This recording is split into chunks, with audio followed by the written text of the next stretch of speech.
Chapter 1: The Judgment of Fate. The night was as dark as ink. On the outskirts of the city, atop a rural hill, a slender crescent moon and scattered starlight barely cast a hazy silver glow over the summit. In this dim light, a modest earthen grave stood alone, before which lay a young man. He was approximately 1.85 meters tall, with a lithe and well-proportioned physique. The moonlight gently caressed his chiseled profile, accentuating his ruggedly handsome features. His brow was furrowed, beads of cold sweat trickling down his forehead, as if he were enduring an indescribable agony. The night wind rustled through the desolate grass, producing a faint sound. Suddenly, the young man jolted awake, sitting up abruptly. His deep-set eyes flickered with vigilance in the darkness, swiftly scanning his surroundings before gradually dimming once more. He glanced down at his sweat-soaked clothing, a bitter curve forming at the corner of his mouth. "The illness is deteriorating at an alarming rate," he murmured hoarsely and wearily. "Zhang Shiha, it seems you truly have little time left." This marked the third episode of his affliction in recent days. Each time, the excruciating pain, as relentless as a flood, engulfed him, making him yearn for release. Yet, the thought of unfulfilled aspirations propelled him to endure time and again. Until this moment, when he finally succumbed, losing consciousness amidst the wilderness. Shihi slowly turned his gaze toward the humble grave. Beneath the moonlight, the wild grass on the grave swayed in the wind, as if whispering secrets. His eyes grew distant, lost in reminiscence. 3 days prior, in Wanling City, Jiangnan Province. A deafening roar erupted from the general manager's office within the headquarters of Hunyuan Group. "Useless!" The furious shout reverberated through the corridor, prompting passing employees to bow their heads and hasten away, fearful of being caught in the crossfire. As a prominent investment firm both locally and provincially, Hunyuan Group was renowned for its rigor and efficiency. At that moment, Project Director Zhang Shiha stood before General Manager Lu Guoxing, braving the tempestuous wrath of his superior. Papers were strewn across Lu Guoxing's desk, his countenance a stormy shade of blue, veins bulging at his temples. Dressed in a well-tailored suit, the general manager resembled an enraged lion, unleashing a tirade upon Shihi. Shihi stood resolutely before the desk, his expression calm. His gaze transcended Lu Guoxing, landing on the bustling urban landscape outside the window. Beyond the glass curtain wall, the sky over Wanling City was overcast, as if foreshadowing an impending tempest. "Zhang Shiha, what purpose does your presence serve in this company? The listing plan for Hungtai Real Estate, such a prime project, I entrusted it to you. You let a well-cooked duck slip from your grasp, watching idly as other investment firms seize it? Have you lost your mind?" Lu Guoxing thundered, hurling the unsigned contract toward Shihi. "Do you not realize? Hungtai Real Estate has been thriving in the real estate sector in recent years, with limitless potential.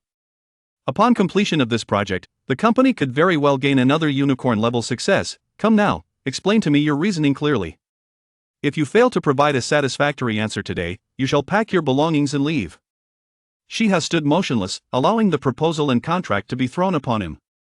After a moment, observing the agitation in Lu Guoxing's chest gradually subside, he spoke slowly. "Mr. Lu, I conducted some research on the properties developed by Hungtai Real Estate in recent years. Most of their projects are situated in the outskirts of various cities, and even in residential areas that have been completed for 5 years, only a handful of lights illuminate the darkness at night, indicating that the majority remain unoccupied. In such a dismal real estate market, how can they possibly achieve an annual profit growth of nearly 80? I also inquired with the homeowners of these developments, and the feedback regarding the quality of the buildings was rife with issues. This company is fundamentally..." Silence. Lu Guoxing abruptly rose from his chair and strode to the office door, slamming it shut. Bang! Outside the general manager's office, the once quiet office area erupted with whispers among a group of curious employees. "Hey, don't you think that Zhang is considered a veteran executive in our company, with outstanding capabilities? Why does Mr. Lu denigrate him so openly for a single project?" "Project? You're overthinking it. It has nothing to do with the project. You've only just joined. Mr. Lu often finds fault with Zhang when he scolds him. He shows no respect whatsoever." "Really? I heard that Zhang joined the company well before Lu did. When Zhang was the project group leader, Lu was still an analyst." "Exactly, and Lu was promoted by Zhang himself. 3 years ago, when the former general manager stepped down, it was Zhang who recommended Lu to the board for the general manager position." "Ah? That's utterly ungrateful of Lu, isn't it? I suspect Lu resents him. I heard that Zhang was introduced to this company by her mother. Zhang's mother? Who is she? Zhang's mother is Diane Ai, the chairwoman of Nili Fashion, once a leading figure in the national apparel industry and the only brand in our country with the potential to enter the international luxury market. Nili Group? Aren't they on the verge of collapse? I heard that Madame Dai has begun selling assets to keep the company afloat. That may be the case now, but do you have any idea how valuable Nili Group was 10 years ago? With a single word from Madame Dai, no business magnate would dare to disrespect her. So Lu likely believes deep down that Zhang's rapid rise is solely due to her family background. Now that Nili Group is struggling, Lu has no qualms about targeting Zhang at every turn. I've also heard that. Don't you have work to do? Gossiping won't get the job done. A team leader interrupted the chatter, and the office area returned to its busy atmosphere, as if nothing had ever happened. At this moment within the office, Lu Guoxing slowly returned to his desk and gradually took a seat, plunging the room into silence. After a prolonged period of silence, Lu Guoxing finally broke the stillness. Shihe, you must abandon your naivety. You are an investor, not a dream ambassador. The Hengtai project requires the company to invest nearly 80 million. Once Hengtai successfully goes public, this 80 million could potentially transform into several hundred million or even billions in market value. Are you unable to calculate this? Even if Hengtai Real Estate has its issues, even if it is not a sound enterprise, as long as it successfully lists, our company can simply divest the shares and reap a substantial sum of money, thus fulfilling our obligations to the board. After that, whether Hengtai suspends trading or declares bankruptcy, what concern is it of ours? This is merely a business transaction. Shihe remained silent, standing there with his hands clasped behind his back, veins bulging from tension. Observing his silence, Lu Guoxing sighed and remarked, "Alas, what I just said was out of frustration. Regardless, you are an elite within the company. Even if I wished to dismiss you, the board would never agree. Forget it, you need not concern yourself with this project any longer. Let someone else see if there is any possibility of salvage. You have been under considerable work pressure lately. I will grant you a few days off. You missed the recent company-wide health check due to your involvement in the project. Take this time to attend to that." Shihe continued to remain silent, as if grappling with an internal conflict. After half a minute, he finally released his grip, nodded slightly, and exited the office. The employees in the office area discreetly stole glances at him. Some expressed a sense of schadenfreude, others conveyed pity, while some exhibited anger and indignation. Shihe was aware of their scrutiny but remained unfazed. He had become accustomed to it. He was the most humble executive in the company, perhaps already regarded as a figure of mockery for his perceived timidity. Upon arriving at the underground parking garage, he drove out of the lot and paused at the intersection, gazing up at the majestic skyscraper. Memories of his return from a prestigious international finance school a decade ago flooded his mind. Back then, he was brimming with ambition, eager to make his mark in the domestic market. Having witnessed the brutal realities of Wall Street, he was determined to assist entrepreneurs in Huaxia in realizing their dreams, only to discover that once entangled with capital, there was no distinction between Wall Street and Huaxia. A blaring horn jolted Shihe back to reality. The ideals and aspirations he once held had become elusive within this company. Yet, would departing for another place yield a different outcome? The situation at home had deteriorated, and this job, though not aligned with his original intentions, provided a substantial income and unvarnished reality. If Nili were to truly go bankrupt, at least this income would allow him to maintain a decent standard of living. Ultimately, Shihe bowed to the harshness of reality, just as he had relinquished his clenched fists in Lu Guoxing's office. He drove swiftly, and in this moment of confusion and helplessness, only the thought of home could offer him a semblance of warmth. Shihe's residence is situated at the foot of a villa district in Wanling, renowned as the Poet Mountain of Jiangnan. In ancient times, many illustrious poets and literati, including the likes of Li Bai and Du Fu, left behind verses of admiration in this enchanting locale. To dwell in such a poetic haven is indeed a remarkable pleasure in life. Yet, no matter how beautiful the scenery, it cannot alleviate the turmoil within his heart. Upon returning home, Shihe pushed open the door to find his mother, Diane Ai, engaged in a phone call while holding the car keys, fervently discussing matters concerning the company. However, no amount of eloquence could salvage the imminent demise of Nili. "President Chen, I implore you to grant me an opportunity to visit you. I am confident that after reviewing my proposal, you will feel assured to extend the loan to our company." "Thank you, I shall be there shortly." Diane Ai ended the call and prepared to leave, only to glance up and see Shihe. "Son, didn't you have work today?" Why are you back so early? Guo Xing noticed I have been personally overseeing the project and suggested I take a few days off. It's a perfect chance to spend time with Yun Shui and little Lier. Yun Shui is Shihi's wife, and Lier is their daughter, barely 6 months old. Indeed, you have been so preoccupied with work that you hardly spent time with them since the birth. I must be off now. Hurry upstairs and keep your wife and child company. With that, Dai and I departed in her car. Watching his mother drive away, Shihi felt a pang of sorrow. She always presented an image of unwavering strength before him, yet he understood better than anyone that Nili was like another child to her. She had devoted half her life to it, only to witness her child approach its demise helplessly. Gently, Shihi opened the door to the 3rd floor, revealing a heartwarming scene. Yun Shui, clad in a snow-white silk nightgown, cradled Lier in her arms, softly humming a lullaby. Her voice resembled a mountain stream, crisp and melodious, akin to the gentle caress of a spring breeze. Shihi stood at the doorway, momentarily reluctant to disrupt this serene ambience. He softly called out, "Darling, I'm home." Yun Shui turned her head, placing a finger to her lips in a gesture for silence. "Shoo! Lier has just fallen asleep, please be quiet." Understanding her cue, Shihi nodded and stealthily approached the bedside. Lier lay peacefully in her crib, her long eyelashes fluttering like butterfly wings. Her delicate face was as pure as jade, the corners of her mouth slightly upturned, hinting at a sweet smile, as if she were lost in a delightful dream. She resembled a little angel descended to earth, untouched by any trace of dust. What could this little one be dreaming of to smile so sweetly? Shihi mused softly. Let her sleep for now, let's step outside to talk, Yun Shui urged, leading Shihi out of the room. Why are you back so early today? I've been quite busy recently, but fortunately, the project has finally concluded.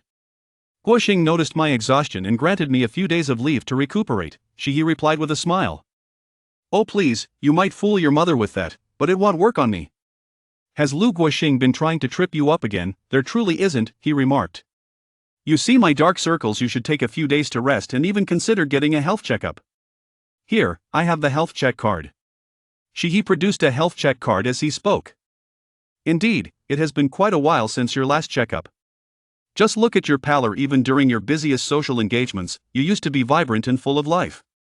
Lately, you return home each night looking like a withered eggplant. Your health must be quite compromised. It is essential that you get checked soon. Who says I'm unwell? Others might not know, but as my wife, you ought to be aware. It seems I must prove myself. With that, Shihi playfully lunged toward Yun Shui. Hey, what are you doing? The child is here. You're already a father, and yet you still behave so childishly, Yun Shui huffed, pushing him away with an exasperated glance. I'm just considering that Lier will need a companion as she grows up. We ought to have another sibling for her to enjoy growing up with. Even if we are to have a second child, you must first take care of your health. Otherwise, how could you protect your sister and mother if you give birth to a frail brother? Now settle down, I will prepare dinner for you. After you eat, you must rest. Get well, and tomorrow morning, we will go for that checkup. Understood, my dear wife. The night passed without incident. The following morning, Shihi set out early, driving to the Hopkins Hospital.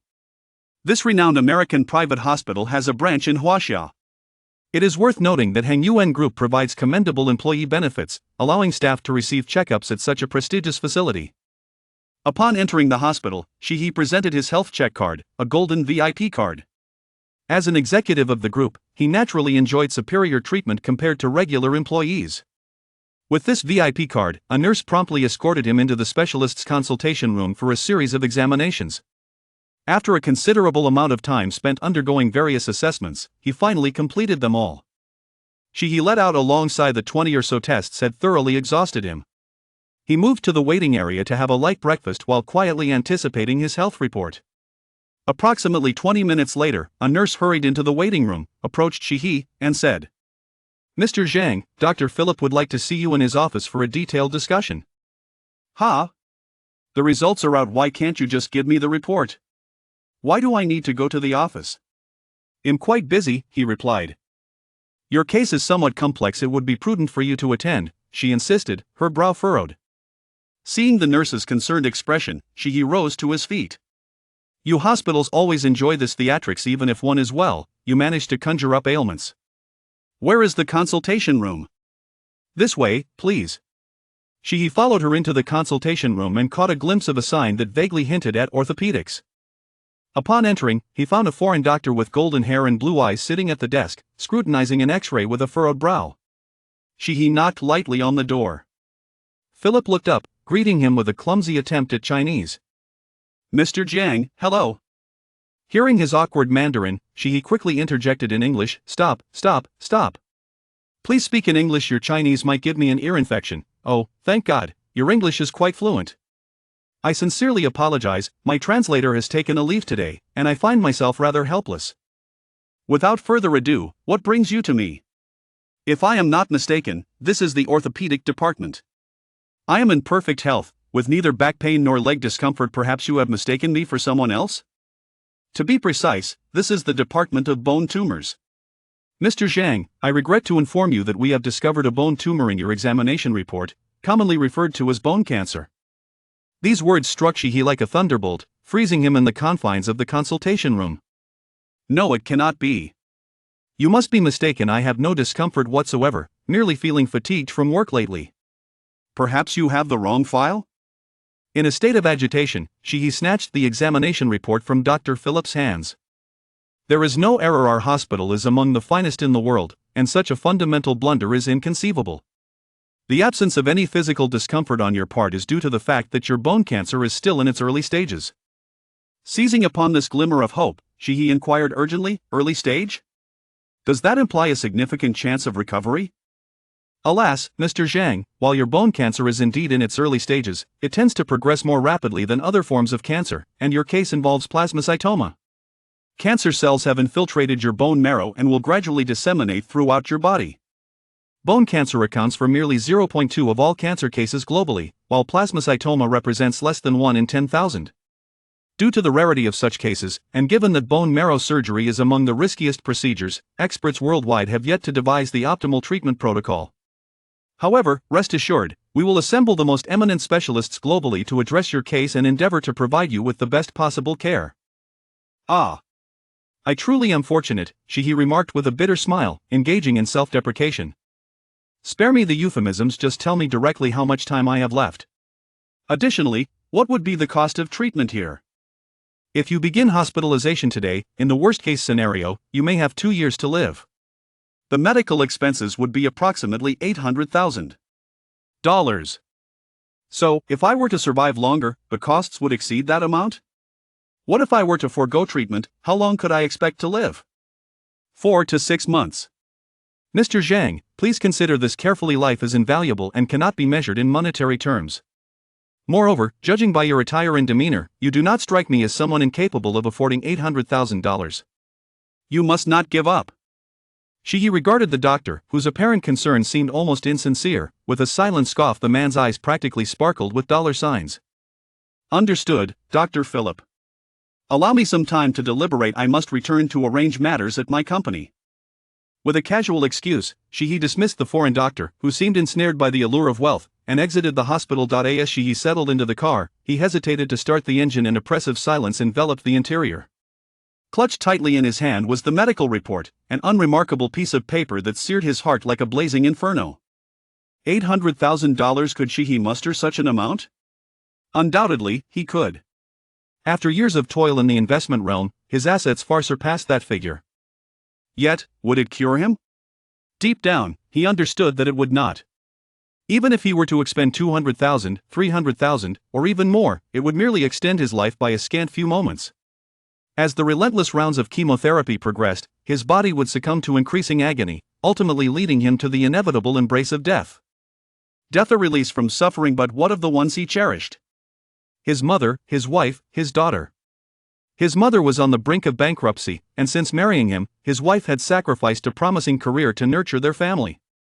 If he chose treatment, depleting their finances for a futile extension of his existence, what would become of their future? He was engulfed in despair, on the verge of collapse, yearning to weep, to cry out loudly, yet not a single tear would fall. Trembling, Shihi lit a cigarette, and the world before him faded into shades of gray. Chapter 2 The onset. After consuming an entire pack of cigarettes, Shihi finally found a semblance of tranquility. He seldom indulged in smoking. Typically only partaking in a solitary cigarette during social gatherings, now he relied heavily on the abundant nicotine to numb his senses. Ultimately, one must confront reality. He drove off, heading homeward. Upon parking in the garage, he patted his cheeks to invigorate himself and donned a smile as he opened the door. To his surprise, in the living room, he beheld Yunshui gently comforting a woman who was sobbing quietly on the sofa, his mother, Dai. "Mom, do not be disheartened, life is long. And the future will improve," Yunshui reassured, softly patting Dai's back. Seeing this, he rushed forward, inquiring, "What has happened, Mom?" "Nili has declared bankruptcy. And the court has seized all its assets. Mother still owes the bank approximately 60 million in debt. Fortunately, our house remains intact as it is under your name," she replied. "How could this happen? Didn't you secure a loan from the bank just yesterday?" "It appears someone intervened, the loan was revoked, and last night all of Nili's business orders were cancelled across various channels. Consequently, Nili's stock index faced unprecedented turmoil upon the market's opening today, leading to a halt in trading within half an hour.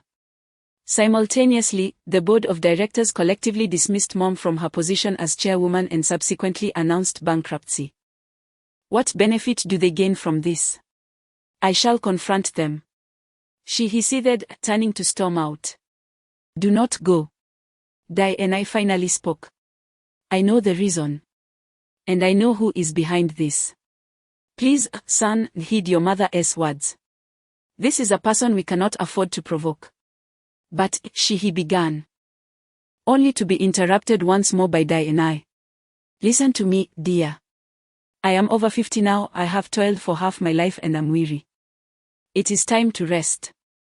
Thankfully, I have you, my exceptional son, so at least my later years shall not be too bleak.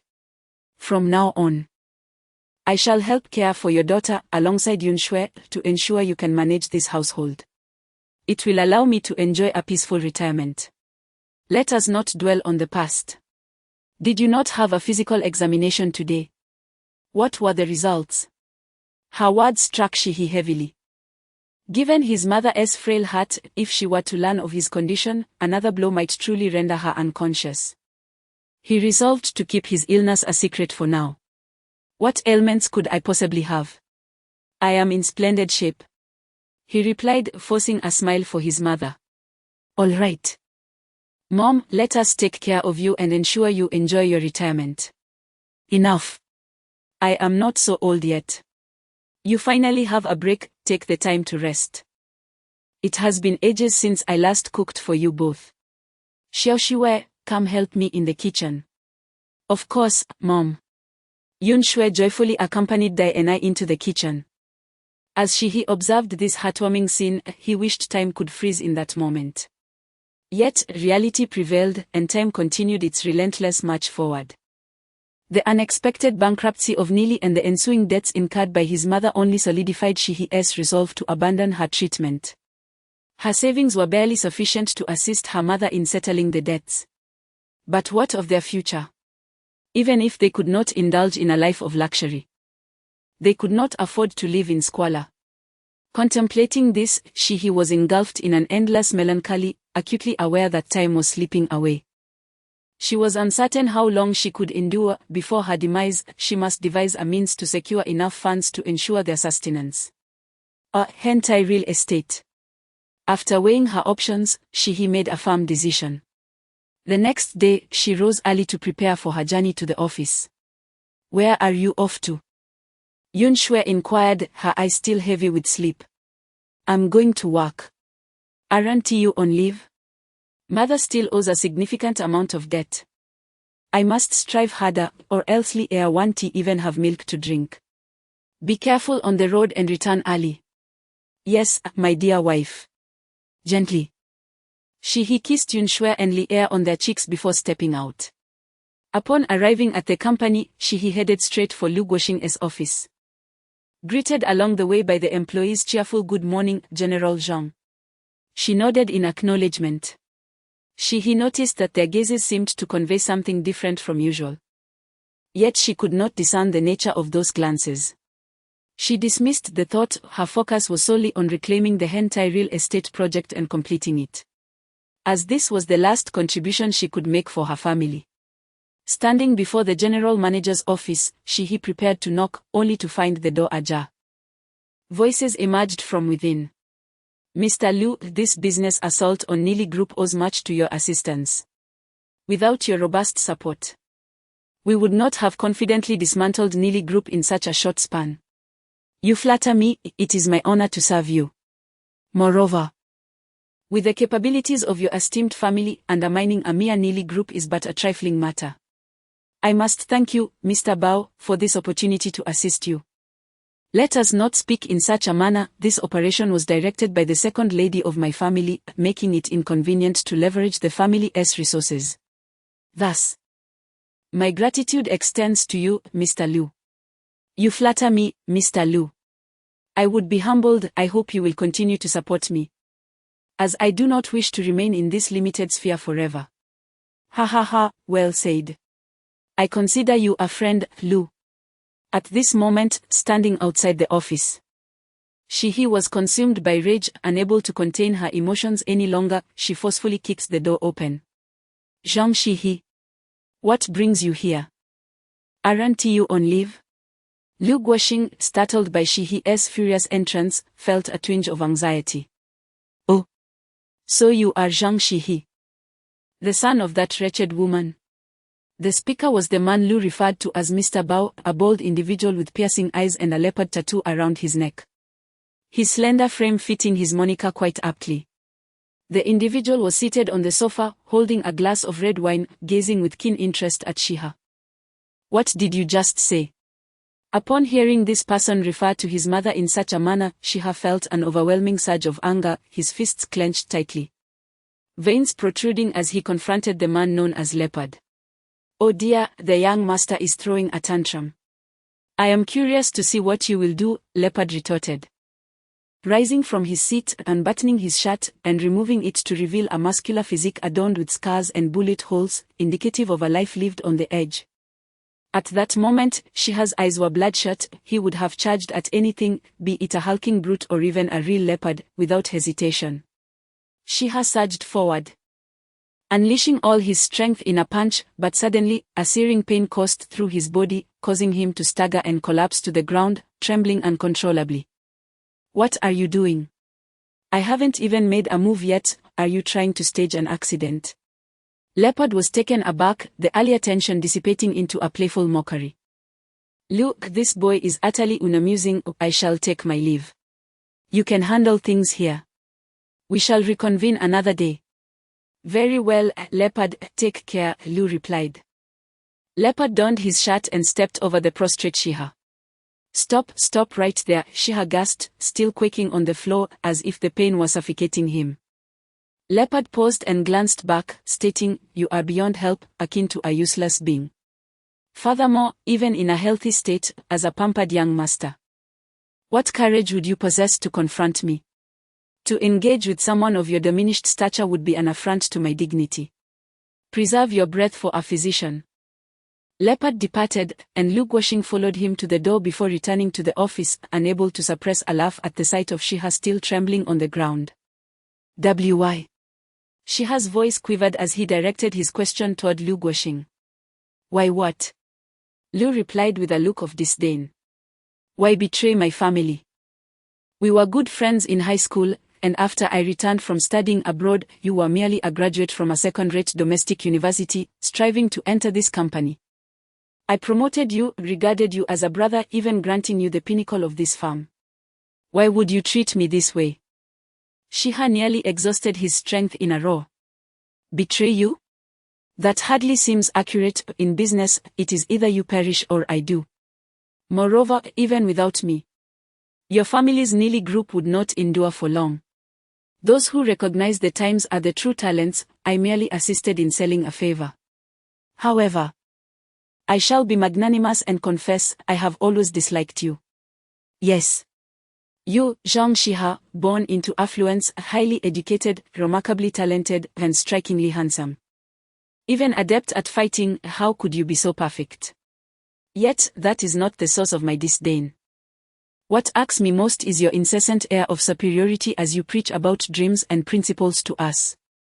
Inquire among every individual in this company who, after all, pursues investment not for the sake of amassing great wealth and indulging in a life of luxury. And what of you? This project is fraught with issues. That one lacks societal value. How noble you are. As a scion of affluence, free from worry. By what right do you compel others to squander their lives in pursuit of your dreams? Thus, in the past, I yielded to your every command, striving to impress you. All in hopes that one day you would elevate me to the pinnacle of success, and then I would crush you beneath my heel. Lu Guoxing exclaimed, gesticulating passionately, growing increasingly fervent, ultimately perching atop his desk to cast a condescending gaze upon Shihi. Well, now your family's fortune is squandered. And you are beset by a terminal illness. Do not be astonished at my knowledge, the hospital notified me as soon as the examination results were revealed. Truly, fortune favors me. I surmise your visit today is to reclaim the Hangtai real estate project, a final legacy to leave for your family before your demise. What now? No more talk of dreams or principles. Your pitiful state brings me immense satisfaction. Come, I present you with an opportunity. Beg me, bow thrice, and I shall grant you this project. In that moment, Shihi's heart was a tumult of emotions. Was he in the wrong? No. His ideals were merely his own to uphold, he had never hindered others. As for Lu Guoxing, a friend since high school, now transformed into an adversary, Shihi had genuinely sought to assist and guide him. Yet, this was the outcome. Should he feel sorrow? They were both on the brink of death. What merit was there in lamentation? Gradually, Shihi steadied himself, shaking off his tremors. At last, you have voiced your true sentiments. It is well, I can finally see you for who you are. Many of your assertions I find disagreeable. Yet one truth resonates, you still remember that I am quite formidable. Shihi raised his gaze, a sinister smile spreading across his face. Lu Guoxing sensed a shift in the atmosphere, his pupils dilated in alarm, and before he knew it, a fist, veins bulging, struck his face. Shihi's powerful blow sent Lu Guoxing crashing from the desk to the floor. Security! Someone, help! With a single strike, Lu Guoxing's cheek caved in, blood gushing from his nose as he cried out for protection. This punch, I wielded with but half my strength. I feared I might inadvertently end your life. For I do not wish to spend my final months confined in a cell. You are fortunate, the next kick will settle our debts. From this moment forth, our ties are severed.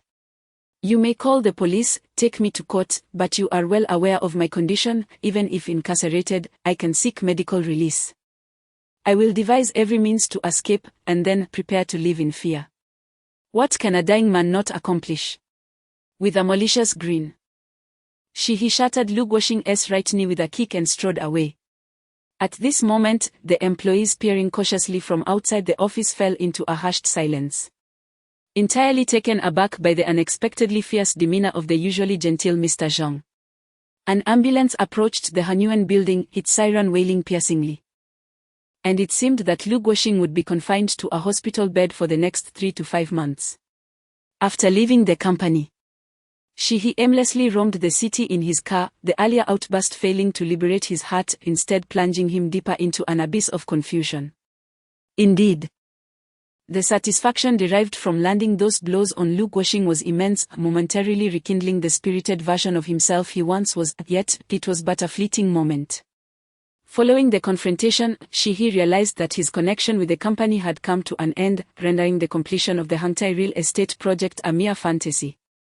Although he harbored no regrets for his recent actions, the profound pain that had gripped him during his previous illness served as a stark reminder that time was running out. He found himself in dire need of a substantial sum to establish a home, a prerequisite for his peace of mind before departing. Now, however, that final opportunity had vanished, leaving him in a state of uncertainty about his future. With his thoughts in disarray, Shihi understood that returning home was not an option. He resolved to head towards the highway instead. Like a madman, he pressed the accelerator to the floor, weaving recklessly through the lanes. Perhaps it was only the adrenaline rush of life and death, governed by the grip of the steering wheel, that could numb his restless heart. Chapter 3: Retribution. As twilight descended, the city of Wuling remained vibrant and alive.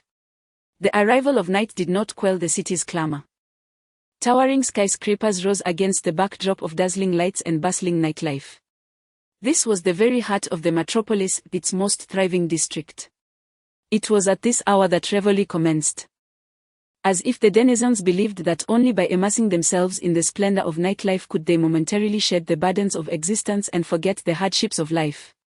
Naturally, life is stratified. Some sought to escape their troubles, while others had succumbed to the hedonistic allure of excess. In this setting was a leisure establishment known as the Emperor's Lounge, one of the premier entertainment venues in the area. The patrons frequenting this establishment were those accustomed to the indulgences of opulence. Just then, a bald man with a leopard-like gaze emerged, exuding an air of relaxation that suggested he had just liberated his primal desires within. This man was known as Leopard. Observing his departure, a middle-aged gentleman clad in a suit and spectacles approached, bowing and scraping as he inquired, "Leopard, how was it? Did the arrangements meet your expectations?" Leopard lit a cigarette and, casting a sidelong glance at the middle-aged man, replied, "Compared to the capital, this falls short, but for a small place, it's quite commendable. Indeed, I am satisfied. I shall speak highly of you in front of your boss, Mr. Liu." "Oh, Leopard, you flatter me. It's my utmost privilege to serve you." "Enough with the flattery. I've accomplished what I came here to do. It's time to return to the capital. Arrange a car to take me to the airport." At that moment, the ringing phone interrupted them. One of Leopard's subordinates approached, holding a mobile device. "Leopard, it's a call from Lu Guoxing." Leopard answered the phone. "Hello. Brother Lu." "Leopard, you must help me," came a voice tinged with desperation from the other end, belonging to Lu Guoxing, who had just awakened from anesthesia after surgery. "Please. I implore you to visit me at the hospital and see my condition. I am barely clinging to life. You must advocate for me." "Very well, wait for me." Leopard ended the call and informed the middle-aged man, "Take me to the hospital where your boss is." Before long, Leopard and his entourage arrived at the hospital. Upon seeing Lu Guoxing, his head bandaged, leg encased in plaster and elevated, and neck adorned with a brace, resembling a living mummy, Leopard nearly burst into laughter. He stifled his amusement and feigned concern, asking, "Brother, what has happened to you? You seemed fine this morning. Was it a car accident?" "A car accident? It's not that severe. Leopard, it was Zhang Shi and that bastard who did this to me." "What?" Leopard could not contain his laughter any longer. The atmosphere turned awkward, and Lu Guoxing's expression soured, but, given Leopard's formidable presence and connections, he could only endure the humiliation. Master Bao glanced at Lu Guoxing. Realizing that his laughter might have been a tad excessive in its delight at the misfortune, and thus he subdued his mirth, saying, "My dear brother, do not hold my laughter against me. I simply cannot help it. How could you allow a bedridden wretch, clinging to the last vestiges of life, to be so thoroughly beaten? Are you entrepreneurs living in such comfort that your bodies have become as fragile as paper? When he struck you, did you not retaliate? If you could not fight back, did you not flee? Did you not call for security? He only hit me once. And I was rendered completely incapacitated, with no chance to escape. You were so thoroughly incapacitated from just one blow." Master Bao's brow furrowed at this revelation. "Oh, Master Bao. You are unaware. This Zhang Shi, contrary to his seemingly genteel exterior, is far from what he appears. We were classmates in high school. And at merely 16 years of age, he accomplished something that left us all astounded. He single-handedly took down a dozen thugs armed with weapons. How could I possibly contend with him?" In truth, Lu Guoxing's words were not merely exaggerated, they concealed part of the truth. As he feared that revealing the complete reality might incite Master Bao's wariness, dissuading him from seeking vengeance on his behalf. Over a decade ago, When he was still in high school, he was a figure of prominence on campus. At that time, he embodied a paradox in the eyes of teachers. He was an exemplary student with outstanding academic performance, while timid classmates regarded him as a chivalrous champion who stood up against injustice. Conversely, among the delinquents, he was a fearsome brute. The high school he attended was a private institution, predominantly frequented by students from affluent families. Consequently, it became a target for various societal miscreants who occasionally extorted students. On one occasion, Liu Guoxing was accosted by 2 thugs on his way home from school. Upon witnessing this, he unhesitatingly rolled up his sleeves and confronted the 2 miscreants, sending them fleeing in disarray. However, unbeknownst to them, these thugs had some connections in the underworld, and the following day, they gathered over 30 individuals to ambush he near the school. Almost every one of them wielded a weapon, be it a machete or a steel pipe, and a mere strike from any of them could lead to grievous bodily harm. Upon learning of this, many classmates hurried to dissuade he from leaving the school, urging him to call the police or have his family come to fetch him. He merely scoffed and remarked, "What are you afraid of? Do they have guns?" He then strode out of the school with an air of nonchalance. Just as anticipated, the group soon confronted Shi. As onlookers lamented Shihi's fate, a scene unfolded that left everyone astounded. Shi charged into the throng, delivering powerful punches and kicks, each strike targeting a vital point, incapacitating an adversary with almost every blow. In less than 2 minutes, all 30 individuals lay sprawled on the ground, while Shi emerged unscathed. From that day forth, tales circulated within the school of Shi being a martial arts master endowed with unparalleled skills. When Shi heard these rumors, he could only laugh in disbelief, for he possessed no martial prowess. It was merely a matter of raw strength, speed, and reflexes overwhelming his opponents. "Master Bao, you must take a stand for your younger brother," Liu Guoxing continued, his expression one of despair. "Oh, what do you wish to do?" Master Bao lit a cigarette and inquired, "As long as you assist me in exacting revenge and crippling his limbs, no, rather, incapacitating him entirely, I shall reward you with 2 million. Suddenly, Master Bao's expression darkened, and narrowing his eyes, he retorted, "What do you take me for? A thug? Do you truly believe I would be interested in your paltry sum?" Liu Guoxing trembled in fear, inadvertently aggravating his wound, which made him break into a cold sweat. "Master Bao, that is not my intention, I am simply eager for vengeance." Master Bao interrupted, "Enough. I shall handle this matter for you. Consider it a favor." He extinguished his cigarette with his fingers and beckoned his subordinates to leave the hospital. As night deepened, he finally slowed his pace. The high-speed drive had failed to alleviate the turmoil within him. Glancing at the dwindling fuel gauge, he resolved to return home. Throughout the journey, he endeavored to compose himself, striving to appear normal upon his arrival, yet tranquility eluded him. Just then, 2 cars sped past, one performing a lateral drift to block the road ahead. He slammed the brakes, coming to a halt, faced with the 2 obstructing vehicles.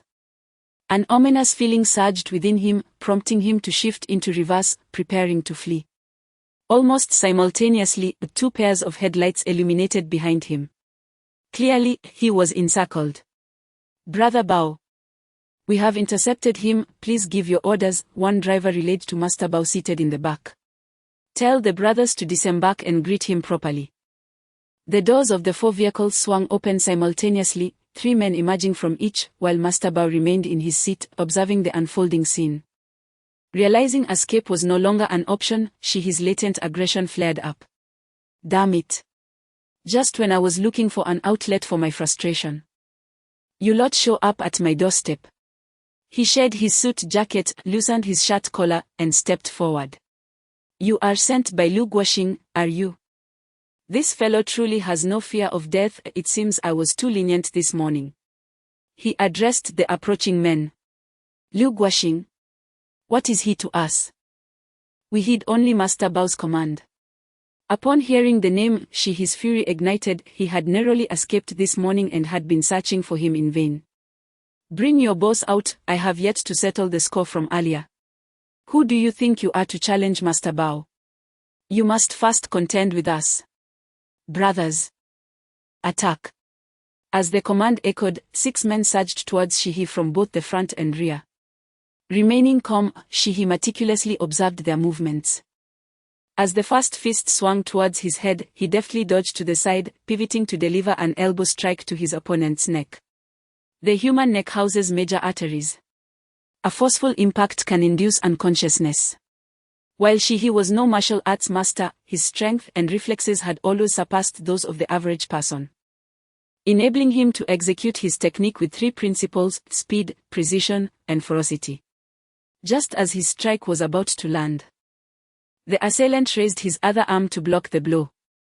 As she and his pupil slightly dilated, a sense of astonishment washed over him.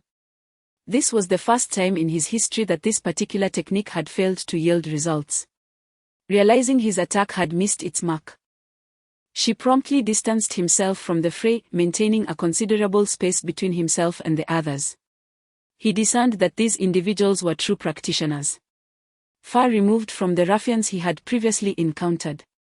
It seemed this battle would not be as effortless as he had anticipated. The adversary who had initially engaged she was also in a precarious situation. Although he had managed to block the lethal strike, his left arm was now entirely numb.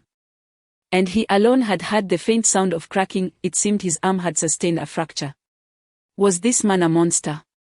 How could he possess such immense strength? What was even more intolerable was the realization that, after years of navigating the underworld as a seasoned enforcer, he was unable to subdue a pampered wealthy heir. How could he maintain his reputation after this news spread? With this thought, he quickly rallied his comrades for a second wave of assault. At that moment, she allowed his heart to cool slightly. Since his previous strike had proven ineffective, he resolved to act with greater speed and force. Throughout his fighting career, he had primarily faced opponents who fell within the realm of ordinary individuals, and he had instinctively restrained his power to avoid causing fatal harm. However, confronted with such a formidable group, his combative spirit surged. Today, he would unleash his full strength and see what transpired. A smile crept upon Shi's lips. True practitioners. Then he would shatter their finesse with brute force. With a powerful push from his feet, he shot forward like a bullet, delivering a punch to the nearest foe. The individual had barely raised his hand to block when Shi's fist struck his chest, sending him hurtling backward onto 2 others. The onlookers were momentarily dumbfounded. Before they could react, she unleashed a relentless barrage of attacks: straight punches, hooks, knee strikes, and elbow blows, each directed at every opponent in succession. In no time, 8 out of the 12 had collapsed to the ground, unable to rise, while the remaining 4 felt a chill of dread creeping in. Meanwhile, in the car, Master Leopard observed the unfolding scene with growing excitement. Quite intriguing, he mused, truly the blood of the Zhong family runs through his veins. He adjusted his collar, exited the vehicle, and called out to his subordinates, enough of your incompetence, do not embarrass me any further, retreat at once. His men, feeling a wave of relief, supported one another as they stepped aside. As Master Leopard strode forward, he unfastened his jacket, revealing his muscular physique adorned with scars. He approached Shi with a leisurely gait, exuding an invisible pressure despite his relaxed demeanor. Come now, let us engage in a bout.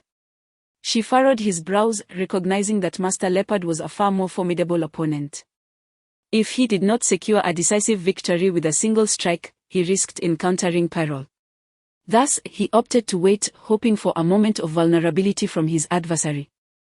What is the matter, sickly one? Have you succumbed to another bout of illness? Or are you so intimidated that you dare not make a move?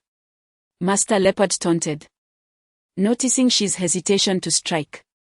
She remained silent, acutely aware that confronting this individual demanded utmost caution, stillness on my part while the adversary remains unmoved. Mr.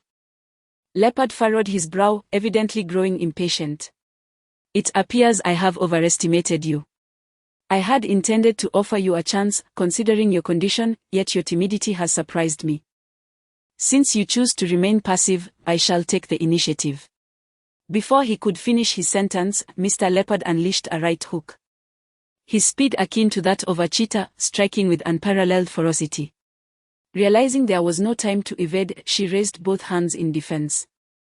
Only to be taken aback as Mr. Leopard abruptly retracted his right fist and delivered a swift blow with his left, catching she in the waist. The immense force propelled she backward, causing him to stagger, as if his very insides were rattled. Before he could catch his breath, Mr. Leopard charged forward once more. She resolved to counterattack, launching a straight punch in retaliation. Mr. Leopard, unwilling to concede, responded with a punch of his own. Their fists collided violently, shaking the very air around them, while onlookers felt the tremor reverberate. Then came a sharp crack as she's right arm bent at an unnatural angle, the agonizing pain forcing him to kneel. Alas, what a pity. You should not be so feeble. I felt the strength behind your previous strike. Had it not been for the bone cancer affecting your skeletal structure, you would not have succumbed to such a fracture so easily. Perhaps today we could have engaged in a proper contest. Mr. Leopard towered over she, surveying him from above. So, do you concede? I promised Lugwashing that I would render you incapacitated. Should you surrender, I might consider sparing your legs. If you refuse to yield, I commend your bravery. Yet with only one arm remaining, how do you propose to fight me? Mr. Leopard lit a cigarette, leisurely drawing from it as he awaited she's capitulation. Ha ha ha. An illiterate.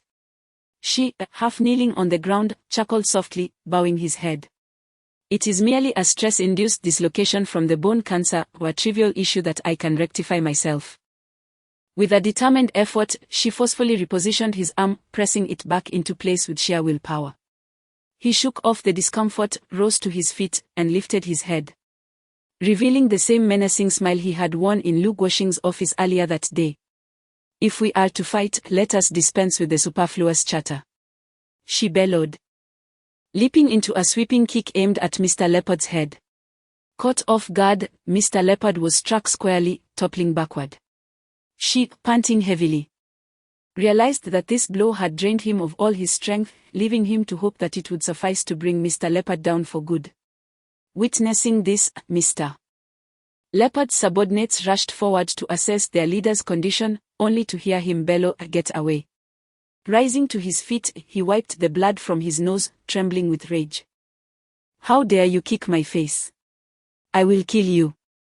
Enraged, Mr. Leopard charged at she, who, at this moment, was utterly defenseless, resigned to endure the onslaught of Mr. Leopard's fists and feet. Soon, she lay sprawled on the ground, and Mr. Leopard ceased his assault. He turned back to the car and retrieved a machete. Striding back towards she, "You're quite impressive, able to set bones yourself. Today, I shall reduce you to a mere stick figure. Let us see if you can still mend them." With the machete raised, Leopard was about to strike at his hands when suddenly a thunderous voice rang out, "Leopard! Halt!" A black Mercedes had come to a stop at the roadside, and a young man emerged from the vehicle. Leopard glanced at the youth and immediately lowered his weapon, respectfully stating, "Young master." It was revealed that Leopard's full name was Leibao, and the fact that this young man could address him by his name indicated he held significant influence, to which Leibao showed utmost deference. "Leibao, your mother has instructed you to accompany me to Zhongnan on business, not to stir up trouble," the young man said as he approached Leibao. Standing at nearly 1.9 meters tall, Leibao towered over the young man, who was approximately 1.75 meters tall, yet, despite looking up, the youth emanated an air of superiority. "Now that the matter is settled, we should return. However, young master, this fellow is..." Slap. Before Leibao could finish his sentence, the young man had already delivered a resounding slap across his face. "Do you not comprehend my words?" "Yes." Leibao bowed his head, showing utmost respect as he ushered the young man into the car.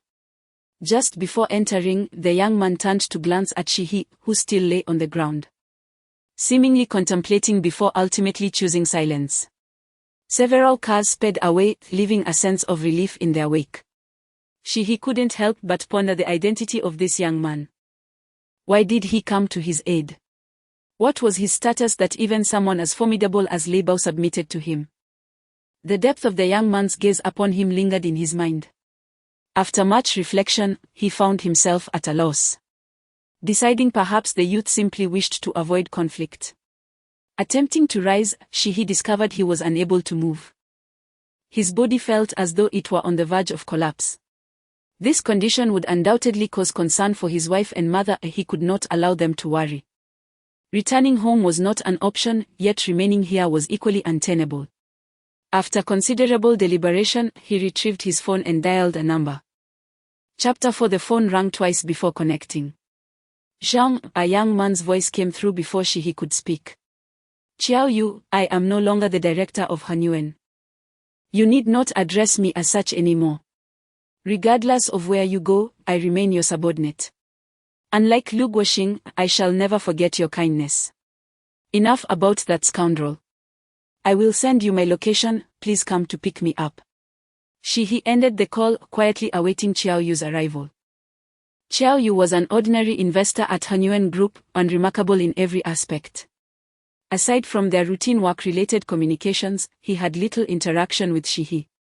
His belief that Shihi owed him a debt of gratitude was merely a figment of his own mind.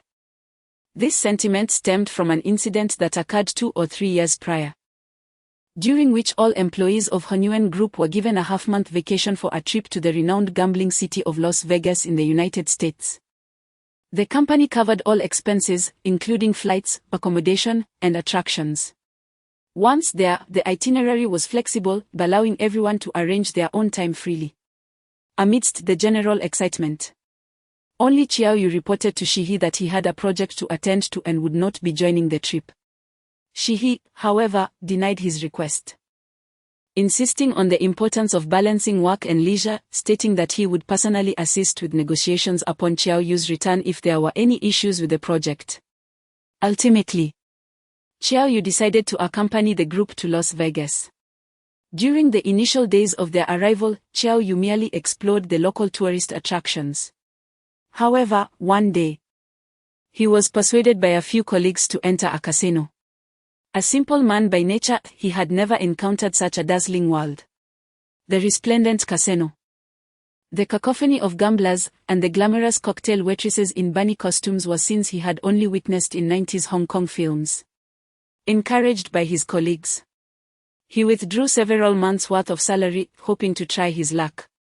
To his surprise, fortune smiled upon him, and by the time he left the casino, he had doubled his money. Elated by the numbers on his account, Qiao Yu savored the thrill of victory. The following day, he returned to gamble with his colleagues and won again. As the days passed, he became increasingly engrossed in the casino. But could such luck endure indefinitely? As the saying goes, 9 out of 10 gamblers lose. Gradually, the winnings he had amassed were returned to the casino.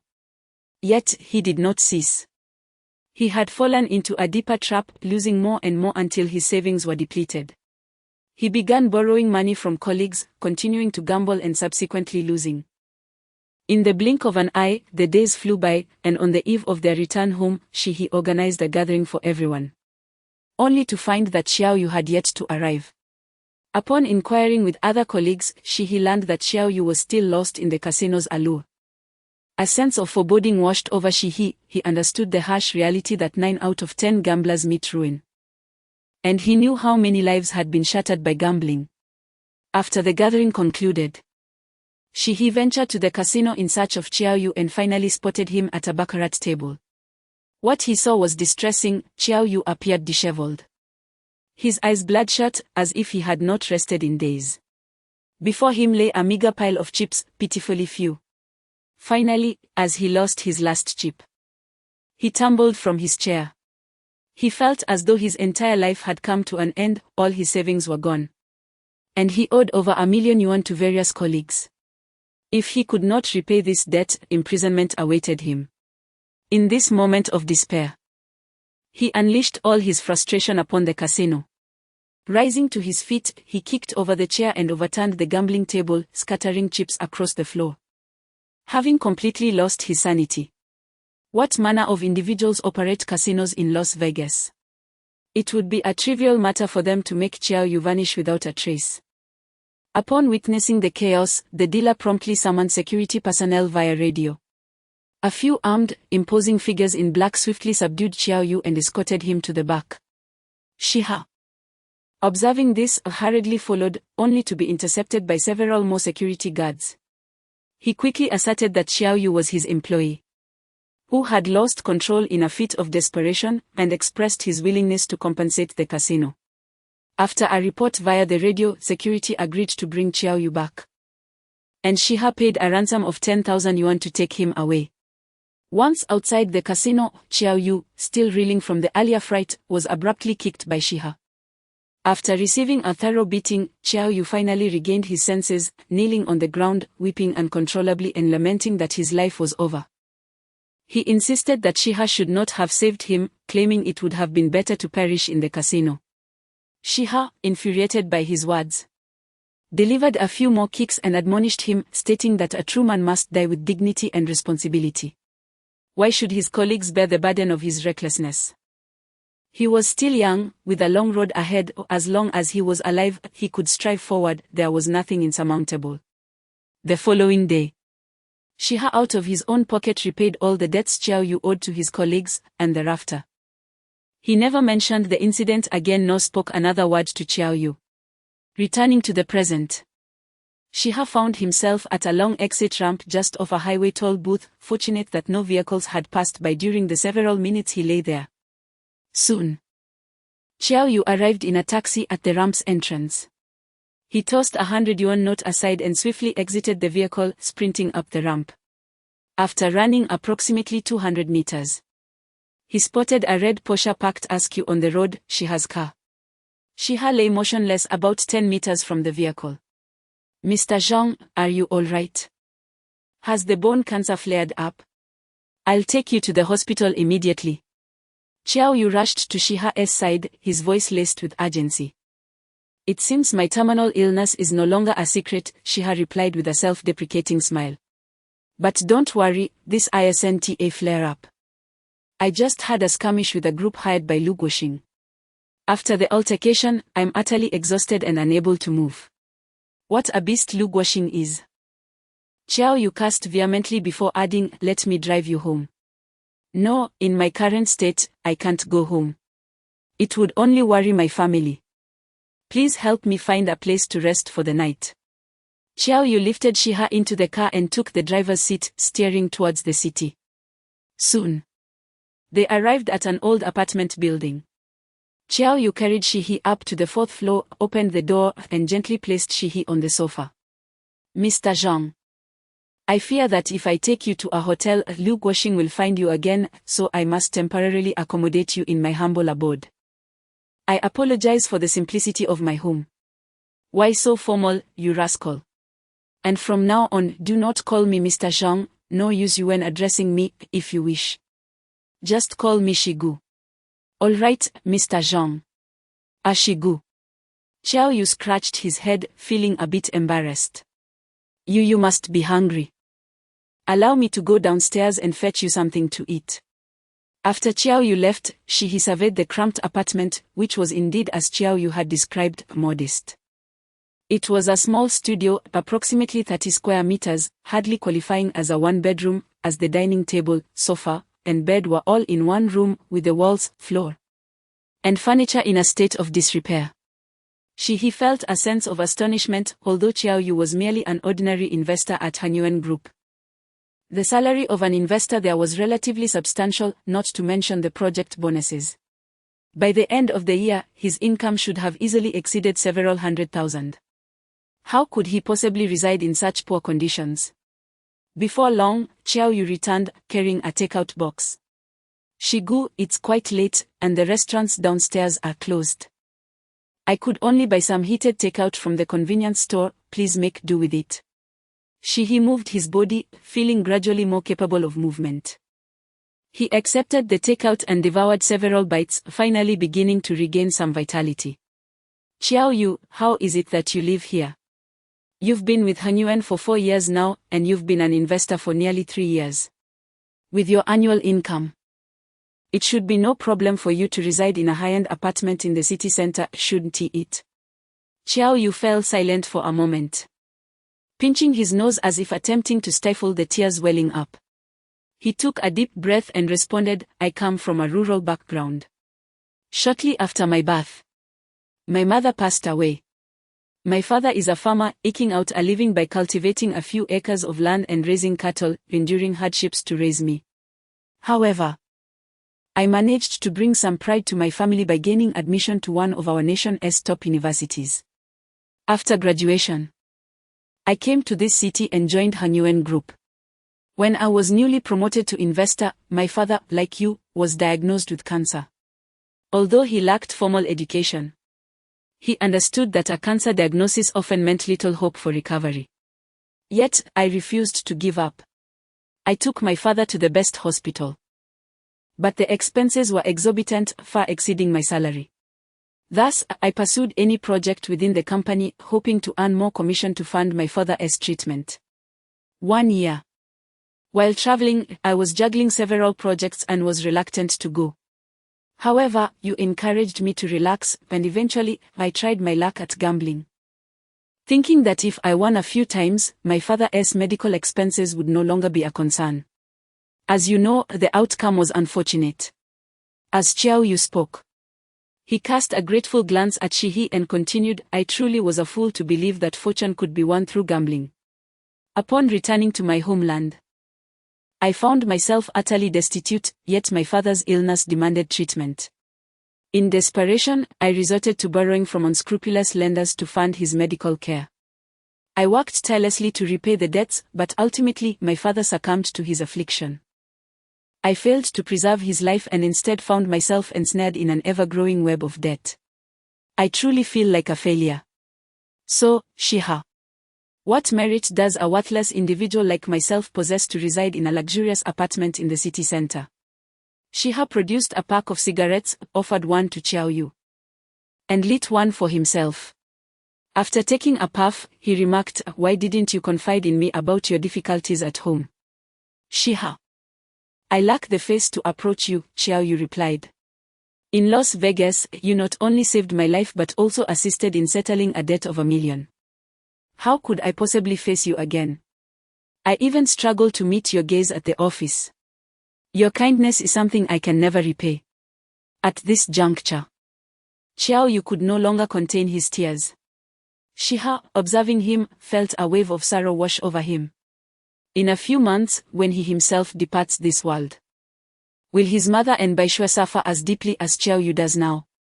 After a spell of weeping, Xiao Yu wiped his face and spoke to Shiha. Now that my father is gone and I have nearly repaid the loan sharks, I am once again alone. Life holds little for me to cherish.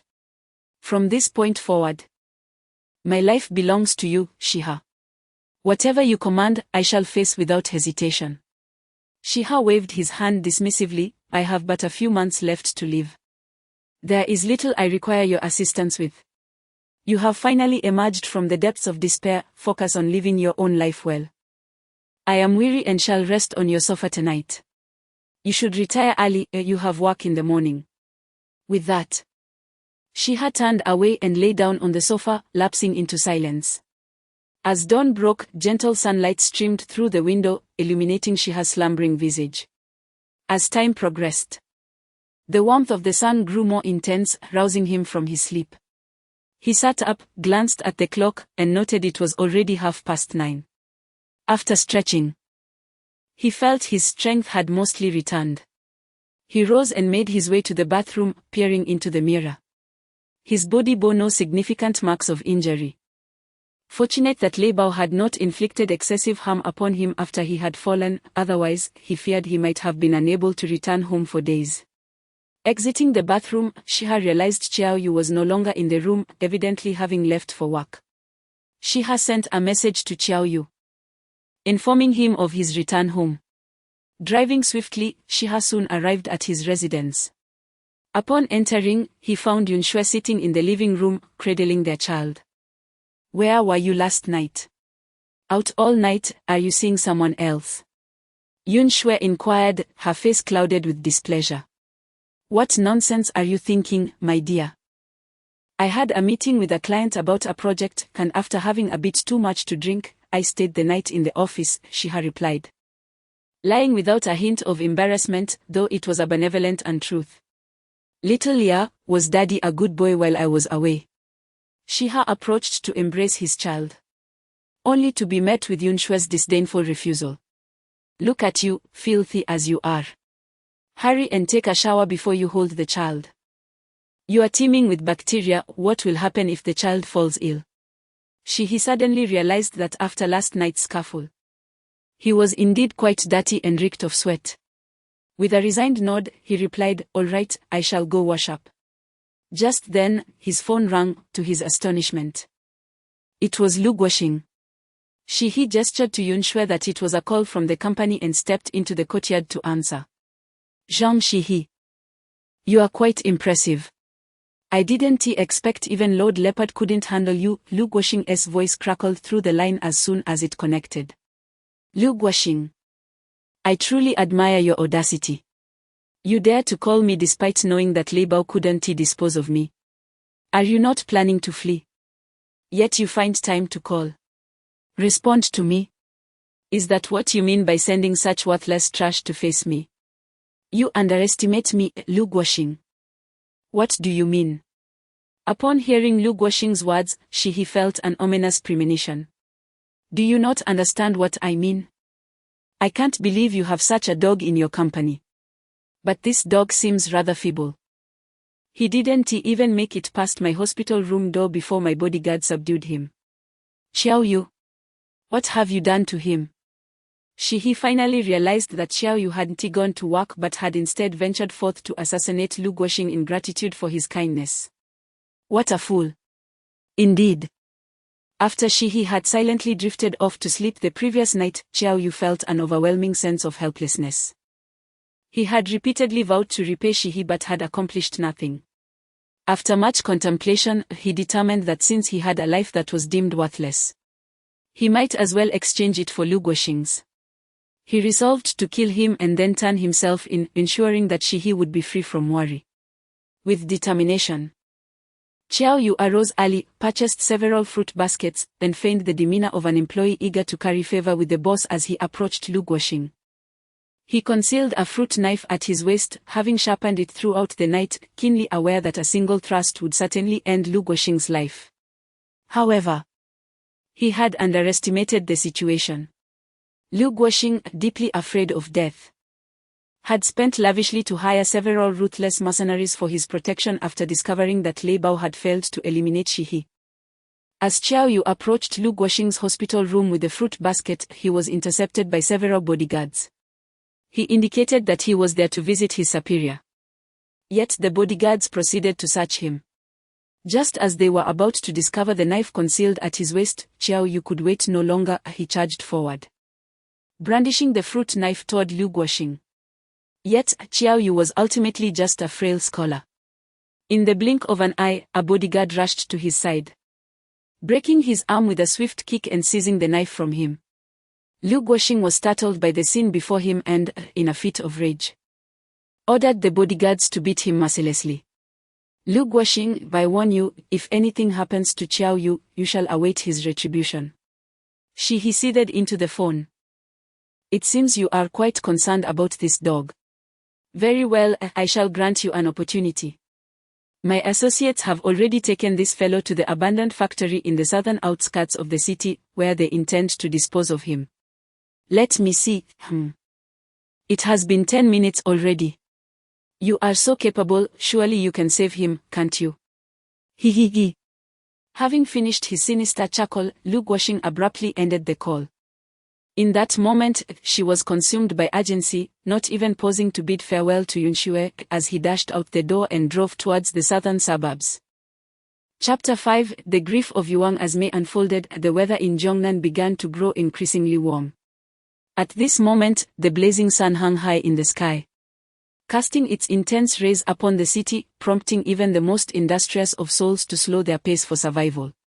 Wanling, a modest town, lacked the congestion of larger cities. Vehicles moved quietly and orderly along the roads. However, the crimson blur shattered this tranquility. Desperate to save a life, he disregarded traffic regulations, weaving erratically through the streets. Each overtaking maneuver elicited startled cries and abrupt brakes from other motorists, accompanied by the driver's irate curses. In a flash, he narrowly brushed past a motorcycle, causing the rider to swerve and struggle momentarily to regain control. "Fool! Are you in a rush to meet your maker?" the young motorcyclist shouted indignantly. Unfazed, he continued to accelerate, nearing the outskirts of the city. Suddenly, an alarm blared from the vehicle, and the speed began to diminish. "No! No! No!" He shouted in frustration, pounding the steering wheel, but was helpless as the car came to a complete stop. It dawned on him that he had run out of fuel. Indeed, after a reckless spree on the highway the previous day, he had neglected to refuel. Stepping out of the car, he glared at the mechanical beast that had failed him at such a critical moment. With Xiao Yu's life hanging by a thread, despair washed over him. He kicked the car in frustration and anxiously surveyed his surroundings. At that moment, the motorcycle halted beside him, revealing the very teenager who had nearly toppled over due to Shihi's reckless driving. The youth, with a smirk, raised a middle finger at Shihi, mockingly taunting. "Fool, can you even drive? Wasted such a fine vehicle." With that, he began to admire the sleek contours of the Porsche. Shihi's eyes sparkled with a sudden realization this was indeed a stroke of fortune. He immediately approached the youth.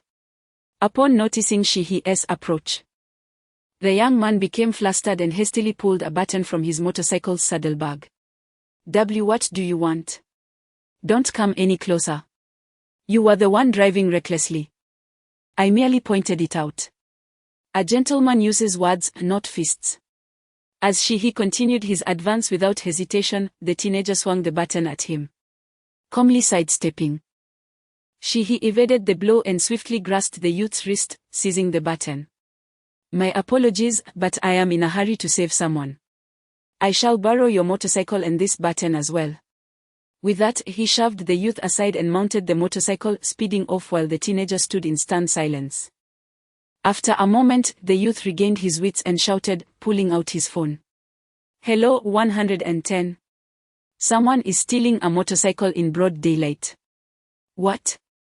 Whose motorcycle?" "Of course. It's mine." He headed towards the southern suburbs.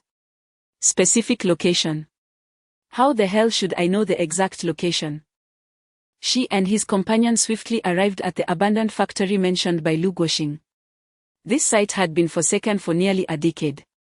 Left unattended and isolated due to its inconvenient geographical location, distant from the city center, with no government initiative for redevelopment. Consequently, it served as an ideal locale for the nefarious dealings of the underworld. She parked the motorcycle outside the factory gate and cautiously ventured inside. The factory was a veritable ruin, littered with debris and rusted steel beams. In the distance, mechanical towers stood silently, their rusted surfaces gleaming ominously in the sunlight, casting an eerie pall over the desolate premises. She's eyes meticulously scanned every corner, searching for any sign of the wrongdoers. "Stop looking, we are right here." A voice broke the silence. She looked up to see three figures clad in black perched upon a steel frame. One of them held a rope, which led up to a pulley, suspended from which dangled a person, none other than Xiao Yu. The light was against Shi, obscuring his view of Xiao's face and leaving him uncertain of his friend's condition. "Is he still alive?" she inquired, directing his question at the three black-clad assailants.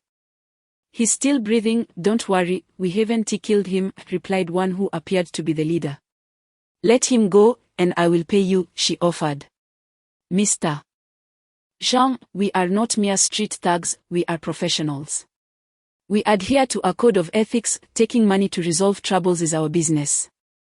You wouldn't want to disrupt our principles, now would you? What will it take for you to release him?" The three exchanged glances, revealing sly smiles. The leader leaped down from the steel frame, gracefully absorbing the impact with a few strategic landings before standing upright on the ground. At that moment, She clearly discerned the leader's features. He had a hawkish face with a long scar etched across his right eye, exuding an air of menace. Allow me to introduce myself. I am Chai Lang, known on the streets as Three Knives Chai in Jongnan province. No one survives after facing my 3 strikes. He brandished a short blade that glinted menacingly in the midday sun, skillfully twirling it as if to showcase his prowess. After his display, Chai Lang addressed she, Mr. Zhang. I've heard of your impressive skills. Even the infamous Lei Bao of the capital could not defeat you. How about we play a game? What sort of game?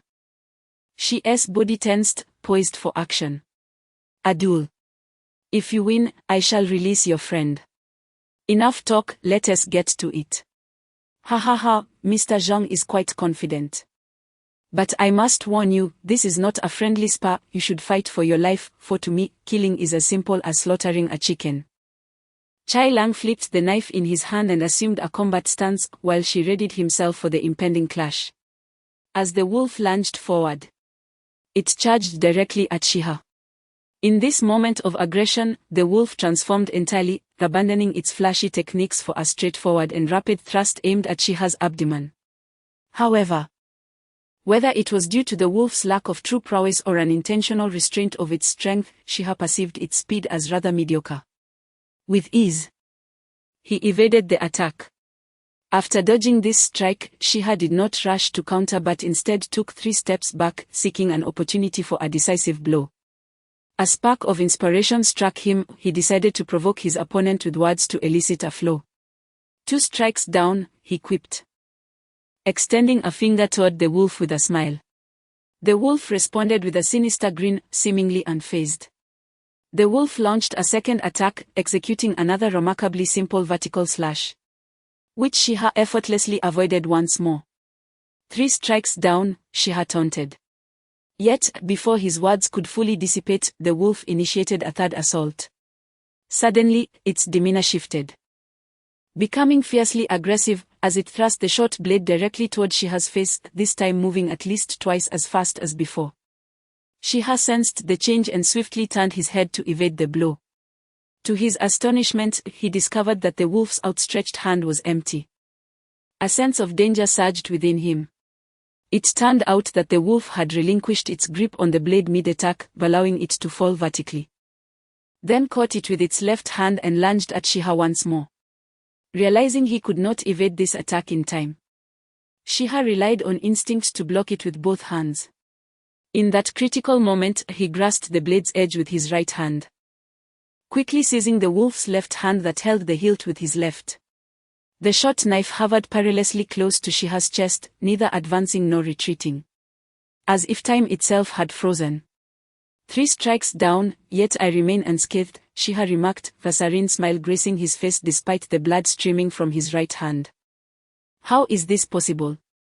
The wolf exclaimed, wide-eyed, unable to fathom how Shiha had so blindly intercepted its blade before even turning his head back. How did I achieve it? You once stated that 3 strikes would surely eliminate a person, thus, I considered where you could fatally strike me with this 3rd blow. I paid no mind to your blade's location, merely guarding my heart. I was also gambling, but fortune favored me. Thus, Shiha had unraveled the wolf's signature technique, employing 2 unremarkable strikes to lower the opponent's guard, followed by a 3rd, perilous thrust laden with deception. He fixed his gaze on the wolf, as if having completely discerned its intentions. Truly an impressive ruse. You successfully ensnared me, yet regrettably, your speed was still insufficient. Each word Shiha uttered pierced the wolf's pride, leaving it feeling utterly humiliated. Struggling, the wolf once more attempted to drive the blade toward Shiha's heart. Yet no matter how fiercely it exerted itself, the blade remained steadfastly unmoved. The wolf felt that at this moment, he resembled a colossal Buddha, firmly pressing him down against the mountain. As long as he did not relinquish his grip, he would remain immobile forever. Indeed, Shihi's extraordinary strength held the wolf's hand in an unyielding grasp, rendering him incapable of either counterattack or retreat. Seemingly losing interest in this mockery, Shihi finally moved, exerting pressure on the wolf's wrist. In an instant, the wolf felt as though his bones were on the verge of being crushed. After enduring for a brief 10 seconds, he could no longer resist and released the dagger. Shihi, still gripping the blade with his right hand, swiftly flipped the knife, positioning the hilt against the wolf's throat. You have lost, release him. With his life in Shihi's hands, the wolf dared not make any tricks and called out to his two accomplices, let him go. The wolf's companion slowly lowered Xiaoyu. And only then did Shihi observe that Xiaoyu was covered in bruises, his arms hanging weakly at his sides, clearly broken. Xiaoyu, can you still move? Hurry. Come over here. Shihi maintained the blade pressed tightly against the wolf's neck, warning him against any treachery. Xiaoyu, as if seeing a glimmer of hope, limped toward Shihi, every step causing him excruciating pain from his shattered arms. At last, he reached Shihi's side. I'm sorry, Shigu. I acted impulsively to seek revenge for you, but I failed and ended up dragging you into this. Xiaoyu gazed at Shihi's still bleeding right hand, his voice filled with guilt.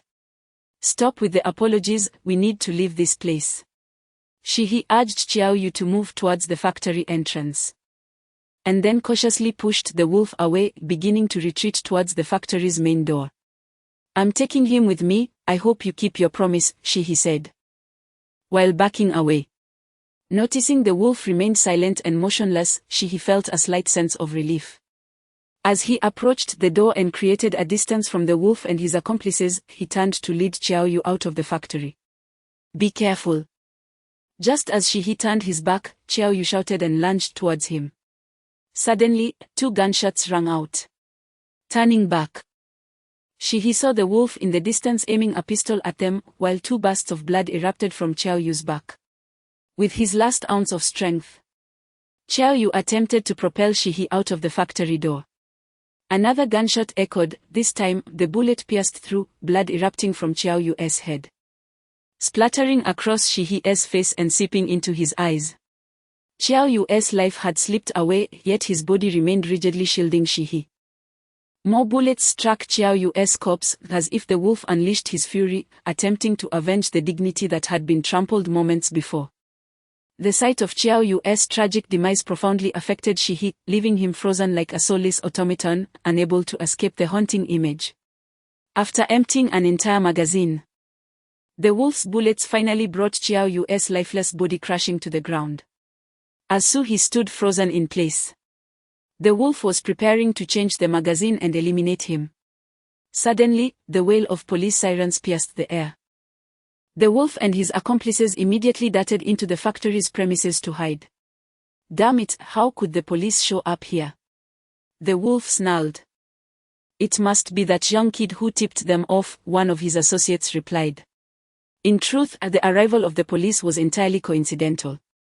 The young man whose motorcycle had been stolen by Suhi had brought the police to search for his bike in the vicinity.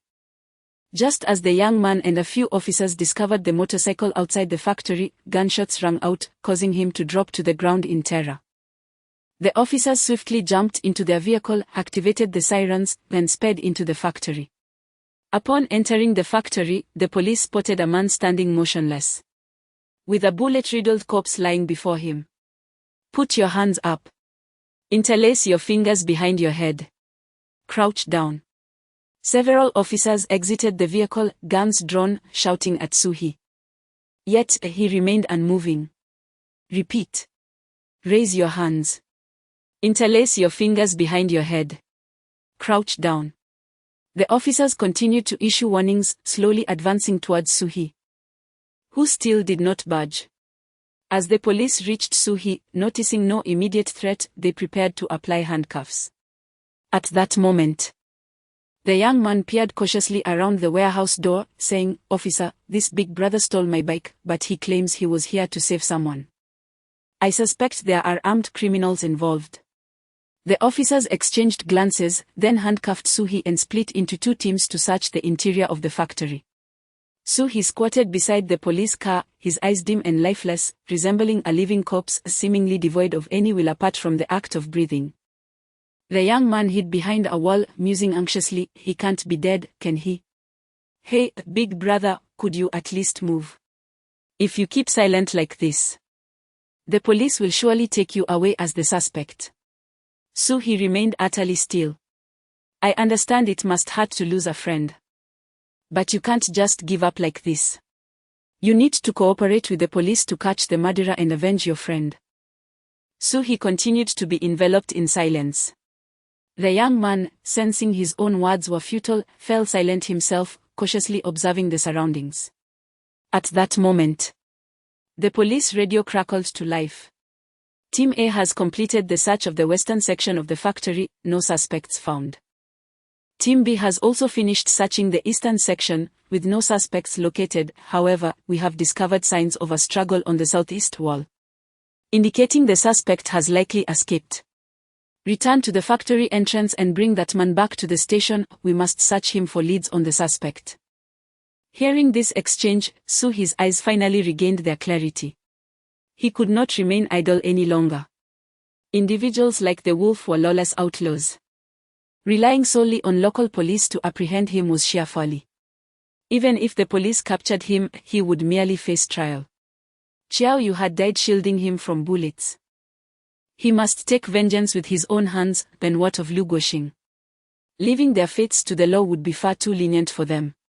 Upon reaching this point, He glanced at the handcuffs binding his wrists. Gritting his teeth, he forcefully dislocated his own wrist, unexpectedly finding that the side effect of stress-induced dislocation, a result of his bone cancer, proved advantageous in this moment.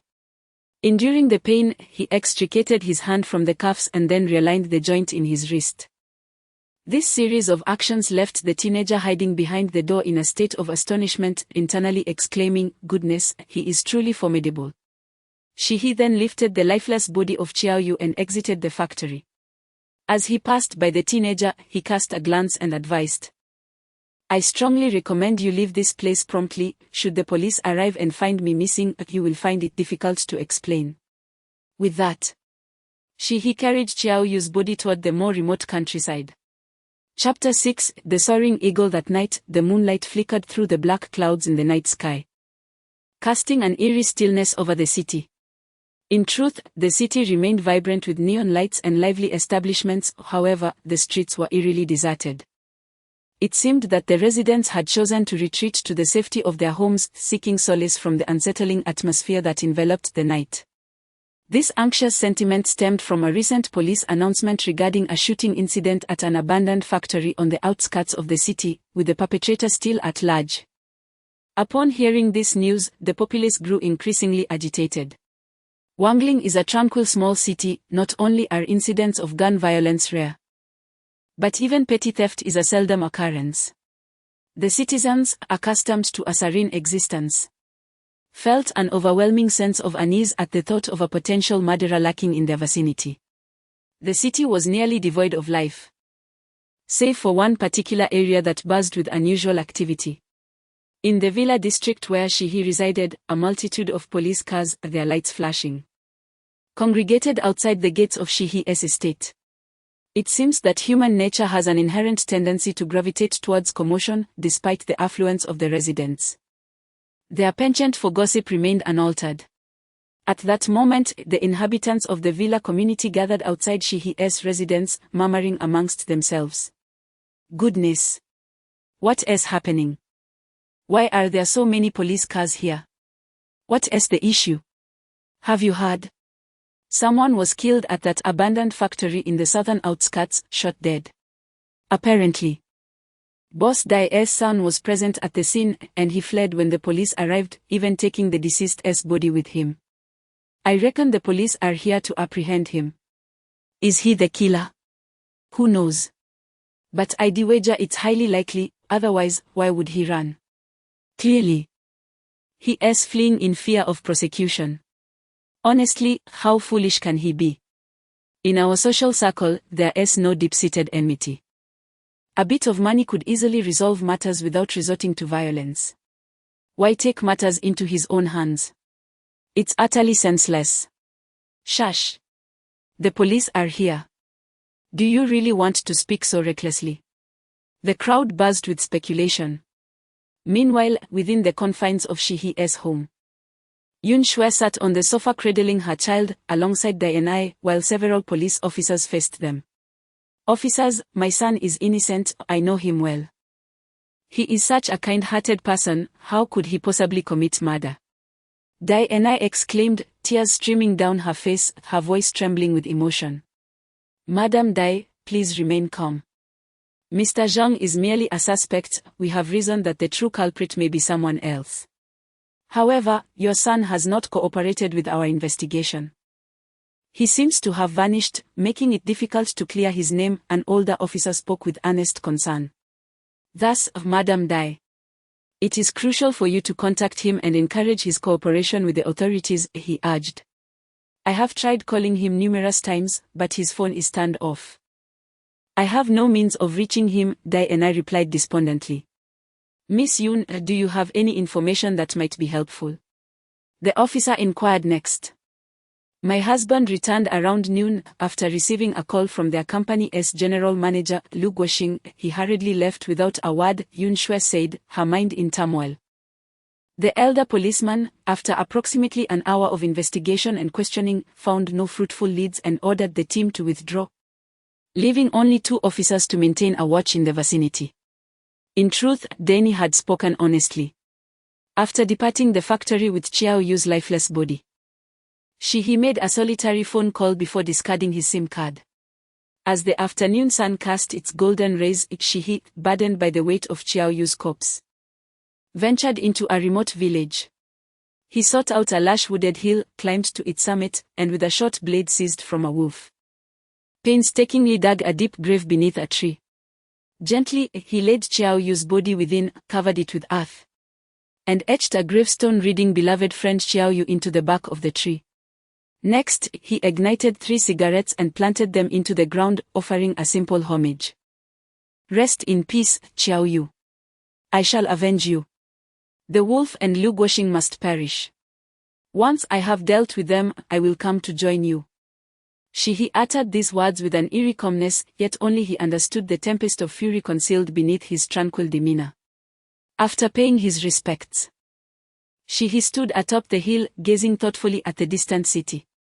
In retrospect, he realized how naive he had been, having perceived the world in overly simplistic terms. Through these harrowing experiences, he comprehended the treachery of human nature. Light and darkness exist in stark contrast, for every instance of justice he had witnessed, there was an equal measure of malevolence lurking in the shadows. He had always believed in his own strength, convinced of his exceptional prowess without formal training.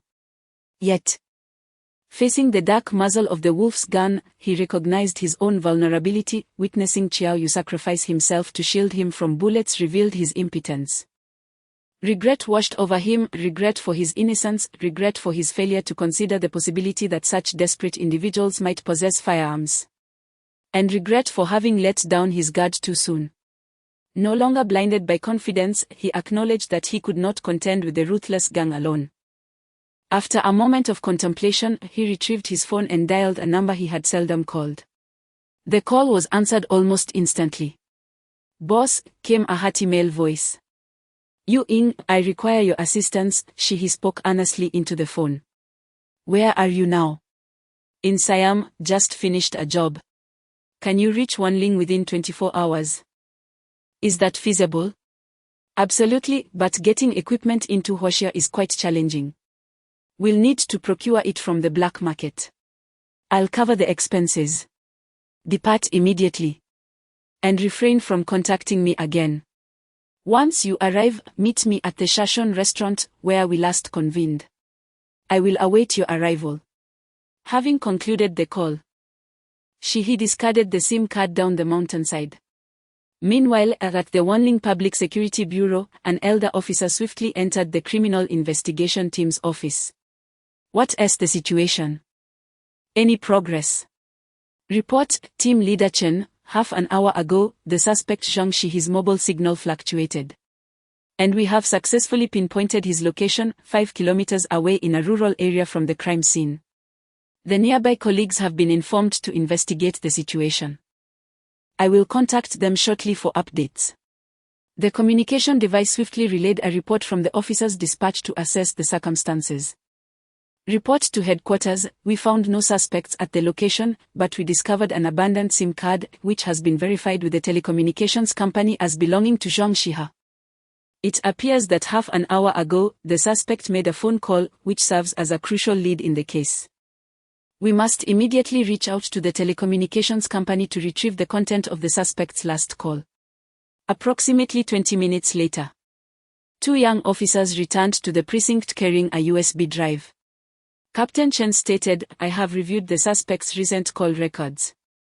All calls pertained to mundane life or work matters, except for a call made last night to the victim, instructing them to pick him up."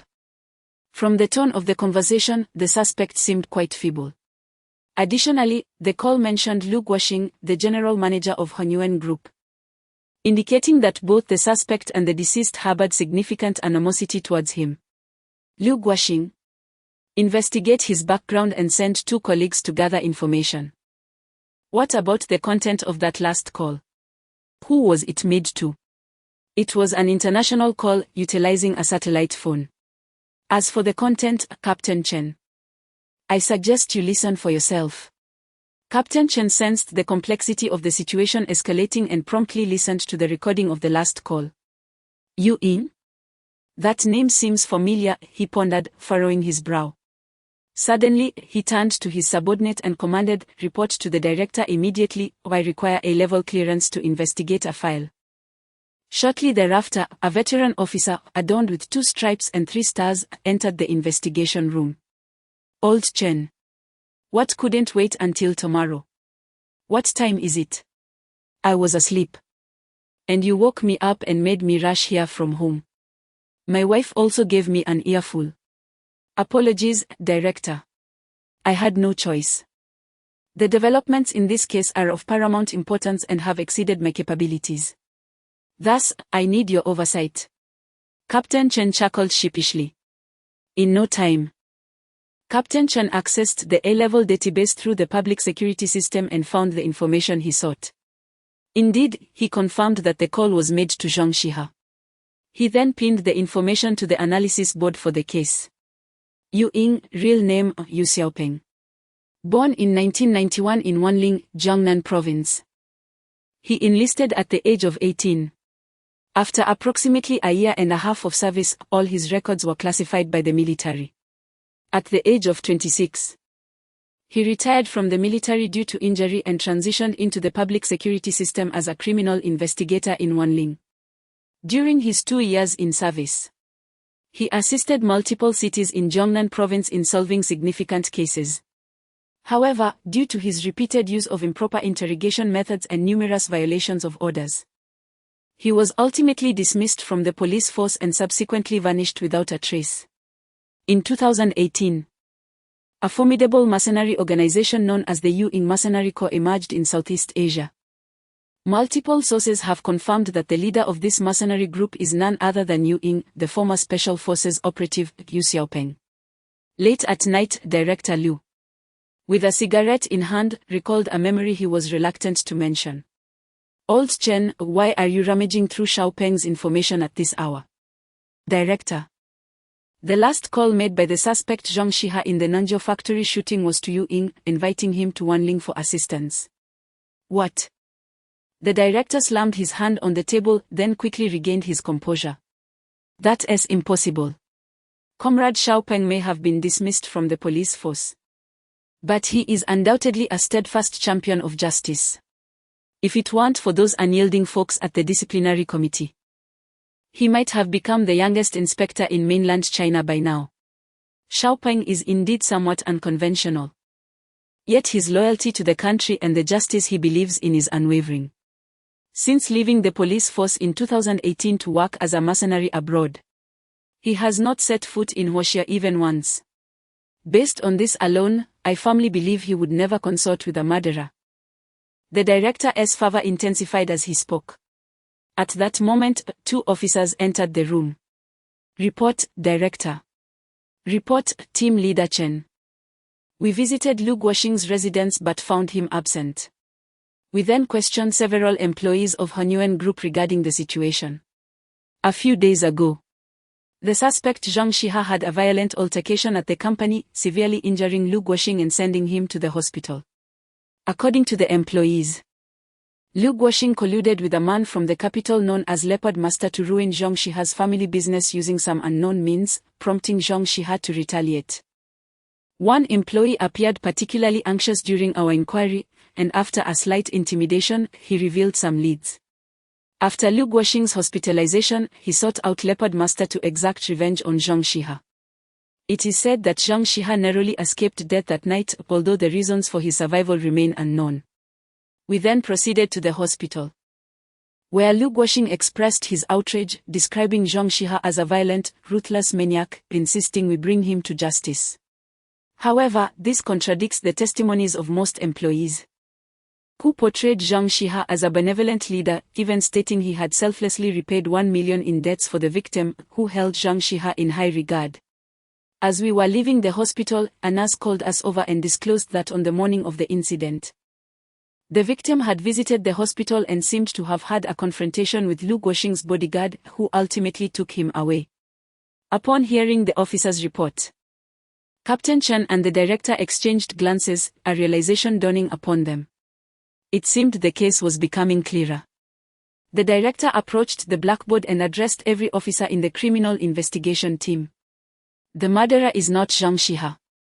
Yesterday morning, Zhang Shiha discovered Lu Guoxing's commercial conspiracy and confronted him, leading to an altercation. Unable to swallow this humiliation, Lu Guoxing did not report it but instead sought vengeance through Leopard Master. This Leopard Master appears to have significant connections and nearly killed Zhang Shiha, but for some reason, he did not deliver the fatal blow.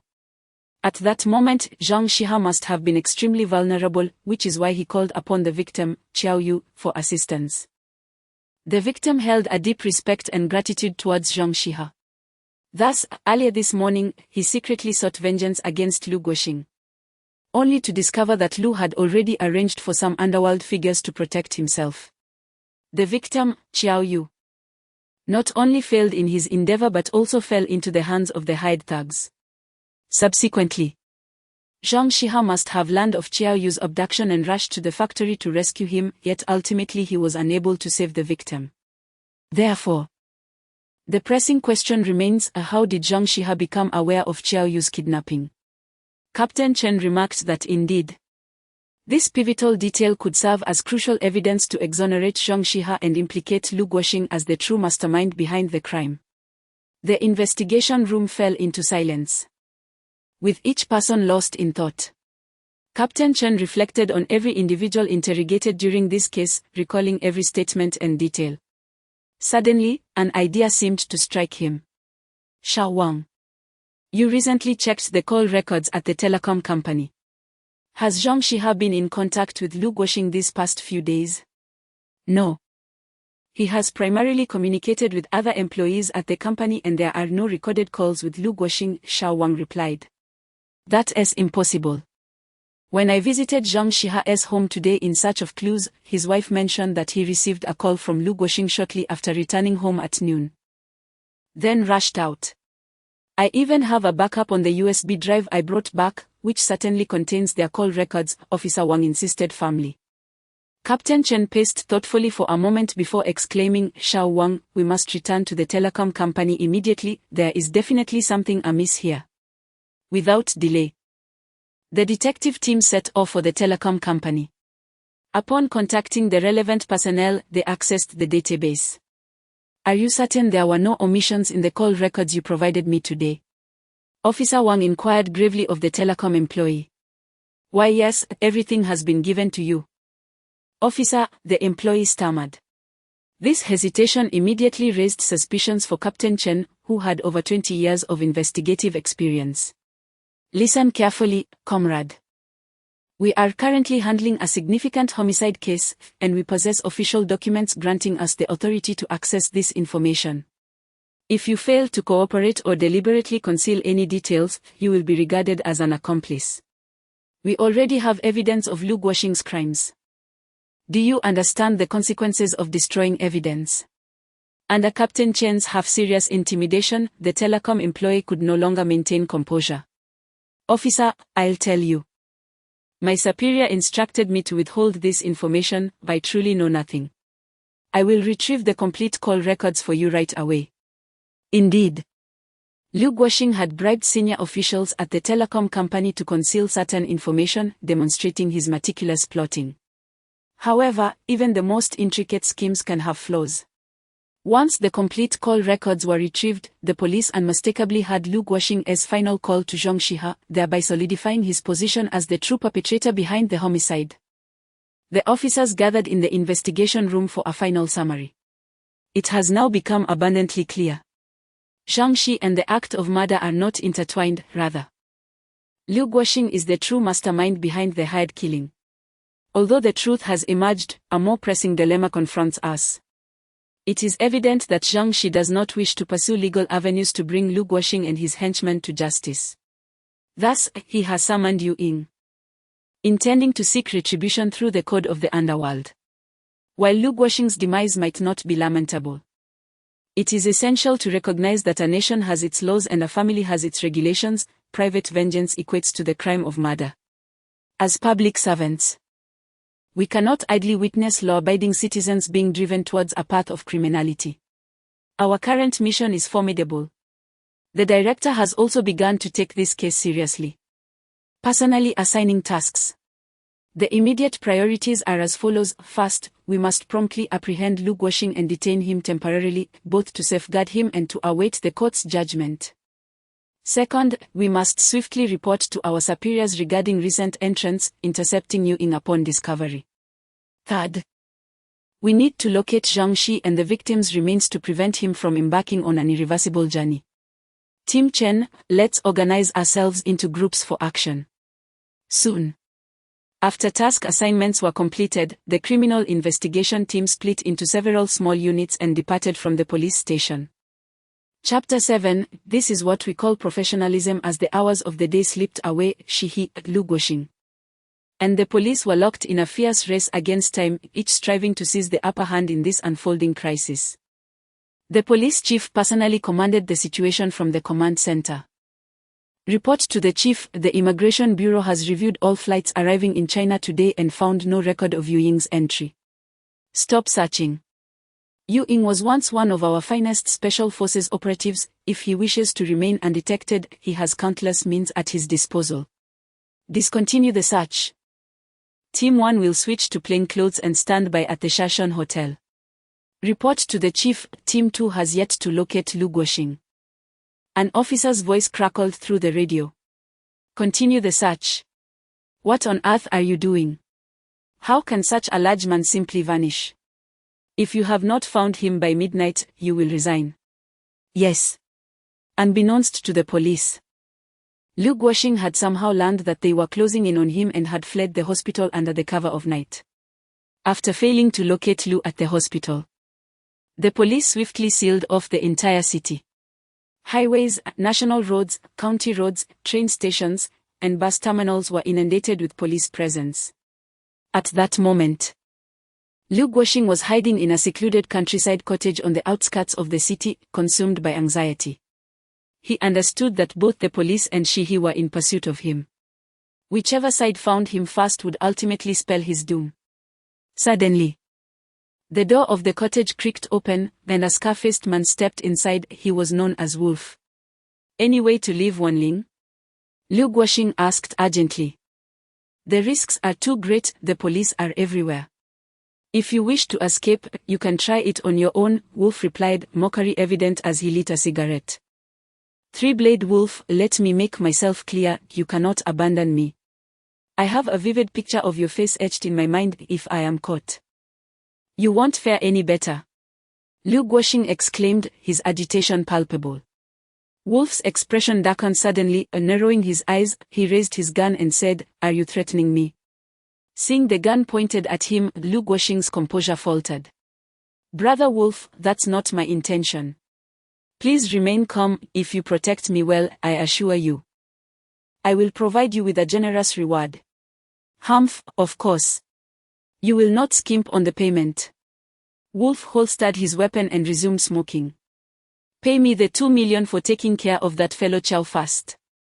Given that I encountered a tough adversary, nearly leading to my downfall, damn it. I even lost my knife, add another 1 million. Liu Guoxing, taken aback, protested, the 2 million I mentioned was for eliminating both Qiao Yu and Shi He. You only took out Qiao Yu, and Shi He is still out there searching for me. You want to raise the price. This is highway robbery. Do you think you have any standing to negotiate with me at this moment? Wolf brandished his gun again, forcing the muzzle into Liu Guoxing's mouth. Look at you now. Your legs are broken. Give you a minute, and can you even cover 50 meters? I could walk out right now, and when the police or Shi He arrive.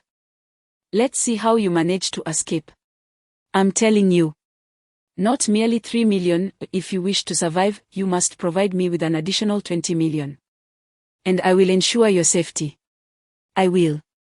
Liu Guoxing stammered, his words muffled under the pressure of the gun's muzzle. The wolfish figure retracted the firearm and lit a cigarette. You've been wanted for some time now, your bank accounts must have been frozen. Do you truly possess such wealth? I have a private account in a Swiss bank. Over the years, I have concealed a considerable sum from the company in that account. 23 million is certainly within my means. As long as you can guarantee my escape from China, I will certainly pay you. You would do well to remember your promise. Otherwise, you know the consequences. With that, the wolf departed to gather information. Meanwhile, on another front, Yu Ying had led his mercenary team into China under the guise of tourists. At Wanling Airport, the diverse group of over a dozen individuals, Caucasians, Africans, and Asians, appeared convincingly like a travel group. Wow, boss, is this really China? It's not quite what I envisioned, remarked one burly African man to the leading Asian youth. The Asian youth, Yu Ying, inquired of the African, oh, Oliver, what did you imagine China to be like? Like in the movie Crouching Tiger. Hidden Dragon, with vast bamboo forests and ancient architecture, Oliver replied. Huh. I didn't know you were a fan of Chinese cinema, Yu Ying chuckled. Of course. I've seen numerous Chinese action films, Bruce Lee, Jackie Chan, then Wong Fei-hung. I know Bruce Lee and Jackie Chan, but there is no real Wong Fei-hung. You must mean Jet Li, Yu Ying corrected. Exactly.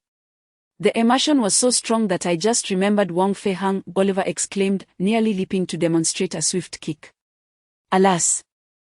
Arriving in China has been a disappointment. I expected to find Bruce Lee everywhere and everyone to be like Ip Man. Fool. Interjected a striking blonde man who shot Oliver a disapproving glance. There is a saying in China, the greatest masters conceal themselves among the ordinary, true experts do not flaunt their abilities.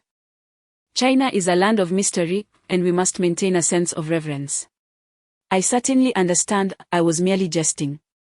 Leonardo, you truly are a dull fellow, Oliver retorted.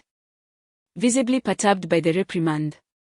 Leonardo ignored Oliver's discontent and turned to Yu Ying, asking, Boss, China has long been regarded as a no-go zone for mercenaries. Are we genuinely safe on this mission? A slight misstep could cost us our lives. I am well aware of that. Do not forget. I once served as a protector of this nation. No one understands the strength of my homeland and the capabilities of my former comrades better than I do. However, our purpose here is not to execute a mission but to settle some personal grievances for my superior. Our targets are merely societal scum. And we are unlikely to incite significant unrest. Those in power above us should not seek our annihilation. Yu Ying reassured them. Boss, your superior, our leader. What kind of person is he? Oliver inquired, leaning closer. He is a complex conundrum, appearing genteel and innocuous, yet he remains an unattainable figure for me, Yu Ying replied. A contented smile gracing his lips. Can you believe there are individuals even more formidable than the boss? I cannot, 2 team members chimed in. But Yu Ying merely shook his head, smiling silently, for he alone understood that he represented an insurmountable chasm in his life. Let us proceed to the summit of Sha Mountain. The summit? Isn't that a restaurant? Yu Ying continued, do you understand why I regard my superior as an unreachable presence? Apart from his formidable martial prowess, his intellect is equally unparalleled. He gestured towards his head before elaborating. He must be aware that the police are monitoring him. And his phone is undoubtedly tapped. Yet, he is compelled to contact me, instructing me to meet him at the Sha Mountain restaurant. A place where I have never encountered him before. Thus, the location he referred to as our final meeting point must be the summit. And now, the police are surely awaiting us at the restaurant. We must hurry, our time is limited. The group boarded the tour bus, embarking towards the Sha Mountain scenic area. As Yu-Ying gazed out the window at the familiar cityscape, he fell into contemplation. Has the police already intervened? It seems I am destined to reunite with my former comrades, though this time we are no longer allies in battle.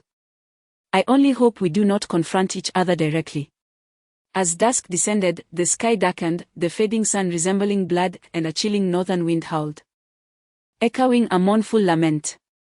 The sunset, on the brink of being engulfed by darkness, still valiantly emitted its last rays of light, refusing to surrender to the impending night. He stood at the mountain's peak, gazing at the waning sunlight, feeling a profound kinship with its plight. How similar their sufferings were just last night. The agony of his bone cancer had resurfaced, a suffocating pain reminiscent of death itself urging him to depart this world. Yet, he persevered. Knowing he had one final glimmer of hope to fulfill, bringing an end to Lu Guoxing. You are more fortunate than I. Even when consumed by darkness, dawn will surely arrive. But will a miracle save me? He mused aloud, addressing the sunset before him. Old chap, talking to the air might be a sign of impending madness, a familiar, buoyant voice chimed from behind. It was Yu-Ying, flanked by a cadre of mercenaries, all solemnly regarding Shihi. Long time no see. The two approached each other, exchanging a heartfelt embrace. The bond between men does not require constant communication, a single hug suffices, even after prolonged separation. Boss, what has transpired? Please, tell me everything. She and Yu-Ying discussed the events of the past few days, omitting the fact that he was suffering from cancer. That scoundrel Lu Guoxing. I realized back in high school that he was no good. I had already warned you, yet you treated him like a brother. Yu-Ying's voice was laced with indignation and a hint of bitterness. It was my oversight in judging character, but it has also illuminated who truly regards me as a brother. Thank you, Xiaopeng, she expressed gratefully. Boss, please refrain from calling me by my nickname in front of my team, Yu-Ying replied, feeling somewhat embarrassed. Oh, my apologies. I almost forgot you are the renowned Yu-Ying of the Southeast Asian mercenary world. Whether I am Yu-Ying or you Xiaopeng, I remain your staunch brother. Willing to face life and death for you. Enough with the sentimental words, we must act swiftly, Yu-Ying declared. She began to outline his plan, stating, the current situation is quite complex. The police are searching for both me and Lu Guoxing. We must take action before the authorities locate him. If the police apprehend Lu Guoxing, our chances of eliminating him will be nearly non-existent. Moreover, Lu Guoxing is accompanied by a few armed desperados, who pose the greatest obstacle. Yu-Ying, has the weaponry issue been resolved? She inquired. We have successfully contacted the black market. The firearms are securely placed at the designated location. We can retrieve them during our operation, Yu-Ying confirmed. Excellent, our primary objective now is to uncover Lu Guoxing's hiding place. She produced a photograph of Lu Guoxing, stating, this is the man, please familiarize yourselves with his appearance. You all are experts in reconnaissance. Given the police presence, our time is limited. I implore you to identify this individual swiftly. Have you all taken note? Let us move quickly. Yu-Ying added, time is of the essence. No sooner had he spoken than all members of the mercenary team dashed down the mountain with remarkable speed. Truly, this is the finest mercenary group in Southeast Asia, now that is professionalism. She remarked with a smile, observing the departing figures.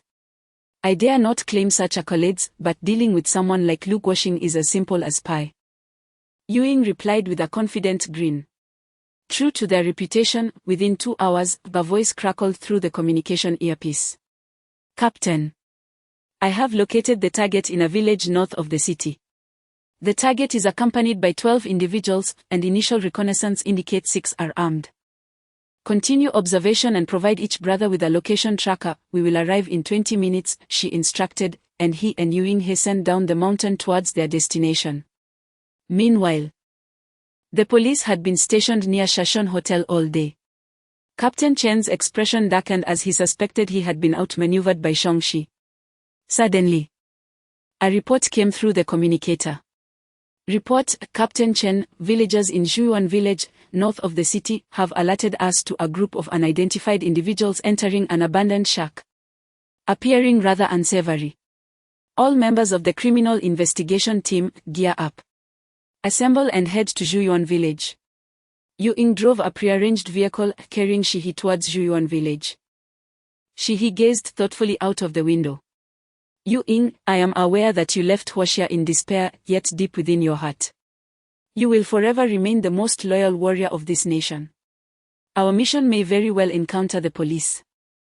So you must swiftly deal with the bodyguards hired by Lu Guoxing and then make a hasty exit. Leave Lu Guoxing to me. Boss, what do you mean by that?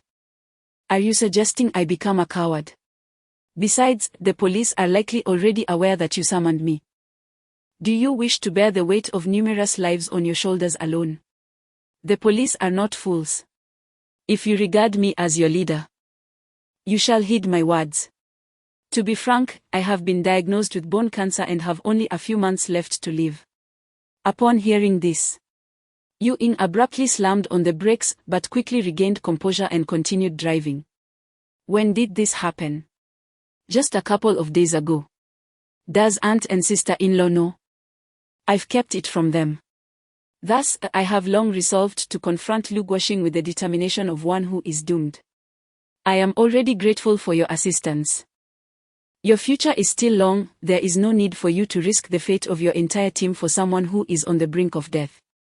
The atmosphere in the vehicle grew somber. Soon, they arrived near their destination, parking the car by the roadside. Shihi and Yu-Ying ventured into the village to join the others. Inside a small house, the lights were aglow outside. 10 individuals were engaged in various activities, some engrossed in their phones, others gathered around playing cards, while 2 remained vigilant, patrolling the courtyard. Boss, everyone is assembled. Please instruct us on how to proceed, inquired the blonde, handsome Leonardo, addressing Yu-Ying. Huaxia is a gun-restricted country.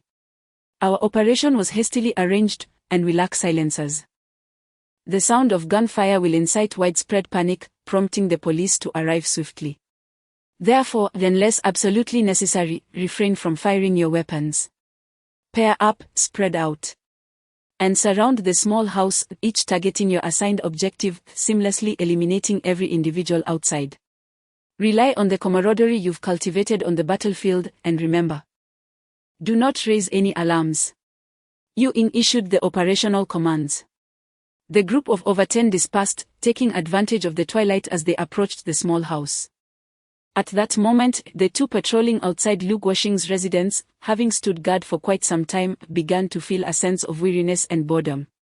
They huddled together, one lighting a cigarette as they engaged in conversation. Ugh, what a dreadful assignment Boss Chai has taken on, coming to this desolate place to endure the wind. Dreadful. The reward for this job is over 20 million. Each of us will pocket at least several 100,000, and judging by today's commotion, it's highly likely we'll face no issues. Seriously, over 20 million. Each of us will only get a few 100,000 while Boss Chai pockets more than 10 million. Why does he get to take it all? Who said he shouldn't? He is the boss, he is the one who took the job. If you are dissatisfied, go confront him about it.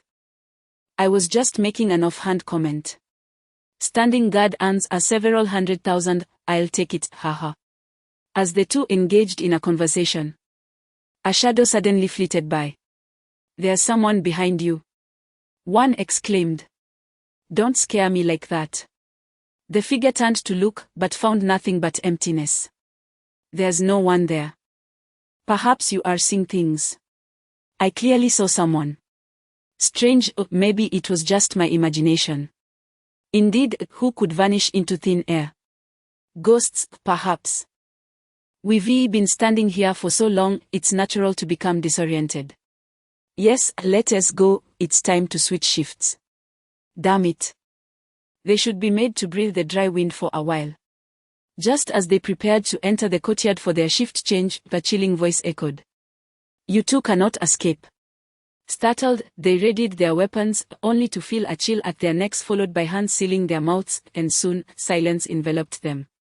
Zhou Zheng. You've been a bit too talkative. Just act. Old Wang, you are overly cautious. With this ragtag group, they wouldn't stir a wave even if given the opportunity.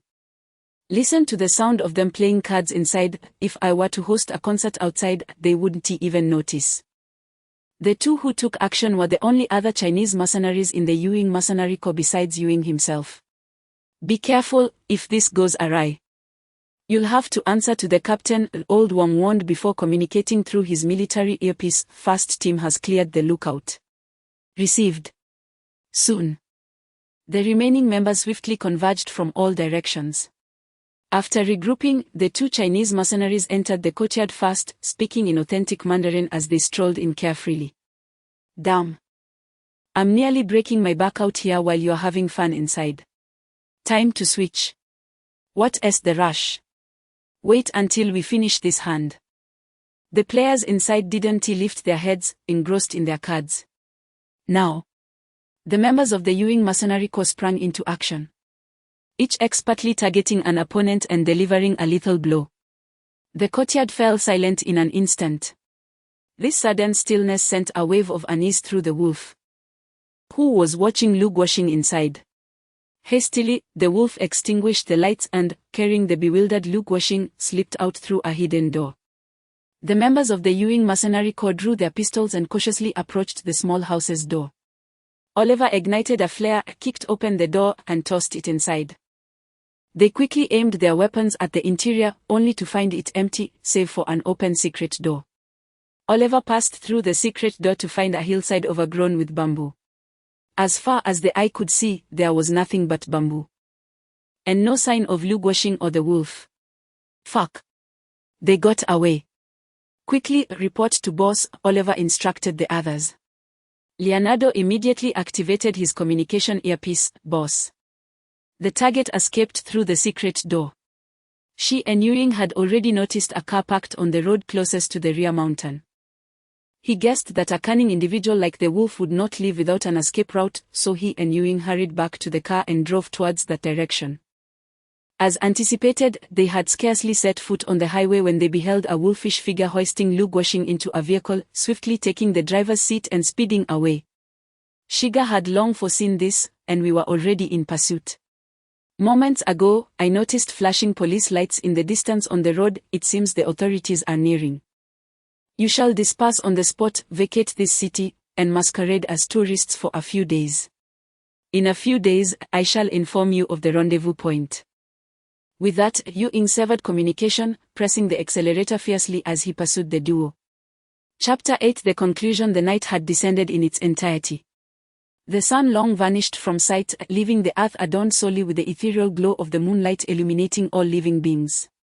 On the winding roads outside Wanling City, vehicles traversed in an orderly fashion, embodying the tranquility and peace of the world's safest country.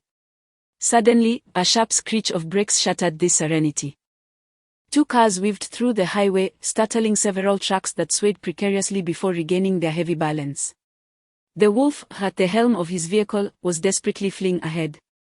Gripping the steering wheel with fierce determination, focusing all his energy on driving, aware that any lapse could result in being overtaken by the pursuing eagle behind him.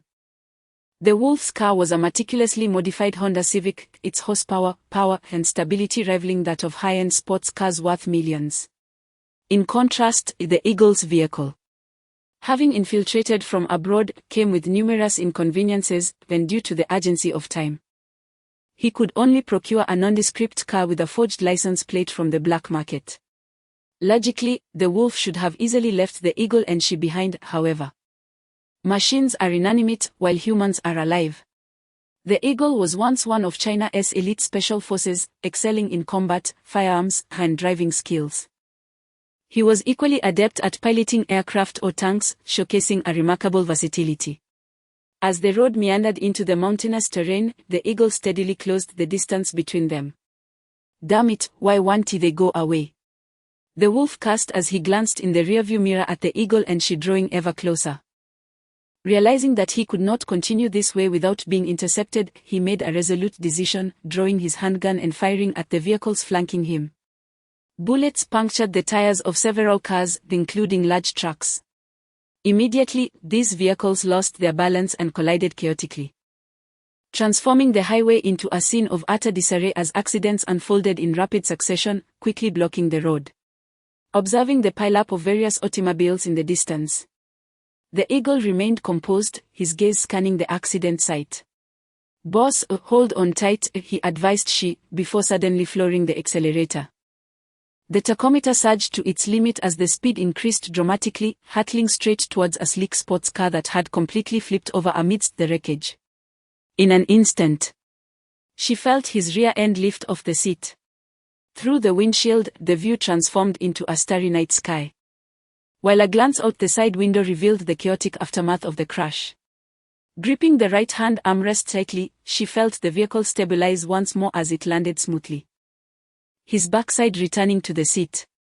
Indeed, the Eagle had executed a breathtaking stunt, leaping high over the overturned sports car, forming a perfect arc as he soared over the entire accident scene before continuing to chase the Wolf with unwavering determination. "Crazy!" she exclaimed. This maneuver, though appearing straightforward, required impeccable precision in controlling the vehicle's speed and direction. Even the slightest error could result in catastrophe. It was no wonder that she offered such an assessment. "Haha, I appreciate the compliment, boss." Yu Ying, with brazen audacity, also takes those two words as praise. The Wolf, ahead, has already spotted Yu Ying and she is speeding out of the rearview mirror. "Damn, what lunatics." The Wolf shares the same sentiment and then passes his handgun to Lu Guoxing beside him. "Take it, shoot at them." I can't. I've never used a gun before." "Haven't you seen pigs run if you've never eaten pork? You must have watched it on TV, right? Release the safety, pull the trigger. It doesn't matter if you can't aim, just apply pressure. If it weren't for the fact that I need to drive and can't turn back, would I need you, this useless fool, to shoot?" Trembling, Lu Guoxing takes the gun, cautiously leaning out the window. "Steady now, for heaven's sake.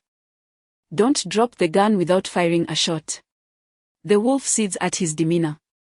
Gritting his teeth, Lu Guoxing fires a shot at Yu Ying's vehicle, sparks flying near it, clearly indicating a miss. "That kid actually dares to play with guns." Yu Ying chuckles, entirely unconcerned about the possibility of being hit. "Allow me to show you how to handle a firearm." With his right hand gripping the steering wheel, Yu Ying draws his gun with his left hand from his waist, aiming at the driver's seat of the vehicle ahead. The gunshot rings out, leaving only a faint crack in the rear window of the car ahead. Frowning, Yu Ying then fires another shot at the tire, and although the bullet penetrates the tire of the Honda Civic, the vehicle continues to speed away steadily. It turns out to be bulletproof glass and bulletproof tires. Bulletproof glass is one thing, it's merely high-strength tempered glass. However, acquiring bulletproof tires domestically is no easy feat. Yu Ying remarks, with technological advancements, today's bulletproof tires have long replaced the old puncture-proof tires. This new type of infused solid tire is created by injecting two high molecular materials into the tire, resulting in a high elastic polymer, polyurethane, which integrates with the tire, leaving it without air pressure. Moreover, the inner tube contains a special viscous fluid that can swiftly seal any punctures. Upon hearing this, he furrows her brow. "Without sufficient firepower to shatter the glass or burst the tires, we can't simply ram into them to block their path, can we? What are your thoughts?" He inquires of Yu Ying. "We can only take a gamble, get close to their right side, and shoot through their fuel tank, forcing them to stop. Won't that cause an explosion?" He questions. "That's just a cinematic effect. For gasoline to explode, it must vaporize and mix with oxygen. The proportion of gasoline molecules to oxygen must be between 1, 4 and 7, 6, therefore. Merely shooting a hole with a handgun won't allow enough oxygen into the fuel tank to reach that ratio, making an explosion impossible. Of course, a machine gun barrage would definitely cause an explosion, Ewing explains. So, what do you mean by taking a gamble? It means we wager that we won't be hit before we get close enough to shoot the fuel tank, Ewing responds. As he also draws the handgun Ewing prepared for her. Leave it to me. If Lu Guoxing dares to show his face, let him perish in the vehicle. When he was studying abroad, he often practiced shooting at a live ammunition shooting club and even participated in shooting competitions, achieving commendable results. While his marksmanship may not reach the level of a special forces soldier, he is certainly proficient. Observing he extend his firearm from the car window, Lu Guoxing, like a turtle, retreated into the vehicle, hastily closing the window. Ewing accelerated to the right rear of the wolf's vehicle, firing a shot that struck the fuel tank of the Civic, causing fuel to leak slowly. An alarm blared from within the wolf's car, and with a curse, he abruptly swerved left, steering the vehicle into the fields beside the road. The wolf abandoned Lu Guoxing in the car, disembarking to take cover behind a large stack of grain. He and Ewing also exited their vehicle, seeking shelter to observe the situation. Brothers. It is I, Amir Jr., who failed to recognize the might of the two esteemed figures. I can no longer protect Lu Guoxing. I refuse to partake in this endeavor. I beseech you to spare my life. The wolf shouted from behind the grain pile. He chambered around, exchanging a knowing glance with Ewing before responding loudly. When you killed Qiao Yu, did you foresee this day? Moreover, it was I whom you intended to shoot that day. Qiao Yu shielded me from the bullet, allowing me to survive until now. Do you truly believe I would let you escape? His voice echoed angrily as Ewing crawled stealthily through the rice stalks toward the grain pile. Boss Zhang, you know well that in our line of work, we take money to resolve troubles for others. It was never my intention to kill you. Lu Guoxing is the true culprit. I am but a tool, a mere knife in someone else's hand. If someone wields a knife to harm you, what use is it to retaliate against the knife? Besides, as you've seen, police cars are already en route here. Prolonging this situation benefits neither of us. Let me go, and you should quickly deal with Lu Guoxing and leave. The wolf's words dripped with self-serving logic, as he desperately sought a path to survival. I tell you, today, neither you nor Lu Guoxing will live alive. Even if it means our mutual destruction, I must kill you both.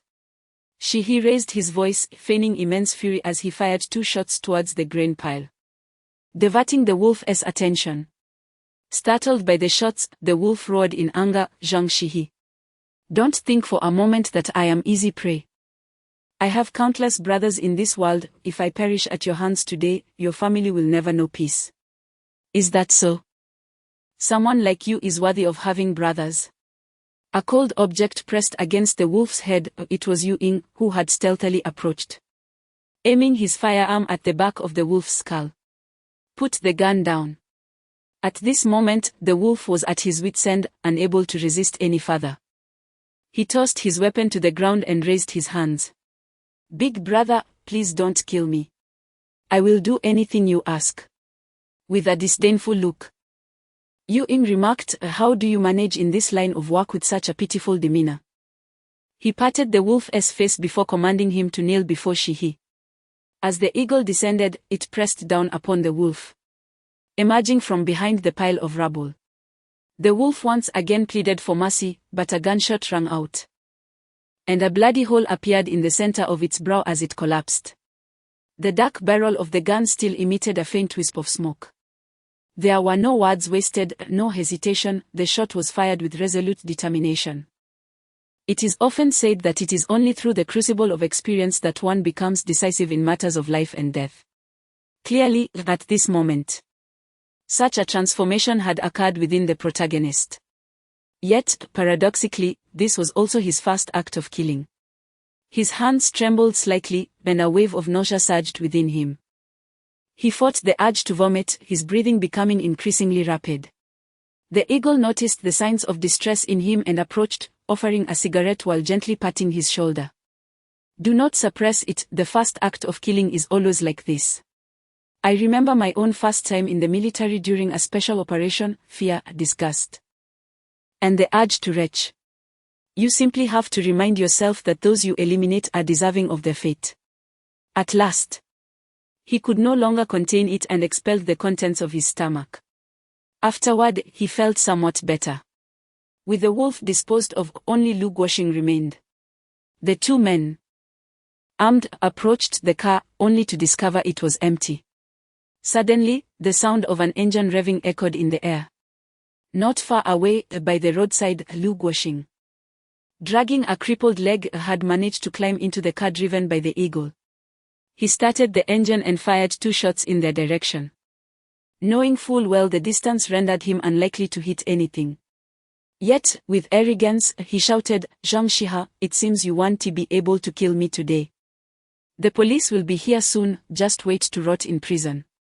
Ha ha ha. With that, he sped away. On the other hand, all that remained for Shiha was a leaking Civic. Without a moment's thought, he opened the door and took the driver's seat. Boss, although this car won't explode immediately, driving at high speed with a fuel leak is still perilous. You cannot pursue like this. Step aside. Your task is complete. Dispose of the wolf's body and leave this place.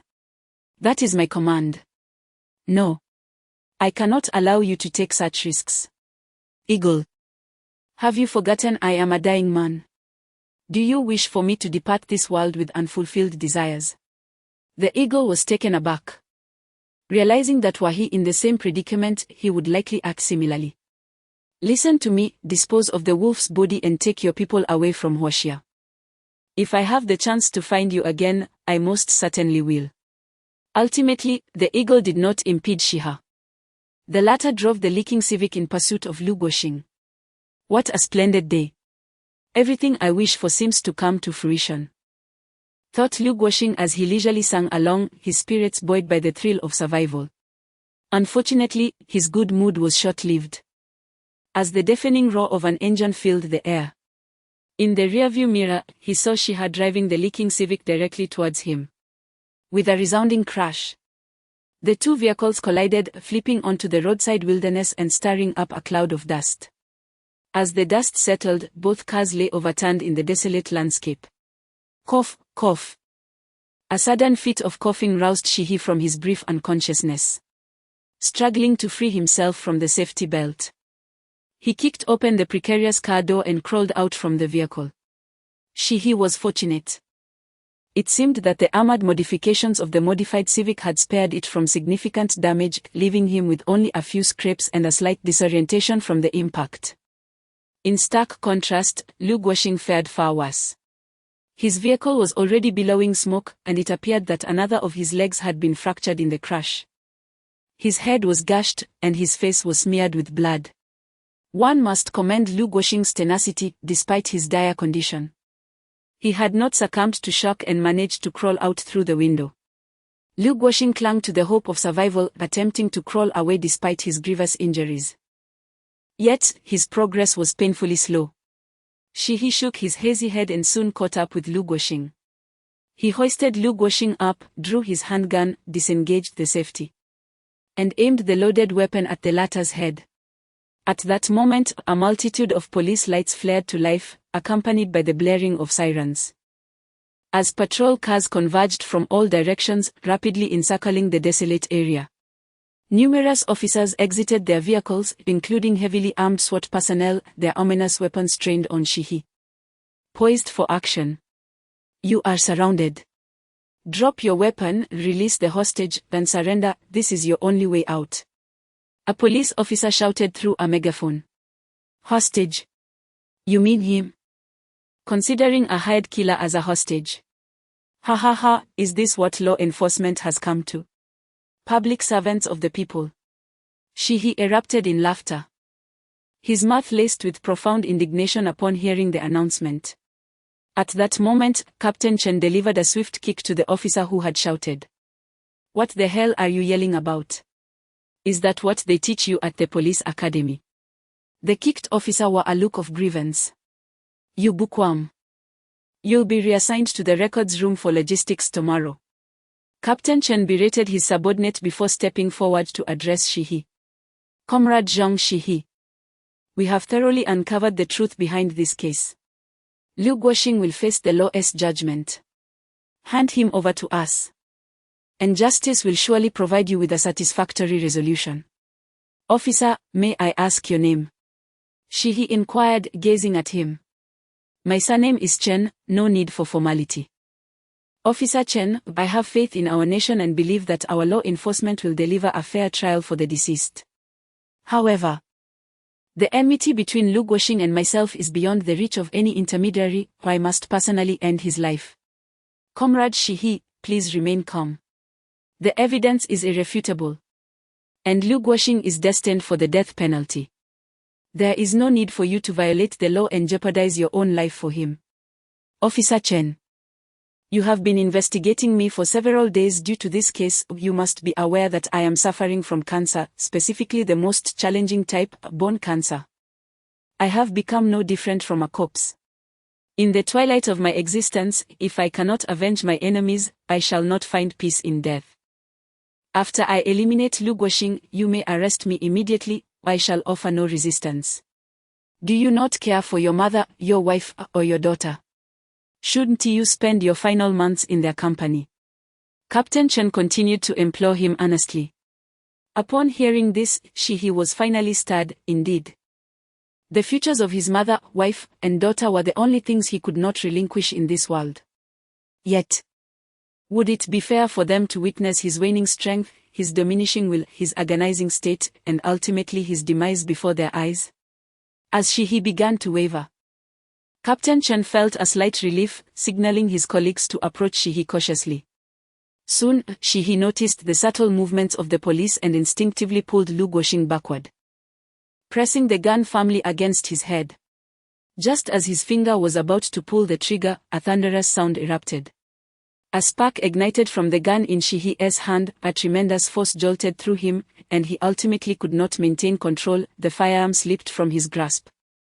Almost instantly, another deafening shot rang out, and Liu Guoxing's head exploded before Shihi's eyes. Shihi stared in disbelief at the scene unfolding. Who had done this? A wave of insurmountable frustration surged within him. Liu Guoxing's life had not ended by his own hand after all. Anger consumed him. Where had his earlier decisiveness vanished? He loathed himself for not having decisively concluded Liu Guoxing's life, for engaging in futile conversation with the police. At the moment of Liu Guoxing's death, police personnel swiftly apprehended Shihi. Captain Chen, however, was observing the small hill 100 meters away. With his experience as a veteran and over 2 decades in criminal investigation, he recognized that the gunshot he had just heard was undoubtedly that of a sniper. The hill he was gazing at was the optimal vantage point for a sharpshooter. Amid the flashing police lights, he vaguely discerned a tall figure retreating with a firearm. The shooter is positioned at 12 o'clock on that hill. Teams 1 and 2 proceed to investigate. Following Captain Chen's orders, some officers hastily drove off, while Shihi was handcuffed and escorted into a police vehicle. The case had finally reached its conclusion. The perpetrators had faced the ultimate punishment. In the end, Shihi did not take a life in front of the police, which seemed the best outcome, yet perhaps it was not. Each individual harbored their own unique answers within. Meanwhile, in Zhuyuan village, more than a dozen corpses lay still, and would Shihi, now arrested, spend the remainder of his life behind bars? Chapter 9, The Hidden Card of the Eagle. On a summer night, Wanling regained its former vibrancy. Following the police announcement regarding the demise of the perpetrator behind the suburban factory murder case, the citizens felt a wave of relief wash over them. Life returned to its semblance of tranquility and peace, reminiscent of days gone by. However, the police remained embroiled in the complexities of the case. 2 days had elapsed since Liu Guoxing was shot dead. On that fateful night, the authorities failed to trace the sniper, who seemed to have meticulously prepared for the assault, leaving no trace behind. In the detention room of the Wanling Public Security Bureau, Shiha remained confined. Captain Chen entered the facility once more, having lost count of how many times he had visited in the past 2 days. Observing the silent Shiha, Chen felt a familiar headache resurface. "Comrade Shiha, do you still have nothing to say?" Captain Chen inquired once more. "There is nothing to discuss. I killed those scoundrels from Zhuyuan village. Had it not been for the unforeseen circumstances, Lu Guoxing would certainly have met his end at my hands. Whatever judgment awaits me, I accept it. I take full responsibility for the government's accusations," Shiha declared resolutely. Aside from revealing the location of Chiao Yu's remains, imploring the police to ensure a proper burial for him, Shiha had remained tight-lipped, determined to shoulder the burden alone. "Comrade Shiha, do not mistake this seasoned detective for a fool. Could a single individual truly eliminate a dozen armed assailants? Moreover, your recorded conversations clearly indicate that you summoned the eagle back," Captain Chen retorted. "And so? Must you apprehend the eagle? Years ago, you allowed him to depart this nation in disappointment due to so-called regulations. Now, must you execute this once silent hero, who selflessly served the country for the sake of some societal dregs, those vile criminals? I fail to comprehend whether the law is meant to protect the innocent or shield the guilty." Shiha's voice brimmed with indignation. "Do you truly wish to forgo seeing your mother, wife, and daughter again? Captain Chen, cease your attempts to sway me with my family. I already regret hesitating to pull the trigger that night after heeding your words, leading to Lu Guoxing's survival. To be honest, I harbor some resentment towards you. So, there is no need for further discussion." Captain Chen fell silent, at a loss for how to persuade the man before him. He turned to leave. "Captain Chen, has my family inquired about me?" For the first time in days, Shiha initiated a question. "They came, but we refused them visitation due to the gravity of the case, which remains unresolved," Captain Chen replied. "Thank you. I kindly ask you to refrain from disclosing my condition to them. Please." Captain Chen regarded him for a moment before turning away. In the deep of night, a gentle drizzle began to fall from the sky. The summer breeze, accompanied by this light rain, tenderly washed over the city's verdant foliage. Atop the poetic mountain, a group of individuals stood silently, allowing the rain to cascade upon them. This group was none other than the Eagle Mercenary Corps, led by the indomitable Eagle himself. 2 days prior, Eagle had disregarded Shihi's advice and, after dealing with the carcass of a wolf, reunited with his comrades to return to Wanling, plotting to rescue Shihi. "Boss, are we truly going to storm the police station to break him out?" Leonardo inquired anxiously. Once an exemplary agent of England's MI6, Leonardo had departed from England under various circumstances to join the Eagle Mercenary Corps, where he often served as a strategist. In his mind, every mission was subjected to a meticulous analysis of pros and cons as well as the likelihood of success. Thus, he opposed Eagle's audacious plan to infiltrate the prison. Nevertheless, his trust and loyalty towards Eagle were unwavering, akin to Eagle's feelings for Shihi. Even if the task were akin to a moth drawn to a flame. Should Eagle decide upon it, he will accompany him, regardless of the peril. I am aware that this course of action is undoubtedly self-destructive. I recognize that I am being irresponsible towards you all. Yet, I cannot stand idly by while Shigu languishes in prison. With a fierce blow, Eagle struck a tree, contemplating for a moment before reaching a resolution. I cannot betray you. Henceforth, I declare that the Eagle Mercenary Corps is officially disbanded. You are all free to leave. Boss, what do you mean by that? Do you regard us as cowards? After all these years of facing peril alongside you, risking our lives together, are we to abandon you now? If I leave, I shall be branded a deserter, and I cannot bear that. Oliver was the first to protest upon hearing Eagle's declaration. The rest of the members echoed his sentiments. There was not a coward nor a deserter among the Eagle Mercenary Corps. Eagle gazed at the more than a dozen brothers before him, his eyes glistening with emotion. I Eagle, I have no regrets in this life with brothers and comrades such as you. For the first time, Leonardo felt a pang of frustration regarding his intellect. Is there truly no alternative? Boss, do the laws of Huaxia really hold such unwavering rigidity? Is there no one who can manipulate the law? Surely. Corruption exists within the ranks of Huaxia as officials. Leonardo's seemingly careless remark sparked a thought in Eagle's mind. He turned and enveloped Leonardo in a warm embrace. Leonardo, you are indeed the brain of our mercenary corps, ha ha ha. Before Leonardo could fully comprehend the situation, Eagle retrieved his phone. While it is true that no one can sway the law in Huaxia, if one's status and position reach a certain pinnacle, and provided that national interests and public safety are not jeopardized, then navigating a few back doors should pose no significant issue. Eagle dialed a number, and after a few rings, the call connected.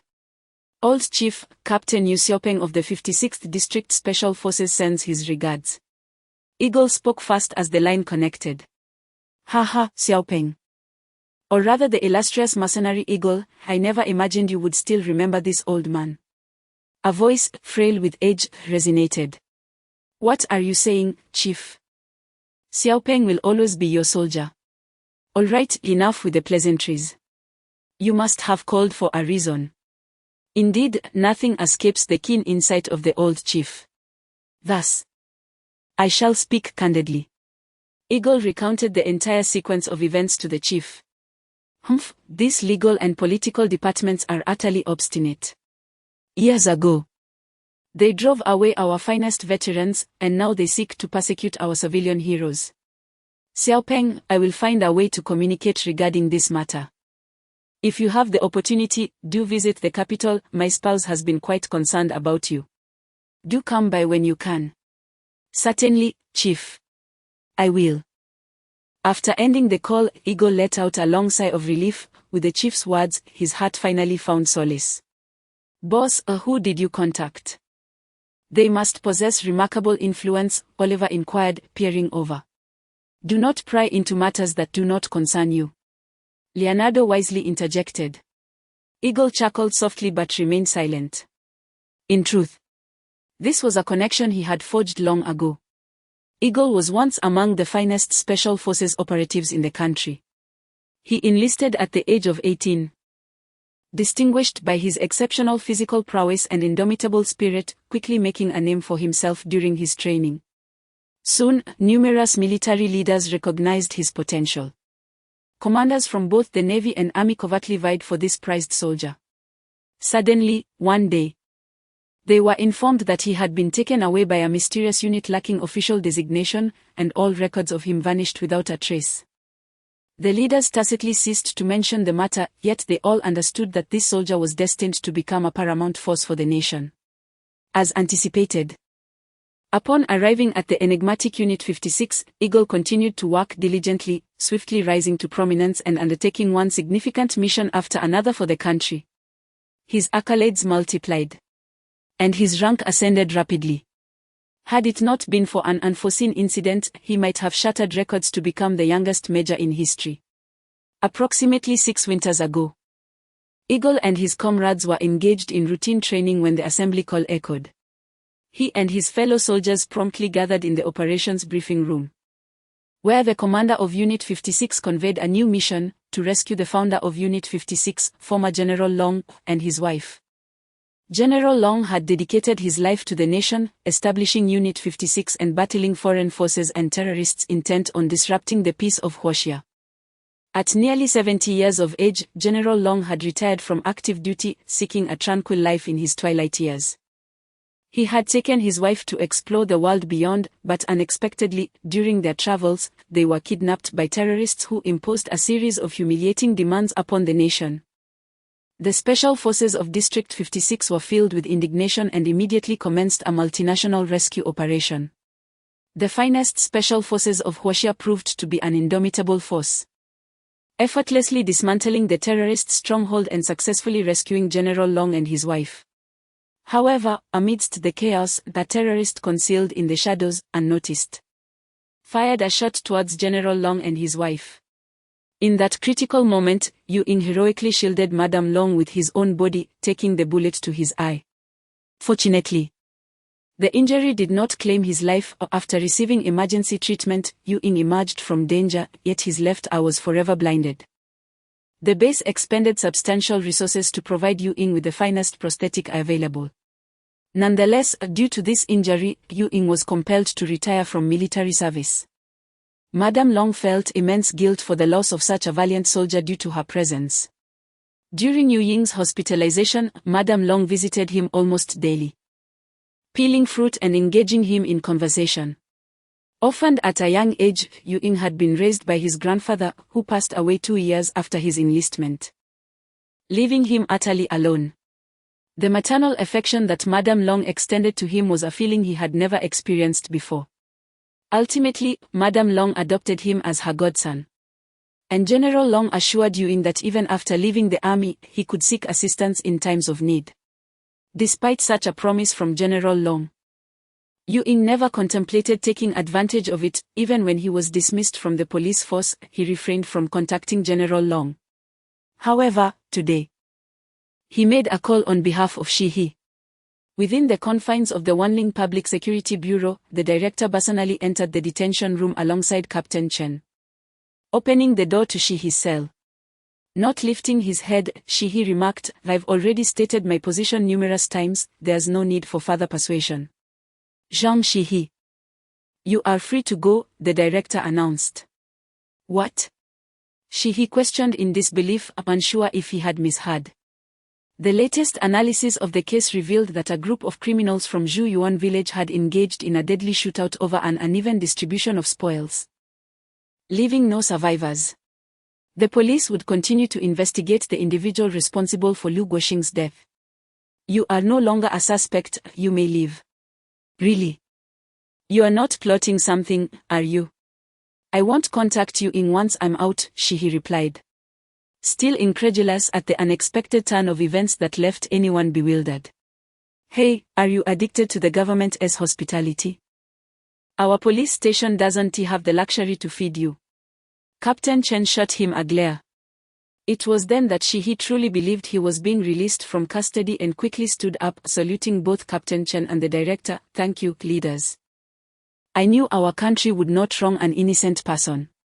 "Enough with the chatter, off you go," Captain Chen instructed, leading Shihi out of the police station. "The car you abandoned on the road has been towed back to the station, just sign a few papers, then you can retrieve it. Additionally, please settle the expenses for the fuel provided by the government." "No problem," he chuckled. She and Shasha smiled innocently, reveling in the delightful sensation of newfound freedom. "There is also a personal matter," Captain Chen whispered as he leaned closer to Shi. "I am aware that Yu Ying has not yet departed from Hoxia. Could you inform him that he is welcome to visit the director? The former leader misses him dearly." "I shall convey your message." She drove away from the police station, hastening towards home without delay. "Mother, my dear wife, I have returned," he exclaimed upon entering his abode. In the living room, where sorrow had previously enveloped his mother and wife, both erupted into tears at the sight of him, tears of overwhelming joy. They instinctively rushed towards him, embracing him tightly, weeping unabashedly. "All right, the two most important women in my life, everything is fine now, I am back." "Why you didn't escape from prison, did you?" Diana inquired anxiously. "What nonsense are you speaking, mother? I am not a criminal. The police uphold justice. Once the case is thoroughly investigated, I will naturally be released." Yes. I spoke out of turn. "Please sit down, I will prepare a meal for you. You must have had little to eat during your time in there." "It's all right. Mother, you needn't fuss. Let us dine out instead." "My love, please bring Li air, we shall indulge in a feast." The family spent a joyous evening filled with laughter. Yet, the shadow of Shi's cancer loomed, a poignant reminder that such happiness may not endure for long. Chapter 10, The evening breeze by the river. As the summer solstice approached, the scenery of Shashon was picturesque, adorned with lush trees and the melodious chirping of birds amidst fragrant blossoms. within the confines of the Dai residence at the Shashon Villa. Shihi was playfully making faces to amuse his adorable daughter, eliciting peals of innocent laughter from the child.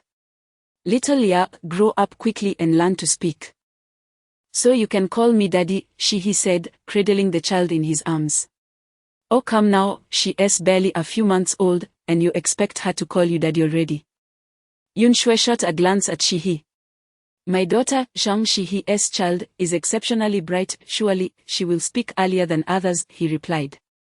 His expression radiating paternal pride, while the little one gazed back with sparkling eyes and a sweet smile. This scene truly exemplified familial bliss. Darling. You've been resting at home for several days now, perhaps it's time for you to return to work, Yunshui remarked. What? Have I been home for just a few days and you're already tired of me? Shihi feigned displeasure. Not at all. Since Liu Guoxing's incident, the position of general manager at your company has remained vacant. That role should have been yours years ago.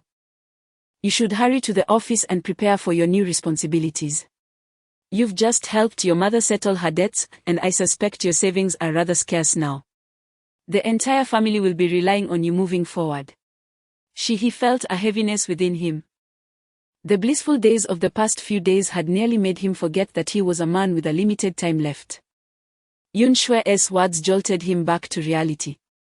He indeed needed to act swiftly to secure some inheritance for his family. However, the board of directors must have already been informed of his battle with bone cancer. Would they still consider employing him? Yes. I must make my way to the company and meet with the board, Shihi decided after a moment of contemplation, determined to take a chance. Arriving at Hanyuan building, he parked his car, but as he approached the entrance, he was stopped by a security guard. Please present your work identification, the guard requested. Do you not recognize me? Shihi asked, astonished, as he believed the guard had not changed. I do recognize you, the guard replied. Then why are you stopping me and asking for my work ID? Shihi said, somewhat irked. Mr. Zhang, when the police reported on the murder case some time ago, the board issued a notice to terminate your employment. The police have since clarified my innocence. The true culprit is Liu Guoxing. Mr. Zhang, please do not make things difficult for me, a mere security guard. The board has not only announced your dismissal but has also instructed us to prevent you from entering the premises. I am just doing my job. So I kindly ask for your cooperation. Ah, how heartless and ungrateful. I have devoted myself to the company for so many years. Shihi retorted coldly but chose not to further trouble the guard and turned to leave. As he returned to the parking lot and prepared to depart, he caught sight of a familiar figure. The individual noticed Shihi and promptly turned to walk away. Director Su, since we've met, let us exchange a few words. Shihi called out, stopping the person in their tracks. Director Su looked at Shihi and realized his presence, so he turned back and said, Shihi, I understand the question you wish to pose. Although Liu Guoxing is indeed the true perpetrator in this case, you have been intricately involved throughout. The public feud between a general manager and a director has cast a significant shadow over the company's reputation. Moreover, with your current battle against cancer, the board has convened and decided, for the sake of the company's future, to terminate your employment. I hope you can comprehend this decision. However, with your skills and esteemed reputation in the industry, you shall be a sought-after asset to any organization. Do not lose heart, better days await you. After hearing Director Su's words, Shihi felt it was an expected outcome. He remained silent and drove away. The notion that he would be coveted by other companies was mere flattery. He was acutely aware of Hanyuan Group's nature. Even with only a few months left to live, Hanyuan Group would never allow him to join another company to compete for market share. They must have already disseminated news of his impending demise, leaving no other company willing to hire him. Contemplating this, a sense of despair washed over Shihi. After a moment's thought, he took out his phone and dialed Yu Ying's number. Boss, you finally got in touch with me. It took you several days after your release to remember me. Yu Ying expressed his dissatisfaction as soon as the call connected. After all that hassle. You didn't even let me spend a few cozy days with my wife and children. I'll send you my location, bring the brothers over for a meal. All right. He arrived at a barbecue restaurant located by the riverside. Wanling, situated in Zhongnan province, is graced by a tributary of the Yangtze River flowing through the city. In such a setting, sitting outdoors, feeling the river breeze, enjoying beer, and savoring barbecued skewers brought an undeniable sense of pleasure. Before long, Yu Ying and a group of people arrived in several cars. Boss, you truly understand me. If you had invited me to a fancy restaurant, I would have felt out of place. This place is great, down to earth, where we can eat and drink to our heart's content. Yu Ying said with a smile as he approached. I certainly know you well, I just wonder if the brothers can adapt to Chinese barbecue. He replied with a smile. They are all country folks, accustomed to making do with what they have. When we were on missions abroad, the conditions were often unimaginably harsh. Just having something to eat was a blessing. Yu Ying waved his hand dismissively.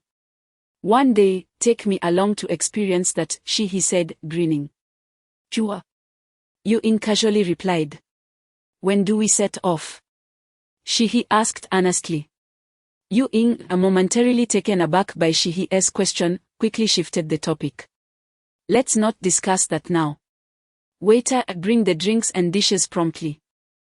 We won't stop until we are thoroughly intoxicated. Soon, crates of beer and steaming barbecued dishes were served. Come, let us eat a few bites fast, I'm starving. Oliver, you carnivore, today there will be plenty of meat for you to indulge in, courtesy of my boss, eat your fill. Yu Ying called to everyone. Oliver chuckled softly, seizing a generous portion of meat to devour with abandon. Goodness! This is outrageous, you haven't left any for us. Leonardo exclaimed, his voice tinged with playful indignation as he bantered with Oliver. Fear not, I assure you, today's feast is abundant, Yu Ying responded, beckoning to the waiter. We've reserved the entire venue, all the ingredients within are for our enjoyment. He turned to Shiha, inquiring, Boss, is that acceptable? Of course, it's a trivial matter. Shiha replied, a smile gracing his lips. As more delectable dishes were presented, the group indulged heartily in food and drink. Oh, I must say, the barbecue here in Hoshea is truly exceptional, offering a distinctive flavor unlike any from other nations, Oliver remarked, his mouth glistening with grease. Suddenly, he appeared to notice something. Boss, what is this? He asked, pointing at a skewer of lamb kidneys. That is lamb kidney, essentially the animal's renal organ. It's quite nourishing. You should give it a try, Yu Ying said, handing him a skewer. Delicious. Absolutely delightful, crispy and tender. Oliver exclaimed, urging Leonardo to taste it as well. Leonardo, embodying the elegance of an English gentleman, instinctively leaned away as he observed Oliver's ravenous consumption. Leonardo, just have a taste, Yu Ying encouraged.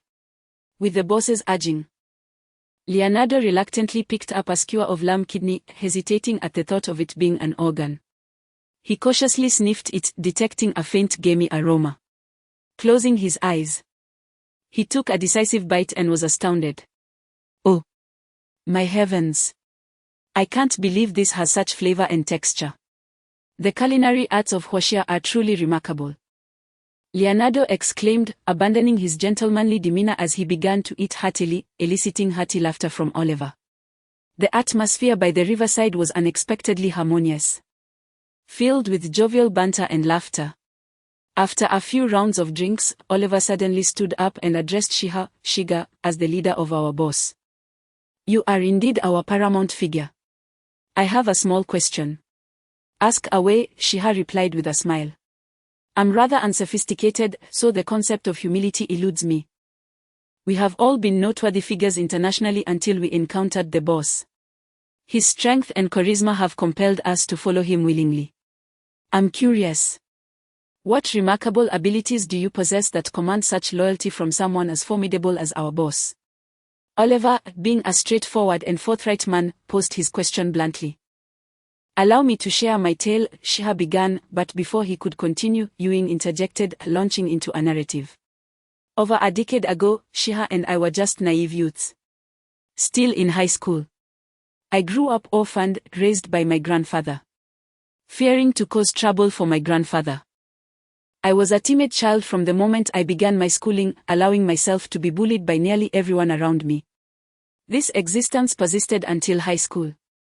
On one occasion, after exchanging a mere 2 sentences with a girl at school, I was dragged to the restroom by a gang of thugs, where I received a severe beating. It was then that Shigu entered the restroom. To my astonishment, all the ruffians ceased their assault, patiently awaiting Shiji's departure. At that time, he was infamous as the bane of bullies, having single-handedly defeated over 30 armed gangsters at the age of 15. No one dared to confront him at school. When I saw him, I felt as if I had spotted a savior and cried out for his help.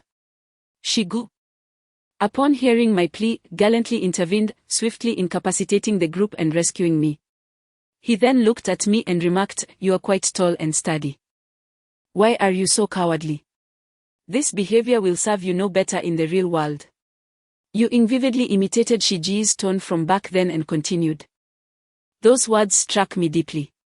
From that day forth, I resolved to shed my cowardice, diligently training myself and learning to stand up for others. Just as Shigu had done. Subsequently, I often engaged in friendly sparring with Shigu. Though it was called sparring, I was invariably subdued by his single strike. It became apparent to me just how insurmountable the gap between us was. After graduating high school, I chose to enlist in the military, and even there, I held on to Shiji's words, pushing myself harder. Eventually, I became a special forces soldier. And years of fierce combat on the front lines led me to believe I had become immensely powerful. Upon returning to Wanling after my service, I met with Shigu again, boasting that I wanted to spar. Yet, I still fell short, although not as miserably as before. I realized that the disparity in our innate abilities was a chasm that could not be bridged, especially considering Shigu had never undergone systematic training. The audience listened in rapt attention, clearly incredulous that someone as formidable as Ewing could be bested in combat by Shigu. Boss, I refuse to believe it. Unless you face Shigu in a match right now, Oliver chimed in, eager for excitement. That's just you all exaggerating what the boss said. It's not that dramatic, Shigu insisted, striving to uphold Ewing's reputation before them. Boss, this isn't like you. Have you grown timid? Have you forgotten how you once taught me? Ewing evidently recalled past events, igniting his fighting spirit. All right, let us keep it brief, Shigu reluctantly agreed. The crowd quickly dispersed, creating a spacious area as Ewing and Shigu took their positions 5 meters apart. Boss, I have been battling fiercely abroad for many years. I am stronger than before. You should be cautious, Ewing stretched his limbs, preparing. I haven't fought in years. But I've regained some feeling while dealing with Lu Guoxing and his crew. Let us go. With that, as the words fell, both figures surged forward like lightning, each unleashing a powerful straight punch. As fists collided, a fierce wind surged forth. Clearly, the initial exchange was a test of strength, with neither combatant gaining the upper hand. Both retreated a step, realizing that power alone could not determine the victor. They resolved to rely on skill and reflexes. Shihi struck first, his form gliding like a spectre as he unleashed a straight punch aimed directly at Ewing's face. Ewing reacted swiftly, raising his hands to assume a defensive posture, his right palm striking outward to effortlessly deflect Shihi's assault. Yet, Shihi's offensive was far from over. Seizing the momentum from the deflection, he spun around, driving his elbow like a blade toward Ewing's neck. This move was executed with speed, precision, and ferocity, hallmarks of Shihi's prowess. Boss, do you intend to use that technique again? Ewing chuckled lightly, seemingly having anticipated the maneuver. He quickly sidestepped, his arms encircling Shihi's in a vice-like grip, twisting sharply in an attempt to subdue him. Shihi, however, reacted with remarkable agility, executing a backflip that allowed him to escape the hold. Nonetheless, Yu Ing's grip remained steadfast, refusing to loosen even slightly. Impressive, indeed, for a top-tier special forces operative from Huaxia. He smiled, his fighting spirit intensifying. His blood seemingly boiling within. Haha, boss, you aren't conceding already, are you? Yu Ing teased, maintaining a light-hearted tone while his grip remained unyielding. Certainly not. As soon as he finished speaking, he channeled force into his shoulder, and with a sharp crack, his arm twisted at an astonishing angle, freeing itself from Yu Ing's hold. Immediately, he grasped his arm with the other hand and pushed, restoring it to its original position in an instant. Yu Ing was momentarily taken aback, his hand still poised in the locking position, eyes wide with disbelief. No way. Is that even possible? Truly, you are my boss. The two exchanged a knowing smile before plunging back into their melee. Fists and feet intertwined, their figures danced like the wind. The battle raging for over 10 minutes with no clear victor in sight. Ultimately, it was Leonardo who called an end to the sparring session. All right, you two bosses. If you continue, night will soon fall, and what of the wine? At last, they ceased their combat. You've grown stronger, he remarked, slightly out of breath. But your body has grown rusty. With your former strength, even I might not hold my ground against you today, Yu Ing reflected with a hint of nostalgia. Perhaps it's the bone cancer. Yu Ing thought to himself, a wave of sorrow washing over him. Oliver, do you believe now? Yu Ing addressed Oliver. I do. I do. Brother allow me to toast to you. Please disregard my earlier words, I, Oliver, have the utmost respect for the strong. The group soon returned to their jovial revelry, the wine flowing freely. As the evening progressed and darkness enveloped the sky, many members of the Yu Ing mercenary corps, each a former soldier from various nations, sang the military anthems they once held dear, their solemn voices drifting through the evening breeze along the riverside. He and Yu Ing sat on the dam by the river, sharing drinks and reminiscing about their youthful memories. However, during a brief pause in their drinking, he unexpectedly shifted the conversation, declaring, what I said today was serious. Which statement? Yu Ing inquired. I meant when I said I wanted to go abroad with you.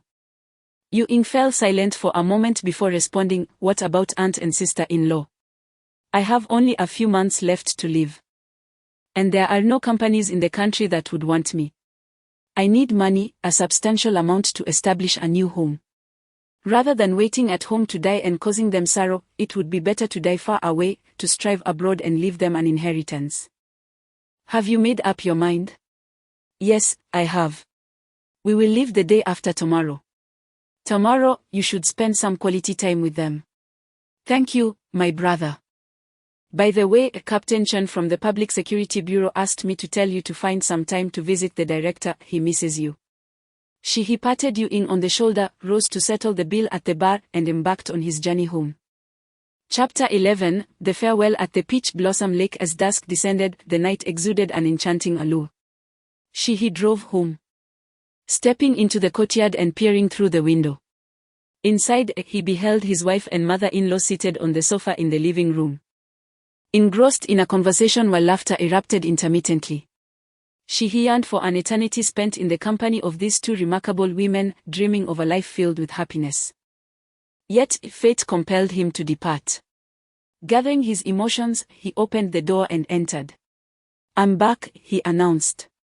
After a long day, you must be weary. Hurry and take a hot bath. Yun Shui, noticing his late return, surmised he had successfully assumed the role of general manager and was delayed by social engagements. I'm fine, not tired at all, he replied, settling onto the sofa and addressing his wife and mother. Dear Mom, shall we embark on a road trip tomorrow to unwind a bit? What has prompted this sudden desire to take us out? Diana inquired. The company plans to expand into international markets, and I'll be traveling abroad for inspections the day after tomorrow. This trip may last several months. Over these years, both Mom and I have been consumed by our careers, and our family hasn't enjoyed a proper outing. With all that has transpired recently, I too wish to take a break.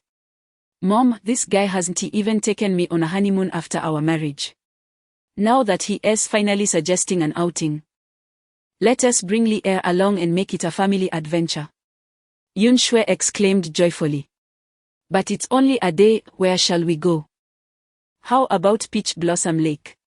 It's rather embarrassing that we, 3 natives of Wanling, have never visited its most renowned attraction, Dai and I suggested. Agreed. Let us settle on that. Let us retire early, we'll set off at dawn.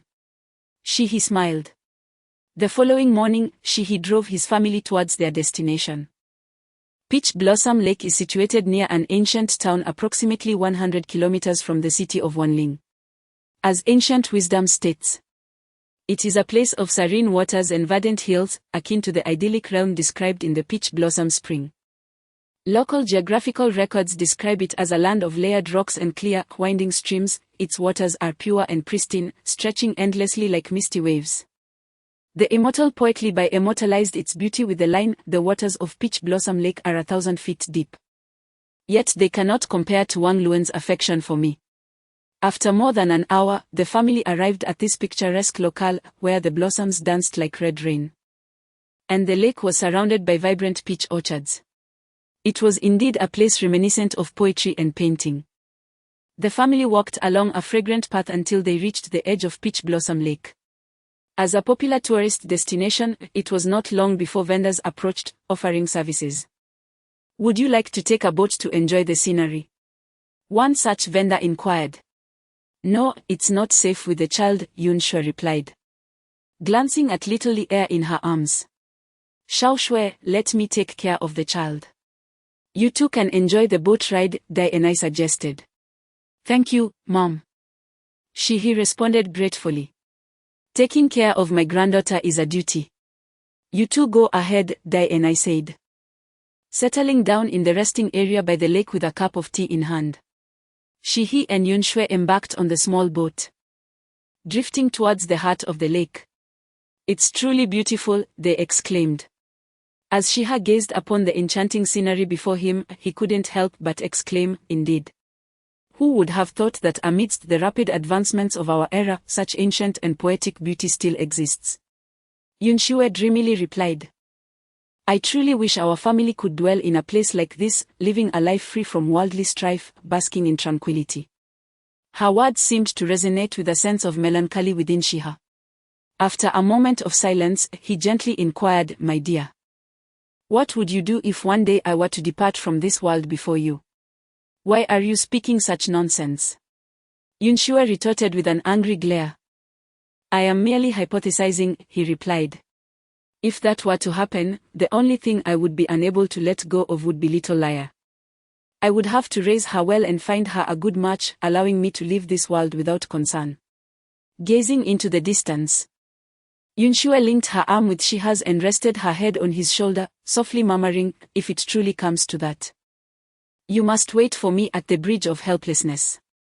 A gentle breeze brushed past, and Shiha wrapped his arm around Yoon Shui, slowly closing his eyes as he murmured, "3 parts alluring breeze, 7 parts gentle whispers, a thread of longing binds us, sharing a lifetime across 1,000 miles." "I never imagined that a financial prodigy like you could compose poetry," Yoon Shui chuckled. "Of course, your husband is quite versatile," he replied with a wink. "Is boasting considered versatility?" She laughed. In an instant, the warmth of the moment faded, and as dusk approached, Shiha and his family set off for home. Meanwhile, at the Wanling police station, Yu Ying had been loitering at the entrance for an hour, with cigarette butts scattered around him. His heart wavered as he contemplated whether or not to meet his old comrades. After finishing his last cigarette, he ultimately decided it was best not to go in.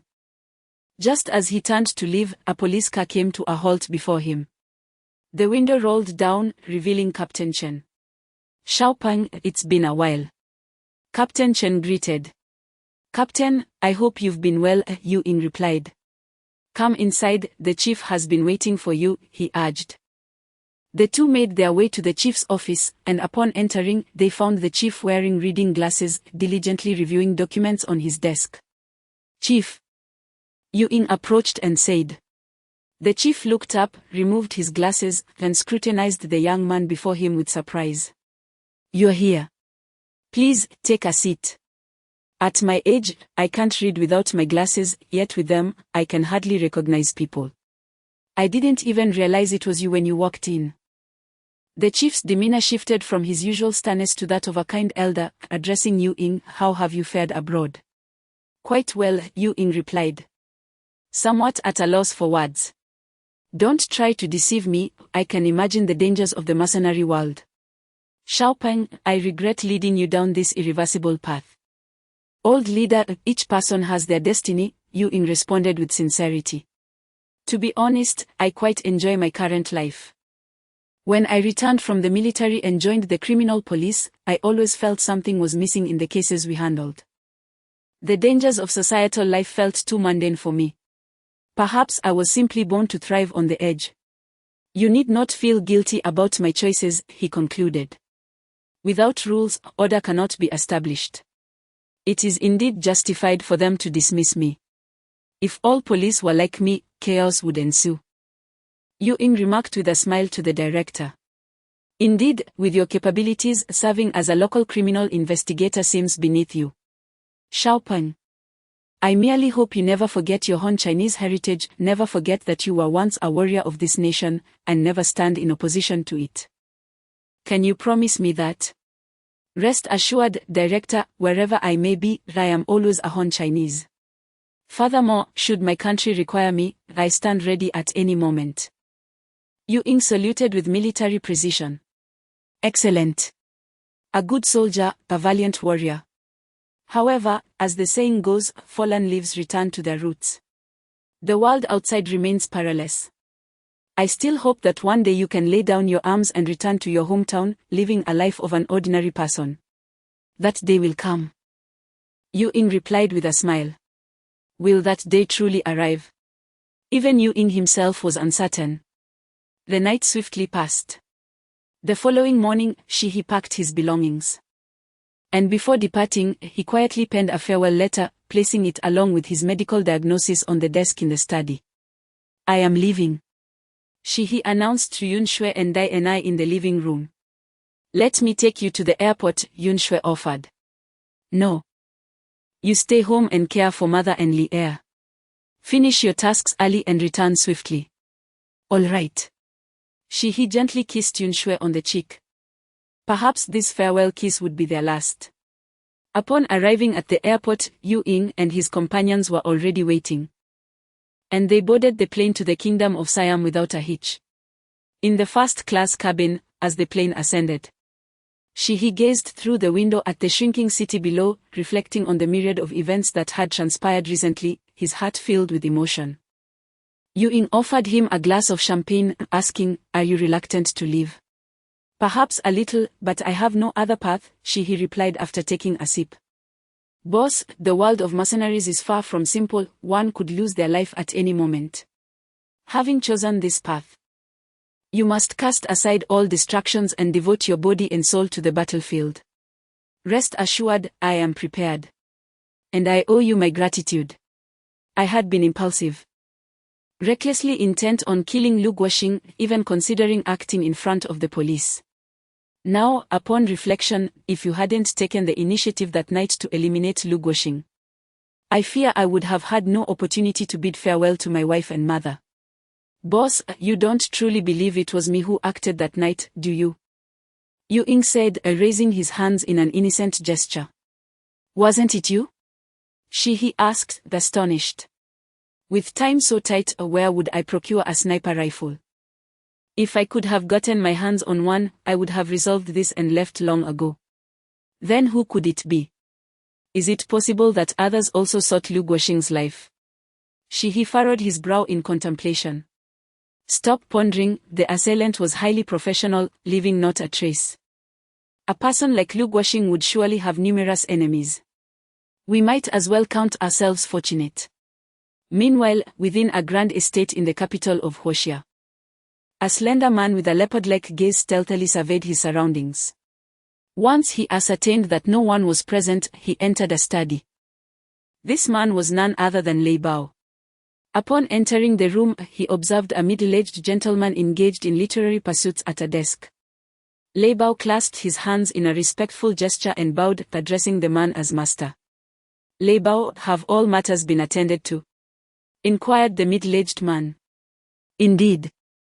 I have discreetly eliminated Lu Guoxing, thereby preventing the young master from committing murder before the police. He has since been released and has departed abroad with Yu Ying.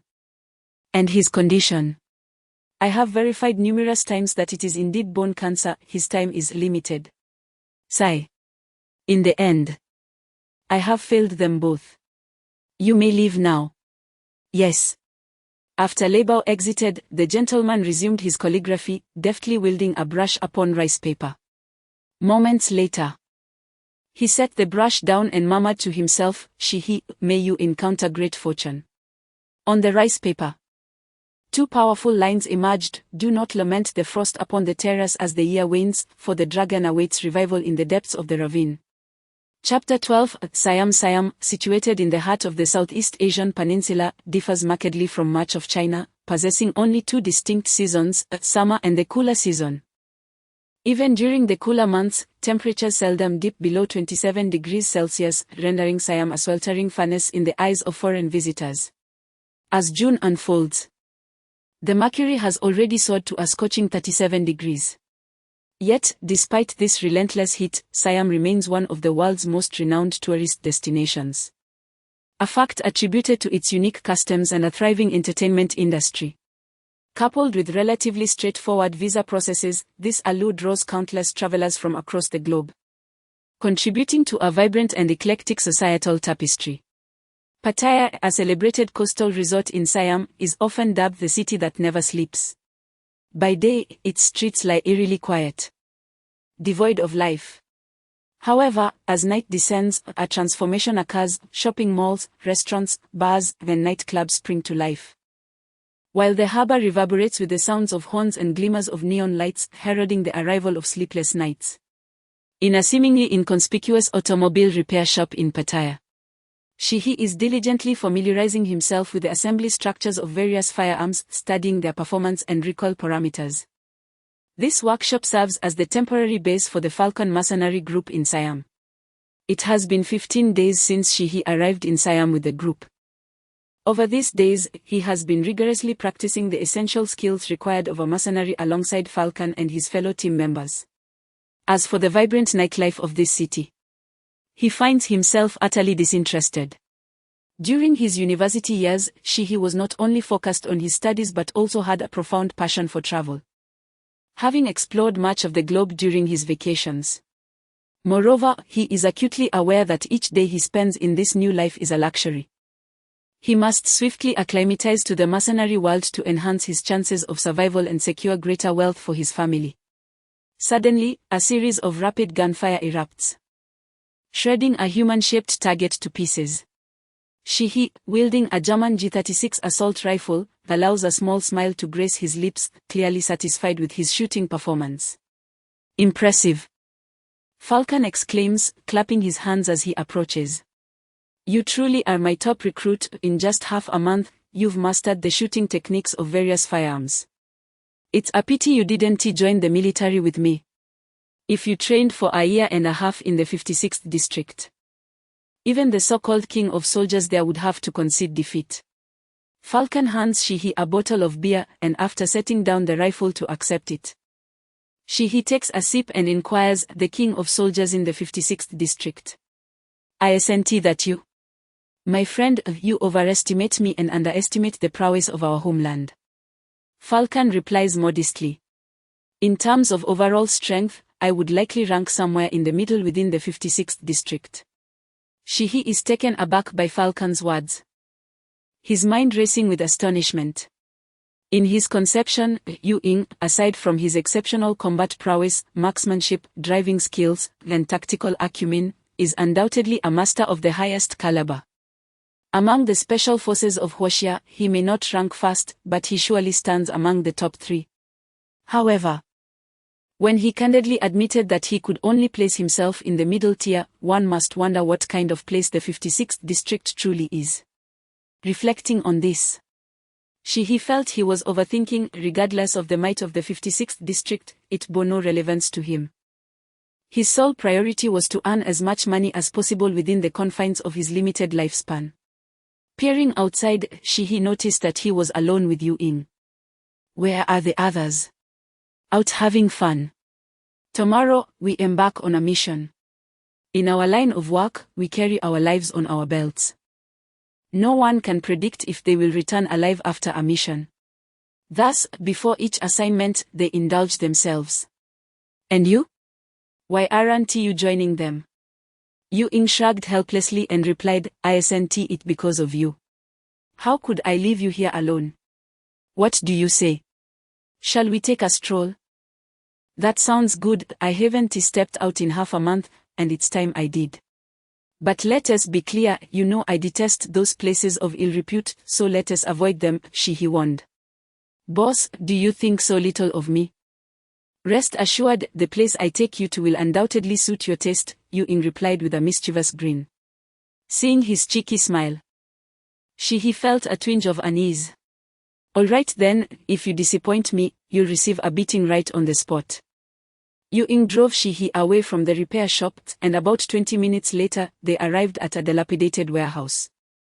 At the entrance stood two security guards clad in black suits and sunglasses.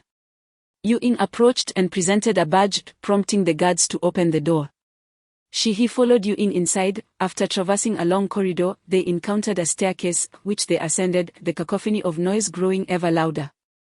Upon reaching the top of the stairs, the previously dim surroundings were suddenly illuminated. Countless lights converged on the center of the warehouse, where a chorus of cheers erupted. It turned out to be an underground boxing arena, with the spotlight trained on a squared ring where two fighters were engaged in combat. "So, you brought me to watch a boxing match? I've been to Siam several times and attended the Max Muay Thai Championship live. It's rather mundane." No, boss. Those matches you've seen are merely subpar Muay Thai exhibitions. Here lies the most exhilarating underground black boxing competition in Siam, where life and death contracts are signed. And every punch lands with brutal force. Bets can be placed, and anyone can sign up to compete, provided they aren't afraid of being killed. Aren't you in need of cash? Why not place a few bets? "Yu Ying, you know my aversion to gambling," he replied, slightly furrowing his brow. "Boss. Here you can place supplementary bets during every round's break, meaning we have ample time to observe," Yu Ying urged. "We may be considered connoisseurs in the realm of combat, so can this truly be dubbed gambling? I would assert that it is an investment. After all, I have triumphed in 80 of my wagers placed here previously." After a moment of contemplation, she agreed, finding some merit in the argument, and he, along with Yu Ying, settled into a vantage point to intently observe the unfolding matches. As the previous bout concluded with a decisive KO delivered by one of the contestants, the organizers commenced preparations for the next match. A host took to the stage, microphone in hand. "Ladies and gentlemen, welcome once again to the Siam Underground Boxing Championship. We are about to witness the most electrifying contest of the evening. The reigning champion, the Siam Underground King Kunpa, undefeated for 3 consecutive years, will face the rising dark horse from Hoshia, Jiangsha. This match has garnered immense attention, with Kunpa having fought 108 bouts without a single defeat over the past 3 years. Meanwhile, Jiangsha has made a remarkable entry into the scene this year, boasting a staggering 16 consecutive victories. Without further ado, let us welcome our 2 contenders to the stage." Suddenly, the lights dimmed, only to converge intensely upon a small door in the southeast corner. The door swung open, revealing a man approximately 1.7 meters tall. His physique appeared rather slender from a distance, but a closer inspection revealed his entire body enveloped in taut muscles. Unlike the bulk of some gym enthusiasts, his muscles were like tightly wound bombs, brimming with fierce power. He approached the edge of the ring, propelled himself upward, lightly tapped the rim, and executed a flawless double somersault, landing deftly within the ring. The audience erupted in a thunderous cheer. "Kunpa! Kunpa! Kunpa!" Everyone was rallying behind their champion. In stark contrast, when the spotlight fell upon Jeongsha, the applause was faint. He ambled to the ring in an unassuming manner, inciting a chorus of boos from the crowd. These amateurs only appreciate the ostentatious, Yu Ying remarked, shaking his head, seemingly sympathetic to Jeongsha, a fellow compatriot. I never expected to see a competitor from Hoshia here in Siam. I shall observe closely, she expressed with anticipation. As the bell rang, the match commenced. Kunpa was the first to strike. The essence of Muay Thai lies in the utilization of body rotation, footwork, and hip movement, unleashing punches, kicks, elbows, and knees with the precision of a whip. Kunpa charged at Jeongsha, launching into the air with a flying knee aimed squarely at Jeongsha's face. Yet, Jeongsha, the formidable dark horse with 16 consecutive victories, was no ordinary adversary. He stepped back slightly, raising both palms to shield his face, using the strength of his hands to absorb the impact of the flying knee. Seeing his attack thwarted, Kunpa capitalized on his descending momentum to deliver an elbow strike aimed at the crown of Jeongsha's head. She furrowed his brow from the stands, realizing that if this strike landed, no matter how resilient Jeongsha's head might be, it would surely result in severe internal trauma from a concussion. On the arena, Jeongsha seemed to have anticipated his opponent's move. With a sudden motion, he clasped Kunpa around the waist and forcefully drove him to the ground. The immense force caused Kunpa to lose his balance, compelling him to retract his arm strike and shield his head, enduring the fall. The spectators erupted into cheers, astonished by the exhilarating spectacle of the match in its very first round. The contest continued as Jeongsha, after throwing Kunpa to the ground, swiftly secured his opponent's arm with his legs, executing a cross-lock. This traditional technique, employed in submission wrestling, operates on the principle of leveraging to hyperextend the opponent's elbow joint, risking fracture. Typically, once trapped in a cross-lock, an individual faces the peril of arm breakage if they cannot escape within a short period, often resulting in their concession. This cross-lock is quite secure. Kunpa is in peril, he commented. Not necessarily. Kunpa has a trick up his sleeve that bears resemblance to yours, Yu Ying remarked with a smile. Resemblance to me? On the stage, Jeongsha's gaze was intensely fixed on Kunpa as he tightened the hold. After displaying a brief grimace of pain, Kunpa suddenly flashed a cunning smile. With a crack, he forcefully dislocated his shoulder, swiftly wriggling free from Jeongsha's grip. After stepping back a few paces, he audibly relocated his dislocated arm. Is Kunpa some sort of robot? Who can so casually dislocate their own arm? He finally grasped Yu Ying's earlier remark. Boss, how can you criticize him when you've done the same? Yu Ying chuckled. In my view, you both belong to the realm of extraordinary skeletal abilities. Kunpa, having tested his arm and confirmed its functionality, surged forward with renewed ferocity, unleashing a barrage of knee strikes and elbow attacks, this time leaving no openings for Jeongsha, who struggled to defend himself. As the bell rang, the first round concluded, and both competitors retreated to their respective corners for a brief respite.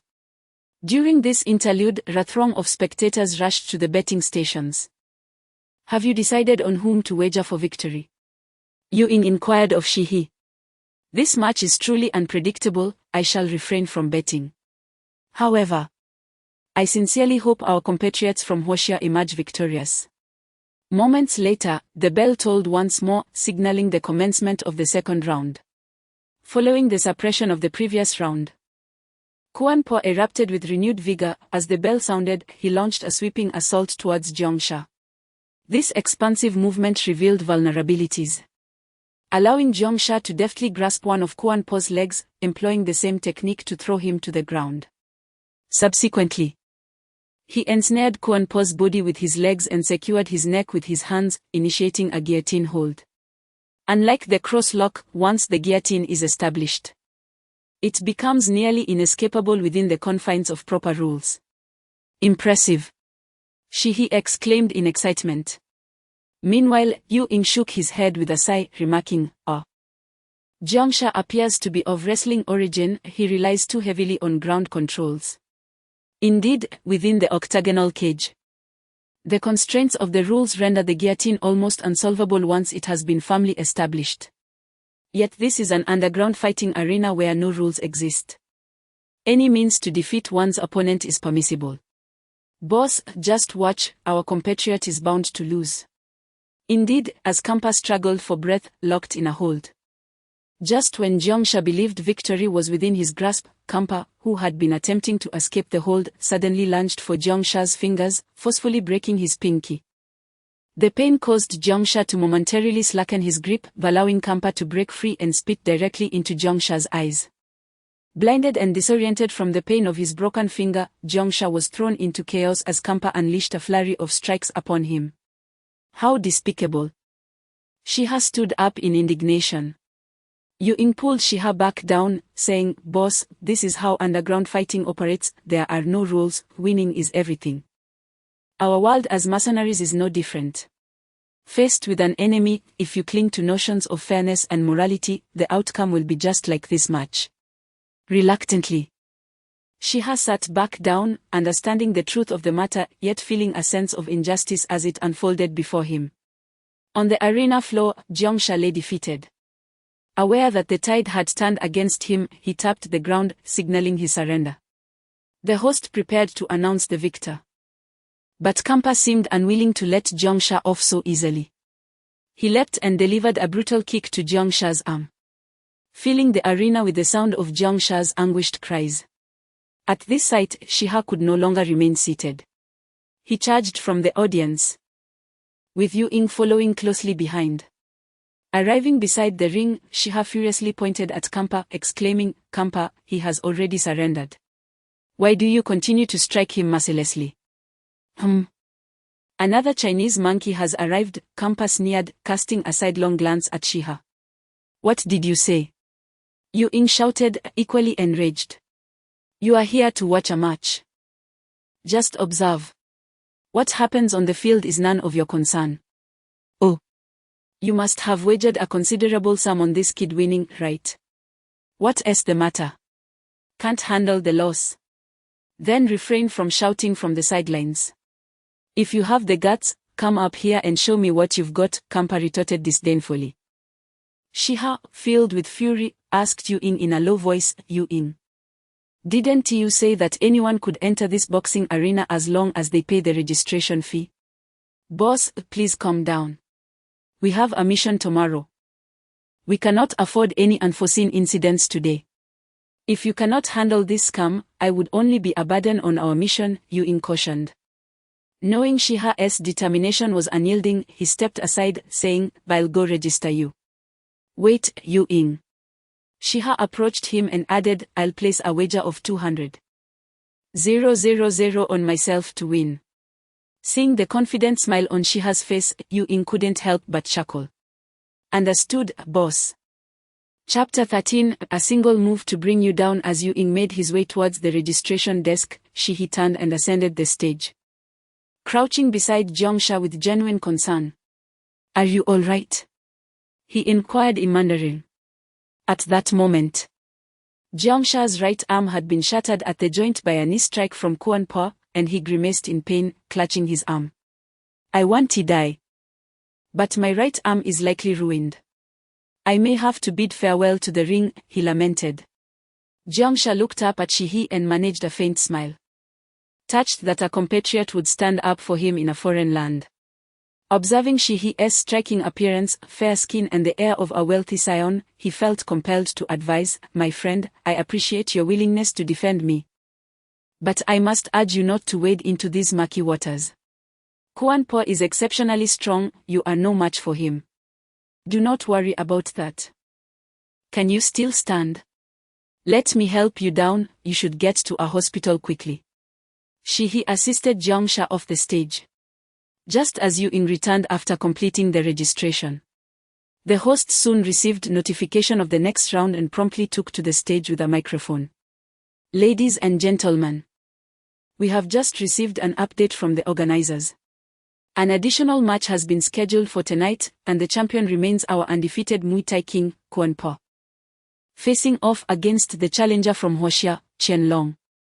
"Qianlong?" He looked at Yu In with a puzzled expression. Haha, boss. You are now a part of my Yu In mercenary corps. Although you declined to take over as leader, you are still my superior, after all.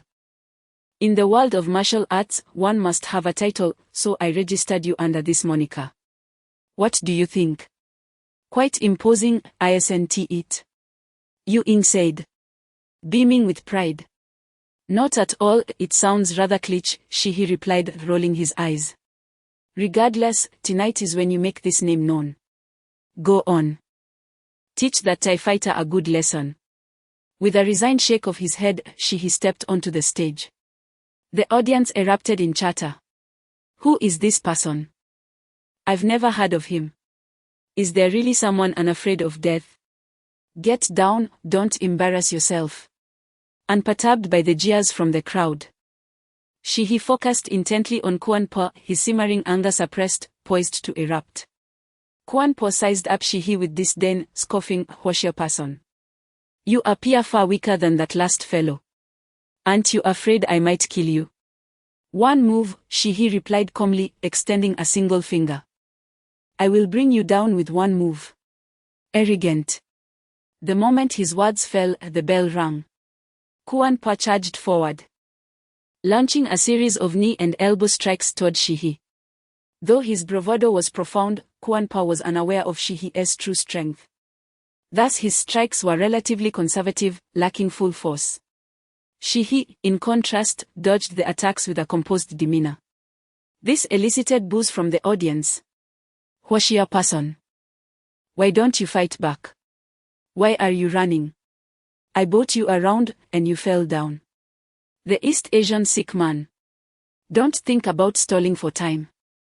These scornful words had no effect on Shi, who gracefully evaded Quan Po's attacks, moving as if in a leisurely dance. After several attempts, Quan Po, unable to land a single blow, paused and remarked, "What? Is the martial arts of your Huoxia merely about fleeing? I may not know your techniques, but you are simply too slow. I feel embarrassed to even strike you." Shi casually flicked at his ear, mocking him with a disdainful smirk. "You bastard! How dare you insult me? You will pay for this." Quan Po, thoroughly enraged by Shi's taunts, bellowed and launched into a flying knee strike. At the moment Quan Po leapt, Shi perceived numerous openings in his defense. A mere sidestep could have allowed him to dismantle Quan Po from any angle. However, Shi chose not to evade. Instead, he lowered his body slightly and shifted to the right, his right fist clenched, channeling all his strength into a back fist aimed directly at Quan Po's incoming knee. The audience erupted into laughter, thinking him a fool for attempting to counter a knee strike with a punch.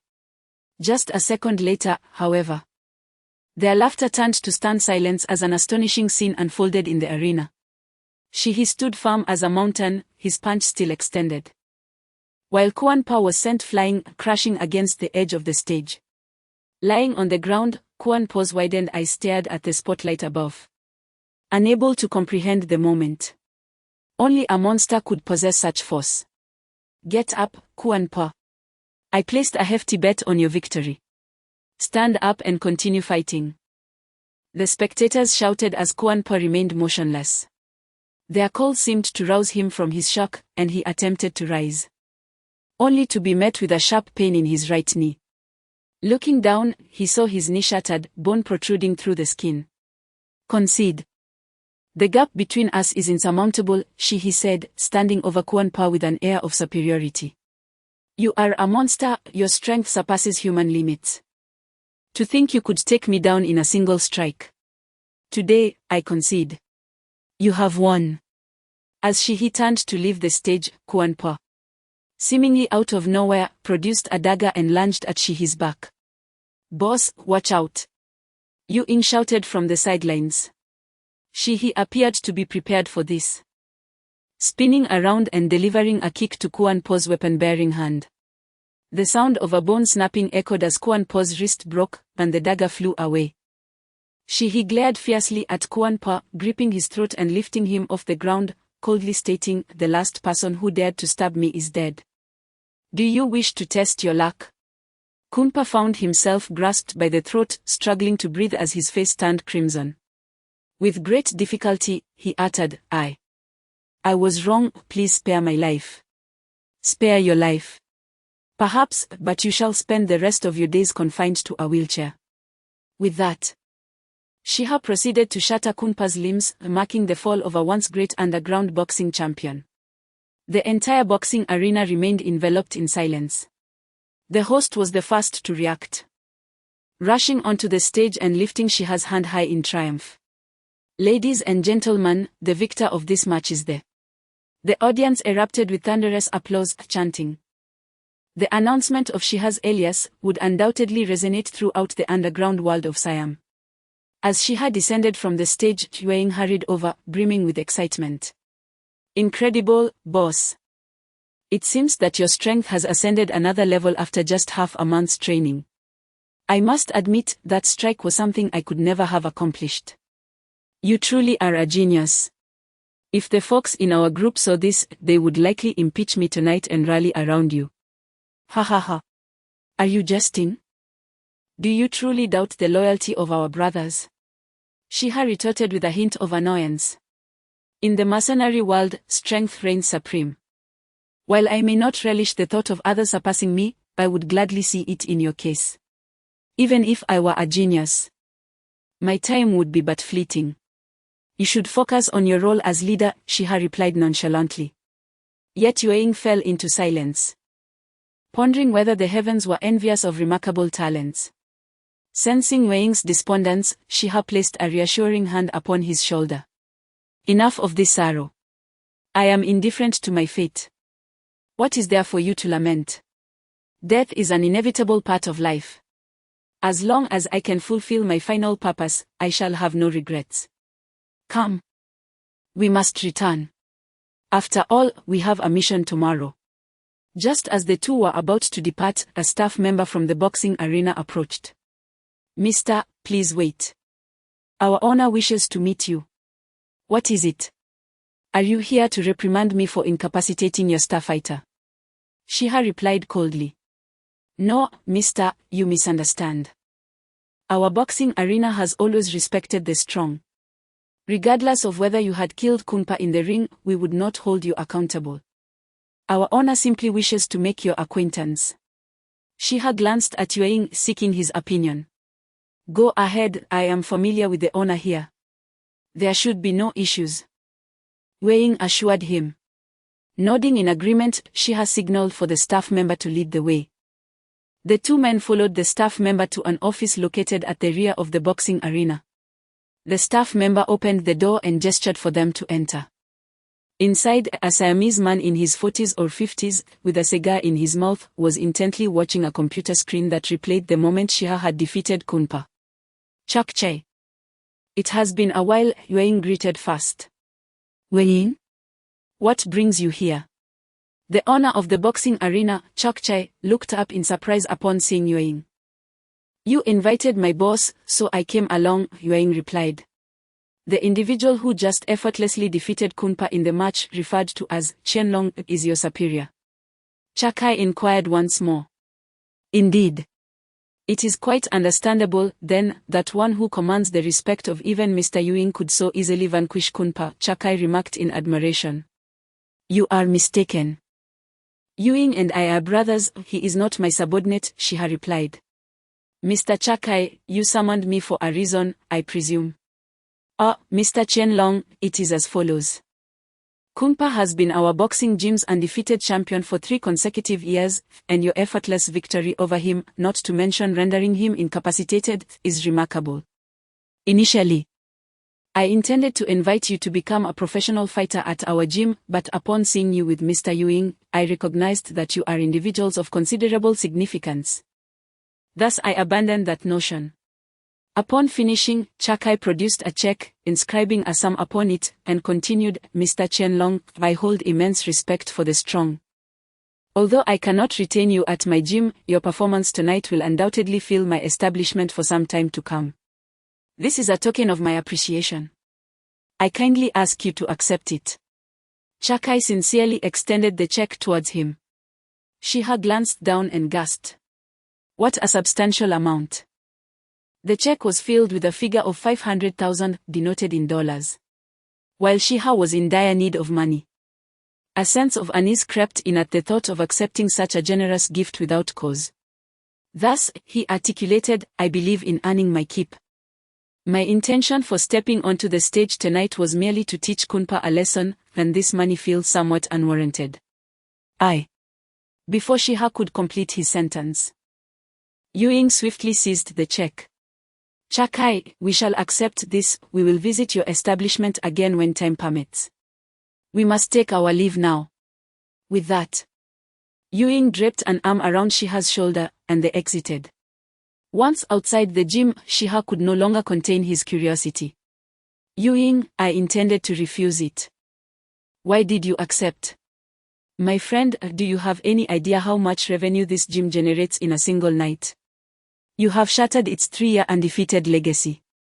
And once word spreads, more individuals will flock to witness the one who bested Kunpa. His business will surely flourish. This sum is trivial for Chakai. Consider it his gratitude." Ewing waved his hand dismissively. But Shiha began to protest, only to be interrupted again by Ewing.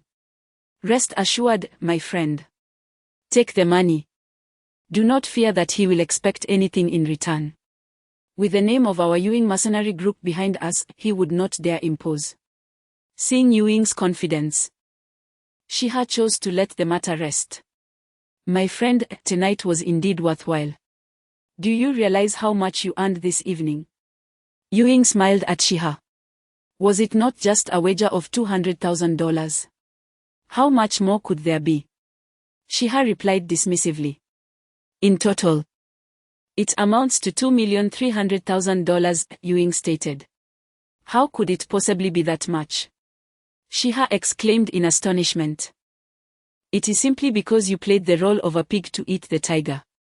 You appear so refined and delicate, yet when you took the stage, the audience presumed you were merely an amateur, placing their bets overwhelmingly on Kunpa. I suspect that aside from me, no one anticipated your victory, leading to your odds plummeting to 1 to 10. Consequently, the 200,000 you wagered transformed into a staggering 2 million. Adding to this, with the check that Chachai bestowed upon you, your total comes to an impressive 3 million. Shiha, in a state of astonishment, found it difficult to compose himself. He had not anticipated that a single task abroad would yield such a substantial fortune. It appeared that earning this money was far easier than he had imagined. Ewing. May I discuss something with you? Is it too late for me to withdraw from the mercenary group? Perhaps I should just stay here and box instead, Shiha jested. Boss. You wouldn't forsake your principles for profit, would you? He teased back. Shiha chuckled, placing his arm around Ewing's shoulder. If it weren't for you bringing me here tonight, I wouldn't have earned this money. Come on, you choose the place, let me treat you to a drink. Absolutely. I'll make a call and gather the brothers. We must celebrate your good fortune tonight. Their laughter echoed in the night, carried by the winds through this city that never sleeps. Let us indulge in the present. For who knows what tomorrow may bring. Perhaps, for Shiha, meeting his end on the battlefield would be the most fitting conclusion to his journey. Chapter 14, Ito Shinichiro. After a night filled with revelry, dawn broke over the unassuming auto repair shop. The members of the Ewing Mercenary Corps had gathered. Yet their departure was inexplicably delayed. Ewing stood at the entrance, seemingly awaiting someone. As he noticed that everyone had arrived, he turned to Oliver and inquired, Oliver. Everyone is here. Why are we still waiting to depart? Brother we are still missing one person, Oliver replied. Someone else. Who could it be? From Huaxia to Siam. I have only encountered you few, he expressed his confusion. Are there other members in the Corps? Strictly speaking, all of us here are the entire Corps. The individual we are waiting for is not actually one of us. He is rather peculiar, and I must admit I do not care for him. If it weren't for the boss intervening, I would have dealt with that fellow myself. Oliver spoke with evident displeasure, reluctant to mention the individual. Noticing Oliver's attitude, he refrained from pressing further. Instead, Leonardo approached him and said, "Brother that person is indeed not from our corps. As you can see, our team comprises individuals from various nations, yet we have no one from the East Japan." The boss seems to harbor a strong national sentiment and refrains from engaging with East Japanese, but this individual is an exception. Oh. Are you suggesting that the person we are waiting for is from East Japan and has a good rapport with Ewing? His curiosity was piqued. He was aware that Ewing, much like himself, held a substantial aversion towards East Japan due to historical reasons, yet it seemed Ewing held a different perspective regarding this individual, prompting his desire to learn more. This person is named Ito Shinichiro, with a father from East Japan and a mother from Hoshia. It is no wonder Ewing can accept him, he possesses half Hoshia lineage. Ito. That is quite a prominent surname in East Japan. How did you come to know him, and why is he participating in the mission without joining the mercenary corps? He continued to question Leonardo. Our understanding of Ito's background is limited. We became acquainted with him during a mission nearly a year ago. Leonardo recounted past events. From Leonardo's narrative, he learned that approximately 11 months prior, the Ewing Mercenary Corps had been dispatched to Osaka, East Japan, to carry out an assassination mission. The target was a highly significant figure in East Japan, with security measures rivaling those of minor national leaders, rendering the task exceedingly challenging for Ewing and his team. On the day of the operation, they discovered that another individual was also intent on assassinating the same target, none other than Ito Shinichiro himself. In the ensuing chaos, Ewing and his comrades initially mistook Ito for the target's bodyguard and engaged him in combat. Ito's techniques were peculiar, seemingly derived from the unique ninja traditions of East Japan, employing remarkable and elusive skills. For a time, the Ewing Mercenary Corps found themselves at a loss against him. Subsequently, the true security personnel of the target arrived, surrounding both Ewing's group and Ito, at which point both parties realized they had been engaged in a futile struggle. Thus, the Eagle Mercenary Group allied with Ito to vanquish the target's bodyguards, ultimately capturing the objective without a hitch. However, a new dilemma arose. Ito insisted on personally executing the target and taking the body, while the employer from the Eagle side demanded a beheading to be brought back. Both parties found themselves at an impasse. Eventually, Ito proposed to work for the Eagle Mercenary Group for a year without pay, stipulating that he would only appear for missions and would otherwise remain absent. After some contemplation, Eagle deemed this arrangement quite advantageous and agreed to relinquish the target to him. Thereafter, Ito Shinichiro proved to be a man of his word, accepting no remuneration as he accompanied the Eagle Mercenary Group on every mission. And now they were nearing the final month of this agreement. After listening to the tale, she walked over to Eagle's side. "You certainly have a knack for business. Letting someone do a year of free labor for a single head," she teased. "Haha, boss, do you not think I possess a flair for commerce?" Eagle responded with a grin. "Commerce? More like cunning trade. However, I am quite curious about what kind of individual from the East you would accept. I know you harbor a profound nationalistic sentiment. Is it merely because of his half-Han lineage?" She shot back with a roll of his eyes. "Firstly, it is due to his skills. Boss, can you believe that ninjutsu truly exists in this world? He has shown me its wonders.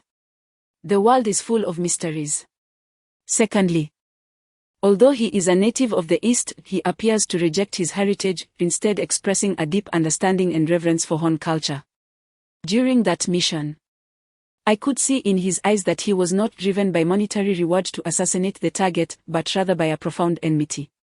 Therefore, I suspect his background is a tragic one," Eagle replied. "Alas, no matter how much you admire this lad, he is only assisting you for this final month." Just then, a youth, seemingly around 17 or 18, clad in a fitted black trench coat, entered the auto repair yard. She looked on, bemused, at the sight of someone wearing a trench coat in such sweltering heat. While it was indeed stylish, was he not concerned about overheating? Eagle seemed to sense she's incredulity and remarked, "He dresses like this year-round, regardless of the season." "Hello, Ito-kuan." As this was their first meeting, she extended a greeting. Ito's expression remained devoid of emotion, resembling a frozen statue. He turned to Eagle and inquired, "Who is this?" "This is my boss, Zhang Shi, and, codenamed Chenlong," Eagle introduced. "Oh." Ito responded tersely, offering no further conversation.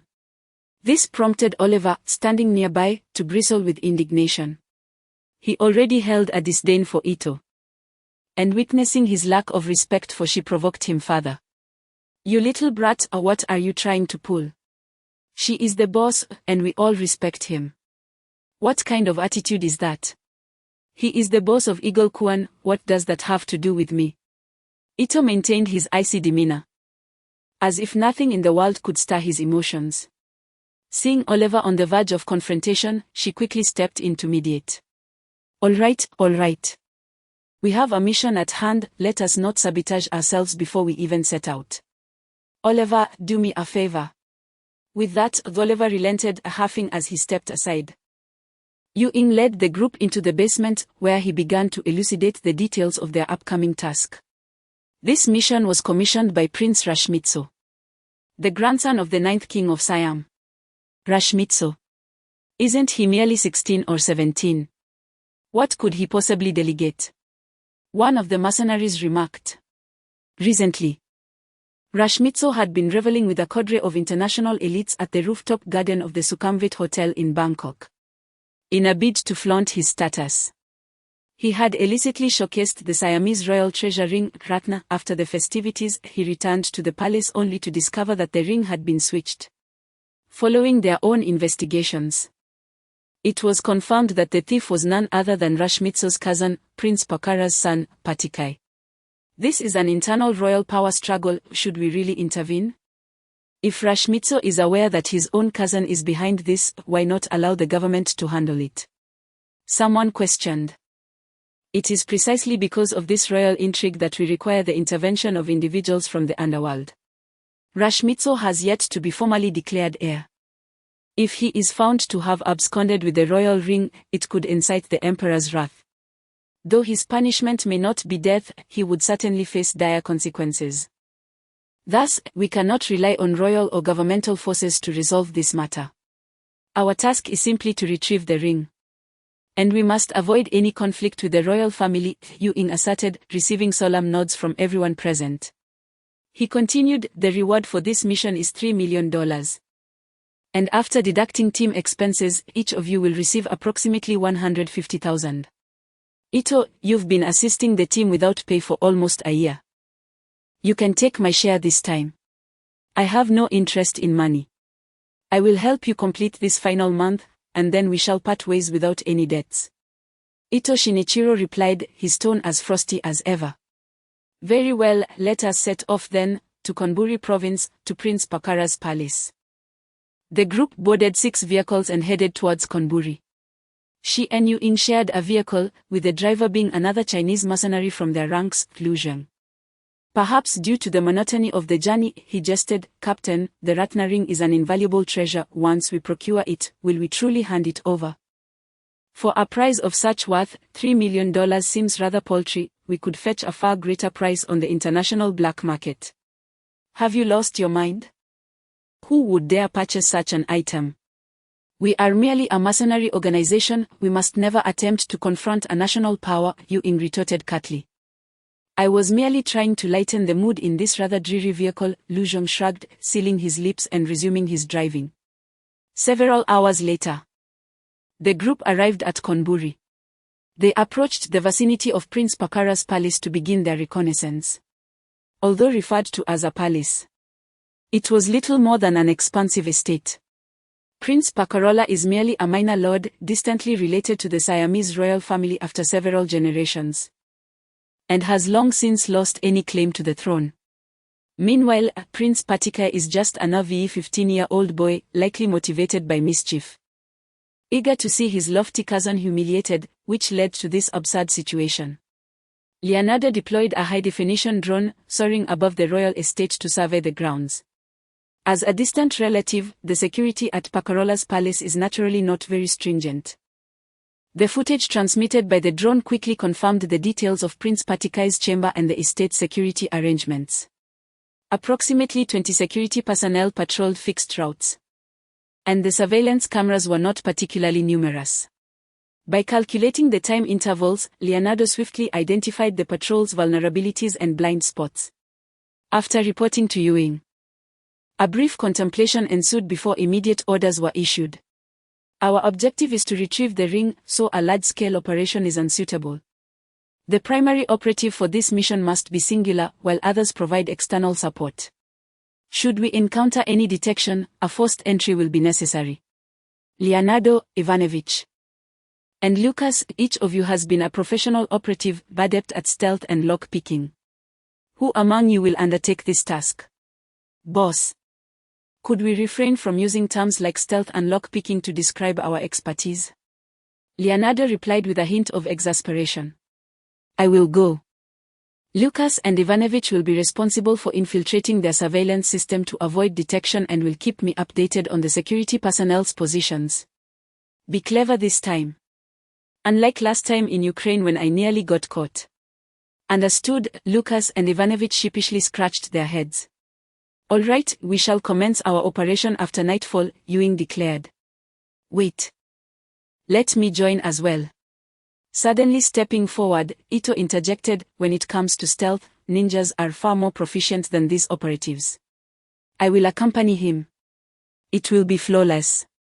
Ewing glanced at Leonardo, who shrugged in agreement, stating, while his words may be somewhat unsettling. Having this eccentric on our side does indeed add a layer of reliability. Very well, it's settled.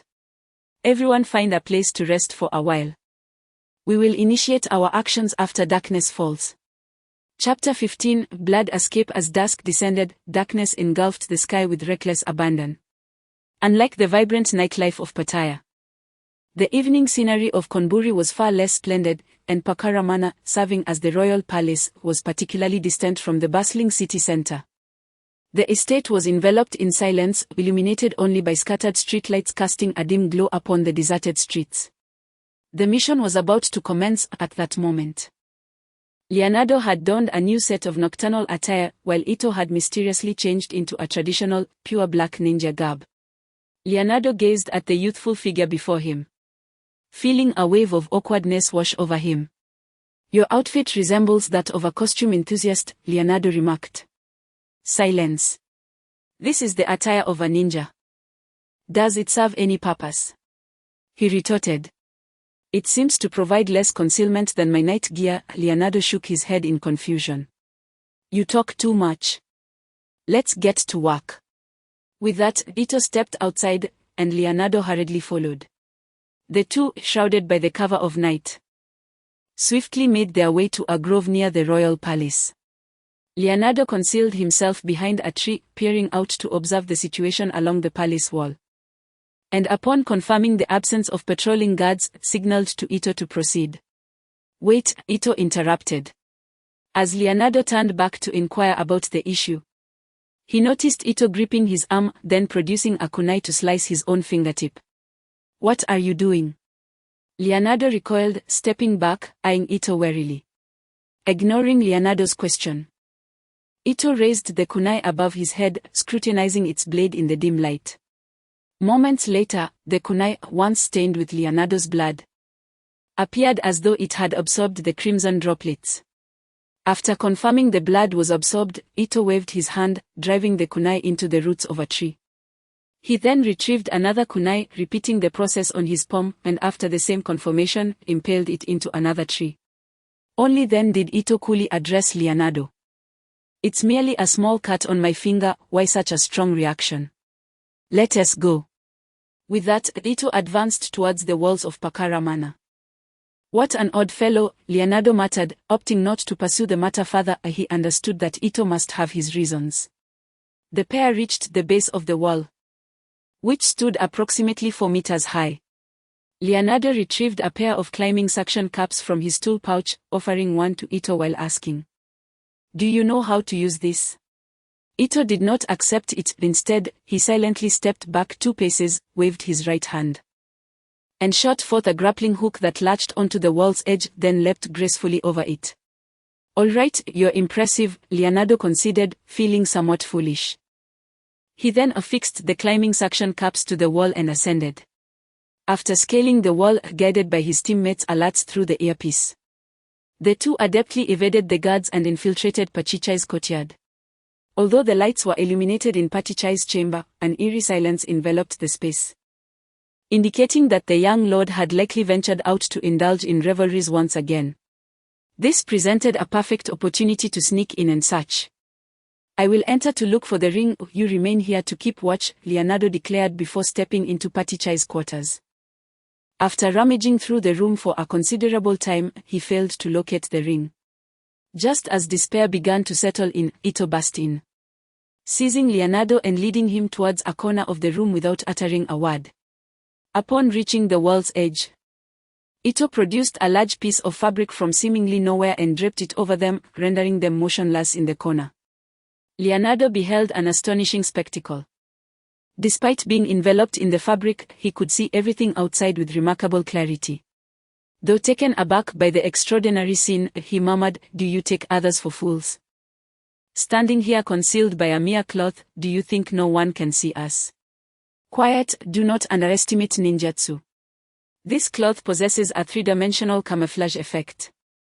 It automatically adapts to the surrounding colors and shapes, seamlessly blending with the environment. Is this truly ninjutsu? It seems more akin to advanced technology. Ninjutsu evolves alongside technological advancements," Ito retorted. "Silence, someone is approaching." As the door swung open, a boy of approximately 15 years entered, followed by a man who appeared to be in his 60s. "The nightclubs in Springwu are dreadfully dull, utterly lacking in excitement. Bangkok is where the real fun lies," the boy lamented as he sank into the sofa. "My lord. The last time you ventured to Bangkok to attend Prince Rashmitsu's party without permission," the king was furious. "Please, for this period, exercise some restraint," the man implored. "Humph. Father is such a stubborn old fool. What century are we in? He insists that our collateral relatives maintain a respectful distance from the direct line. My relationship with cousin Rashmitsu is excellent, he would not mind," Patichai replied with evident displeasure. "Do not utter such words in front of the king, my lord, or he will surely punish you again. I know, Suingpo. You may leave, I wish to rest." "Yes, my lord," Suingpa acknowledged before turning to exit the room. Once confirmed that Suingpa had departed, Patichai approached the computer, retrieving a screwdriver and skillfully opening the casing. Inside, he uncovered a box. Upon opening it, he unveiled the Ratna Royal ring.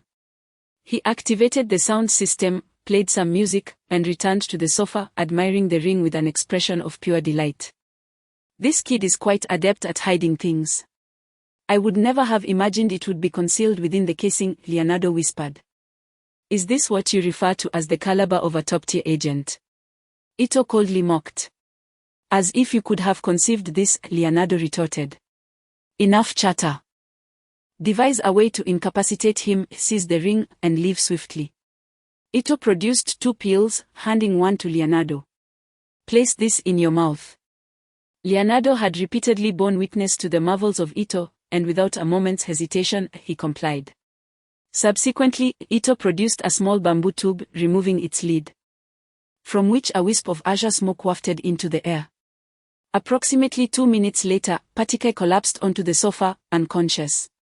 Leonardo hurriedly extricated himself from the fabric and seized the ring from Patichai's grasp. Having secured the ring, the two prepared to depart. However, upon opening the door, they were confronted by the butler, Songpa, who glared at them with fury.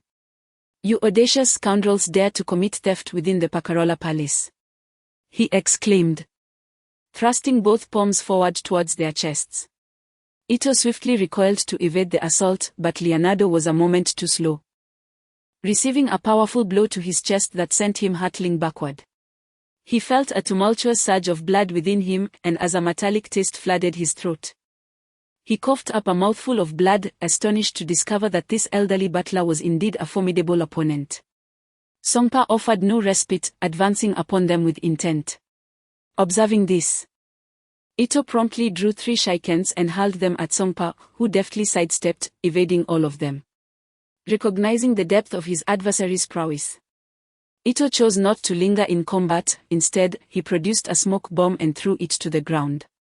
Instantly, the cloud of smoke enveloped the area, and Ito hastily pulled Leonardo toward the window to escape. Once they had tumbled through the window, Ito sought to press against the wall, but after only 2 steps, a chilling voice echoed behind them, "A mere parlor trick, do you think you can elude me with such deception?" Songpa had pursued them, striking out once more with both palms. Ito quickly shoved Leonardo aside and unsheathed a katana, meeting the oncoming attack. As Ito swung down his blade, Songpa met it with his bare hand. Ito felt an unexpected resistance. Astonishingly, Songpa had blocked the strike with nothing but his palm. Internally, Ito was astounded. His ancestral katana was capable of slicing through iron, so how could his opponent have deflected it with his bare hand? Ito advanced again, merging his ninjutsu with his swordsmanship in a relentless assault. Although he managed to keep Songpa on the defensive, he could not land a single blow. The commotion soon attracted the palace guards, who swiftly surrounded the courtyard. Realizing that prolonging the confrontation could lead to dire consequences should the guards open fire, even his formidable skills would be futile, Ito quickly retreated to Leonardo's side, producing a small black orb and handing it to him. "Listen carefully to my words. The kunai I embedded in the forest has established a connection with you. Now, concentrate and sense its presence. Once you do, throw this black orb to the ground." Leonardo stared at Ito, bewildered, struggling to comprehend what he was being instructed to do. "Do as I say." Ito's usually stoic demeanor finally revealed a hint of irritation. Concentrating on sensing a kunai. How was he to accomplish that? Though still perplexed, Leonardo recognized the urgency of the situation and complied, attempting to focus his mind on the direction of the forest. Suddenly, he sensed a resonance emanating from the woods that seemed to echo with his very blood. Leonardo had no time to savor this extraordinary sensation. He immediately smashed the pill in his hand against the ground. The capsule exploded, releasing a thick, crimson smoke. As the mist dissipated, astonishingly, Leonardo vanished before the watchful eyes of the crowd. Songpa furrowed his brow as he looked at Ito. Realizing that the blood escape ninjutsu from the eastern lands still existed in this era. Upon witnessing Leonardo's successful escape, Ito retrieved a pill of his own. Observing this, Songpa swiftly extended a hand, and from his sleeve, a creature shot forth towards Ito. Caught off guard, Ito felt a sharp pain in his right hand, followed by a wave of paralysis enveloping his entire body, rendering him unable to throw the pill. Glancing down, he discovered that a king cobra had bitten fiercely into his right hand. "Rest assured, this serpent is one I have specially crafted. Its venom is not lethal but will render you completely immobile. I shall not take your life until I have extracted your intentions," Songpa stated as he approached Ito. Ito summoned all his strength in an attempt to move but found it utterly futile. He glared fiercely at Songpa, declaring, "Go ahead and kill me. You will glean nothing from my lips." "Humph, I hope you remain so defiant shortly," Songpa retorted. "Guards, take him away and confine him."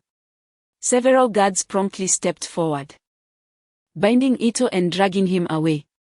Meanwhile, in the woods outside the royal palace, Leonardo stood in disbelief, gazing at his surroundings.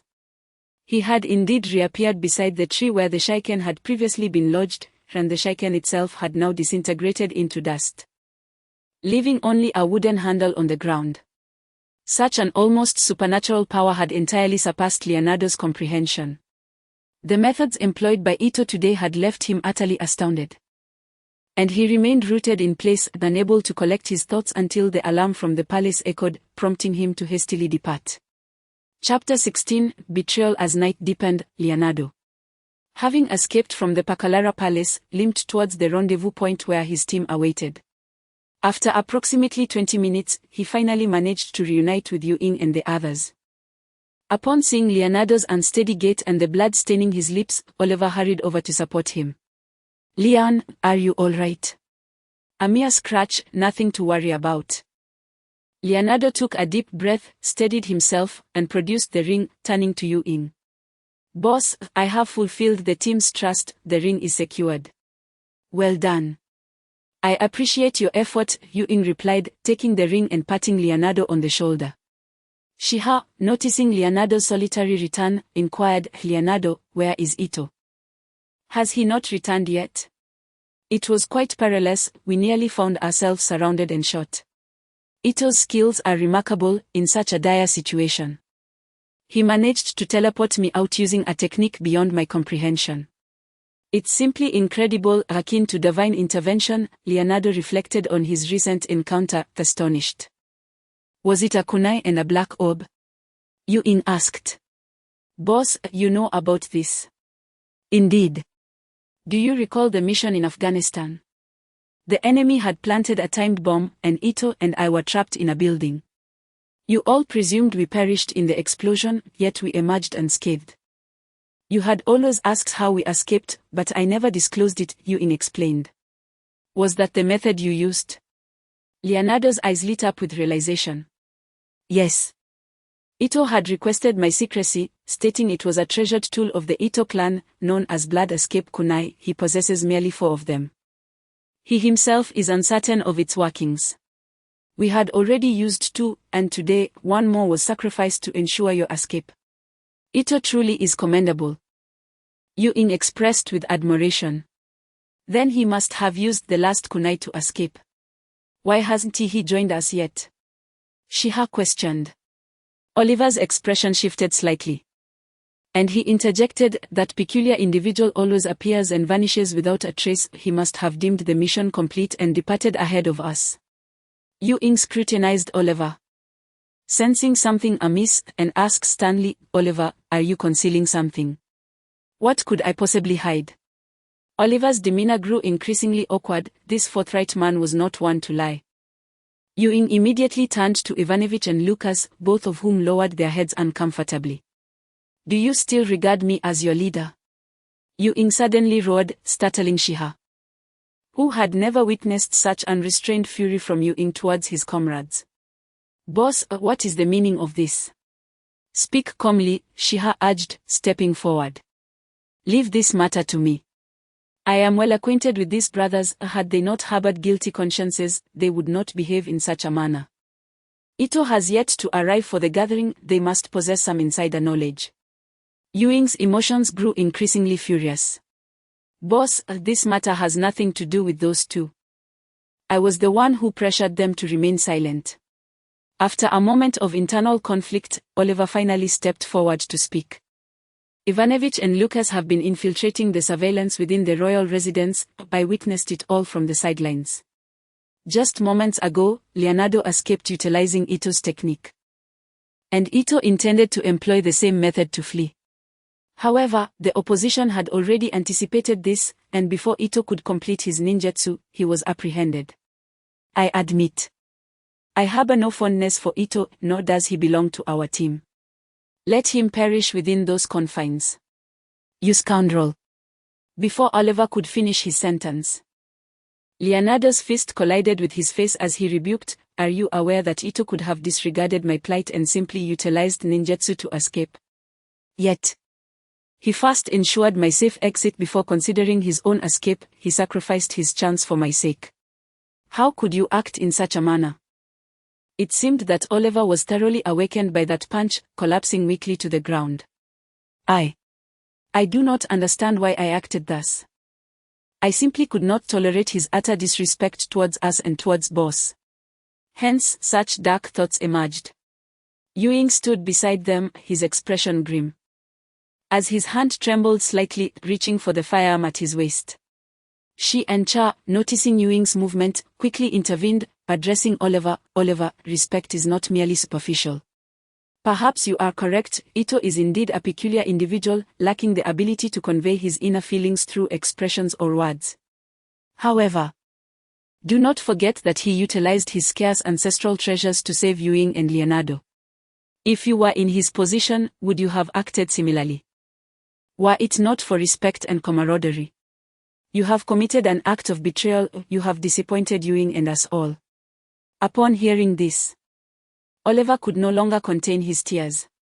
A towering man of nearly 2 meters, he knelt on the ground, weeping, yet none present found it comical. For they understood that these tears were steeped in realization, guilt, and regret. Ewing's grip on the gunstock eventually slackened as he took a deep breath and declared, Oliver, from this day forth, you are no longer a member of the Ewing mercenary group. You may leave. Upon hearing these words, Oliver appeared as if struck by lightning. Scrambling to Ewing's side, pleading, Boss, please do not cast me out, I beg you. I acknowledge my error, and I swear, I will risk my life to rescue Ito. Of course, Ito must be saved, but you do not deserve to be involved, nor do you merit participating in any of our missions, Ewing responded coldly. Everyone, follow me. We shall rescue Ito. Yes. The group hastily made their way back toward the royal residence, leaving Oliver kneeling in place, dazed and lost in thought. They quickly arrived outside the royal residence. Due to a previous intrusion, the royal residence is now under tight security. And Songpa seems to have summoned a considerable number of additional guards. Ewing, how shall we infiltrate now? Shiha inquired. Infiltration has become nearly impossible. We must be direct in our demands, Ewing replied, leading the group to the gates of the royal estate. The guards at the entrance immediately raised their weapons in vigilance against the visitors. Ewing addressed them. Please inform your superiors that the Ewing Mercenary Corps has come to pay a visit. Shortly, the steward Songpa emerged from within the gates. The Ewing Mercenary Corps. I have heard much of your esteemed reputation. May I inquire what brings you to the Pajara royal residence? To demand someone, Ewing stated succinctly. Songpa chuckled lightly, retorting, Oh. Is there someone within Pajara royal residence that is of such importance to you? The young man from the east you captured earlier. As far as I know, there are no individuals from the east within your mercenary group.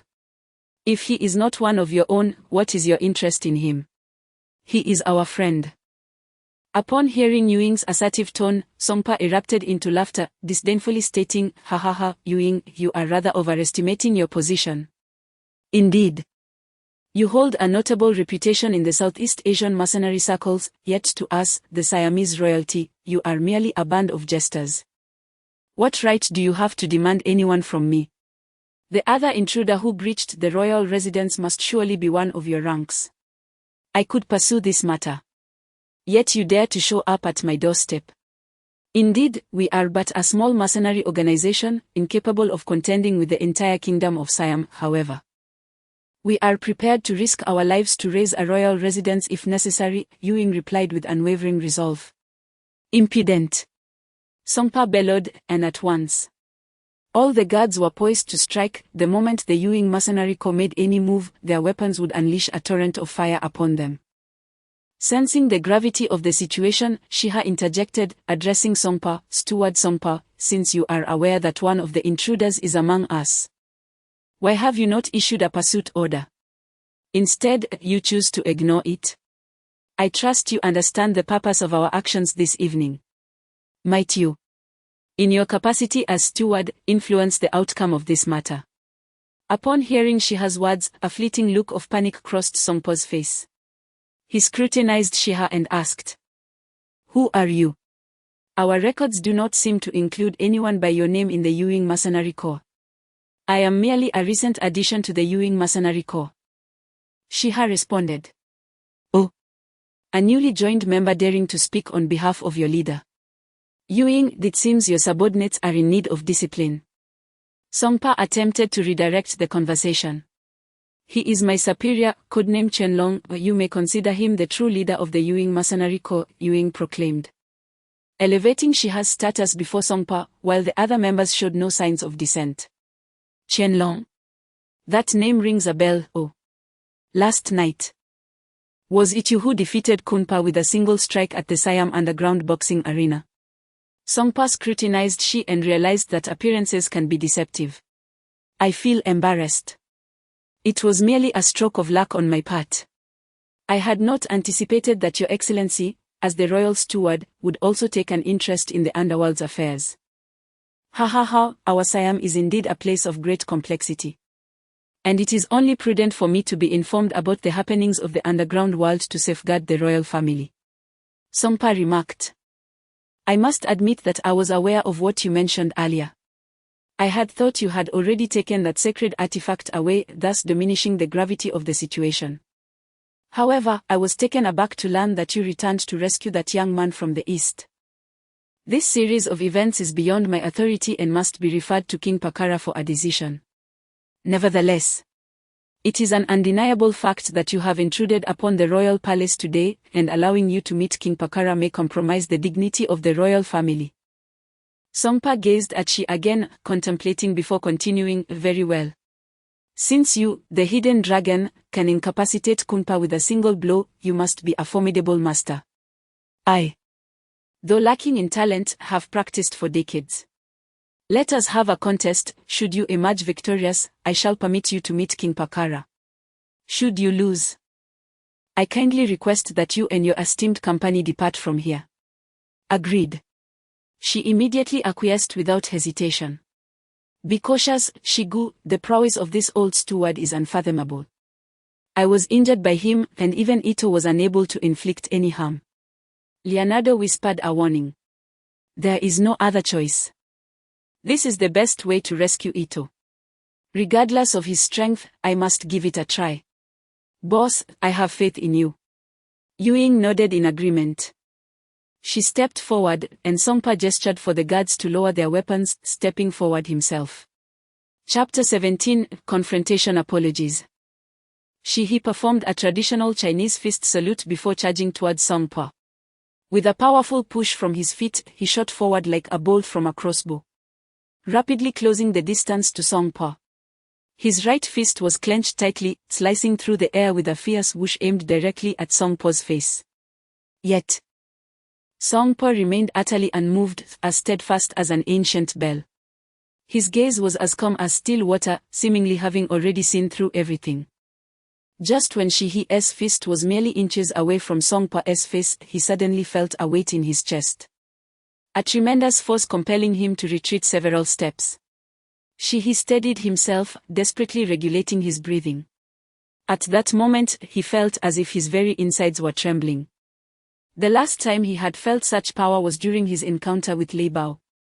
Young man, you must be quicker, Songpa remarked.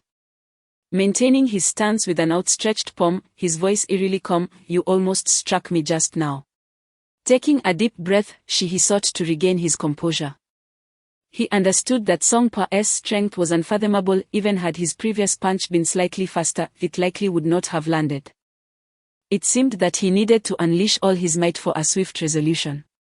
With a slight sinking of his body, he surged forward with a speed threefold that of before. Songpa, observing Shihi's approach, exhibited a subtle change in expression and finally moved to meet him. Through days of training, Shihi had transformed from a mere brute relying on speed and sheer force.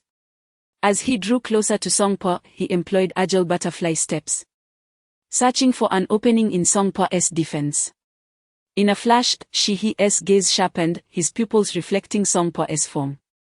He tightened his right fist, delivering a sharp strike aimed at Songpa's right flank.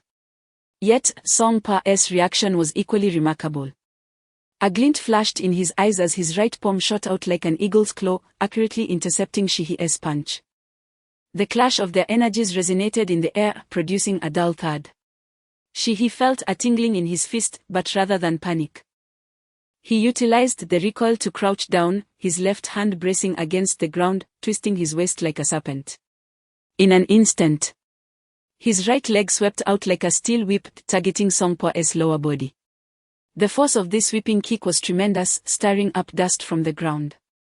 Whether by quick reflexes or prior anticipation, Songpa lightly tapped his feet, his form leaping gracefully like a willow catkin, narrowly evading the blow. Their movements were a dizzying blur, imbued with both power and the artistry of technique. The surrounding air seemed to grow heated from the intensity of their fierce exchange.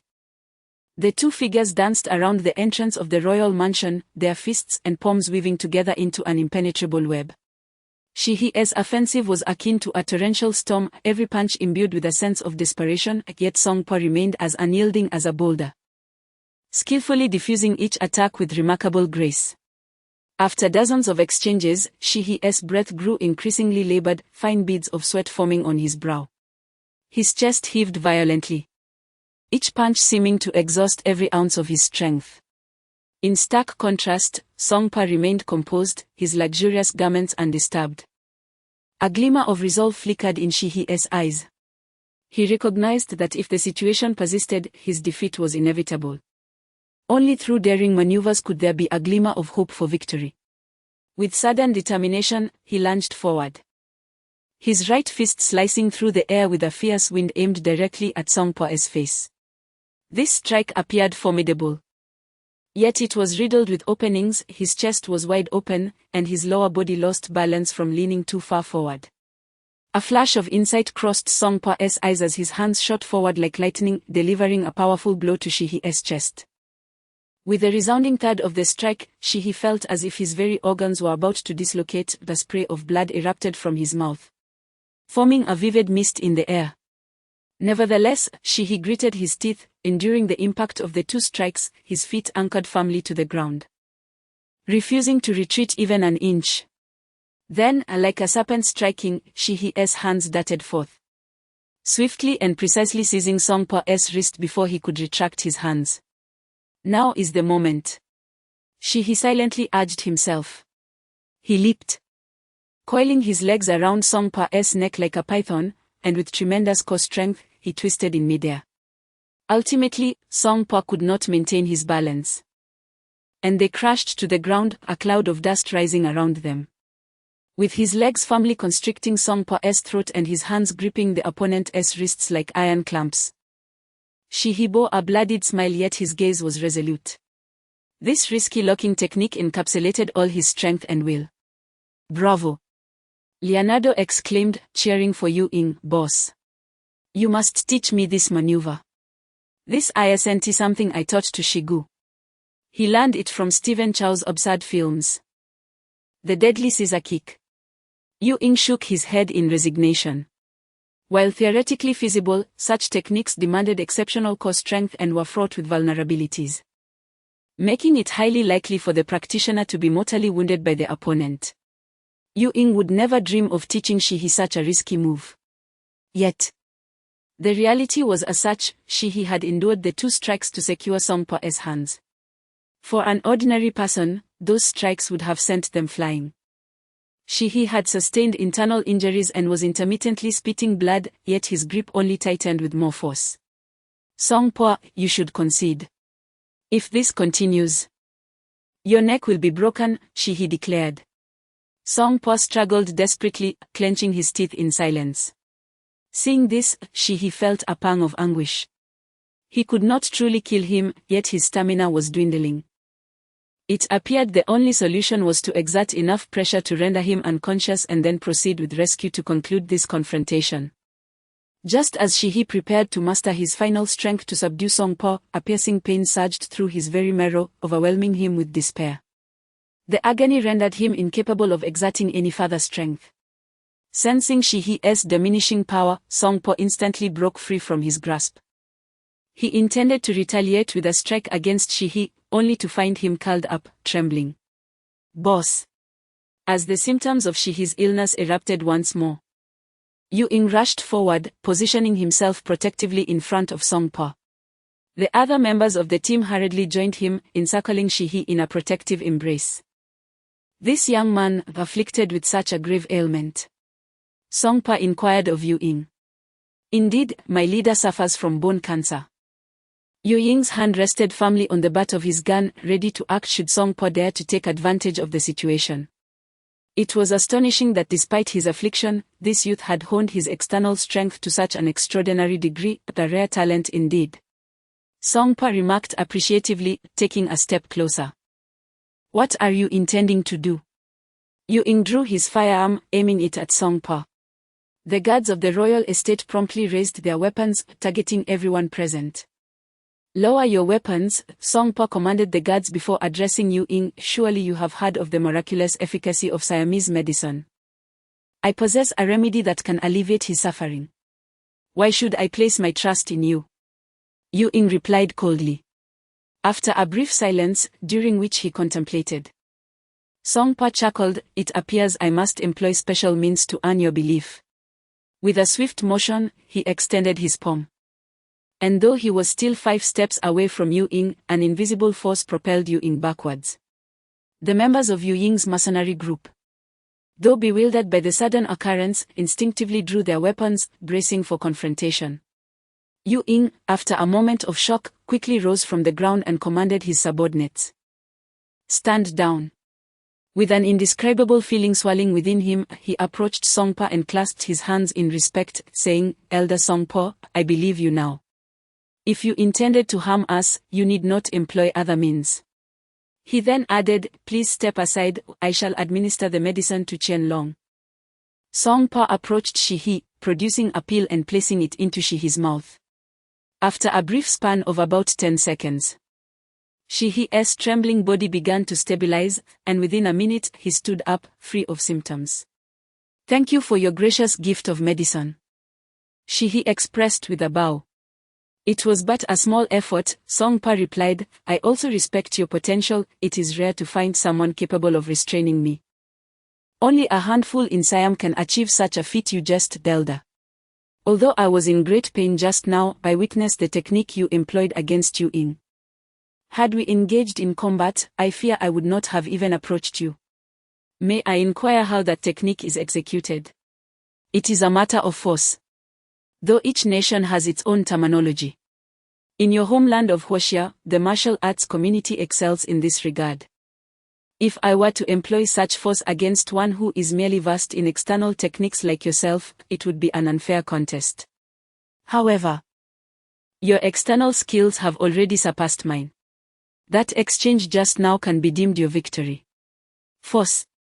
Shihi mused internally, marveling at the existence of such enigmatic phenomena in this world.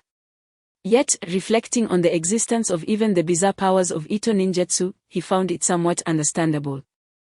Once again, I express my gratitude for your mercy and for the remedy you provided. Shihi reiterated his thanks. The medication can only momentarily suppress the onset of your bone cancer. Given the current state of medical science, a complete cure seems nearly impossible. Otherwise, with your exceptional talent, had you the luxury of time to cultivate your abilities, your future would be boundless. Alas, it is regrettable. Sigh, forgive my candidness. But your time is indeed limited. Understanding this serves little purpose and will only add to your distress, lamented Songpo. I am aware of my limitations. I am but a mere mortal, uninterested in delving into such realms. I merely wish to leave a modest legacy for my family before my demise. Thus, esteemed elder, you will honor your promise to take us to meet King Pakarola, will you not? Suhi inquired. Certainly, my promise embodies the dignity of the royal family, once spoken. It is as binding as a chariot that cannot be turned back. Now, please, do come inside. Chapter 18 The Commission of Pakarola. The members of the Eagle Mercenary Corps followed Songpa to the entrance of a courtyard deep within the royal manor. This courtyard was heavily guarded, clearly indicating it was the royal chamber of King Pakarola. Songpa halted his steps and turned to the others, saying, Esteemed guests, my invitation for your entire troop to enter the royal manor signifies my goodwill. However, the royal chamber is not a place for too many visitors, as it would undermine the dignity of the royal family. I kindly ask Lord Qianlong and Lord Yu Ying to keep the team outside on standby, while only the two of you accompany me to meet the prince. Songpo's words were exceedingly courteous. Leonardo, cautious, whispered to Yu Ying, Boss, be wary of treachery. Yu Ying shook his head and replied that if Songpa intended to harm us, he would have done so outside the manor. There would be no need for such a stratagem. You have no understanding of the implications of Songpo's earlier actions.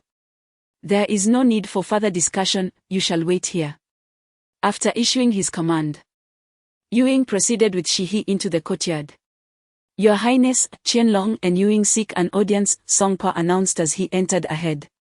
Allow them to enter, came the response. Upon stepping into the royal chamber, they were greeted by a spacious and elegant hall.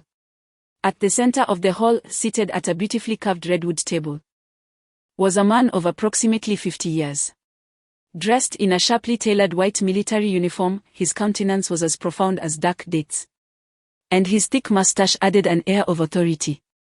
His deep-set eyes seemed to harbor boundless wisdom and experience. He sat upright, hands clasped on the table, gazing intently at the two newcomers. Greetings to King Pakarola, Shihi and Ewing offered a simple salute, and being not of Siamese descent, their formalities did not go unnoticed by the king. I am aware of your intentions in coming here. Songpa, please bring the individual forward, the king instructed. Soon. Songpa returned with Ito, who appeared to bear no visible injuries, yet remained weak and feeble. Ewing quickly stepped forward to support him, asking, Ito, are you well? I am fine, Ito replied tersely, maintaining a cool demeanor despite having been imprisoned and interrogated. Thank you, King Pakarola, we shall take our leave now, Shihi said, noting that Ito was not gravely harmed, and prepared to exit. Wait, I have not said you may leave just yet, King Pakarola interjected. What does your highness mean by this? It was the young master's transgression that led to this situation. Now that we have resolved the matter, surely it is a cause for mutual satisfaction. Does your highness intend to pursue this further? That would hardly benefit you, Shihi frowned and remarked. Indeed. Should this incident come to light, the young one cannot escape responsibility, yet, Prince Rashmikot is also guilty of deceiving his sovereign. Does your highness wish to provoke a conflict or secretly overstep your bounds? Shihi spoke with a commanding tone. Impertinent. How dare you speak such insolent words to his highness? Songpa barked vehemently. Senior Songpa, we are not subjects of Siam. What does your royal family's internal strife have to do with us? I merely wish to bring this matter to a swift conclusion, so that we may extricate ourselves and avoid entanglement in your royal disputes, she has stated. Haha, you are quite forthright, young one. However, you are overthinking. You must understand that our Siamese monarchy holds absolute power. What can a mere prince like myself contend with? Nonetheless, your nocturnal intrusion into my palace, rendering my son unconscious, is a slight against my royal dignity. Moreover, how can I trust that you will not disseminate this matter further? To simply let you go would leave me unsatisfied. King Pakara chuckled. What does the prince wish to propose? Shiha inquired. 2 conditions, if you agree, you may depart. First, you must promptly return the royal ring to Prince Rashmitsu. This matter will be considered settled, and I wish for no further knowledge of it. Second, I require your mercenary group, the Eagles, to assist me with a task unrelated to our Siamese royal family. Upon completion, I shall reward you with a commission of $100 million, King Pakara declared. After hearing this, Shiha was momentarily taken aback. Such a fortunate proposition exists. Regarding the first condition, the Eagles, likely desiring to distance themselves from this turmoil, would certainly adhere to their professional integrity and keep the task confidential. As for the second condition, mercenaries earn their livelihood through such jobs, and a commission of $100 million is an exceedingly rare undertaking worldwide. Naturally, higher rewards come with greater risks, yet the Eagles are not a band of cowards. They would be eager to embark upon this mission. What is the task?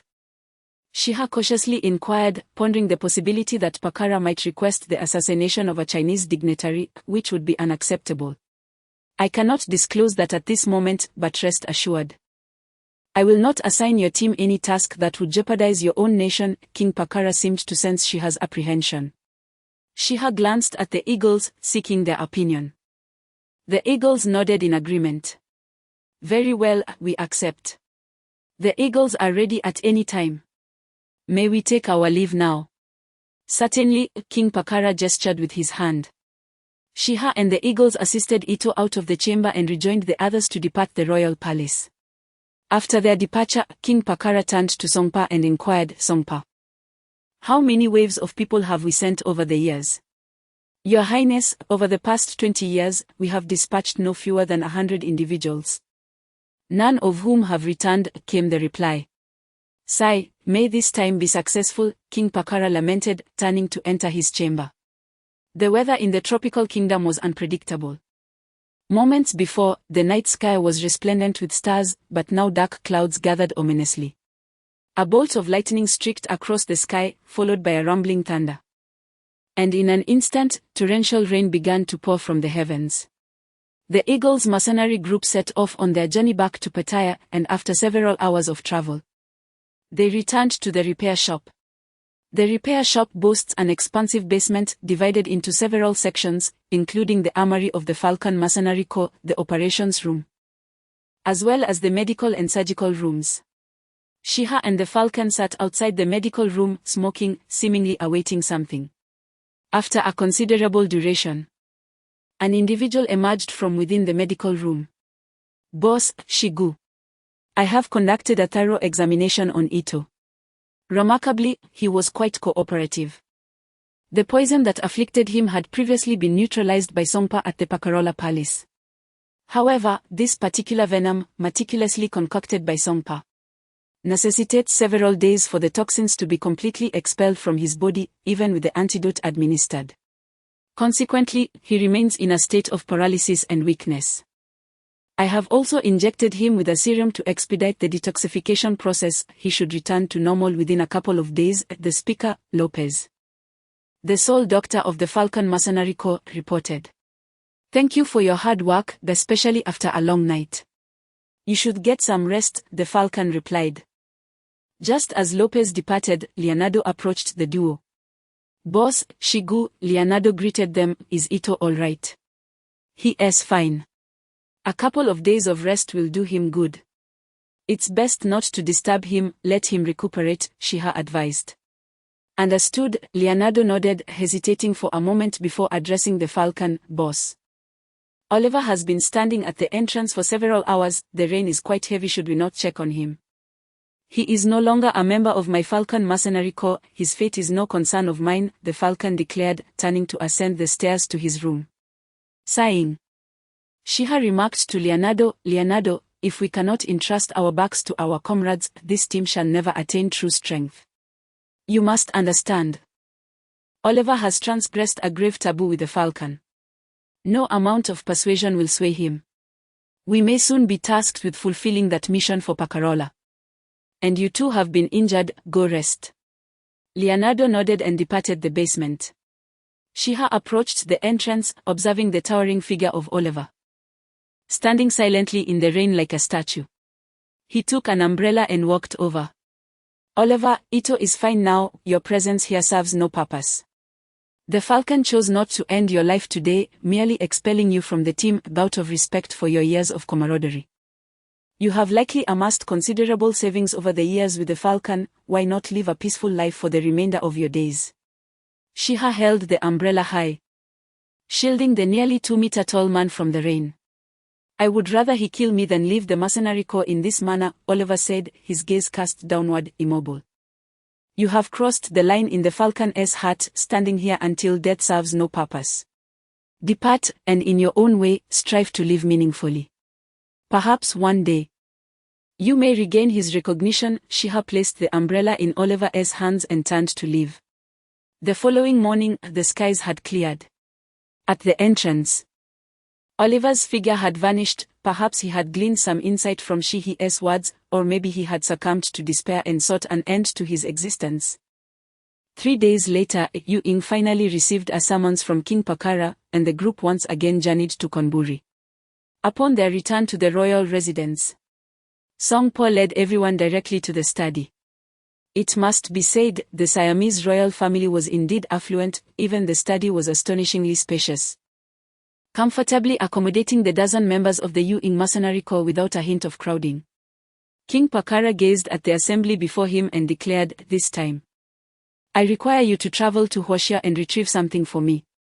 At this pronouncement, both Yu Ying and Shihi were taken aback. Yu Ying promptly interjected, Your Majesty, you previously stated that our missions would not endanger any member of our group's homeland. Did I ever suggest that you undertake tasks detrimental to your country? King Pakara replied. Young man, do not be so hasty, allow me to finish. I need you to venture deep into the Shenongja region of Huaxia and bring back a particular plant. He furrowed his brow and remarked. The depths of Shenongja's primordial forest are a veritable forbidden zone for humanity, rife with inexplicable mysteries. The magnetic field there is peculiar. Once entered, all communication devices inexplicably fail. Even the forces of Huaxia dare not trespass. It is rumored that those who venture into the heart of Shenongja seldom return alive. What manner of plant does your majesty seek that necessitates such perilous travel? In truth, I do not know what this plant resembles, King Pakara confessed.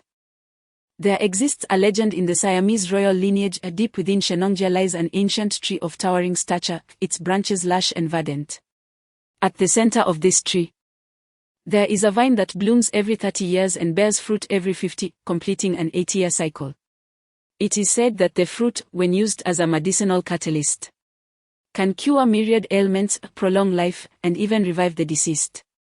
My 9th emperor of Siam has reached an advanced age and suffers from ailments. If this continues, his years may be numbered. You are aware that the royal heirs are often frivolous, although the Siamese royalty does not wield political power. The prosperity of the nation necessitates a wise king at the helm. Thus, I seek this elixir to extend the emperor's life. He, after absorbing this information, felt it peculiar that high-ranking officials would still believe in such fantastical notions in this age of technology.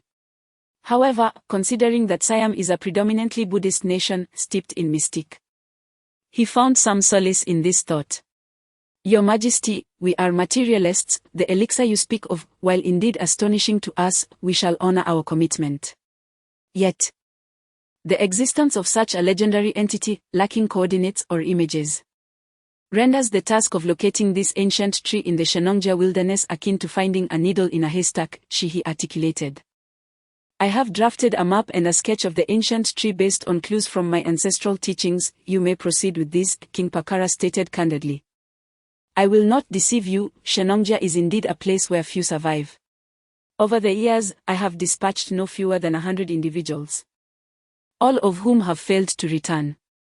If you are unwilling to go, I shall not insist. You may leave with this young man from the east, declared King Pakarola, gesturing towards Ito, who stood to the side. This statement undoubtedly served as an incitement, provoking a response from the crowd. Yu Ying immediately replied. With a reward of $100 million, we have no reason to decline. Your Highness, please provide me with all the necessary information, and we shall depart tomorrow. Grasping the documents, Yu Ying led the group away from the royal palace.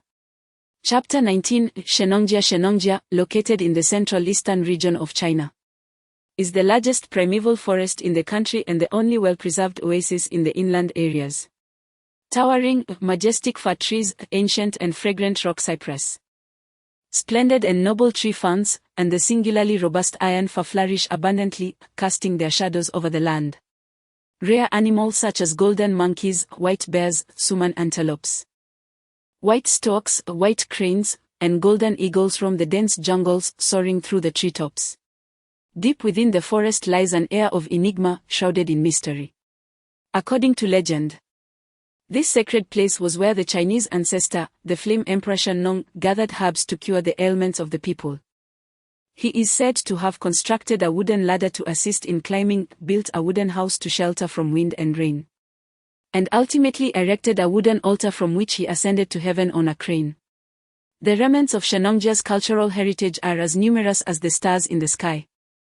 The Chinese government has even published a book titled Dark Chronicles to document the mythological stories belonging to Chinese civilization based on these cultural sites. Thus, the exquisite scenery and ancient, mysterious legends have rendered the outskirts of Shenongja a coveted destination for tourists from around the globe, with visitors flocking annually to witness this natural masterpiece. Simultaneously, numerous adventurers, undeterred by official warnings, venture into the depths of Shenongja, often with little hope of returning. Outside the Shenongja scenic area, a travel group of a dozen individuals meanders through the crowd. Their varied skin tones and ethnic backgrounds contrast sharply with their apparent lack of interest in the wonders of nature surrounding them. This group comprises members of the Eagle Mercenary Corps. Today marks their 7th day in China. The country, notorious as a mercenary no-go zone, has posed significant challenges for the Eagles. This mission differs from their previous incursion to assist Shiha. Relying solely on a few handguns acquired from the black market proves insufficient against unknown dangers, compelling the Eagles to prepare more sophisticated equipment. Over the past week, they have sought every possible avenue to procure advanced military supplies, securing their gear at a temporary base before arriving at the Shenongjia scenic area. Indeed, the security measures in place are exceedingly stringent, making it nearly impossible to bring their equipment into the area. Observing the long line of tourists patiently undergoing security checks, one of the members remarked, "Since we have no gear today, let's just explore and consider it a leisurely outing with the brothers." Soon, they entered the scenic area. Behaving like ordinary tourists as they admired the unusual rock formations, explored caves, and occasionally took photographs with their smartphones. By midday, the group arrived at Shenongding, where the weather was splendid, with clear skies stretching far and wide. They each took out military binoculars to survey the depths of the primeval forest from different vantage points. While Ito stood at the edge of a precipice, gazing intently at the majestic landscape. "Isn't it beautiful?" Shiha inquired, having unknowingly approached Ito's side. "Yes." Ito replied with a subtle nod, his voice calm and measured. "What are you thinking about?" Shiha asked, looking at him curiously. "My mother passed away when I was 8. In my memories, she would always describe the breathtaking landscapes of China to me. Each time this topic arises, the radiant smile graces her face. Today, I have finally discerned the reason behind it, and I comprehend why you take pride in being a descendant of the Hoxia." Ito gazed into the distance, calmly articulating. "The blood of your mother courses through your veins, you too may consider yourself a Hoxia." With that, Ito closed her eyes and fell silent. A palpable awkwardness enveloped the atmosphere, and Shihi found himself at a loss for words, opting instead to pick up the binoculars and resume his observations. As dusk descended, the group spent several hours atop Shenong Peak before descending back to their temporary stronghold. This makeshift refuge was a quaint homestay nestled in a remote township near the Shenongjia scenic area. Due to its seclusion, transportation was quite inconvenient, and the township rarely welcomed visitors. Shihi informed the homestay owner that he was there on business, hosting esteemed foreign clients to experience the most authentic rural life of Hoxia, accompanied by a chef and service staff. He merely needed to reserve all the rooms in the establishment. His demeanor was polite and sincere, and his generous offer delighted the homestay owner, who readily handed over the keys and promptly packed a few belongings to return to his wife's family home. This arrangement allowed the members of the Yuing Mercenary Corps to prepare for their mission without any reservations. In the largest room of the homestay, the group consumed some canned food before each member began to report to Yuing regarding the afternoon's reconnaissance. "Boss, Shenongjia is vast. Military binoculars simply cannot discern the defensive situation at the borders of the restricted zone." "Indeed, boss, I, too, uncovered no useful information." With everyone coming up empty-handed, Yuing furrowed his brow, recalling stories from his military days about the troop presence guarding the outskirts of Shenongjia, aimed at preventing unwitting tourists from straying into danger and thwarting foreign spies or criminals from entering. Now, they had not managed to gather any intel even about the troop station outside the restricted area. If they were to venture in recklessly, they might inadvertently disturb national security, which would not only jeopardize their mission but could also lead to their detention for illegal entry. Just as Yuing contemplated whether to delve deeper for reconnaissance the following day, Ito suddenly rose, alertly observing the door. "Ito, what is the matter?" Shihi inquired softly.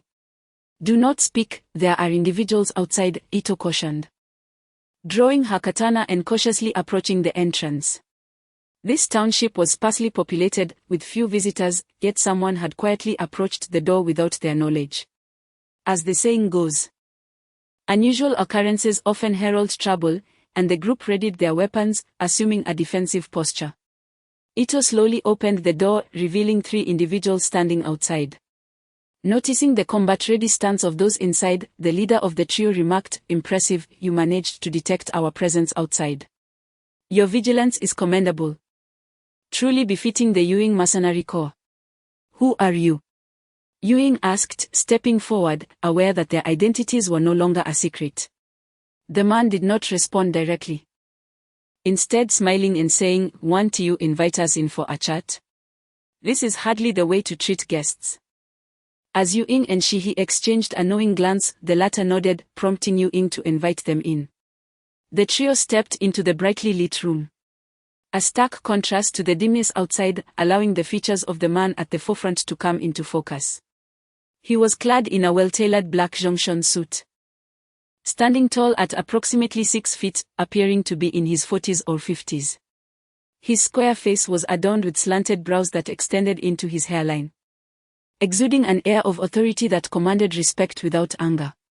His deep-set eyes gleamed like cold stars, seemingly capable of penetrating the souls of those they fixed upon. Below his prominent nose, his thin lips were pressed together, shaping a resolute curve. He stood there with the poise of a hero straight out of a martial arts novel, exuding an extraordinary demeanor. Noticing the vigilance of the onlookers, he smiled faintly and turned to Yuing to introduce himself. "Lieutenant Yu, or rather, Mr. Yuing, I presume. Allow me to introduce myself. I am Chu Yunlong, codename Qinglong, the leader of the Special Operations Unit of the National Security Bureau. You need not remember my name. Just my code name will suffice. The National Security Bureau. The Special Operations Unit? I have never heard of such a thing," Yuing remarked, furrowing his brow as he regarded Qinglong. "Allow me to clarify, it is the National Defense Bureau. We possess greater authority and a more enigmatic presence than the National Security Agency. It is quite normal that you are unfamiliar with us, given your relatively nascent status in District 56. Here is my identification." Qinglong responded with a smile, extending his credentials. Yuing took the identification, scrutinizing it. Although unaware of the department's existence, his past as a member of a similarly clandestine force allowed him to discern its authenticity. It was indeed a document of a national agency. "What brings you here, Director Qinglong?" Yuing inquired, returning the credentials. "Mr. Yuing, you feign ignorance rather astutely. In the brief span of a month, you have entered China twice with the renowned Yuing Mercenary Corps. Have you reported this to the state?" Qinglong teased. "Director Qinglong, do not jest. As international mercenaries, do you truly believe that reporting to the state would grant us entry?" Yuing's expression darkened. "You are aware that you are international mercenaries. China is a forbidden zone for mercenaries. Moreover, you once served as a soldier for this nation. I have been watching you since the day you set foot in China. For the past 7 days, you have been spending lavishly in the black market, procuring weapons and ammunition, lacking in the Shenongjia region. What is your true purpose for bringing your band of brothers into China?" Qinglong's previously amiable demeanor shifted to one of seriousness as he raised his voice.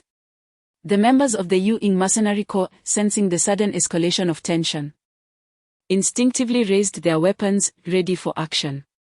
"What? Do you intend to engage in a firefight with the authorities on Chinese soil?" One of Qinglong's team members drew his weapon, voicing the threat. "Lower your weapons," he urged the members of the Yuing Mercenary Corps, then stepped forward to address Qinglong.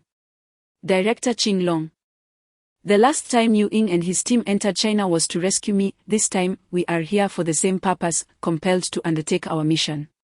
Rest assured, both Yuing and I, as descendants of the Huoxia, shall never engage in any actions that would undermine the interests of our motherland. You are Zhang Shi and..." Qinglong appraised Shi En with a glance. "You know me, Commander Qinglong? Not personally, but I've heard of you.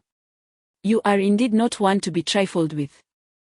A mirror image of your father in his youth. Commander Qinglong, have you mistaken me for someone else? I lost my father at a tender age and was raised by my mother. I have no recollection of my father in my memories. She and inquired with a hint of confusion. Oh, is that so? Do you have no memories at all from before the age of 5? Qing Long smiled faintly, waving his hand dismissively. Very well, since you cannot recall, it is perhaps for the best that you never do, nor should you entangle yourself further with the Zhang family, to spare us any trouble at the National Security Bureau. She and S' perplexity deepened, prompting him to ask, Commander, please clarify what you know about my origins. Am I obliged to inform you? You should clarify your current mission instead. Otherwise, prepare to spend the night in a cell. Qing Long redirected the conversation. Seeing no further point in pressing, Xian's mind raced, quickly concocting a rationale. I am afflicted with cancer and my days are numbered. A renowned healer from Siam provided me with a prescription that requires a rare plant as a catalyst, which, according to legend, can only be found in the primal forests of Shenongjia. Hence, we sought the opportunity to search for it. Our acquisition of arms is solely for the unpredictable dangers within Shenongjia. We have no intention of clashing with Huaxia forces. I implore you, grant us the chance to seek. Xian's demeanor was one of despondence, and Qing Long was indeed aware of the truth of Xian's illness. After a prolonged silence, Qing Long smiled subtly at Xian and said, Do you truly believe there exists a remedy for cancer in this world? A dying horse is treated as a living one. What is there to lose for a person at death's door? Xian replied with a bitter smile. Qing Long pondered for a moment, then produced a map, stating, Very well, I owe your father a debt of gratitude, consider this a repayment. This is a distribution map of military encampments outside the Shenongjia restricted zone. You may enter by circumventing these locations. Under no circumstances should you engage with Huaxia forces, otherwise I will personally ensure your demise. Additionally, allow me to remind you that the perils of the Shenongjia restricted zone are beyond your imagination. While there have been those who have emerged alive since the founding of the nation, they were all formidable beings atop the world. Whether you survive depends solely on your fortune. Xian accepted the map and asked once more, Commander Qing Long, you have mentioned my father several times. Who exactly was he? And what of the Zhang family? Before Xian could complete his inquiry, Qing Long had already departed with his subordinates, leaving behind a parting remark, if you manage to survive, you may one day have the chance to learn. Once Qing Long departed, the tense atmosphere in the room finally subsided. Shigu, it appears your lineage is rather significant, Ying remarked with a note of awe. Do not jest with me. My mind is in disarray, Xian replied. Shiha cast a glance at Ying and said, Let us not complicate matters, we are fortunate this time. Not only have we received tacit approval from the authorities to enter Shenongjia, but we have also acquired the blueprints of the outer zone of the restricted area. More importantly, we have received some good news. Ying, placing a hand on Shiha's shoulder, smiled and inquired, What good news? Shiha looked puzzled. Come on, boss, you're usually quite astute. Why are you so slow on the uptake today? Did you not notice that Qing Long's attitude just now implied that there might be medicinal herbs capable of curing cancer within Shenongjia? Shiha suddenly understood and exclaimed with excitement, Yes. It is said that the legendary Emperor Shenong sought herbs and concocted medicines here. The rich tapestry of Chinese culture spans millennia. Who knows if such miraculous herbs truly existed in ancient times? However, after the initial excitement, Shiha's expression turned somber. But Shenongjia is vast. How will we know which herbs can cure my cancer? You've forgotten our mission objective. Ying replied. Since Pacorola mentioned that the fruits from that tree can cure all ailments and prolong life, do you think they could cure your cancer?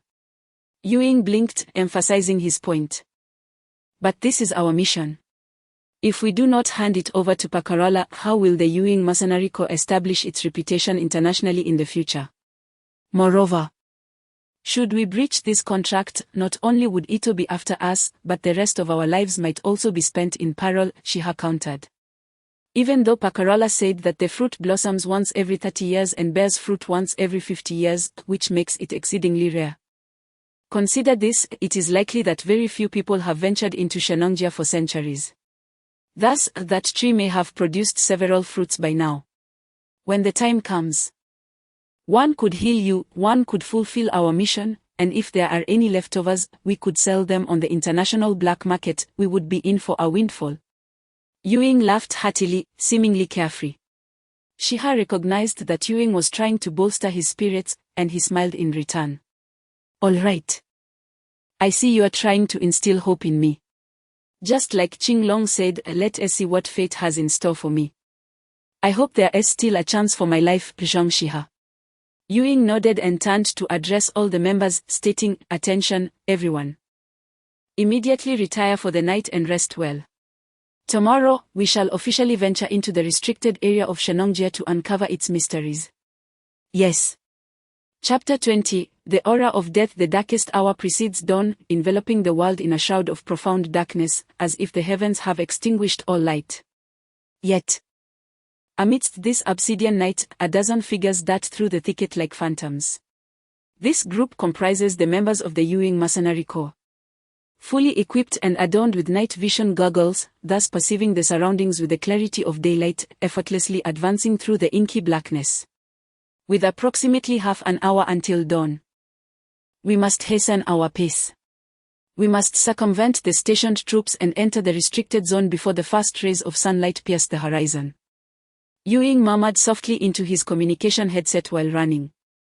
Received, replied Shihi, who was running alongside Ewing, his breath slightly labored.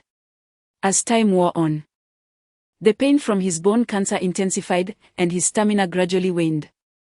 Having set out at midnight to avoid tourist areas and monitored locations, they were compelled to navigate through remote jungles into the pristine Shenongjia forest, scaling 2 sheer cliffs along the way. Boss, are you all right? Shall we take a moment to rest? Ewing, noticing Shihi's labored breathing, inquired with concern. I'm fine. You've given the order for everyone to enter the restricted zone before dawn. I cannot hold you back for my sake. I can endure.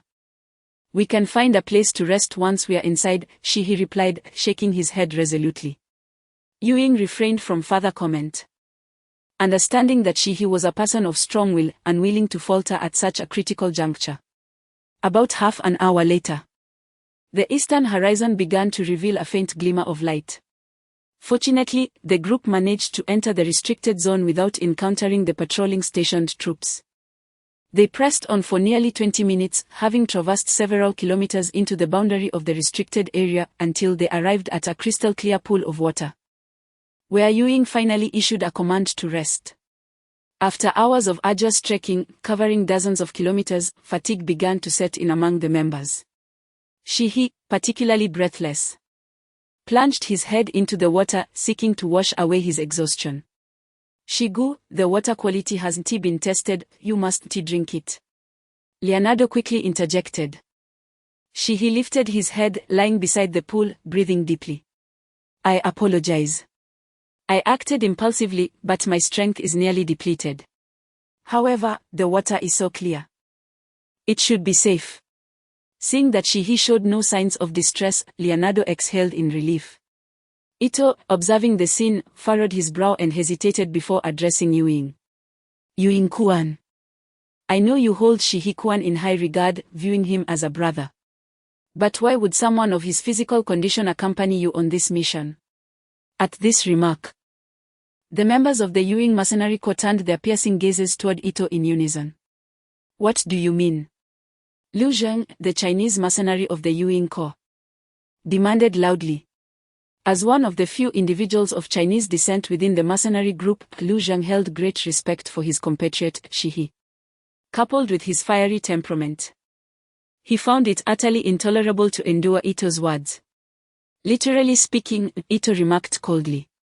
Observing Ito's demeanor, Liu Zheng stepped forward, preparing to take action. Enough! Ewing interjected, positioning himself between Liu Zheng and Ito. He turned to Ito and said, after spending so many days together, you must have noticed that Brother Shi is suffering from cancer, which has ravaged his body, rendering him incapable of enduring intense physical exertion. However, I assure you, even in such a state, He will never be a burden to the team, but critical moments, he will always be the one to determine victory or defeat. Just as he did when he rescued you from the royal estate last time. With that, Yu Ying fell silent, producing a tactical water bottle and sitting beside Shihi. Clearly, even he felt discontent with Ito's remarks. Very well, I shall say nothing. After all, this is your team, and I am not one of your members. Ito replied indifferently, seeking a place to rest. Lying on the ground, Shihi gazed at Ito in the distance. Though the youth's expression remained aloof, Shihi discerned a hint of disappointment in his eyes. After all, he was merely a 17 or 18-year-old boy. Had it not been for his extraordinary background and tragic experiences, he would likely be radiating youthful smiles within the school environment. Ito had always been a solitary figure, devoid of friends or comrades, and he often refrained from speaking of his family or relatives. It wasn't until he met Yu Ying that he experienced a semblance of warmth that friendship could offer. He discovered that it was indeed possible to entrust one's back to another. During the year he spent working alongside Yu Ying's mercenary group, he found it to be the happiest time in his life since the passing of his mother. The members of Yu Ying's group were all valiant men. Although many of them harbored unkind feelings towards him, once on the battlefield, they treated him as a comrade, supporting one another. He understood that this camaraderie stemmed from the unwavering presence of Yu Ying, who united everyone, including himself. Yet now, it seemed that the core of this team was gradually shifting, and the catalyst for this change was the man known as Zhang Shihi. Ito could not fathom what kind of ability or charm this individual possessed that could lead the brothers who had fought alongside Yu Ying for so long to so readily accept Shihi's position. Even to the extent that Yu Ying himself was willing to serve him devotedly. Unable to comprehend it, Ito chose to put the matter aside and quietly rested alone. After approximately an hour of recuperation, Shihi's weary body had finally regained about 70 to 80% of its strength. Yu Ying, who had remained vigilant at Shihi's side, observed that he was now relatively well and issued orders for the team to continue their advance. Gentlemen, we have ventured into the Forbidden Zone and should no longer encounter patrolling units. There is no need for us to proceed at full speed. Yet I implore you all to remain vigilant. Entering this perilous realm of Shenongjia marks the true commencement of danger lurking at every turn. Inspect your weapons and gear, and master every ounce of focus as we advance. The Yu Ying Mercenary Corps rightfully stands among the foremost mercenary organizations in Southeast Asia, exhibiting discipline and execution that rivals any national military force. Each member meticulously organized their cold and hot weaponry, seamlessly forming ranks as we moved forward. Following the map provided by King Pashala, we have traveled for several hours, the journey thus far being unremarkable. As we passed through, only the occasional flurry of birds startled from the treetops broke the stillness. Yet, the more tranquil and mundane the surroundings, the more unease settled within our hearts. The Yu Ying Mercenary Corps harbors no doubts regarding the intelligence gathered. The dangers of the Shenongjia Forbidden Zone are notorious throughout Huaxia and indeed the entire world. While ordinary folk may jest about it, we are a hardened group accustomed to the perils of life on the edge, and we do not dismiss such warnings lightly. Despite the absence of immediate threats, tension gripped us, with some even feeling the chill of sweat dampening their backs. Observing the invisible pressure weighing on his comrades, Shiha turned to Yu Ying and suggested, "Yu Ying, let the brothers take a moment to regroup." Before Yu Ying could respond, Shiha's words reached Ito's ears. With a scoff, Ito retorted, "What? After only a brief advance, your body cannot hold up. You should have known better than to join us. Self-awareness is crucial." Even someone as easygoing as Shiha felt the sting of Ito's repeated jibes, and emotions flared within him. He replied, "Ito, you underestimate me. Even beset by bone cancer, this level of exertion will not break me. To be blunt, should we engage now, you would not stand a chance against me." The atmosphere instantly became charged with tension. Yu Ying, well aware of Shiha's temperament, understood that such a reaction was not typical of him, so he swiftly interjected, "Ito, you must have heard of the dangers in the Shenongjia Forbidden Zone. Our prolonged journey without incident has placed undue psychological strain on the brothers. Shiha is merely suggesting a pause to alleviate this tension. Your concerns are unfounded." Let us halt here for a moment to collect ourselves. The members of the Ewing Mercenary Corps promptly paired up, sitting back to back while remaining alert. Ewing and Shiha also took a seat, while Ito remained standing, fixated on Shiha. After a moment of silence, Ito spoke. Shiha-kuan, you exhibit confidence, or perhaps arrogance. Shiha raised his head to meet the gaze of the youth, sensing a flicker of hostility. He contemplated for a few seconds before breaking into a smile. Whether it is confidence or arrogance, do you wish to test it? Shiha Ewing called out. His back turned to Shiha. Do not concern yourself, I am well aware, Shiha replied calmly. Rising to his feet, he gathered the attention of all members of the Ewing Mercenary Corps. As he sensed the collective gaze of those around him, he immediately spoke with a piercing authority. Commanding, everyone, direct your focus to the areas of concern. Do not allow your attention to waver, this is an order. This marked the first time Shihi addressed the members of the Ewing Mercenary Corps with such intensity, and a palpable shock rippled through the group. They promptly shifted their gazes, concentrating intently on their vigilance, with no one displaying confusion or curiosity, as if Shihi had always been the leader of this mercenary band. Ewing, too, was momentarily taken aback, a smile creeping onto his lips. Indeed, it was this innate aura of a natural leader that had resurfaced. For Ewing, Shihi was not only admired for his formidable personal strength and exceptional intellect but also for this inherent charisma of authority, which was the true reason for his unwavering loyalty to Shihi. With this thought, Ewing turned his head, maintaining his watchful stance. He had already discerned the outcome of this confrontation. There was no way Shigu could lose. Shihi slowly approached Ito, regarding him with a calm demeanor as he said, "Come, defeat me in the manner you excel at most." Despite the neutrality of his tone, Ito felt a powerful aura pressing down upon him. Taking a deep breath to steady his mind, he slowly drew his katana, leaning slightly forward like a poised cheetah ready to pounce. Are you not going to first test me with your mysterious ninjutsu? Shihi remarked, a hint of playful sarcasm gracing his lips. Ito, observing Shihi's nonchalant demeanor, felt a surge of indignation at being underestimated. Gritting his teeth, he coldly replied, "Let me show you then. You had best not regret your arrogance." No sooner had he spoken than Ito swiftly drew several shuriken from his waist, hurling them into the air. The shuriken traced arcs in the sky before landing around Shihi, detonating with a series of muffled explosions, enveloping the area in a dense cloud of smoke. As the smoke cleared, several clones identical to Ito emerged, surrounding Shihi completely. Shadow clone technique. Shihi's pupils contracted in surprise, a flicker of astonishment crossing his face. He had not anticipated that such fantastical elements from comics could be realized. Noticing Shihi's expression of shock, Ito felt a surge of self-satisfaction, but Shihi's light laughter pierced through. However, your technique falls short. In the comics, don't they simply perform a gesture and summon them? You have to use props. It's clearly an illusion. These words cut deep into Ito's pride like a sharp blade. His eyes turned icy, his killing intent intensifying. He positioned his katana across his chest, and all the clones mirrored his action simultaneously.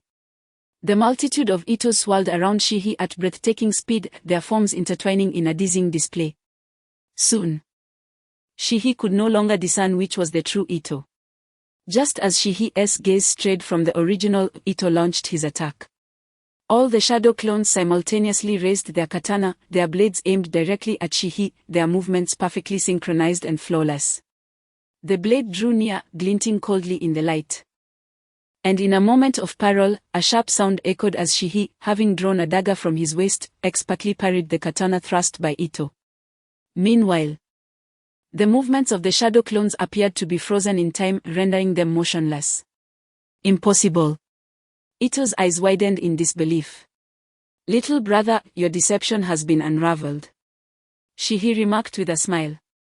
You must be mistaken, Ito retorted stubbornly. With that, Ito withdrew his katana, creating distance, and with agile movements, he shifted positions among his clones, waiting for the opportune moment. Just as Shihi turned his back completely, Ito launched another attack.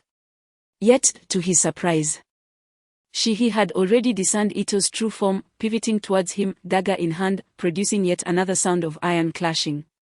The force of the katana jolted Ito, compelling him to step back.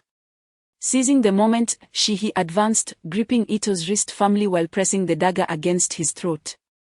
Ito struggled to free himself, but Shihi's grip was akin to a 1,000-pound chain, binding him tightly and leaving him unable to escape. After a few futile attempts, he persistently inquired, "How did you see through my shadow clone technique?" Observing Ito's defiance, Shihi chuckled, "Your shadow clones are indeed remarkable, each is an exact replica of you, indistinguishable to the naked eye.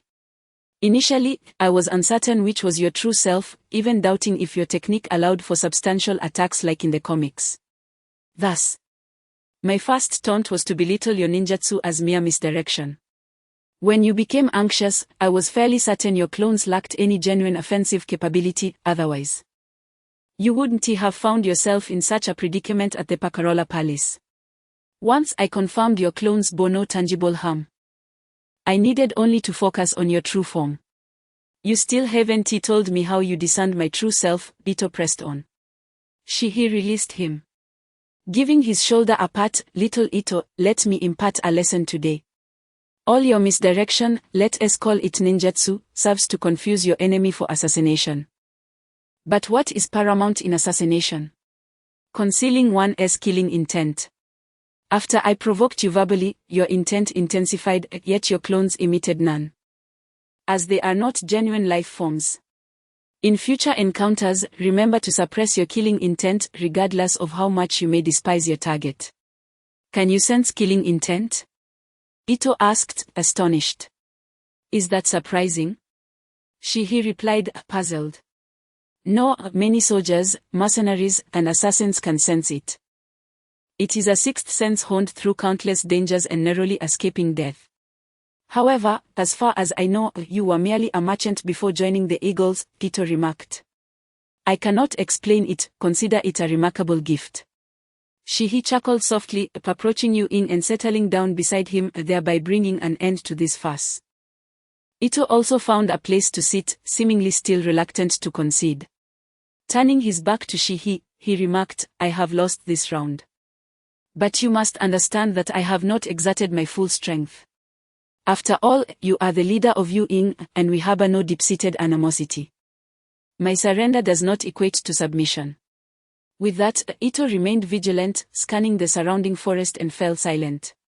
"What a prideful youth," Shihi mused with a shake of his head and a smile. "Impressive, Shigu," Yu Ying said, still facing away from Shihi. "I would struggle to defeat Ito as effortlessly as you did. You truly deserve your title as my leader."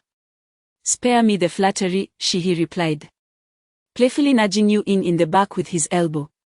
Nevertheless, Ito's capabilities are undeniably formidable. Yet, he is still merely a child. Given time, he will mature into an extraordinary force. Ha ha ha, naturally. Can my judgment ever be flawed?" Yu Ying beamed proudly. "However, Shigu, is the ability to sense killing intent something you have possessed since birth?" "Certainly not. It seems this sixth sense emerged after Xiao Yu perished before my eyes." Shihi recalled the earnest Xiao Yu, who had once vowed to repay him, and felt a pang of melancholy. "I would rather not possess such an ability." "That is all in the past," Yu Ying noted, sensing Shihi's despondency, and chose to offer comfort in silence thereafter. Chapter 21, The Beasts Guided by the Map. The Eagle Mercenary Corps had trekked through the primeval forest for over 10 hours. This journey was far from tranquil. As they ventured deeper, the wilderness revealed its untamed ferocity. The forest was teeming with serpents, insects, birds, and beasts. Wild boars, mountain wolves, and forest pythons launched unhesitating attacks upon the mercenaries upon sensing their territory had been encroached upon. However, before the well-equipped team, armed with modern weaponry, these creatures posed little threat. The group systematically eliminated the beasts that emerged to attack. Each encounter marked by a nervous thrill, yet gradually their tension began to ease. Continuing their progress through the dense, sun-blocking foliage of the primeval forest. Fatigue began to set in after more than 10 hours of marching and combat. The scant light filtering through the leaves dimmed, signaling the impending sunset. Observing this, Eagle issued a command to halt the advance. As dusk fell, he declared, "Let us make camp here, everyone must be weary. We will set up concealed traps nearby. And pairs will take turns keeping watch." Once all arrangements were made, night quietly descended. The moonlight, not as fierce as the midday sun, struggled to penetrate the thick canopy, offering little illumination. A campfire was kindled, and the group gathered around, the flames casting a flickering glow that infused the eerie forest with a semblance of life. As they began to eat, the conditions for cooking were non-existent in this primordial jungle. They could only consume canned foods and compressed biscuits. The taste of these rations was akin to chewing wax, yet each member devoured them heartily, their prolonged exertion having left them ravenous. The forest was notably silent, punctuated only by the sporadic chirping of insects. Liu Zhang, seemingly unaccustomed to the stillness, remarked while eating, "Whenever we were in desolate places on missions, Oliver would start complaining whenever we had to eat these compressed rations. He would grumble, yet he always ate more than anyone else. What a glutton." At this, everyone paused momentarily. The image of the towering, 2-meter-tall African man's goofy grin flashing through their minds. Indeed, one wondered how he was faring now. Leonardo quietly echoed, casting a sidelong glance at Eagle, who remained expressionless, absorbed in his meal as if he had not heard. Sighing softly, Leonardo felt a sense of helplessness. Although it was Oliver's misstep that led to his expulsion from the team, it was not without its ties to him. Despite often clashing with Oliver, Leonardo held a deep-seated appreciation for his comrade. "What is a pitch paste?" inquired the Russian mercenary Ivanovich, curiosity etched on his face. The mercenaries of the Eagle Corps hailed from various corners of the globe, each with their native tongue. Having navigated the international arena for years, they had all mastered multiple languages. For the sake of convenience, they primarily communicated in English, though everyone, out of respect for Yu Ying, is diligently learning Chinese. The vast and profound nature of the Hoxia language poses a challenge. Even the most learned strategist, Leonardo, has only acquired basic conversational skills, his accent tinged with a distinct Western flavor. Consequently, Yu Ying has advised them to cease their studies. When Liu Zhong was speaking, he, too, utilized English. But he found himself at a loss when it came to translating the term and opted to express it in Chinese, which piqued Ivanovich's curiosity. He said, "Teo4 and Tei4. In English, it is, well." "Leonardo, perhaps you could provide the translation." After pondering for a considerable time, Liu Zhang relinquished the task to Leonardo. "What do you expect me to translate? How am I to know what you mean?" Leonardo responded, equally perplexed. "If a native speaker cannot articulate it, what hope do I have as an Englishman?" "Gluttony," he suddenly interjected, translates to gluttony in English. "Seriously, you know this?" Yu Ying exclaimed, visibly astonished. "It's merely a personal interest. I have long enjoyed reading ancient mythological texts. During my time studying abroad, I had a black classmate who was a fan of Chinese culture and would often inquire about ancient traditions. Some concepts were challenging to translate, so I took the time to research them," he replied, smiling. "Shigu, what exactly is this gluttony?" Ivanovich continued to inquire. "It is a monstrous being from ancient Chinese mythology, one of the 4 great ferocious beasts. According to the Shanhai Jing, specifically the northern classic of the second canon, is described as having the body of a sheep and the face of a human, with its eyes located under its armpits, tiger-like teeth, and human claws. Its voice resembles that of an infant, and it is insatiably greedy," he explained. "My heavens! Such a creature exists. It must be incredibly hideous," Ivanovich remarked. "It is merely a myth. Such a species could not possibly exist in the world today. Even if it once did in ancient times, it must surely be extinct now." He waved his hand dismissively, chuckling. "Hey, do you think that the Shenongjia Forbidden Zone described as so perilous, might harbor such monsters? Lucas, a member of the mercenary group, queried. Are you speaking nonsense? If such monsters existed, the crops of Huaxia would have been devoured long ago, Lu Zhong retorted dismissively. Once the conversation began, the atmosphere became considerably more lively. And the tension that had gripped them throughout the day finally began to dissipate. All right, everyone, make the most of your rest. We must continue our journey at dawn. Yu Ying instructed. Except for the two members on duty, the others lay down on the spot and began to rest. As the night deepened, the forest grew eerily quiet. The members of the Yu Ying mercenary group had changed shifts several times, each pair working seamlessly together. As Lu Zheng and Old Wang's watch came to an end, Ivanovich and Lucas approached, ready to take over. Well done, leave the rest to us, Lucas said with a smile. The taciturn Old Wang removed his night vision goggles and nodded before heading back to camp, while Lu Zheng lit a cigarette and ventured outside the camp. Lu, where are you going? Ivanovich called out urgently. Let's take care of it here, said Lu Zheng. It's perilous outside. Lucas, too, expressed his concern. Oh, come on. You know how it is with me, I get constipated when I eat compressed food.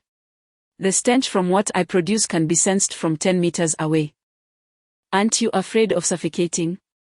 Rest assured, I have my gun. If anything goes awry, I'll shoot and run without even wiping, he chuckled. Lu Zheng waved his hand dismissively and walked away without looking back. This guy has no sense of gravity, Lucas remarked with irritation. Forget it. Just keep an eye in his direction and call out at the first sign of trouble. Ivanovich shook his head and began his vigilance.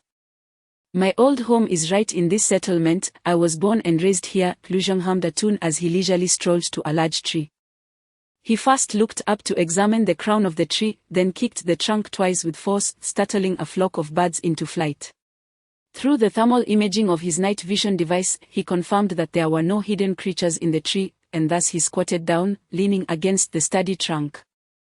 To relieve himself. Despite his usual carefree demeanor, he possessed a sharp mind and an acute sense of danger. While attending to his needs, he kept a vigilant eye on his surroundings. The eerie forest made him uneasy, so he hastened his bodily functions.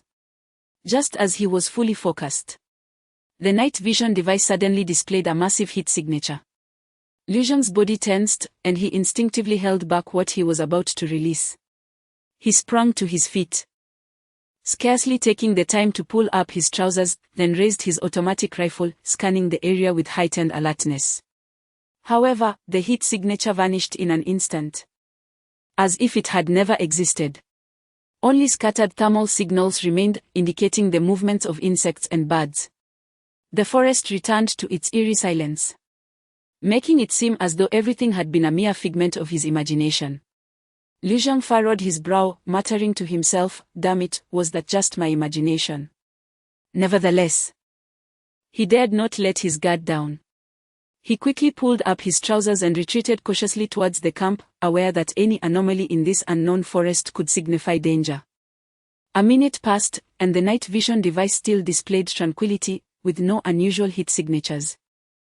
Lu Zheng let out a sigh of relief and was about to lower his guard and hasten back to camp when, at that very moment, the night vision device flashed once more, revealing that massive heat signature, as if a fearsome beast lay concealed in the darkness, watching him.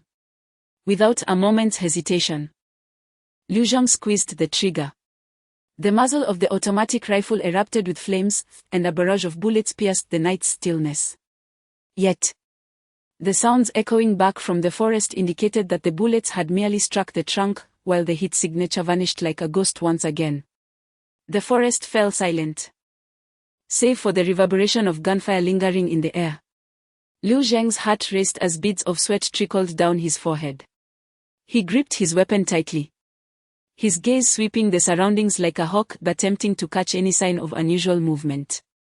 Yet, aside from the rustling of leaves in the wind, there was naught but silence. Damn it, could this thing be malfunctioning? Lu Zheng cursed as he tapped the night vision device on his face. Upon hearing the gunfire, Everyone in the camp was immediately roused, grabbing their weapons and rushing towards the source of the sound. Lucas was the first to arrive at Lu Zheng's side. Without uttering a word, he positioned himself against Lu Zheng, maintaining a vigilant watch. Soon, the others joined them. "What happened?" Yuin inquired. "I don't know. It's too strange. I was in the midst of my business when the thermal imagery suddenly displayed a large life form, but it vanished in an instant. The last time it appeared, I fired in that direction, yet found nothing. If something truly emerged and then swiftly exited the range of the night vision device, its speed would be astonishing." Cloaked in a sense of danger, Lu Zheng's breathing became labored, sweat soaking his brow. Sometimes the pressure of the mind can lead to a drain of energy. "Are you out of your mind? Don't you realize how perilous Shenongjia can be? You ran off here to relieve yourself," Yuin admonished. "I'm sorry, Captain," Lu Zheng replied apologetically. "As long as no one was harmed, that is what matters." After reprimanding him, Yuin calmed down and continued to direct the group, form ranks and advance towards the area where Lu Zheng fired. "If you see any living creature, shoot immediately." The group cautiously approached, yet upon getting closer, no sign of any large life forms was detected, amplifying the eerie atmosphere. Yuin sensed the encroaching danger and promptly ordered a retreat back to the camp. The team swiftly organized themselves, keeping vigilant watch over one another's backs as they made their way back. Unable to ascertain what they had encountered, they decided that discretion was the better part of valor. They would continue their journey at dawn, hoping that this unknown entity did not fixate on them. The watch duty was assigned to a team of 4, allowing those who had already served to rest. "Captain, let me take a shift," Lu Zheng said to Yuin. "After what just transpired, I cannot sleep. Besides, since I strayed from the group, consider it my punishment." Yuin pondered for a moment and nodded. Thus, Shihi and Yuin, along with Lu Zheng and another team member, commenced their watch. After an extended period of silence, Shihi turned to Lu Zheng and asked, "Can you discern the species from the thermal image's outline? It appeared suddenly and disappeared just as swiftly. I couldn't make it out clearly. It resembled a wild boar, the shape akin to a long-nosed pig head with elongated tusks. However, it was nearly as large as a rhinoceros. Where could one find a wild boar of such size?" Lu Zheng reflected carefully.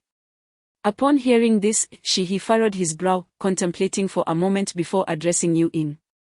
"Yuin, I believe that come dawn, we must investigate that area once more. Based on Lu Zheng's description, I have formed a hypothesis, and if validated, it will better prepare us for what lies ahead. Indeed, evasion is not a solution. Let us await the dawn to reassess the situation." Chapter 22, The Spirit of the Raccoon. In the early morning, as the first rays of sunlight filtered through the lush foliage, the members of the Falcon Mercenary Corps hastened to the site of last night's incident. The weariness etched on each face was unmistakable. The bizarre events of the previous night left an indelible mark on their hearts, and few had managed to find solace in sleep. Nonetheless, the members of the Falcon Mercenary Corps were seasoned elites, and a mere lack of rest did little to impede their resolve. Upon arriving at the scene once more, the surroundings appeared markedly clearer.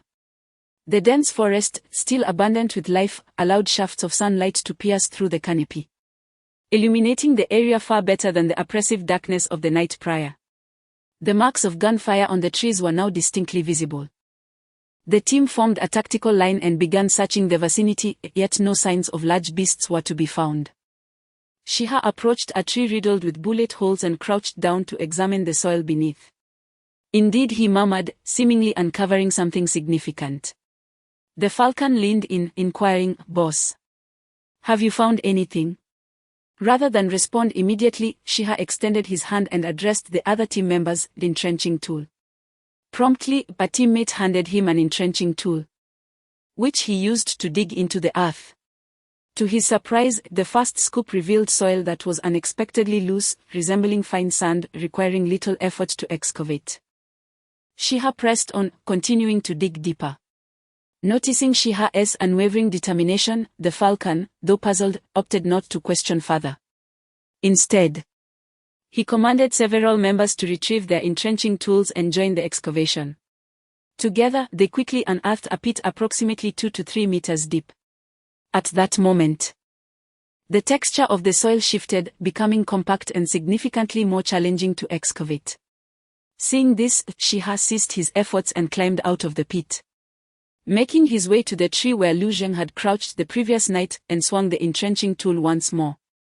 However, this time, as the tool met the earth, he felt a distinct resistance. The soil was dense, starkly contrasting the previous loose consistency. How can this be? The Falcon inquired. The soil is entirely different over such a short distance. Shiha wiped the sweat from his brow, explaining, the soil in that area has been previously excavated. And not with ordinary tools. What could it be? A backhoe. Lu Zheng interjected. Shiha, momentarily at a loss for words, chose to ignore Lu Zheng's comment and turned to the Falcon, saying, Falcon, this soil wasn't disturbed by human tools, but rather by the claws of a creature. Could it be a groundhog? Lu Zheng suggested again. Lu Zheng, if you keep talking, no one will mistake you for mute, Shiha retorted, rolling his eyes at Lu Zheng. He continued, last night, you mentioned that the thermal imaging indicated a creature of size comparable to that of an adult rhinoceros, with a face resembling that of a pig and adorned with long tusks. Just as Lu Zheng was about to speak, he recalled the earlier admonition to be silent and merely nodded in acknowledgement. Then you fired at this creature, and it vanished in an instant, Shiha concluded. To which Lu Zheng continued to nod. Given the soft soil here, I surmise that it has not vanished but rather burrowed into the ground, he remarked. Impossible. Lu Zheng finally interjected, even a high-powered drill cannot rapidly bore into the earth to such depths. Of course, it did not tunnel while you were firing, it was pre-dug. Its appearance was also sudden, and the thermal imaging from the night vision goggles detected no response because it concealed itself underground, where the soil insulated its heat.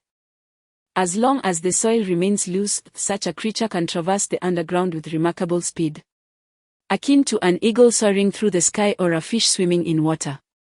What kind of creature, possessing such a massive physique, can maneuver effortlessly beneath the earth? Leonardo furrowed his brow as he spoke. Lily, he asserted emphatically, then turned to Yu Ying, Lucas's words may indeed hold truth. Perhaps the legendary creature exists in the Shenongjia Forbidden Zone. The lily from the classic of mountains and seas, he continued. According to the text, there exists a peculiar beast, with a pig's head and a rat's body, equipped with serrated claws on its limbs.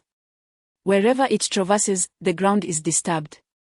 Thus, I suspect the creature Lu Zheng encountered last night was the lily.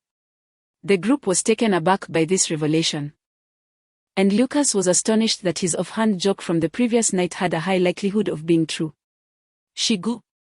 Is the lily described as ferocious in the classic of mountains and seas? Does it consume humans? Lucas inquired.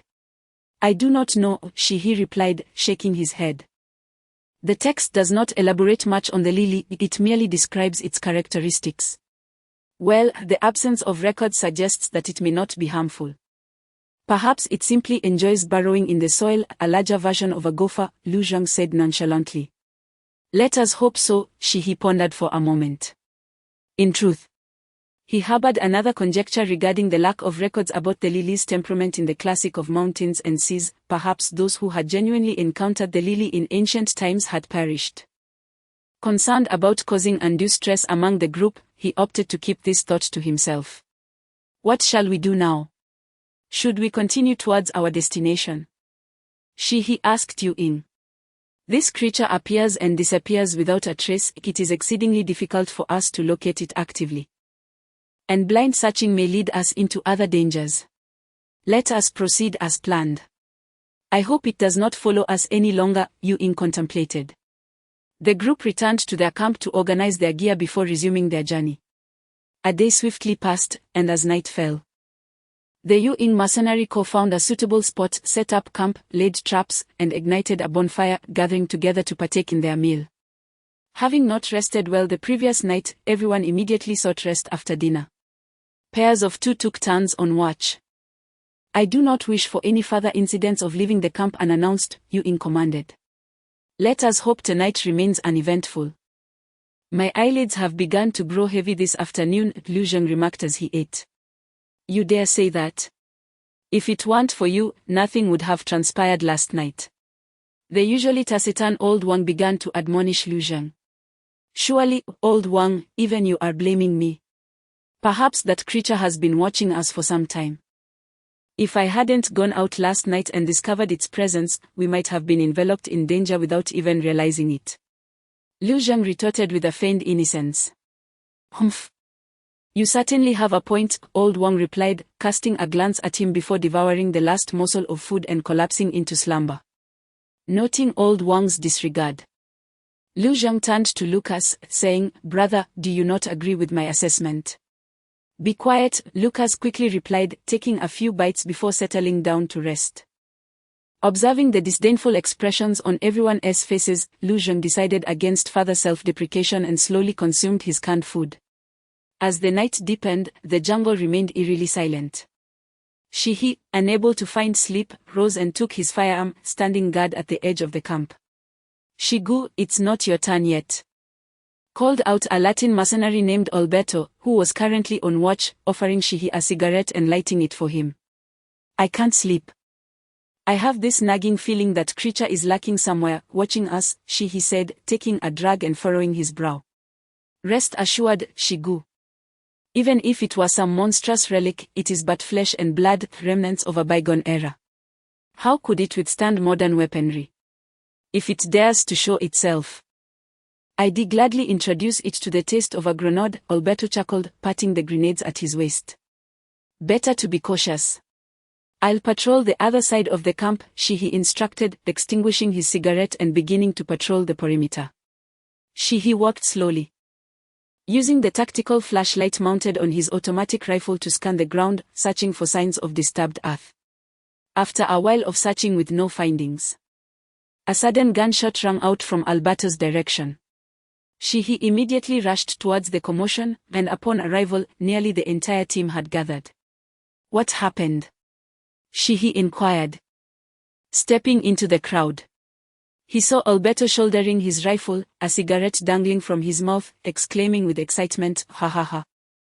I told you these relics from the past cannot withstand the firepower of modern weapons. I sent it off to meet its maker with a hail of bullets.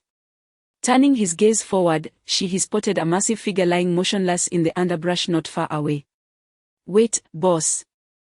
I'll retrieve this creature's corpse for us to behold, Alberto declared, puffing out a smoke ring, his pride evident as he addressed Yu-in and Shihi.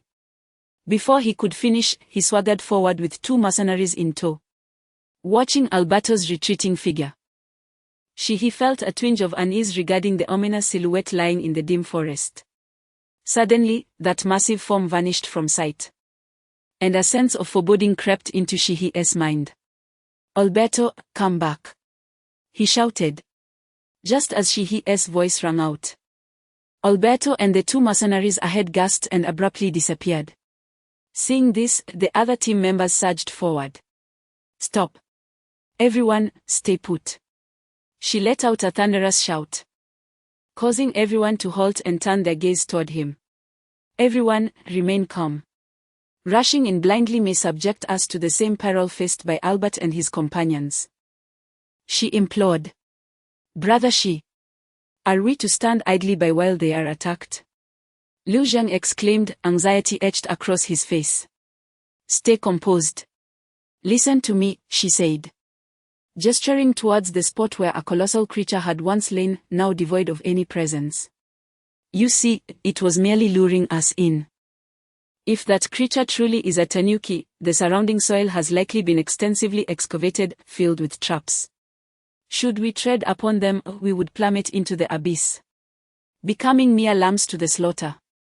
It has already marked us as its prey. What shall we do then? If we delay any longer, Albert and the others will be in grave danger. Leonardo, usually composed, voiced his urgency. After a moment of contemplation, she clenched his fists as if making a resolute decision. He retrieved his rappelling gear from his backpack and secured it to himself, handing the other end of the rope to Yu-in.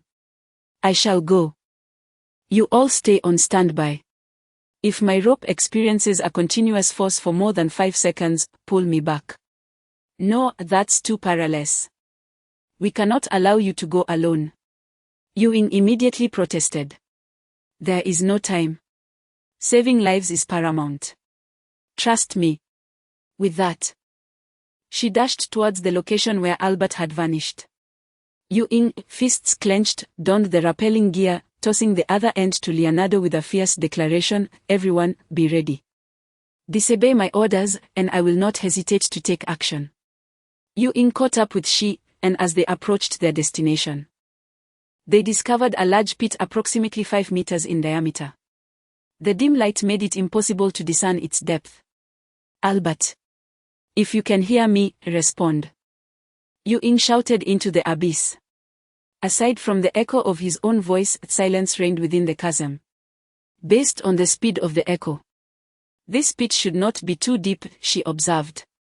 Yu-in nodded, producing a flare and tossing it into the pit. As they leaned in to investigate, the flare illuminated the pit's interior, revealing it to be only 4 or 5 meters deep. However, there was no sign of Albert and his companions. They are not down there. How could this be? Yu-in furrowed his brow. Let us descend and investigate, she suggested, and he began to climb down the edge, followed closely by Yu-in. Upon reaching the bottom, they surveyed their surroundings with their weapons drawn, discovering a passageway within the pit. Activating their night vision, they proceeded into the tunnel. Walking approximately 50 meters before the air grew thin, causing them to struggle for breath. Look here, she suddenly crouched, pointing at the ground. There was a long trail of blood, scattered bits of flesh, and several stray bullet casings. These are Albert's bullets. As for the blood, she hesitated to continue. Beasts. Yu-in cast, charging ahead. Yu-in. She grasped Yu-in's arm, saying, let us not discuss how much rope we have left. If we proceed further, we will suffocate. Damn it. With a fierce strike, Yu-in's fist smashed against the earthen wall of the passageway. Albergo and the others had fought alongside me through thick and thin for so many years, and yet I had no opportunity to save them. In a moment of reckless impulse, even the chance for vengeance slipped away. He, embracing Yu-in's shoulder, spoke, I swear, this grudge shall not go unavenged. The two returned to the surface to reunite with the others, Yu-in's face a mask of grim silence. The group sensed something amiss but dared not inquire. Observing the atmosphere, he took the initiative to say, Albergo and the others must have met with misfortune. Everyone had already formed an inkling of the truth. But hearing he articulate it made it all the more difficult to bear. Damn it. Brothers, let's confront that beast. Lu Zheng's fiery temper could no longer be contained. And he raised his gun, ready to leap into the pit. Stop. Yu-in's eyes were bloodshot as he bellowed, Albergo fell victim to impulsiveness and carelessness. Do you wish to meet the same fate? With the leader's command, silence fell upon the group, yet they wondered if they should truly remain idle. He stepped forward, stating, there is another passage within the pit, narrow and dim. Yu-in and I ventured in a few dozen meters and already found it hard to breathe. This is not the battleground for us humans, to delve deeper would be tantamount to courting death. What then? Shall we simply let this go? Lu Zheng retorted, fuming. Certainly not.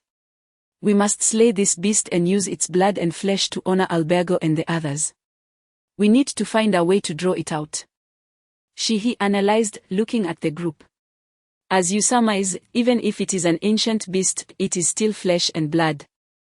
Its ability to burrow does not mean it can subsist without oxygen. Just as fish rely on gills to extract oxygen from water, the beast's unique physiology must allow it to draw oxygen from the soil's crevices. If we can deplete the oxygen in the passage, it will surely emerge. Use fire. Burn the oxygen away. Lucas suggested immediately. Unfeasible, he shook his head. Setting aside the fact that we have no substantial fuel or flamethrowers, our grenades are limited. And we have no idea how long this passage is. It is impossible to use such meager firepower to exhaust the underground oxygen. Then let us ignite a fire at the entrance and keep it burning to smoke it out, Leonardo proposed. He shook his head once more, again. We do not know the length of this passage or if there are other exits.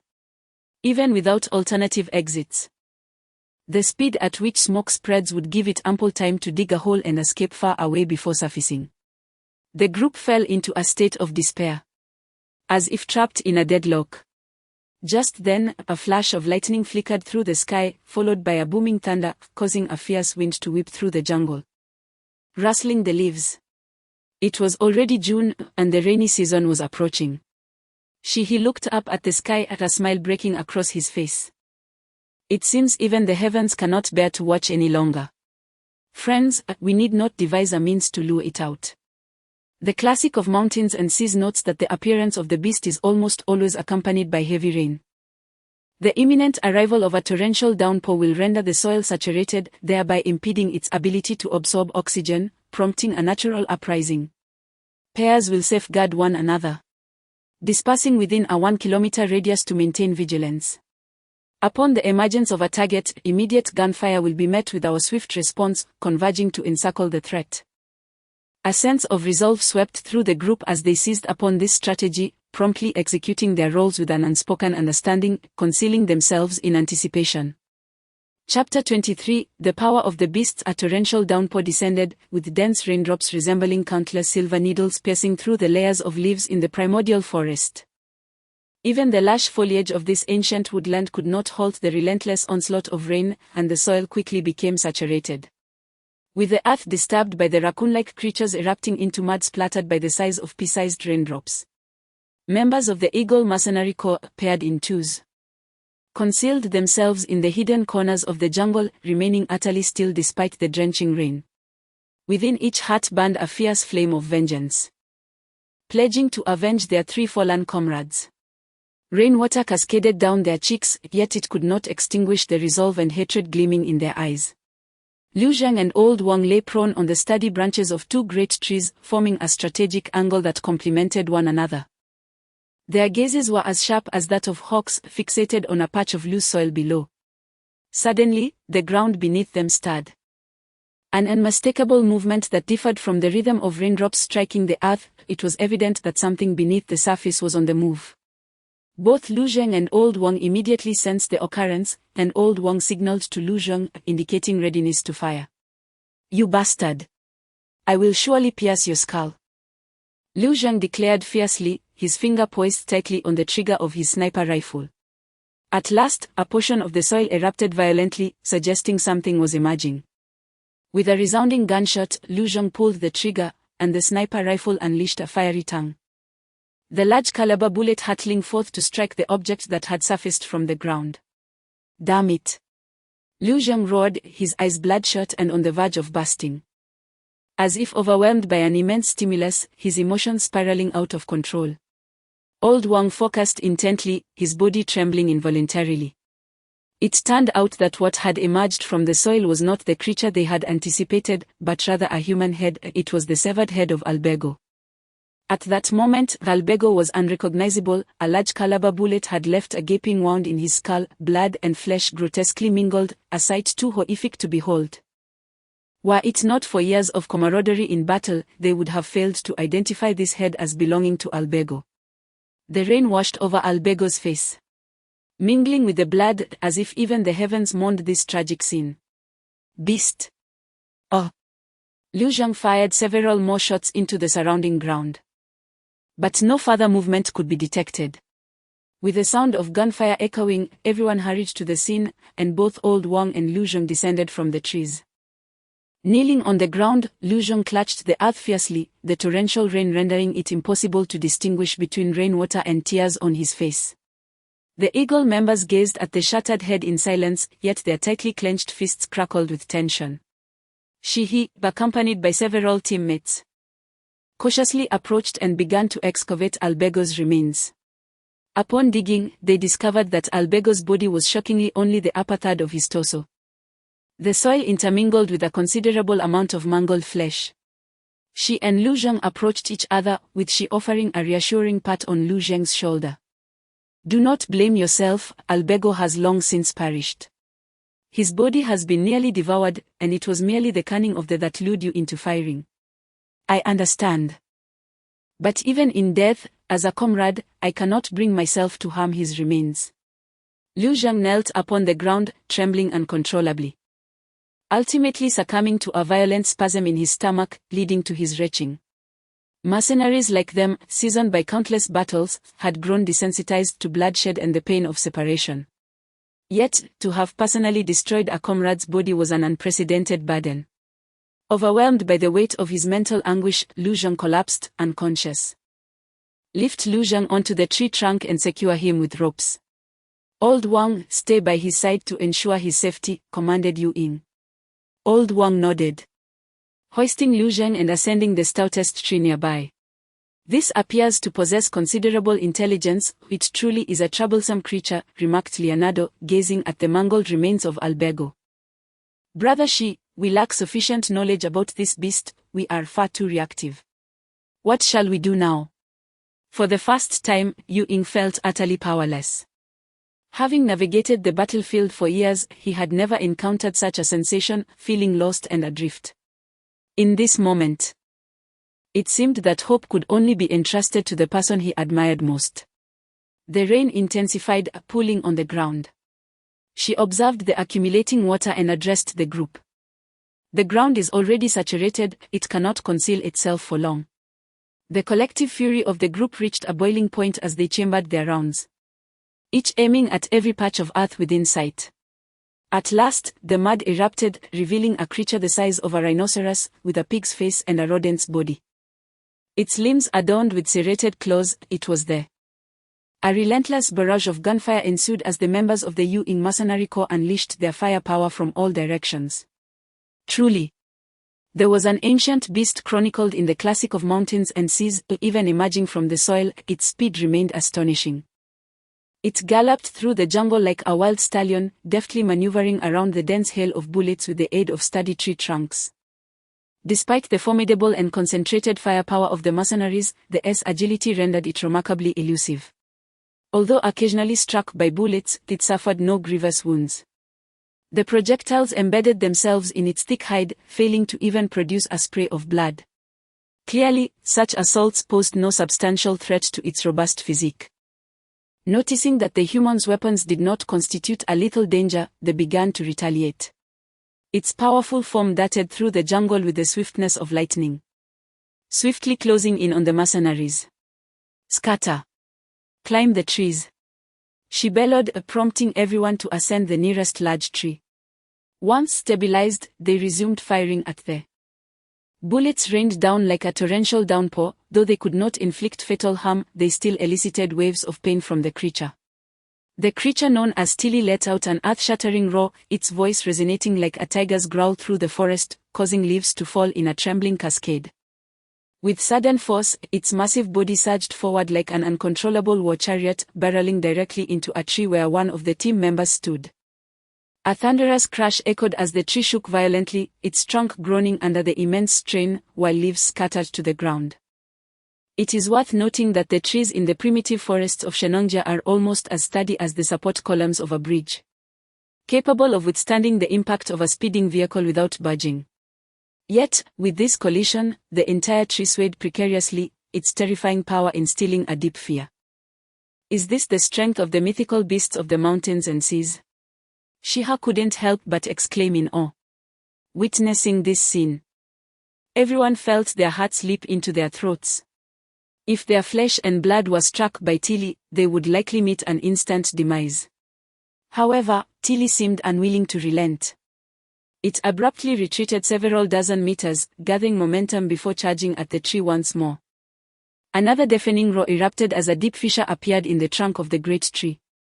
With just 2 more blows, this robust tree would likely be severed in half, sending the mercenaries atop it plummeting into the abyss of death. The mercenaries' legs began to tremble, despite being seasoned warriors. They could not help but feel fear in the face of such overwhelming power. We cannot sit idly by. Lao Wang, use the anti-material sniper rifle. Yu Ying shouted, issuing the command to Lao Wang. In the distance, Lao Wang, who had been attending to Lu Zheng, had already set up the sniper rifle, its barrel steadied on Tilly. Upon hearing Yu Ying's order, he did not hesitate to pull the trigger. A resounding bang echoed as the bullet soared through the air. However, Tilly seemed to sense the impending danger, shifting its body at the crucial moment. The bullet did not strike its vital head but instead splattered a burst of blood on its flank. Even so, the power of the anti-material sniper rifle was not to be underestimated. Tilly let out a pained shriek, its colossal form shuddering violently before it turned and fled in the opposite direction. Not good. Don't let it escape. Yu Ying bellowed. Lao Wang quickly fired a second shot. But Tilly, intent on fleeing, moved with astonishing speed, and the shot went astray. Tilly vanished into the thicket, where obstacles loomed too plentiful for Lao Wang to aim accurately. Seeing this, Shiha leaped down from the tree, pursuing the shadow of Tilly.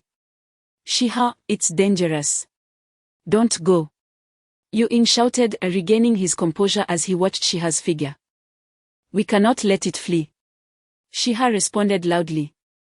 Then, another figure darted out. It was Ito, who had remained relatively inconspicuous during the firefight. Observing their retreating forms, Yu Ying immediately issued orders, Lao Wang, stay here with Lu Zheng, the rest of you follow me. Upon receiving the command, everyone jumped down and raced after Tilly. Shiha ran desperately through the torrential downpour, the rain obscuring his vision. The ground was a quagmire, each step feeling as though he were trudging through thick sludge. The resistance preventing him from moving at full speed. Moreover, how could mere human legs hope to match the speed of a powerful ancient beast like the lily? As he watched the creature's silhouette gradually vanish into the curtain of rain, a wave of anxiety surged within him. At that moment, a figure rushed toward him like the wind, accompanied by the urgent call, hold on to me. Without hesitation, Shiha grasped the stranger's hand. It was it. He unleashed grappling hooks from his sleeves, expertly embedding them into the trunks of towering trees. The hooks retracted swiftly, propelling Shiha through the jungle like Spider-Man. Their speed increased dramatically, and the outline of the lily became clearer. Seizing the moment, Shiha used the momentum to release his grip on it. Leaping into the air and landing firmly on the lily's back. The creature immediately sensed the unusual weight upon it, violently increasing its movements in an attempt to throw Shiha off. Clinging desperately to the fur around its neck, Shiha drew a dagger from his waist.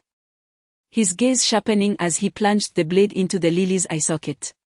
With a sickening sound, the dagger embedded itself deep, eliciting a piercing scream from the creature. The agony causing it to spiral into chaos. It charged towards a nearby tree with tremendous force, the impact dislodging Shiha, who was hurled to the ground.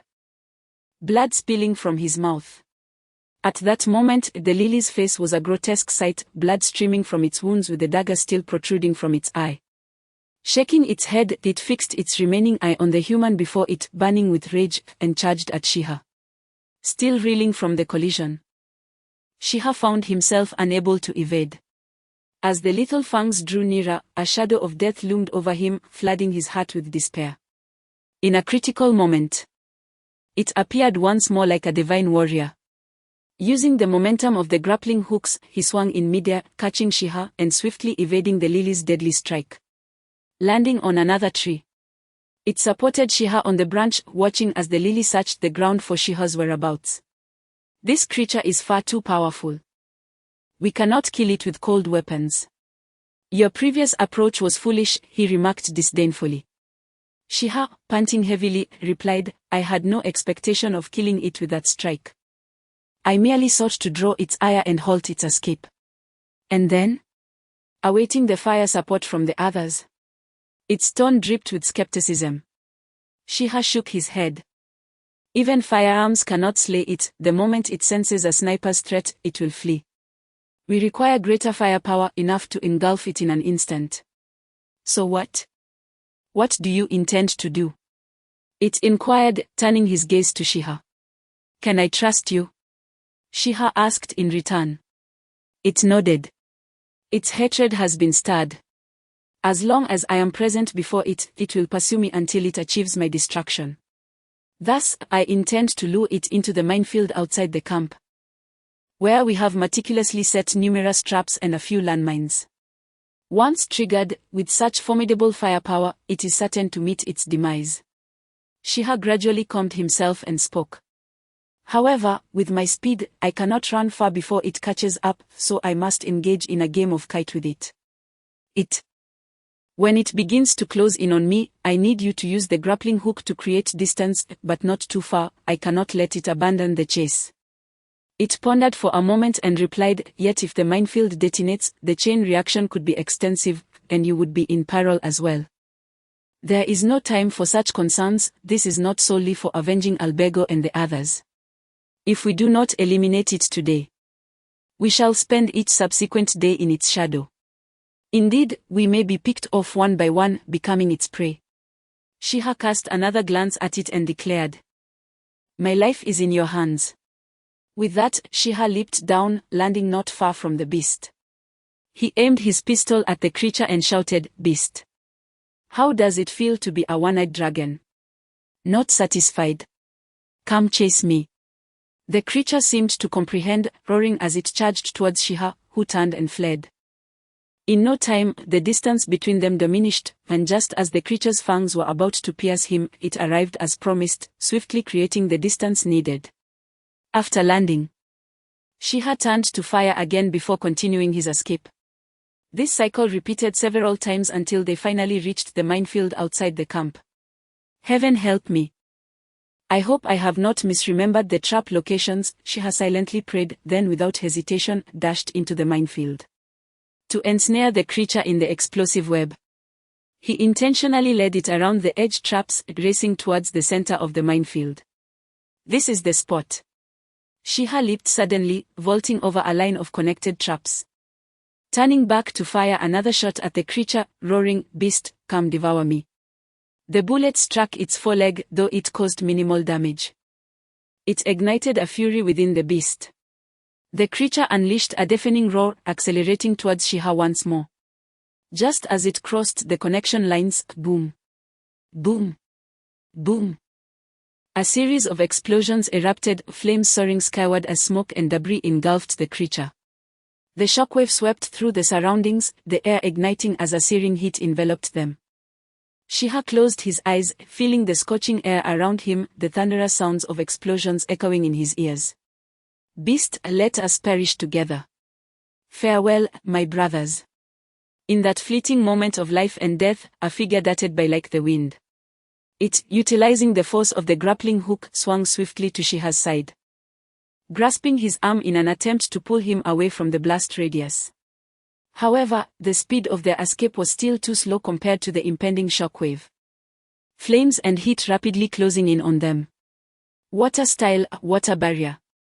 It swiftly formed hand seals, softly uttering a phrase in his native tongue. In an instant, the torrential rain surrounding them seemed to respond to an enigmatic force, swiftly coalescing behind the two, forming a formidable wall of water. The flames and shockwaves collided with the barrier, producing a hissing sound, although the water wall endured only for a brief moment. It effectively shielded them from the deadly impact of the explosion. Those fleeting seconds were sufficient for it to utilize his grappling hook to propel both himself and Shiha 100 meters away. They landed heavily on the ground, and Shiha collapsed, coughing violently, as the initial shockwave of the explosion had jostled his innards. "How reckless of you to come to my aid in such peril," Shiha coughed, looking up at it, managing a faint smile at the corners of his mouth. It maintained his stoic demeanor, speaking in a monotone, "Though your actions were foolish, they displayed considerable courage. I acknowledge you, Shiha-kuan." He paused, gazing skyward at the deluge pouring down, and continued, "You are fortunate to encounter such a torrential downpour. It enables me to employ my water technique. Otherwise, I would be powerless." Upon hearing this, Shiha chuckled softly, refraining from further comment. He propped himself up and directed his gaze toward the epicenter of the explosion, where the flames were doused by the rain, creating billowing clouds of smoke.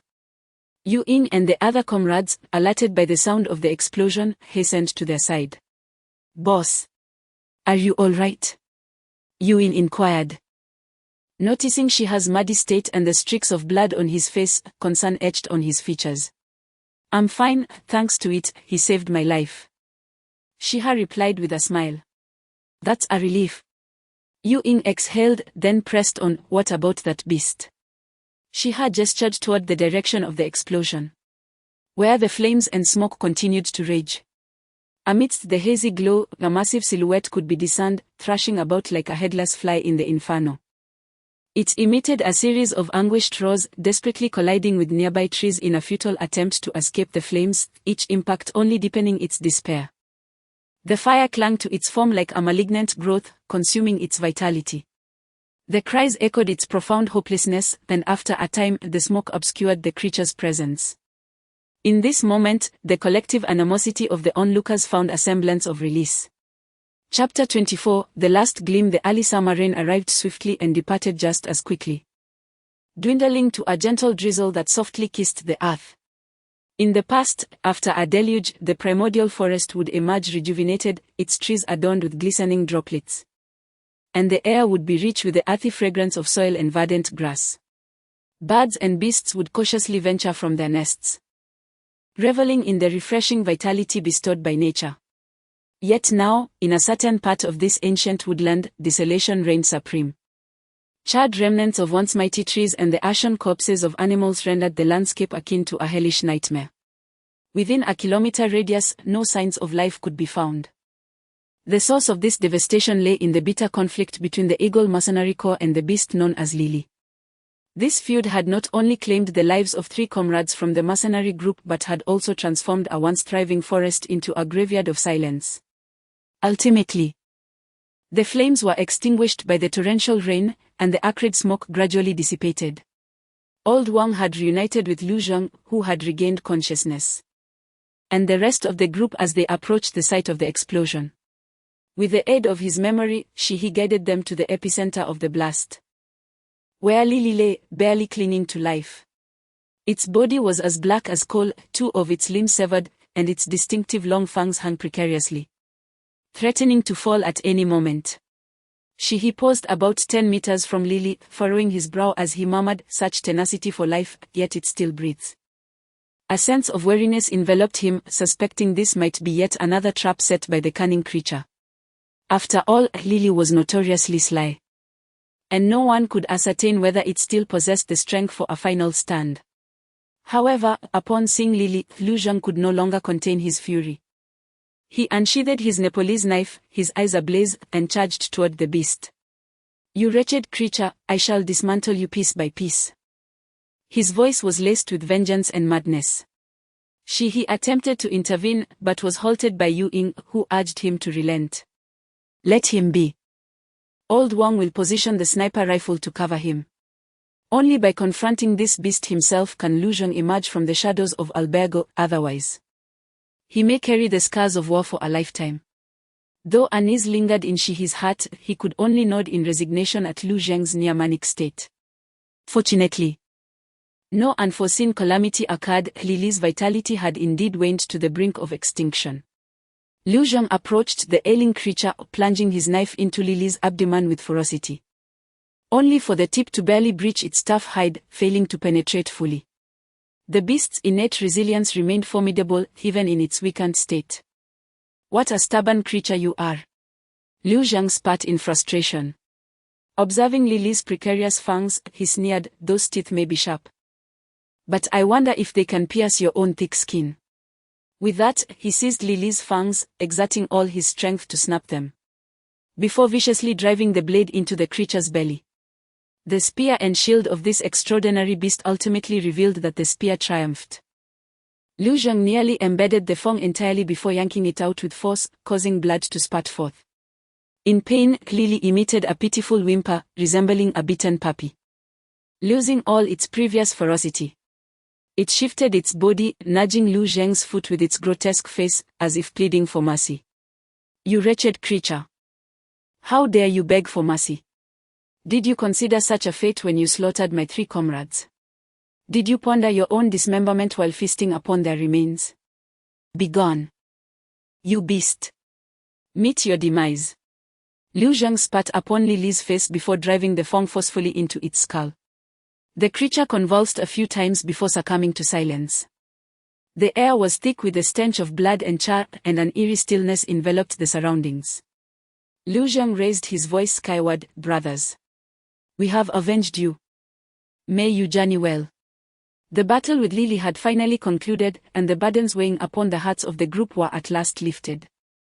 Many members of the team collapsed to the ground, utterly drained from the tension and fatigue of the past days. The prolonged mental strain, fierce combat, and the agony of losing comrades rendered everyone utterly exhausted. Shihi observed his companions, a faint smile gracing his lips. However, just as he was about to speak, he abruptly coughed up blood and fell to the ground, his body trembling uncontrollably. "Boss!" Yu Ying exclaimed in alarm, rushing to Shihi's side to crouch beside him. Anxiously inquiring, "What's wrong, boss?" Shihi remained silent, trembling, his complexion as pale as a sheet, beads of cold sweat forming on his forehead. "Lopez! Come quickly and examine Shigu!" Leonardo shouted urgently upon noticing the situation. Lopez was the sole medic in the Yu Ying mercenary group, hailing from a family of physicians in Hungary. His medical expertise was exceptional, proficient in both Western and traditional Chinese medicine. In this untamed forest, lacking advanced medical equipment, Lopez could only rely on traditional methods to diagnose Shihi. He hurried to Shihi's side, crouched down, and placed his fingers on Shihi's wrist to take his pulse. However, the moment he made contact, Lopez's brow furrowed deeply, his expression turning grave. Shigu's pulse is exceedingly chaotic, his internal organs have been displaced from the impact earlier. Combined with his existing bone cancer, I fear. Lopez's voice trailed off, hesitant to continue. Yu Ying clenched his fists, speechless, having just lost 3 brothers and unable to bear the thought of losing Shihi as well. A heavy atmosphere of oppression pervaded the air, and silence enveloped everyone, hearts laden with profound sorrow. Although the group had not known Shihi for long, they had already regarded him as their equal leader alongside Yu Ying. In every battle, Shihi had always led from the front, decisive and resolute. His courage and wisdom had deeply impressed each and every one of them. In the depths of their hearts, everyone pondered the possibility that, had Shihi not been afflicted with a terminal illness, the Yu Ying Mercenary Corps, under his leadership, could indeed ascend to become the foremost mercenary group in Asia. "Lopez. Speak plainly. How much longer can Brother Shi endure?" Yu Ying inquired, confronting the harsh reality. "If we remain here, he will perish within 72 hours.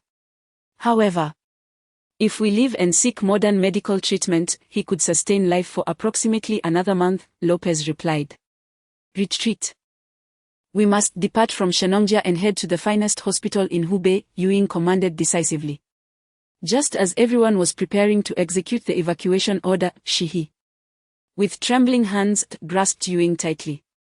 Despite the excruciating pain coursing through his body, he weakly proclaimed, "No. We cannot abandon our mission for my sake. I am already doomed, the only difference is between 3 days and 30. Lying in a hospital bed awaiting death is far less honorable than perishing on the battlefield. Moreover, if we fail to complete this task, how will the Yu Ying Mercenary Corps establish itself internationally? Ito will be haunted for a lifetime by the specter of Siam's pursuit. Look at him, he is still so young, with a wealth of time ahead." Shihi gazed at Ito with an air of envy, a smile gracing his lips. In that moment, Ito's typically frozen visage seemed to soften. Yu Ying held Shihi's hand tightly, tears welling in his eyes, then once again, silence enveloped the atmosphere. Lopez observed Yu Ying, hesitating, an expression of conflict and struggle etched upon his face. "What is it you wish to say? Speak," Shihi urged, his voice remaining calm and resolute despite his frailty. Lopez took a deep breath and spoke slowly, "I possess an ancient medical tome from Huaxia, which details a technique, not strictly a form of medicine, as it cannot save lives. It is known as the return of light 24 golden needles. This method involves puncturing 24 pressure points such as Tianling, Tiantu, Xuanji, Shenfeng, Lingshu, Tai, Tianshu, Hanmen, and Lingtai to ignite the latent potential within the body, thereby stimulating it to an unprecedented peak state. Yet, the success rate of this technique is lamentably low. Failure results in the immediate demise of the recipient. Even if successful, the cost is a mere 7 days of extended life before inevitable destruction. After absorbing this information, he fell silent for a moment, then replied with a faint smile, "So, to clarify, if I undergo this needle technique, there is a possibility I could die instantly. But if I survive, I will remain free from illness for the next 7 days. Yet, once the 7 days elapse, my body will be beyond preservation, is that correct?" Lopez nodded in affirmation. "I cannot agree." Ewing interjected, having anticipated Shihi's intentions, his tone resolute. "Ewing, if you were in my position, what choice would you make?" Shihi asked, his gaze steady and composed. Ewing remained silent, mouth agape, unable to articulate a response. As a warrior, he comprehended Shihi's decision. Yet as a brother, he found it unbearable to accept such an outcome. Shihi smiled gently and released Ewing's hand. "Let me radiate my final glimmers." Lopez administered the injection. As Shihi shed his garments, Lopez first injected a tranquilizer into him. Watching as Shihi gradually ceased his trembling, he then retrieved the golden needles, meticulously inserting each one into Shihi's acupuncture points. Each puncture was precise and steady, akin to performing a sacred ritual. Before long, all 24 of Shihi's acupoints were adorned with golden needles. The eyes of the gathered onlookers were fixated upon Shihi, not daring to divert their gaze for even a moment. A palpable tension hung in the air, each individual silently praying for the success of the treatment. In that moment, Shihi felt extraordinary changes occurring within his body. His internal injuries were mending at an astonishing rate, his organs gradually realigning, and his bones emitted faint cracking sounds, as if all his latent potential was being unleashed and infused throughout his being. His breathing steadied, his complexion grew increasingly vibrant, and he seemed to radiate newfound vitality. As time passed, approximately half an hour later, Lopez wiped the sweat from his brow and exhaled deeply. He knew the treatment had succeeded. Carefully, he removed the golden needles one by one. Shihi rose to his feet, clenched his fists, and stretched his body, feeling as if he had regained several years of youth. To his astonishment, in what seemed to be the twilight of his life, he experienced such an exhilarating state of vitality, worth every moment. A smile broke across Shihi's face. "Boss." Within Ewing's heart lay an inexpressible ache. All understood that this was merely a fleeting revival. In 7 days, Shihi's life would reach its conclusion, and even his remains would be unable to endure. "Enough. You little rascal. A true man meets his end wrapped in a horse blanket. This is my finest fate. In the remaining 7 days, I shall devote my last ounce of strength to assist everyone in completing this mission. Stop dawdling like a woman, Lily is gone. We need to swiftly arrange our next steps," Shihi declared, delivering a punch to Ewing's chest. Ewing wiped away tears from his eyes, managing a grim smile before beginning to organize the forthcoming tasks. The group first ventured to the site where Lily had previously appeared, digging 3 feet into the earth to uncover the dismembered remains of the other 2 team members. Interring them alongside Albego at the epicenter of the explosion, the very place that had claimed Lily's life, as a tribute to their spirits above. Subsequently, as Liu Zheng had instructed, they were determined to dismember Lily completely, consuming his flesh and utilizing his hide. This proved to be quite laborious, as they first employed Lily's saw-like claws to gradually break through the skin, then used sharp military knives to meticulously carve into his remains. Fortunately, the area had been rendered inhospitable to serpents and beasts following the explosion, allowing the Ewing Mercenary Corps to carry out these grim tasks with a sense of security. After a day of toil, as night descended once more, the group finally completed their grim task. They ignited a bonfire and began roasting the meat. With the trees within a kilometer obliterated by the explosion, only charred trunks remained, the once dense foliage no longer shielded the sky. For the first time in days, the group beheld the moonlight, its gentle glow gracing their forms and bestowing a sense of relief upon their weary hearts. The meat was thoroughly roasted, exuding an enticing aroma. And everyone eagerly took a piece, indulging in it with gusto, devouring it ravenously. Even Leonardo, who prided himself on being an English gentleman, did not maintain an elegant demeanor while eating. This was partly due to the fact that in recent days, everyone had been subsisting on nothing but dehydrated food, which had become increasingly unpalatable. On the other hand, there was a sense of vengeance against the creature, and feasting upon its flesh could be seen as a form of retribution. Remarkably, this extraordinary beast indeed possessed superior meat compared to other animals. As Lu Zhang chewed, he mumbled, "Here we go again. Did your mother never teach you that one should not speak while eating?" Old Wang noted that Lu Zhang's social awkwardness was about to manifest once more. "My mother is not an antiquated relic who says one cannot converse while dining. Is this the behavior of someone who has traveled from ancient times?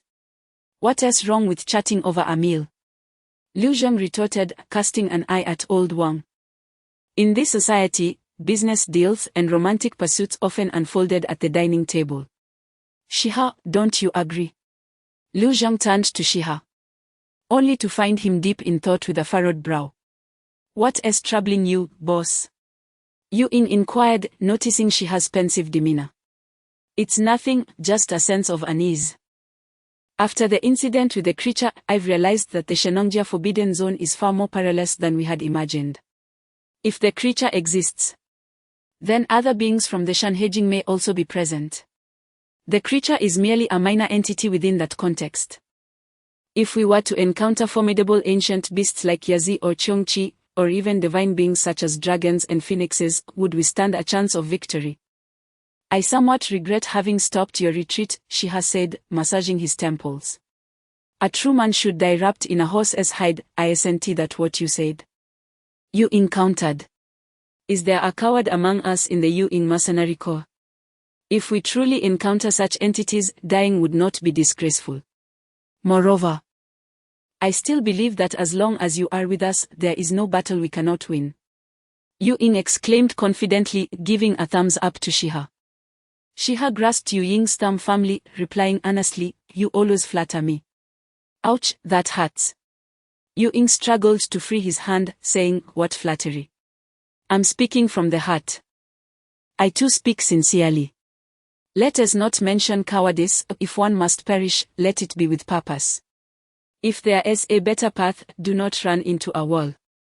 If we encounter dangers we cannot overcome, I will hold them off while you all retreat.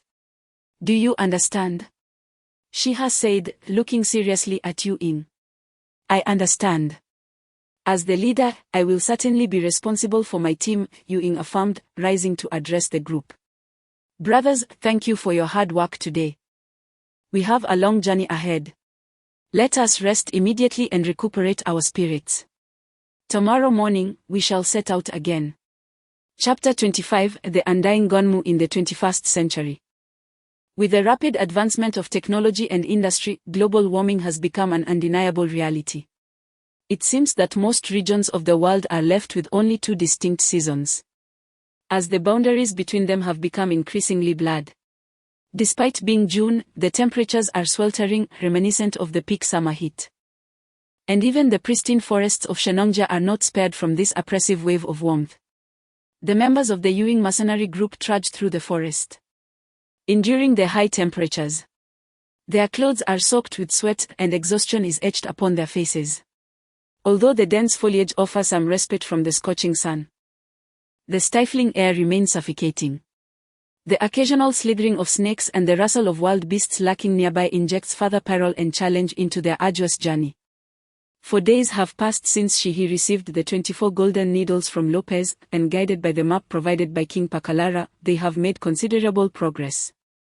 According to the map, they should be nearing their destination. A team member climbs to the treetops to survey the area ahead. Yet the towering ancient tree described by King Pakalara remains elusive. After several more hours of travel, fatigue sets in. And the relentless sweating has left them in a state of dehydration. Observing this, Ewing issues a command to rest. He, in stark contrast, is in excellent physical condition. Seemingly fueled by an inexhaustible reservoir of energy, as if every latent potential within him has been summoned. Noticing that the others are beginning to rest, he takes them up and ascends the treetops, gazing into the distance. Before him lies an endless expanse of verdant forest, stretching as far as the eye can see. As he leaps down from the tree, Ewing inquires, "What do you see? Can you spot our objective?" He shakes his head and replies, "No. It's strange. According to the ancestral teachings of the Siamese royal family, this ancient tree is said to reach the heavens. If that were true, it should be visible from miles away. Those teachings have been passed down for so many years. The ancient people were feudal and backward, lacking proper understanding, and as they were handed down, the tales became increasingly exaggerated. I reckon it's merely a tree a few dozen meters tall, and it might have withered away long ago," Rodgen interjects. Unable to contain his chatter, he shakes his head once more and responds, "If it were in the past, I might have thought the same. But this is the Shenongjia Forbidden Zone, mysterious and enigmatic. Just consider the peculiar creatures we've encountered along the way. Although not all possess the power of the many are unlike any beasts we know, even unrecorded in the classic of mountains and seas. The primordial forest of Shenongjia must possess unique qualities, distinct from other geographical locations on Earth, to harbor such extraordinary flora and fauna. Thus, I remain hopeful regarding the existence of this ancient tree. Let us proceed further. If we truly cannot find it, we will have no choice but to retreat," Ewing says. After an hour's respite, the group resumes their journey. Several hours later, they finally reach the location indicated on the map just as dusk begins to descend. The scene before them brought a sudden clarity to all. Within a kilometer radius of their intended destination lay an expanse of open land, devoid of any trees. The sunlight poured unimpeded onto this terrain, standing in stark contrast to the surrounding dense, primeval forest. Based on their estimated travel distance, they had indeed arrived at the point indicated on the map. Ewing, holding the map, addressed the group, "But where are the towering ancient trees? In this place, there are not even saplings." Liu Zheng's eyes widened as he surveyed the area, seemingly trying to affirm that he was not mistaken. Such anomalies surely conceal something unusual. In this vast primeval forest, why is it that here not a single blade of grass thrives? Shiha calmly analyzed. Could it be that the great tree has been uprooted? Liu Zhang interjected humorously, "This area is so expansive, what kind of crane would be needed to move such a massive tree?" Ewing playfully tapped Liu Zhang on the head and then issued a command to the group, "Enough of your nonsense, pair up and conduct a thorough exploration of this area." The group quickly split into pairs and began to meticulously search the open ground. Before long, one pair called out loudly, "Report. We have discovered a stone door in the center." Everyone immediately converged towards the center, where they beheld a stone door standing approximately 3 meters high and 2 meters wide. This door exuded an inexplicable eeriness, standing alone in the wilderness, entirely disconnected from its surroundings, and appearing remarkably out of place. Shiha circled the stone door, examining it closely. The two panels of the door were tightly closed, with no visible gaps. From any angle, they appeared identical. "There are inscriptions," a team member exclaimed, having spotted a minuscule script along the doorframe. The group quickly gathered around, observing a series of intricately complex ancient characters carved into the frame. Most members of Ewing's mercenary group hailed from Western nations and found themselves dizzy at the sight of these characters, opting not to dwell on them, instead turning their gazes toward Shiha and Ewing. "Is this the bronze script?" Ewing inquired, his tone laced with uncertainty. "No, this should be the Oracle Bone script, which is historically older than the bronze script," Shiha replied, shaking his head as he focused intently on the ancient symbols. "Boss, can you decipher it?" Ewing asked, his tone tinged with anticipation. I have studied oracle bone script before, but ancient texts have undergone thousands of years of change. Even contemporary historians dare not claim complete accuracy in translation. I can recognize some of the characters, grant me a moment to see if I can connect their meanings. Shiha said as he crouched down, examining the inscriptions closely, his fingers gently tracing the carvings as if feeling the pulse of history. The group held their breath, quietly awaiting his interpretation. In the south of the Great Wilderness, there lies a land known as the Land of the Undying, where there exists a tree called the Sweetwood. And the people there, bearing the surname A, consume the fruit of the sweetwood. The immortal tree, known as the Gamu, grants eternal youth to those who consume it, transforming their mortal bodies into sanctified beings. The four poles of time have crumbled, the 9 provinces are fractured, and the heavens do not encompass all. While the earth fails to bear the weight of existence, fire rages uncontrollably and is never extinguished, while waters surge endlessly. Fierce beasts prey upon the common folk, and predatory birds seize the frail and aged. Nuwa forged 5-colored stones to mend the heavens, severed the legs of the ancient turtle to establish the 4 poles, vanquished the black dragon to aid Jisho, and gathered reed ash to quell the floodwaters. With the heavens restored and the 4 poles righted, the floodwaters recede, and Jisho finds peace, the cunning insects perish, allowing the common folk to thrive in harmony. Nuwa shook the heavens with her own body and, in the end, fell. The realm of immortality was bound by Nuwa, who never stepped northward. Now that Nuwa has fallen, the immortal clan of the Ace name treads northward, bringing chaos to all living beings. My friend, the human Emperor Fushi, could not bear the suffering of the 9 provinces and sought to extinguish the A clan. He then ventured south, uprooted the Gamu, destroyed its spirit, and relocated it to my Shenongjia. My life is devoted to guarding it, as my time approaches. I shall seal it within the stone gate.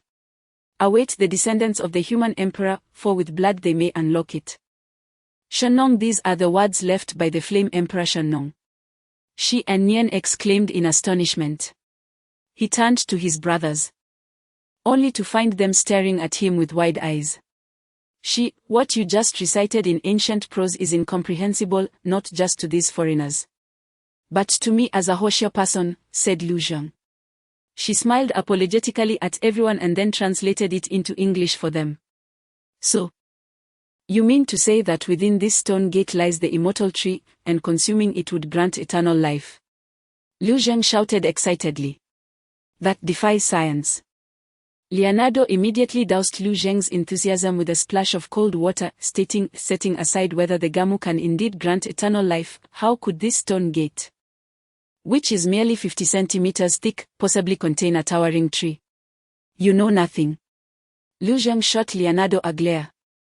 The artifacts left by our ancient ancestors are profound.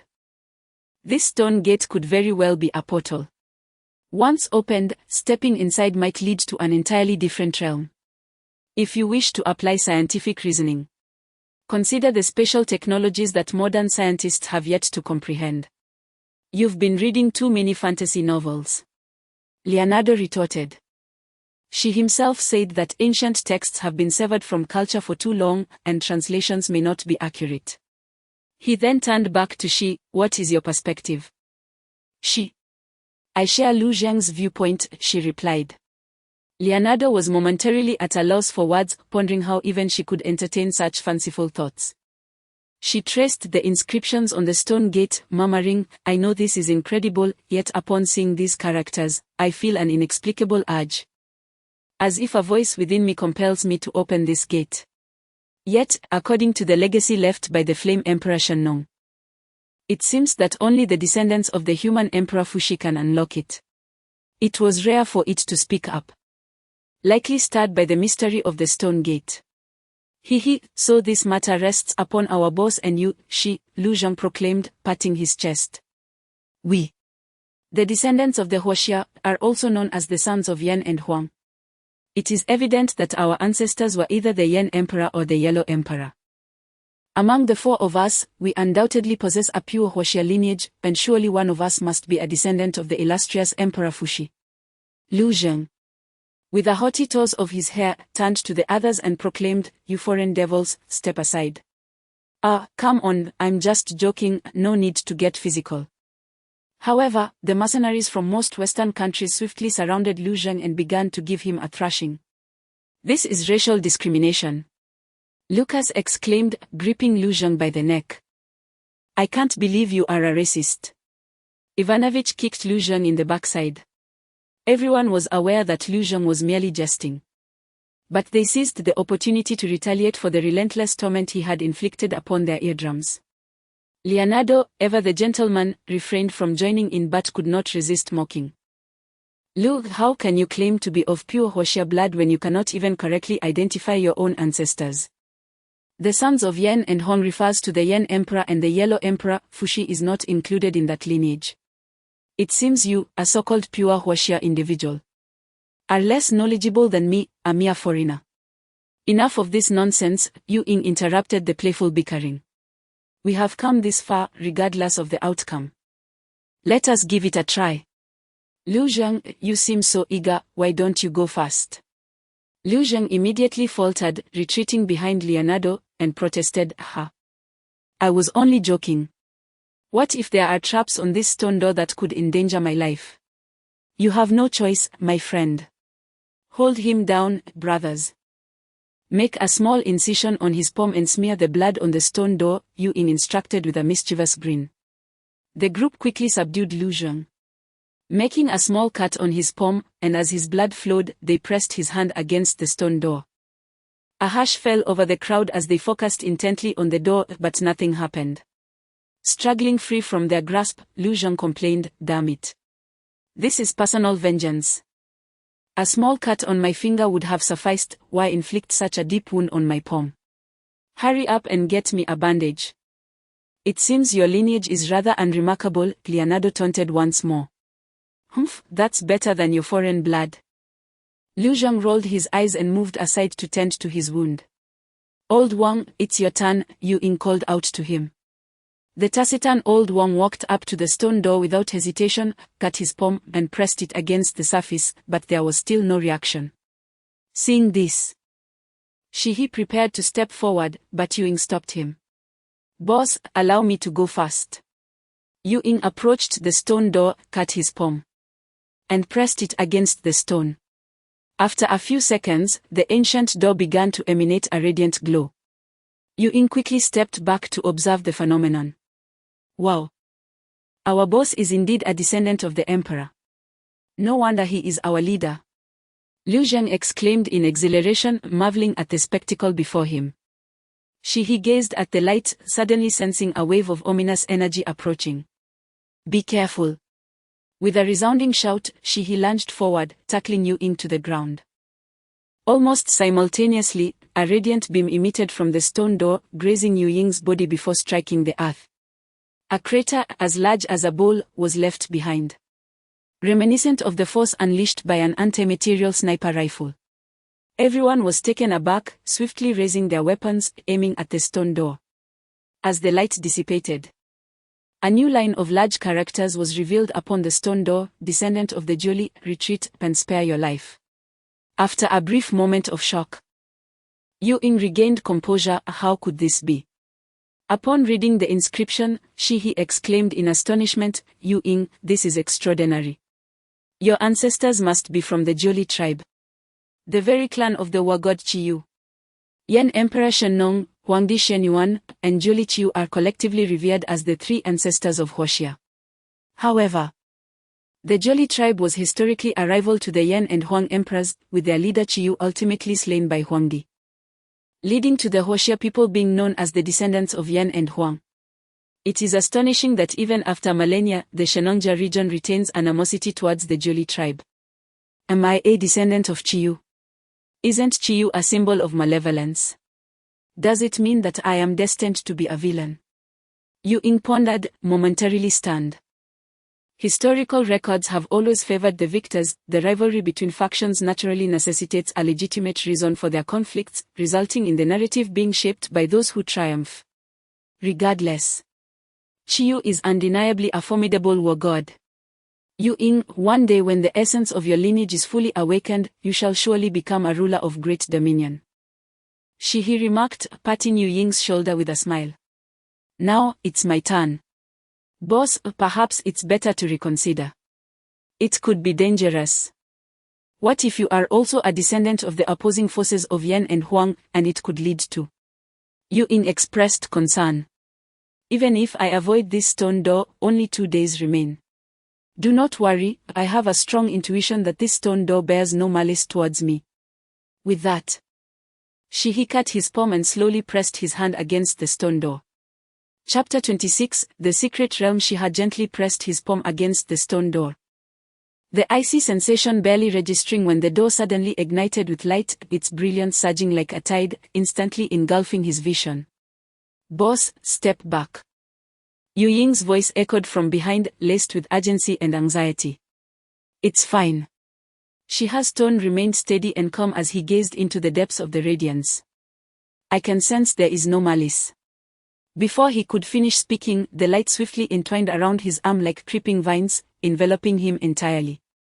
Shiha felt his body lighten. As if lifted by some invisible force, his consciousness blurring as he plunged into an endless abyss of chaos. When he opened his eyes once more, the scene before him had transformed completely.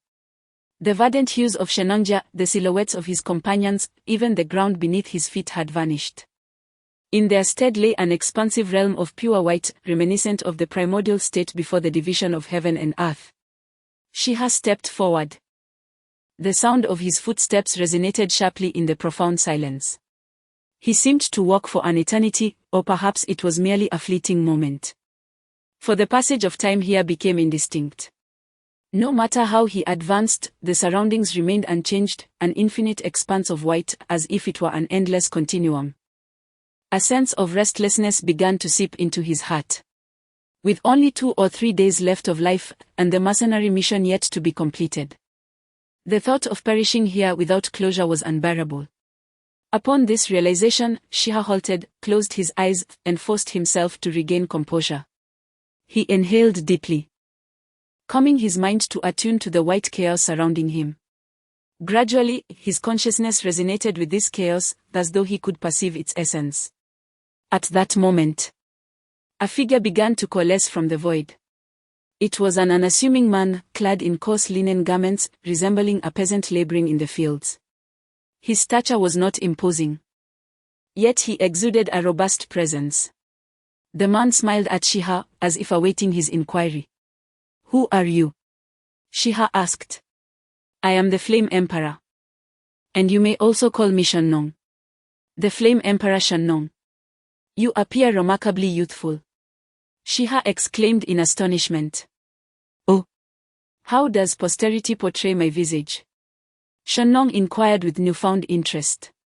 Whether in paintings or statues, you are depicted as a venerable elder with white hair, Shiha replied. Ha ha ha, a folly of future generations. I was but 35 when I achieved sanctity, ageless and indestructible, Shennong laughed heartily. Then how did you meet your end? I can sense you are merely a wisp of spirit, Shiha asked. Truly worthy of being the descendant of the human emperor, to perceive so keenly. The nature of my demise is beyond your current understanding. When you ascend to the status of human emperor, you shall know. You claim I am a descendant of the human emperor Fuxi. Indeed. Only those of the human emperor's lineage may touch my realm of spirit. May I then open the stone door? First, I must inquire of you. You seek the sweet wood, for what purpose? To save lives. If I cannot obtain the sweet wood's fruit, the lives of my more than 10 comrades will be at stake. I observe you are beset by grave illness. Your time is short. Do you not wish to save yourself? If I could heal myself, that would indeed be splendid. I have heard that the fruit of the sweet wood bears but a single yield in a century. If there is but one, and it concerns the lives of over 10 individuals, I can only relinquish my own. At this point, Suhi's expression darkened. You possess the essence of Fuxi. Shennong remarked with a nod of satisfaction. Yet, do you comprehend that the power of the sweetwood can both save lives and wreak havoc upon the world? Your companions are descendants of the Jiuli. What is your intention? I am unaware of the events of ancient times. However, thousands of years have passed. And the world has unified, we are all part of the Hoshio nation, indistinguishable from one another. Regardless of whether Yu Ying is a descendant of Julie. I know him to be a kind and upright individual, a rarity in today's world. He has never wielded his abilities to oppress others, rather. He has fought as a warrior for the Hoshio people, sustaining injuries and shedding blood for them. How could such a person bring calamity upon the world? So he spoke with fervor. Shenlong fell silent, the passage of millennia rendering him uncertain whether the antiquated beliefs still held truth. Very well. In days of yore, the Emperor of Humanity destroyed the spirit of the Sweetwood, and now, its powers are no longer what they once were. You may leave, Shenlong concluded, waving his hand. So he felt his consciousness return to his body in an instant. As the radiance dissipated, the crowd immediately gathered around him. Boss, are you all right? Yu Ying inquired first. I'm fine, I've kept everyone waiting for quite some time, Su he replied. Quite some time? The light enveloped you and dissipated in no more than 2 minutes. Yu Ying remarked. What? In that white chaotic realm, I had no sense of how long I wandered aimlessly, Su he exclaimed in astonishment. What kind of white world was it, and how did you return? It was an endless expanse, devoid of life, plants, or sound, just white. Ultimately, I tried to calm my mind to sense that world, and then the Flame Emperor Shenlong appeared before me. The Flame Emperor. I assent he deceased. Indeed. He has left this world, it was merely a fragment of his spirit. What did he say to you, Sugu? Liu Zhang asked curiously. Nothing of particular significance. He merely inquired about my intentions in seeking the Sweetwood, to which I responded honestly. He consented to our entrance. So he concealed Shenlong's bias against Yu Ying. So, boss, you really are a descendant of Fushi? Yu Ying's excitement grew. Does it matter? Thousands of years have passed, what can this so-called lineage bring us? All we need is to open the stone door and find the Sweetwood, Su he replied, gesturing dismissively. He raised his hands and pushed against the stone door once more. This time, the door offered no resistance and slowly creaked open. Beyond the stone door lay a verdant vista. My God, how miraculous! This is nothing short of divine power, Leonardo exclaimed in awe. What divinity! Can we show some respect for our Huaxia ancestors? This is the work of an ancient Eastern deity, Liu Zhang interjected, becoming boastful once more. Follow me inside. So he declared, stepping through the stone door first. As Yu Ying recollected the phrase inscribed on the stone gate, he hesitated momentarily before stepping inside. Followed closely by everyone else in succession. Upon crossing the threshold, no unforeseen incidents occurred, instead, the vista before them was breathtaking. As if they had entered an entirely different realm. The gentle glow of the setting sun bathed the landscape, draping everything in a shimmering veil of gold. The verdant trees formed a lush canopy, yet maintained an orderly appearance, each sapling growing with meticulous precision, as if orchestrated by a master planner. They encircled a towering ancient tree at the center, akin to subjects paying homage to their sovereign, creating a scene both grand and solemn. This ancient tree, described as majestic, was indeed an understatement. Its trunk was so robust that even 100 people, hand in hand, would struggle to embrace it fully. Countless vines entwined around its trunk, thick enough to support an adult walking steadily upon them, resembling a natural staircase crafted by the hands of nature. Gazing upward, the treetop reached into the clouds, disappearing into the heavens, evoking a sense of reverence, as if this tree connected the earth and sky, leading to an enigmatic and mystical realm. Oh, my Pangu! Is this truly a creation of nature? Liu Zhang tilted his head at a right angle, mimicking Leonardo's exclamation, albeit substituting God for Pangu. What is Pangu? Lucas inquired. The creator deity of Huaxia. Far more formidable than Jesus, Liu Zhang replied. Leonardo was utterly speechless at Liu Zhang's naivety, rolling his eyes in exasperation. We finally found it. Let us ascend the vines to retrieve the fruit. Shiha exclaimed excitedly. Boss, why the rush?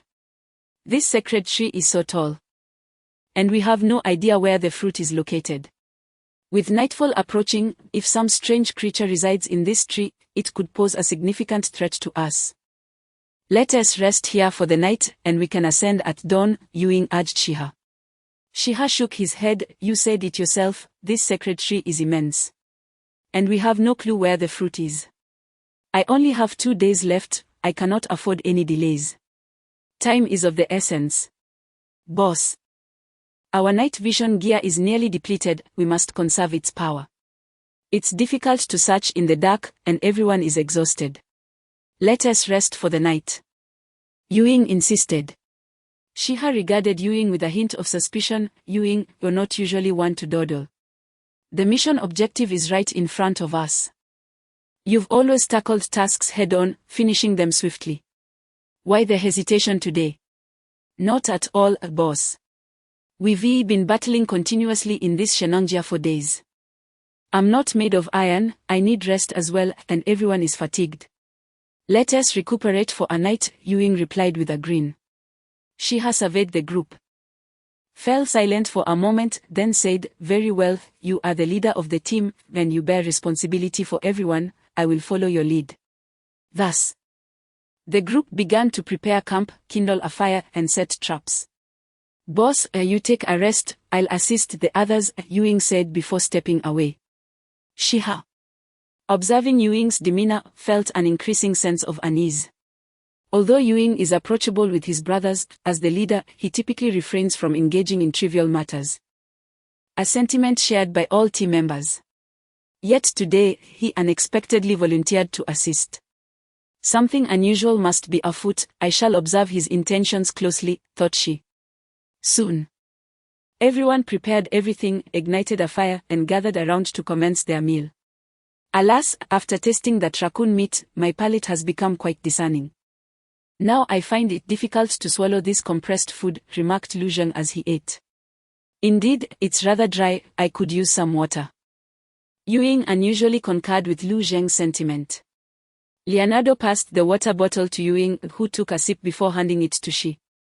Boss, have a drink, he urged. Thank you, she replied, taking a sip from the bottle. Upon witnessing Shi drink, Ewing revealed a sly smile. Approximately 2 minutes later, Shi suddenly swayed, dropping his rations to the ground. Supporting himself with one hand on the ground and the other on his head, he shook his head vigorously. Ewing, what did you put in the water? He exclaimed just before collapsing, unconscious. Boss, is this truly acceptable treatment for Shi? Lu Zheng inquired of Ewing. His concern evident as he observed Shi's fainting. There is no alternative, this is the only way to save him, Ewing replied, shaking his head. Lu Zheng, you remain here to ensure Shi's safety, the rest of the brothers will accompany me up the tree. Understood. The group donned their night vision goggles. Activating the high-powered infrared system, their surroundings instantly illuminated as they swiftly made their way toward Gonmu. Once the others had departed, Lu Zheng sat beside Shi, vigilant with his firearm. Everyone's off to tackle significant matters, yet I am left here. How dreadfully dull, Lu Zheng lamented. Suddenly, he felt a prickling sensation along his skin. An overwhelming sense of danger encroaching upon him. Just as he prepared to raise his weapon, a formidable force yanked it from his grip. Almost immediately, a sharp blow struck the nape of his neck, sending him into a dizzying haze as his body uncontrollably pitched forward. When he managed to regain his senses, he found himself bound and pinned to the ground, his cheek pressed against the cold earth. Struggling proved futile against the overwhelming restraint. Turning his head, he was astonished to see that his assailant was none other than Shi. Shi, how did you awaken so swiftly? Lu Zheng stammered. Do you think such tricks could deceive me? I noticed Leonardo administering drugs inside, so I never drank any, she asserted, striking Lu Zheng's head forcefully. Speak. What conspiracy have Ewing and you concocted? Shi, it's not my doing. This was all orchestrated by the boss, but he did it for your own good. Lu Zheng defended himself, feeling aggrieved. She released him, gesturing for him to continue. You have but 2 days left to live. Upon learning that the gamu fruit possesses the power of immortality, the boss resolved to procure this fruit for you to consume. However, he understood that you, in your selflessness, would refuse to partake in it to spare others from the wrath of the Siamese royal family. Thus, the boss made the decision to sedate you and, under the cover of night, sought out the fruit, forcing it upon you while you remained unconscious. What folly! Can my life truly outweigh so many others? He erupted in fury. Oh, brother the boss has already contemplated the situation. If worst comes to worst, we need only refrain from ever setting foot in Siam again. We could even live an ordinary life together in Hoshia. After all, how formidable can the Siamese be if they dare not cross borders to hunt us down? What is the creed of our mercenary group? We accept payments to alleviate the burdens of others. We have taken on the mission, targeted our objective, and then betrayed it. The name of the Yuing will be sullied in the world of martial arts. A single life can sometimes hold more weight than existence itself. Moreover, do you genuinely believe that the gamu fruit can save me? Shenong himself informed me that the essence of the gamu has long been obliterated by the Emperor of Man. The current gamu possesses but a meager spirit, or had it not been transplanted to the Shenongjia, it would have perished long ago. Presently, the gamu fruit serves merely as a health supplement. In a fit of indignation, he expressed his grievances at length, and then, without further ado, shouted at Lu Zheng. Get up quickly and follow me to pursue them. Startled, Lu Zheng sprang to his feet, seizing his weapon, and together with Shi hastened towards the gamu. Chapter 27, The Gonmu Fruit. Yuing led his team along the robust vines of the Gonmu, ascending steadily. As they gained altitude, the incline of the vines became increasingly steep, compelling the group to transition from an upright gait to a bent, semi-climbing posture. Gazing up from below, the grandeur of the Gonmu was already awe-inspiring, yet as they clung to its surface, they felt as insignificant as ants. The slope is becoming more treacherous. Everyone must exercise caution, Yuing warned, casting a glance over his shoulder. Before his words could fully settle, a sharp command echoed from behind Yuing. Stop right there. The voice belonged to Shi, who was sprinting swiftly along another vine, unfazed by the steepness of the slope. Upon reaching a parallel position with Yuing, Shi leapt forward, landing at the forefront of the group. Before Yuing could react, Shi playfully kicked him in the rear. You've become quite ambitious, haven't you? Dare to drag me?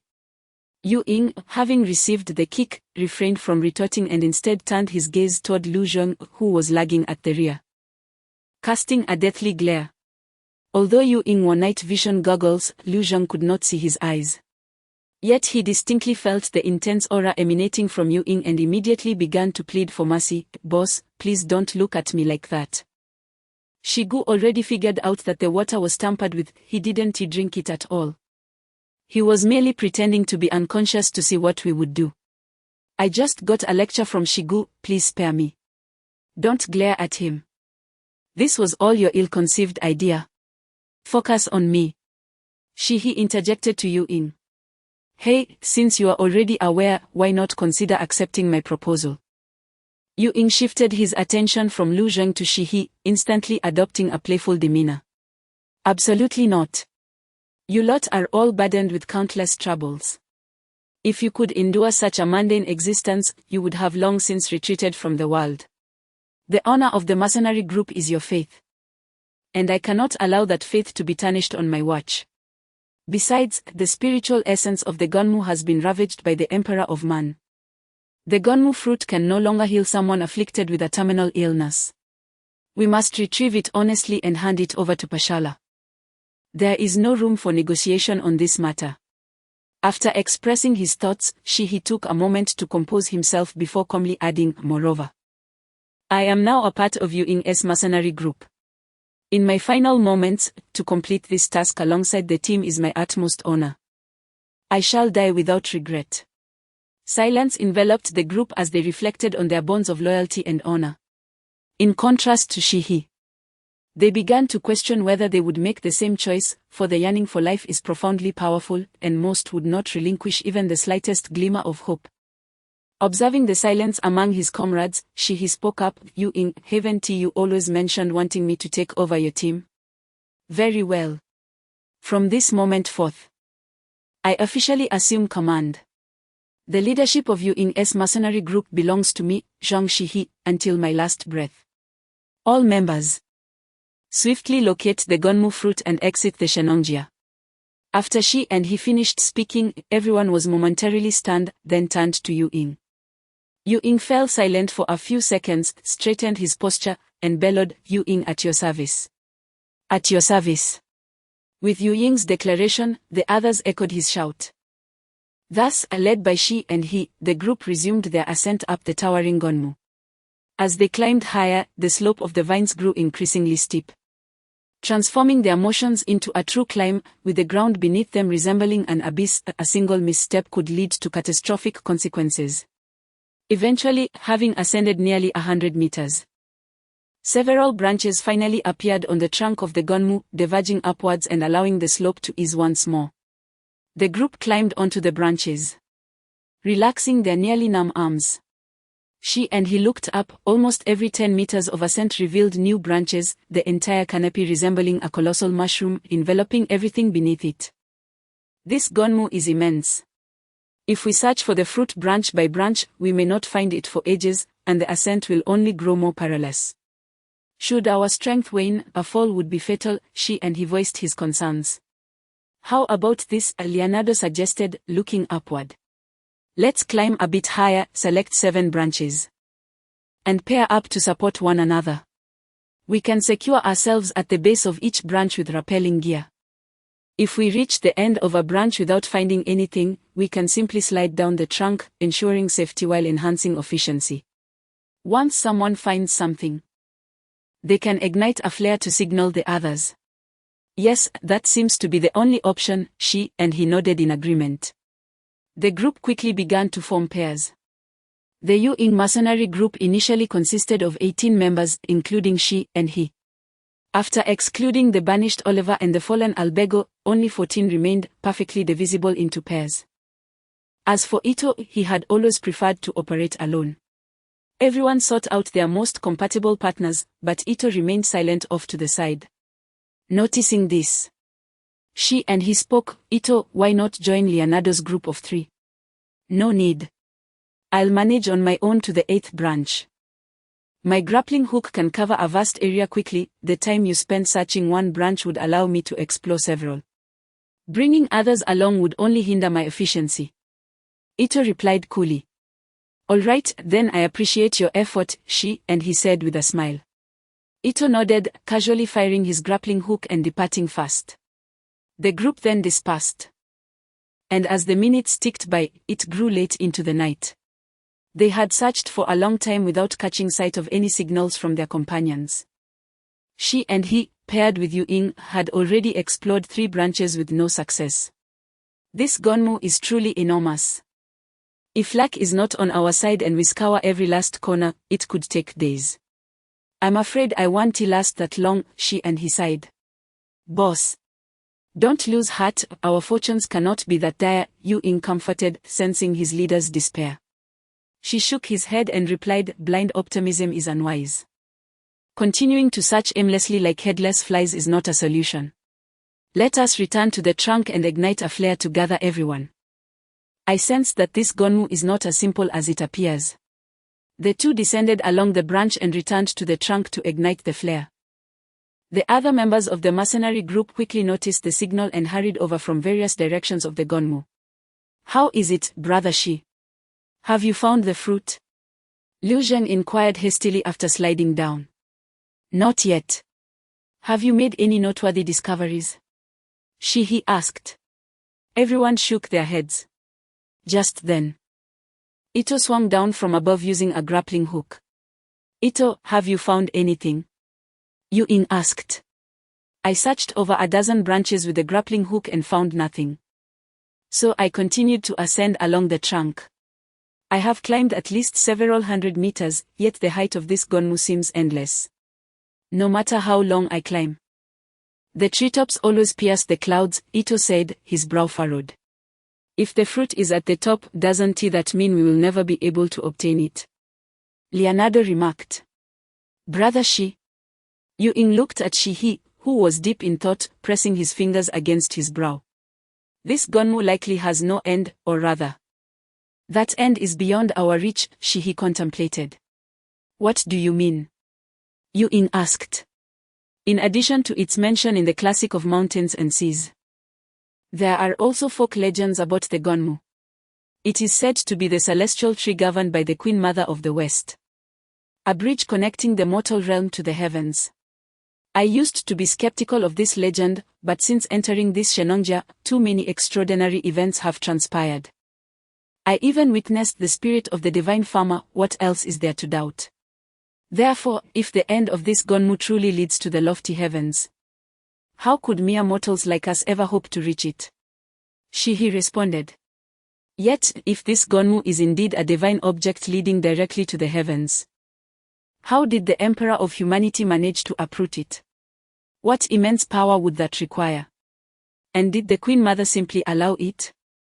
Liu Zhang pondered. That is beyond the comprehension of ordinary people like us.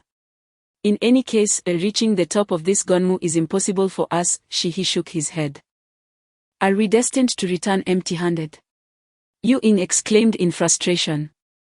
He felt a deep sense of dissatisfaction, having lost 3 team members. And with Shi-He's life nearing its end, it seemed all was in vain. No, the fruit of the Gonmu must exist in the mortal realm, otherwise the A family would not have become immortal beings wreaking havoc on humanity. We must have overlooked some details. Let me think. Shi-He continued to ponder. In the southern wilderness, there lies a place known as the Land of Immortality, where a tree called Gonmu grows, and its people, the A family, consume it. The Gonmu is the tree of immortality. To consume it is to defy aging, when one's flesh becomes sanctified. Gonmu. A family. Gonmu is to consume. Gonmu is to consume, flesh becomes sanctified. Gonmu is to consume. Shi unclosed his eyes, murmuring repeatedly the passage from the classic of mountains and seas. Suddenly, he opened his eyes wide and exclaimed, the sweet wood is ready to eat. What's wrong? Shigu? Yu Ying, startled, quickly inquired. The sweet wood is ready to eat. I understand now. She drew his dagger and forcefully plunged it into the tree trunk, extracting a piece of wood. As the wood detached from the trunk, it emitted a brilliant radiance that gradually faded, transforming before the onlookers into a translucent fruit. Remarkable. Leonardo gasped in astonishment. Finally, a smile broke across his face as he explained to the group. The reason the A Sanem clan is referred to as the Immortal Clan is that all its members possess an ageless existence. The concept of transcending the limitations of a mortal body does not imply invulnerability, otherwise, they would not have been annihilated by the Emperor of Humanity. The extraordinary strength of their bodies and their eternal lifespan would wreak havoc upon the world, but merely a few dozen or 100 individuals would not suffice. A legion of thousands would be necessary, and to ensure that such a multitude remains ageless, thousands of fruits would be required. However, as you can see, the sweet wood bears nothing but leaves and vines. Does it seem capable of bearing fruit? Therefore, the sweet wood simply cannot produce fruit. The phrase the sweet wood is ready to eat signifies that, at that time, the wood had not yet been stripped of its spiritual essence by the Emperor of Humanity. The members of the Immortal Clan merely needed to cut a piece of the trunk upon reaching adulthood, and it would naturally transform into fruit, granting them the gift of eternal life upon consumption. That's fantastic, boss. Quickly eat it, and you won't have to die. Yu Ying exclaimed excitedly. Upon hearing this, Shi's expression darkened. You've forgotten what you promised me earlier, Yu Ying? Boss, we can just cut another piece of wood, Yu Ying said anxiously. Shi shook his head once more, replying, let me cut another piece of wood to disabuse you of that notion. He plunged his dagger into the trunk again and extracted another piece, but the miraculous transformation did not occur. What remained was merely wood, unchanged into fruit. How can this be? Yu Ying's face was a mask of disbelief. The spiritual essence of the sweetwood has been destroyed by the Emperor of Humanity to a significant extent. Transplanted here in the Shenongjia, the capacity for spiritual energy is exceedingly limited. I suspect that each time a piece is cut to transform into fruit, it requires around 80 years to restore its spiritual energy before it can produce another fruit. Do you think the ancestral teachings of Siam are baseless? Besides, as I mentioned before, the Flame Emperor informed me that the current sweetwood can at most prolong one's lifespan, it cannot confer true immortality. Furthermore, from a scientific perspective, the so-called immortality merely entails maintaining the vitality of one's cells and organs to halt aging, but what of cancer cells? Might they become even more formidable through the influence of the sweetwood? Upon hearing Shi's words, Yu Ying fell silent, and even the medic, Lopez, pondered the matter deeply.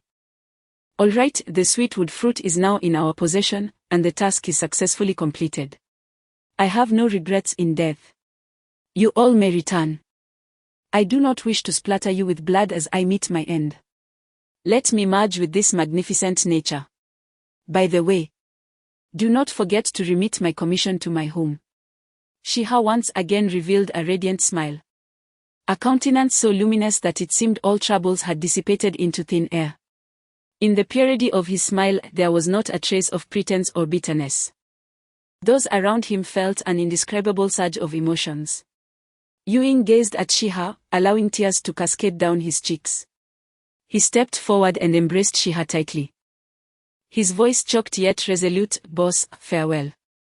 If there is a next life, I shall be your brother once more." Having spoken, he took a step back, stood tall, and solemnly rendered a military salute, proclaiming loudly, "Attention all. Bid farewell to Brother Shi. Brother Shi, goodbye." His resounding voice echoed through the jungle, lingering long amidst the branches of the gamu tree. In the midst of this reverberation, the others swiftly descended the towering tree using ropes. Only Shiha remained standing high above, quietly watching his companions depart. It was not until their figures vanished completely from sight that he softly murmured, "Farewell, my brothers." Chapter 28. The Great Serpent. As dawn approached, a faint light began to emerge in the east. After bidding farewell to Shi, Yu Ying and the others made their way toward the stone gate. Yu Ying walked at the rear of the group, pausing to glance back at Gon Mu before stepping through the stone threshold. He raised his hand to wipe away the tears at the corner of his eyes before finally crossing the threshold. With his departure, the heavy stone door slowly closed behind him. Shi stood atop Gon Mu, watching his companions depart one by one. When he saw Yu Ying turn back for a moment, he could no longer contain himself, and tears streamed down his face. Once he confirmed that Yu Ying had gone, he murmured to himself, "To die in an explosion, just thinking about it is painful, it would be better to have a dignified end." He descended from the height with the help of a rope, retrieving the claw saw from his backpack to begin digging into the earth. Soon, he had excavated a pit slightly larger than his own form. The claws of the Tanli were indeed sharp, perfect for the task of digging. He lamented, "I should have let Yu Ying and the others take it with them, leaving it here is such a waste." With a wry smile, he lay down in the pit.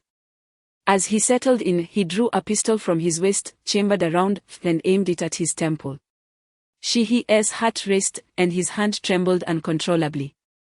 Such is human nature. No matter how noble one may appear in principle, decisions are often made after weighing the pros and cons, and when faced with death, the instinctive fear of humanity becomes nearly impossible to suppress. Half a minute later, thus he steadied his breathing and prepared to pull the trigger. A flash of golden light shot forth from the stone gate, striking his gun and sending it flying from his grasp. "Descendant of the Emperor, your life is not meant to end here. Your companions are in peril." A resonant voice echoed through the Gon Mu secret realm. Shi looked around, seeing no one, yet recognizing the voice as that of Shen Nong. He called out, "Emperor Yen? What do you mean? Are Yu Ying and the others in danger?" "The Gon Mu is a divine artifact, not easily obtained. This is your calamity." "What kind of danger?" Shi pressed urgently. "The secrets of heaven cannot be divulged. With that, no matter how much he shouted, Shenong did not respond again. Feeling a pang of dread, he dashed toward the stone gate. He cut open his palm once more to reopen the gate. Stepping through, he returned to the dense forest of the Shenongjia, where a heavy scent of blood assailed his senses. The darkness before dawn should have engulfed the forest, but amidst the continuous gunfire from the Yu Ying mercenary group, he could see the horrific scene before him, crimson blood pooled in the mud, and severed fingers lay scattered about. The Yu Ying mercenary group, including Ito, had dwindled to just 8 members. They were frantically directing their fire at a particular location, where a massive serpentine creature leisurely devoured the remains of a fallen comrade. With dawn still absent, it was difficult for Shihi to discern the true form of the beast, relying only on the flickering light of gunfire. Bullets rained down upon the creature, igniting sparks, but even the extraordinary Tanli would feel pain under the concentrated fire of modern assault rifles. Yet, the serpentine creature seemed indifferent, as if savoring a leisurely breakfast. Seeing this, Liu Zheng immediately pulled out several grenades and hurled them one after another. As the explosive flames and thick smoke dissipated, the creature remained unscathed, continuing to savor its feast. The sun gradually ascended, bathing the being in light that reflected a metallic sheen. Those were scales, exceptionally resilient scales, which allowed this creature to disregard the firepower of conventional weaponry. When the enormous beast was fully illuminated by the sunlight, Liu Zheng's legs began to tremble. It's over, it's a dragon indeed. We are doomed. No, it is not a dragon. Shihi's voice resonated from behind the crowd. Yu Ying and Liu Zheng turned around, a surge of excitement coursing through them, as if the sight of Shihi alone heralded hope. Everyone returned to the Gonmu secret realm at once. The group promptly followed Shihi back into the sanctuary, concealing themselves amidst the trees, while the creature did not pursue them immediately. Boss, what exactly is that monster outside? Yu Ying inquired. The Classic of Mountains and Seas records 8 types of dragons, yet none of their characteristics align with this creature, Shihi explained. It resembles a serpent with slender limbs and a delicate neck adorned with a white mark. The largest can swallow a person whole. This description from ancient texts closely matched the Jiao, but this creature lacked limbs. A snake becomes a python, the python evolves into an anaconda, and the anaconda transforms into a Jiao, which then transcends into a dragon. Therefore, I deduce that this creature is an anaconda on the verge of evolving into a Jiao. After Shihi finished explaining, Yu Ying knelt down, stating, even if it is not a dragon, and not yet a Jiao, we are still powerless against it. Yu Ying's emotions were fraying, recalling how many brothers had perished in mere moments beneath the monster's ravenous jaws, leaving him with an overwhelming sense of defeat. When had the Yu Ying mercenary corps ever been in such dire straits? What a stroke of misfortune. Along our journey, we lost 3 brothers. And now the boss has nearly lost half his life. We thought we had accomplished our mission, only to encounter this monstrosity, Yu Ying lamented bitterly. Shihi contemplated for a moment before responding. Our encounter with it was not coincidental, it is drawn to the Gonmu fruit. This anaconda has probably existed for several centuries and possesses intelligence. It is currently at the threshold of evolving into a Jiao, requiring spiritual objects to aid its metamorphosis. It may have already sensed the stone gate being opened, yet it refrained from entering recklessly due to uncertainty about the dangers beyond. Now that it has observed us exiting and re-entering safely, it is likely to follow suit shortly. Isn't our ability to enter due to you being of the bloodline of the human emperor? Earlier, the boss was attacked by the stone gate. Will this great anaconda destroy the gate upon entering? Leonardo seemed to grasp a glimmer of hope, his excitement palpable. Shihi shook his head once more. After you all exited, the Flame Emperor spoke with me, stating that this is our trial, whether we endure it depends solely on ourselves, and he shall not intervene. Come on, Shihi, you are also a descendant of his old friend, how can he just abandon us like this? What kind of person is he? Liu Zheng began to curse in frustration. Enough, cease your reckless words, he can hear you, Shihi interrupted Liu Zheng's tirade. Boss, do we truly have no chance of victory? Yu Ying asked despondently. He gazed at Yu Ying, contemplating for a moment before responding earnestly, "There is a chance. But you must heed my words. The great serpent has already set one foot into the realm of the extraordinary, and we, as mere mortals, cannot hope to contend with it. However, it is not imperative that we engage in a battle to the death."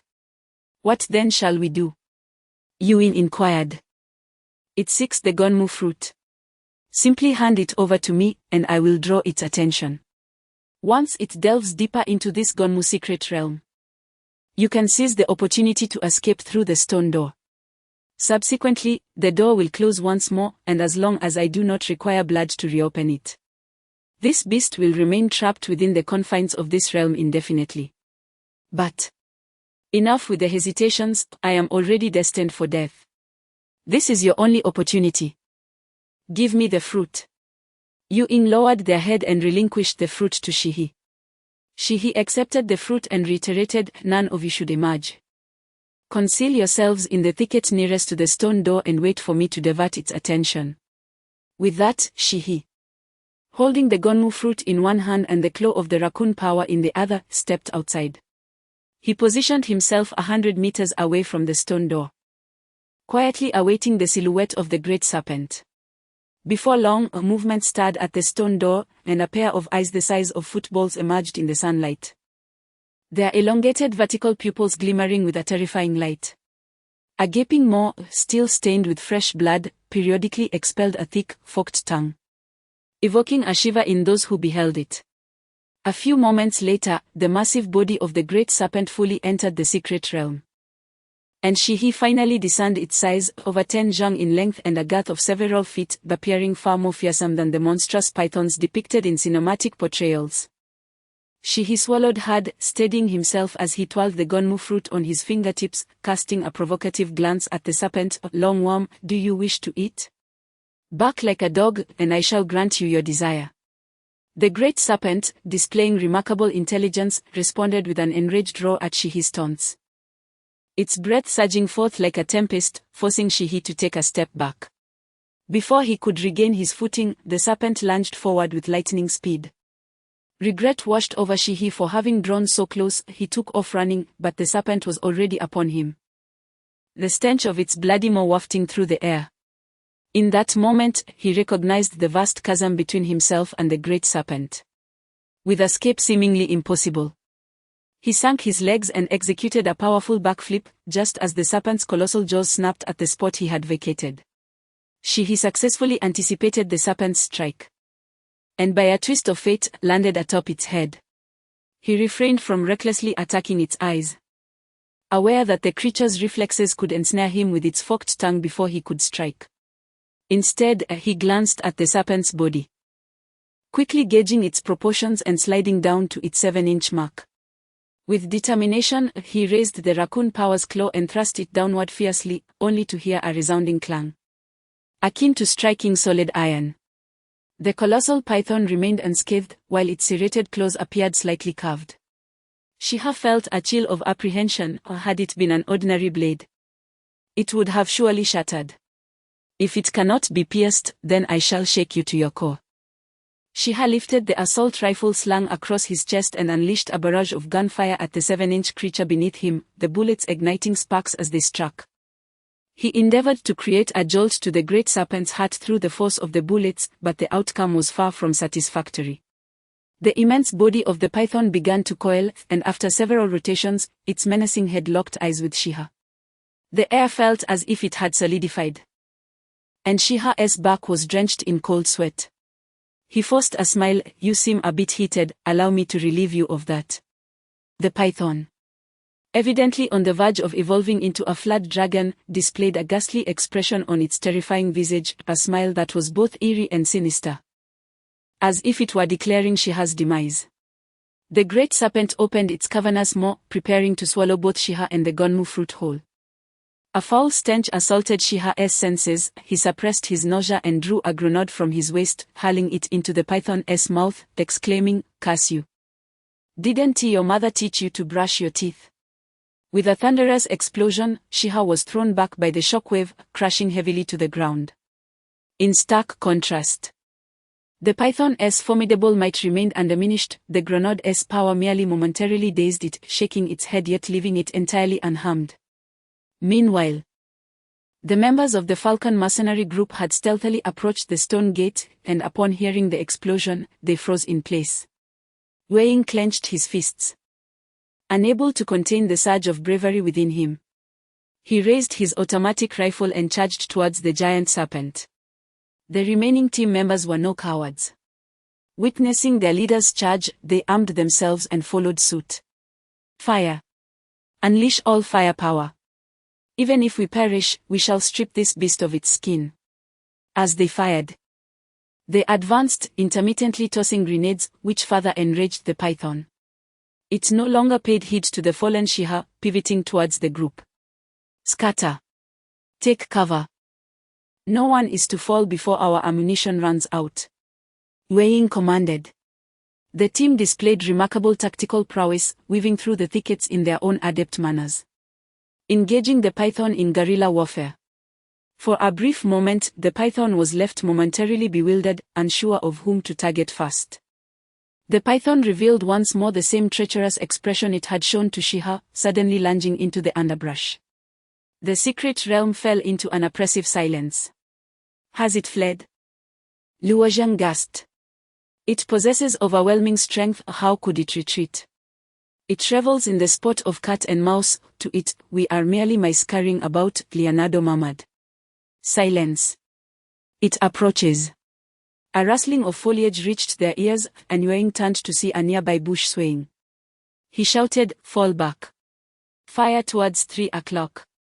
The crowd swiftly retreated, their rifles incessantly firing until the thicket was reduced to shreds, only to discover that it concealed the lifeless body of a hare. After all that commotion, it was merely a rabbit, what a fright. Lucas sighed, but before he could finish his sentence, a cavernous maw suddenly appeared, engulfing him in an instant. The entire event transpired with alarming rapidity, leaving Ewing and the others stunned, paralyzed in shock as they watched the colossal python consume Lucas whole. Damn it! The sight of his comrade being devoured drove Lu Zheng into a frenzy. He drew his military knife and charged at the great serpent. Lu Zheng, come back! Ewing shouted with urgency, but it was too late. Lu Zheng had transformed into a raging bull, wholly devoid of reason. He lunged at the giant python, hacking away in madness, yet the serpent paid him no heed, continuing its gluttonous feast on Lucas. Only after it had completely swallowed him did it lower its gaze to Lu Zheng, its eyes gleaming with mockery. The python coiled its tail around Lu Zheng, lifting him before its gaping maw. Just when everyone thought Lu Zheng was doomed to the same fate, the python belched, a foul stench assaulting the air, causing Lu Zheng to retch uncontrollably. The serpent, seemingly unsatisfied, began to tighten its grip. Lu Zheng's anguished cries echoed as the sound of cracking bones filled the air. When the python finally released its tail, Lu Zheng collapsed like a rag doll, lifeless. Old Wang, typically a man of few words, stared blankly at Lu Zheng's corpse, staggering forward and kneeling on the ground. Wake up, speak to me. You were always the one with the most to say. I don't mind your chatter anymore. Just say something. The python observed coldly, as if relishing in the destruction of human will. Ewing knelt weakly, his voice filled with torment. Brothers, I'm so sorry. I shouldn't have led you back. It's my fault. Boss, this isn't like you, Leonardo interjected, lifting Ewing to his feet. The Ewing I know never falters, even in the face of death. Indeed, Ivanovich added, standing beside Ewing. We all know the risks we take. This day was bound to come, death is a mere consequence. But we cannot allow this beast to belittle us. Chief, Lopez stepped forward, the bullets haven't run out yet, we can't just perish like this. Yes, when did I become so cowardly? Ewing gazed at his subordinates, who were now rallying him, and gradually regained his fighting spirit. He rose to his feet and called out to Old Wang, stand up. Let us teach this beast a lesson, I refuse to believe it feels nothing.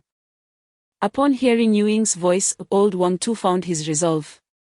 He stood tall, staring defiantly at the massive python, raising his middle finger. You foul creature. The group erupted into laughter. Ha ha ha, you do resemble Lu Zheng in that moment. Indeed. How else do you think you two became partners? The python, perplexed, gazed at these insignificant creatures, unable to fathom why those who had just endured the pain of a fallen comrade could suddenly erupt in laughter. Though it did not comprehend. It was evident that these ants were once again provoking it. Enraged, the python opened its gigantic mouth and lunged towards them. Chapter 29. The final struggle. As the colossal serpent's attention was entirely consumed by the fierce battle with the Yu-Ying group, Ito swiftly ascended to Shihi's side using a grappling hook, anxiously assessing his injuries. At that moment, Shihi appeared utterly disheveled, his garments lay in tatters. Charred remnants from the explosion clinging to his skin, which bore large patches of burns. Fragments of fabric hung from his scorched flesh, with some areas revealing raw, crimson wounds. Blood occasionally seeped from his mouth, and had it not been for the miraculous revival granted by the 24 golden needles, he would have surely succumbed to his injuries. Shihi, are you still alive? Ito inquired. I still have a breath. Why did you return? It's all in vain. Shihi's gaze was vacant, lost in the sky. Upon closer inspection, Ito discovered that the explosion had seared Shihi's eyes, rendering his pupils akin to melting ice crystals. Yu-Ying could not bear to witness this. Ito responded softly, his eyes scanning the wounds adorning Shihi's body, a frown creasing his brow. Then why didn't you stop him? Such needless sacrifice. Do you not find it foolish? Shihi's voice was frail, each word seemingly draining the last vestiges of his strength. Ito managed a self-deprecating smile. For even I wished to be foolish just this once, though perhaps it would be the last time. No. You still have a chance. Just moments ago. At the instant of the explosion, I saw that the great serpent had suffered injuries to its maw. Surely its insides are unprotected by scales, remaining flesh and blood. Moreover, it is still but a snake. The explosives contained a significant amount of sulfur. He spoke with great difficulty, his voice fading. Yet a glimmer of hope lingered in his tone. Ito, grant me one last favor. In my backpack there are 5 grenades. Their pins strung together find a way to cast me into the serpent's mouth. I will detonate them once I enter its esophagus. I believe with your skills you can achieve this. Ito, without hesitation, swiftly connected the grenades. Then hoisted Shihi onto his back, propelling himself through the trees with the grappling hook. As Ito landed on a branch, he witnessed the great serpent, its massive jaws agape, lunging towards the remaining members of Yu-Ying. He gently placed Shihi upon the branch, then focused intently, his hands moving rapidly in a complex series of gestures. Moments later, he brought his hands together, uttering in the Eastern dialect, would release, tree world wall. As his words echoed, countless trees around them began to sink into the ground as if submerged in water, disappearing from sight. Just as the serpent, incited by Yu-Ying's provocations, prepared to devour the nearest old Wang, a sudden upheaval occurred. The ground trembled violently, reminiscent of an earthquake. The great serpent paused, a flicker of confusion crossing its slitted eyes, its attacking motion stalling. Its immense body swayed slightly with the tremors, momentarily at a loss. In that fleeting moment of hesitation, vast wooden walls erupted from the ground, growing skyward with astonishing speed.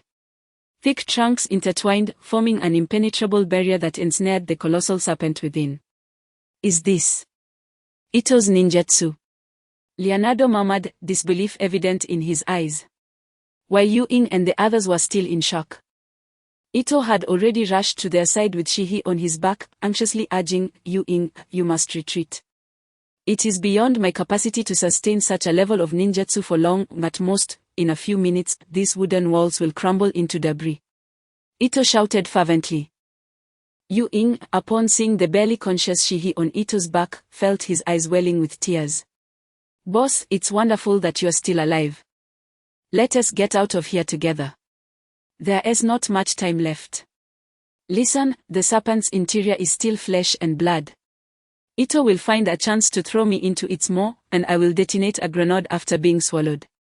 Though I cannot guarantee it will be enough to kill it. None of you can die, hurry and leave this secret realm to live on. He weakly implored. Understanding that this was their final opportunity, Yu Ying tied together the remaining grenades and handed them to Shihi. There's only this tree left. If we wish to use the rope to fling Shihi into the serpent's mouth, we can only swing from this tree. Therefore, we still need someone to act as bait to attract the serpent's attention, luring it to open its jaws, Ito explained. I'll go. Leonardo Lopez and Ivanovich spoke almost in unison. I am the leader, it must be me, Yu Ying asserted. Captain, you are the leader of the Yu Ying mercenary group. Only if you survive can the Yu Ying mercenary group continue to exist and one day regain its strength, Old Wang interjected. Having known everyone here for so many years, you might think I am taciturn, uncommunicative, or even somewhat gloomy. It is not that I do not wish to speak, but rather that I am different from normal individuals. I fear that speaking too much would reveal my peculiarities. Breaking his usual silence, Old Wang continued, I do not have an affinity for women. I am a homosexual. But rest assured, my feelings for you all are those of normal brotherhood except for Lu Zheng. Although I often express disdain for him. In truth, I love him. I know his orientation is normal, so I have kept this matter buried in my heart. At this point, Old Wang finally broke into tears, choking on his words as he continued, when he died before my eyes, my world collapsed. I no longer wish to survive. I hope you can grant me this, let me be the bait that shall never return. The others, who had been silently listening, found themselves at a loss for words. They could hardly fathom that this rugged exterior concealed a man who identified as homosexual. No wonder you never go out for a fling, you should have said so earlier. None of us would discriminate against you. Perhaps we would even have played matchmaker for you and Lu Zheng, Ivanovich chuckled, patting Old Wang's shoulder. Do you not find me repulsive? Old Wang looked at them in surprise. What are you talking about? We are indeed comrades bound by life and death. Leonardo said as he stepped forward and embraced Old Wang's shoulders. Thank you, but let us be realistic, the likelihood of my return is exceedingly slim. Old Wang appeared resolute in his decision. Yu Ying remained silent for a few moments, then stepped forward to embrace him, softly urging, do not relinquish the hope of life. Within the wooden prison, the giant python reared its colossal body, attempting to surmount the wooden barrier, only to discover that its height surpassed its own length. Recalling the provocation from a few ends earlier, anger surged within it. With a fierce flick of its tail, it struck the wooden wall, and in a single blow, several cracks appeared. Sensing an opportunity, the python summoned all its strength and charged at the wall, which shattered instantly, creating a large hole. Ito suddenly spat out blood, staggering as he nearly fell from the tree. Yu Ying hurriedly caught him. Ito, what is wrong? Yu Ying inquired.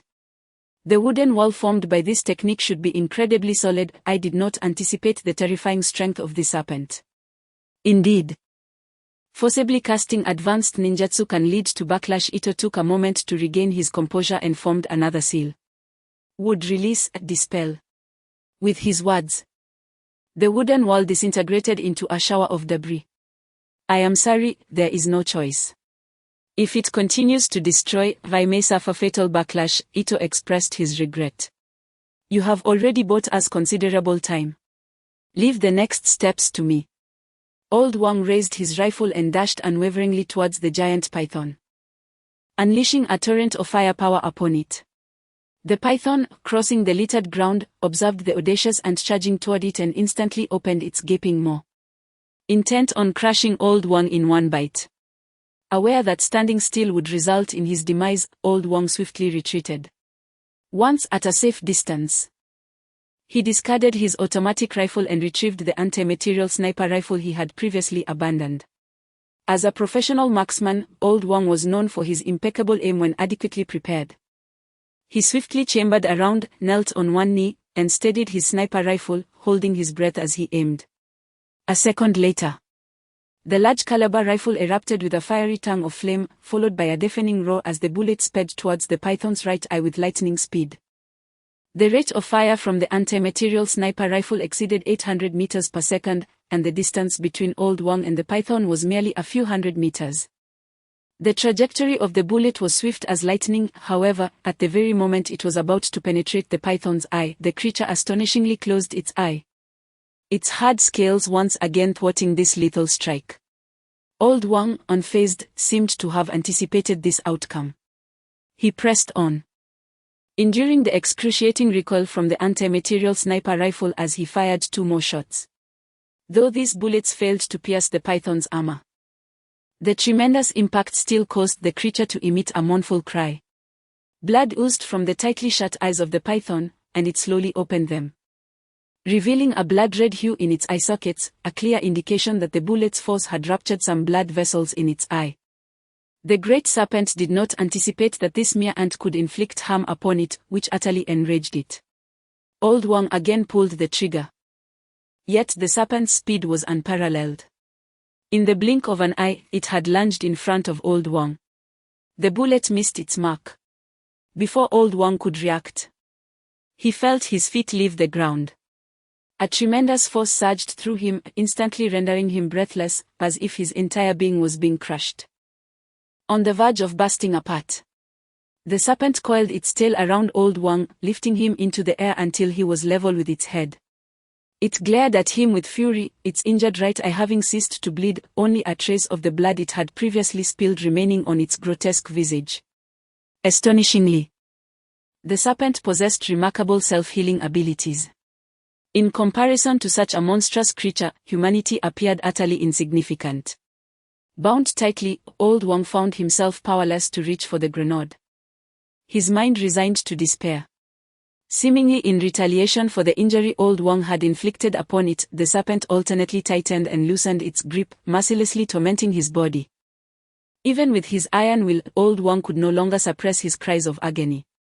Observing Old Wang's suffering, the serpent reveled in delight, and soon after, it appeared to grow weary of its game, revealing a cunning smile as it opened its massive jaws, intent on devouring Old Wang whole. Now was the moment.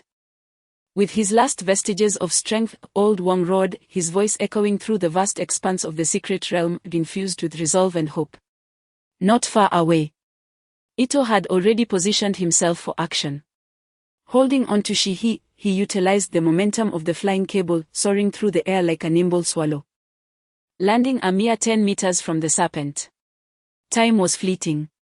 Ito released Shihi, and at the precise moment she fell parallel to the serpent's gaping maw. He swiftly formed hand seals and intoned, "Wind release, gale spiral." Before his words had fully dissipated, he exhaled forcefully, unleashing a rapid whirlwind from his mouth, accurately propelling Shihi toward the serpent's bloodthirsty jaws.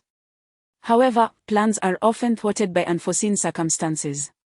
In that electrifying instant, Old Wang was released by the serpent, suspended just in front of its mouth. Shihi's body collided directly with Old Wang's. This impact sent Old Wang flying onto the serpent's scaled body, sliding down its glistening surface. Meanwhile, Shihi was cruelly ensnared by fate, landing upon the serpent's elongated fangs. The razor-sharp teeth pierced through his abdomen in an instant, pinning him in place, immobile. Already teetering on the brink of death, Shihi was struck anew by this grievous injury, his consciousness rapidly fading. The excruciating pain rendered him unable to utter a single cry, as he could only hang his head weakly, blood trickling down the fangs. Chapter 30, The bond between Old Wang and Lu Zheng. Ito collapsed onto the ground, his gaze fixed vacantly on the tragic scene before him, his eyes brimming with despair. He was utterly weakened, having suffered immense backlash from utilizing advanced ninjutsu twice in succession, followed by a perilous fall from a great height. Though he managed to soften the impact with wind release, he was left on the brink of death, his body thoroughly drained and devoid of mobility. "It's over. Utterly over," Ito uttered in despair. "No. It's not over yet." Old Wang, unbeknownst to Ito, had already positioned himself beside him, having slid off the massive serpent. He had escaped fatal injuries, yet he was far from unscathed. The serpent's constriction had ruptured several of his internal organs, causing blood to seep from his mouth intermittently. He staggered to retrieve the sniper rifle that lay abandoned on the ground. Chambering around, he raised the weapon and aimed it at the colossal serpent. The essence of sniping lies in maintaining composure, achieving a state of tranquility within one's body, yet Old Wang, burdened with severe injuries, found it impossible to steady himself. His hands trembling uncontrollably. "Stop shaking, damn it, I told you to stop shaking." Old Wang cursed his own hands as if in a fit of frustration. "Stay calm." A voice resonated from an unknown source.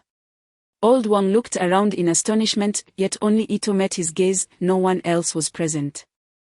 It was a voice that emanated from deep within his heart, the voice of Lu Zheng. Stay calm. The last time he heard those words was during Lu Zheng's first and only attempt at comforting him. Memories flooded Old Wang's mind like a tide. And he seemed to see that incessantly chattering man once again. Time rewound to 5 years prior, before the establishment of the Eagle Mercenary Corps. When Lu Zheng and Old Wang were yet strangers, both having once served as special forces in China.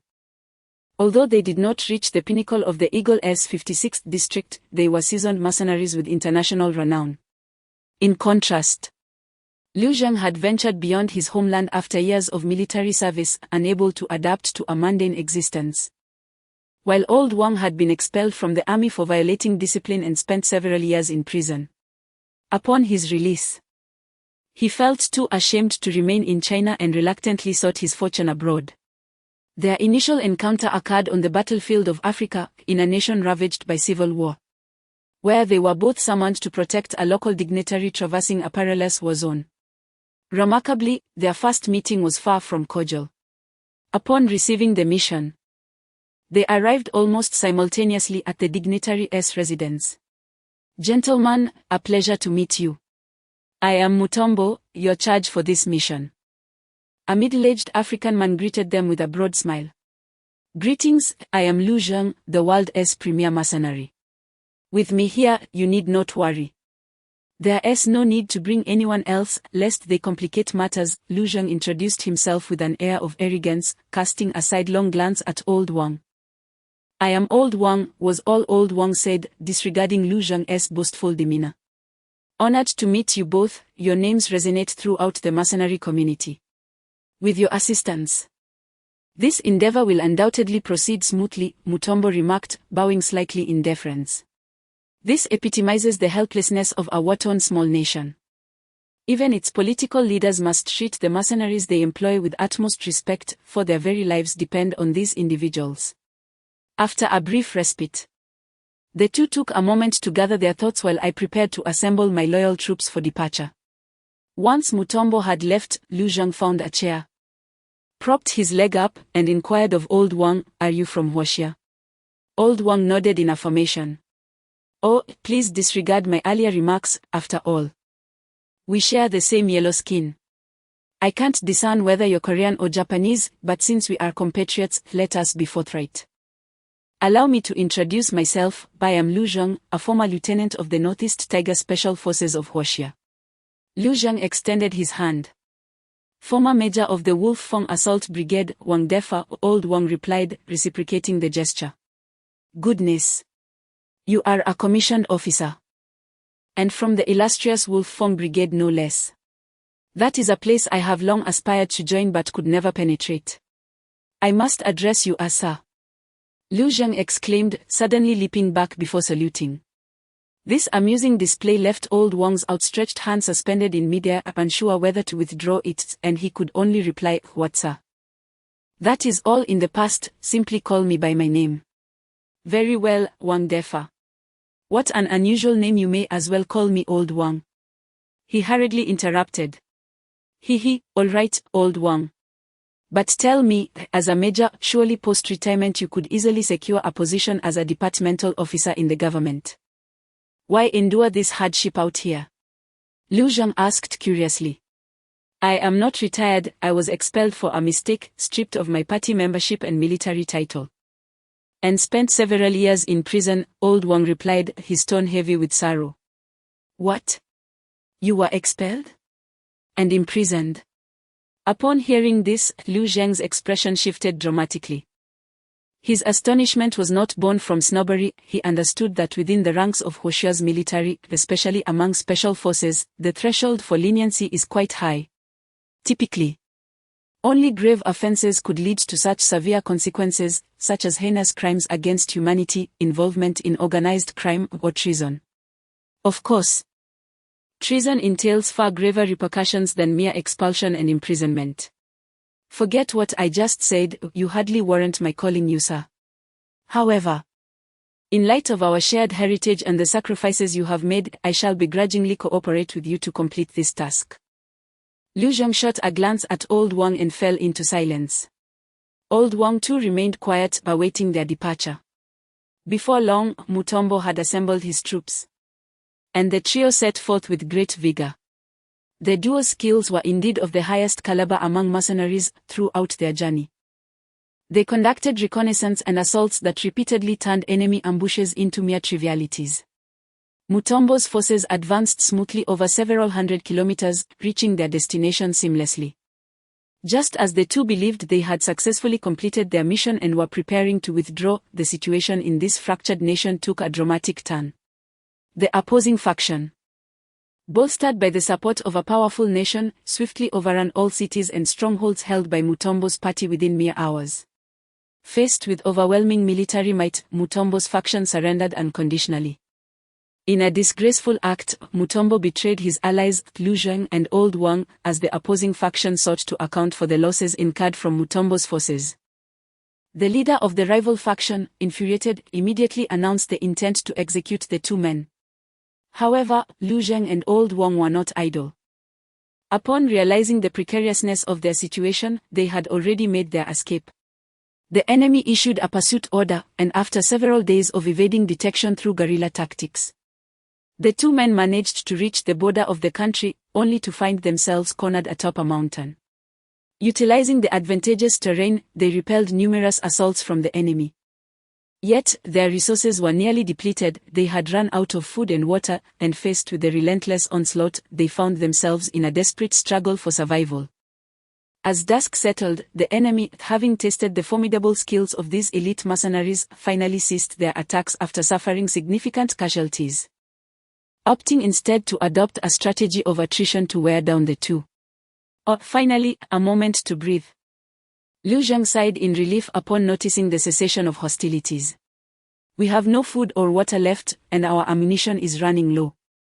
At this rate, we can only expect a slow demise, Old Wang lamented. Do I not know that? Liu Zheng retorted tersely, rest assured, I have contacted my company. A helicopter is on the way for our rescue. We just need to hold on a little longer. Old Wang fell silent again. Liu Zheng, frustrated by his companion's reticence, vented his irritation, damn it. I was looking forward to a vacation in Hawaii after this job, and now we've encountered such misfortune. These Africans are truly barbaric. They bring trouble to mercenaries after the war, disregarding all rules. It's infuriating to be trapped here with you, a man of few words, not uttering a peep, how dull. Old Wang remained silent. Since we have nothing better to do, why not tell me about the troubles you encountered back home that led to your dismissal and imprisonment? Liu Zheng continued, unable to keep his mouth shut. His words seemed to evoke painful memories for Old Wang, who, though still silent, wore an expression that betrayed his emotional turmoil. Observing him, Liu Zheng took out a cigarette from his pocket, lit it, and offered it to Old Wang, saying, go on. Sharing might ease your mind. Old Wang accepted the cigarette, inhaled deeply to steady his nerves, and began, I was born into a military family, my father, my grandfather, and my great-grandfather were all soldiers. My grandfather fought in the War of Resistance, and my father participated in the Vietnam War, both sacrificing their lives on the battlefield. Though they were merely ordinary soldiers, I have always regarded them with immense pride. Once, during my service in the military, I earned numerous commendations and was swiftly promoted to the rank of major. Eager to share this joyous news, I took a leave of absence to return home for ancestral worship, wishing to convey my good fortune to my grandfather, maternal grandfather, and father, hoping that their spirits would find solace in it. My father had passed away early, and my mother remarried a kind-hearted schoolteacher.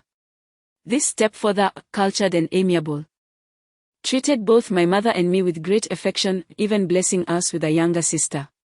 At this juncture, old Wang chuckled, producing a photograph from the lining of his coat, which he handed to Lu Zheng, continuing, "Do not be deceived by my rugged appearance, a trait inherited from my father.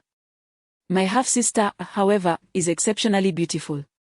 Lu Zheng gazed at the picture, which depicted a girl of about 15 or 16, with bright, enchanting eyes, a delicate nose, and the charming visage of a young lady. "I cherish my sister dearly, she is quite attached to me. Whenever I return, she calls me brother incessantly, eager for tales of my military exploits. I often tease her, claiming they are state secrets, leaving her bewildered. Yet, on that fateful day when I was elated to share my promotion with them, I was met with an unbearable silence. Upon my arrival, the atmosphere in the house was heavy with despair. My stepfather, once the epitome of grace and dignity, even in his advanced years, was now unkempt. His hair a cascade of white, his countenance weary and haunted. My mother, in a state of frenzied grief, oscillated between laughter and tears, repeatedly calling my sister's name. As I recounted this, old Wang's expression shifted from mirth to profound sorrow. I inquired about my stepfather's distress. Upon seeing me, he collapsed to the ground, clutching my legs, weeping uncontrollably. "Dafe, I have failed you. I could not protect your sister. After a lifetime of teaching, I could not safeguard my own daughter. I am but a useless scholar."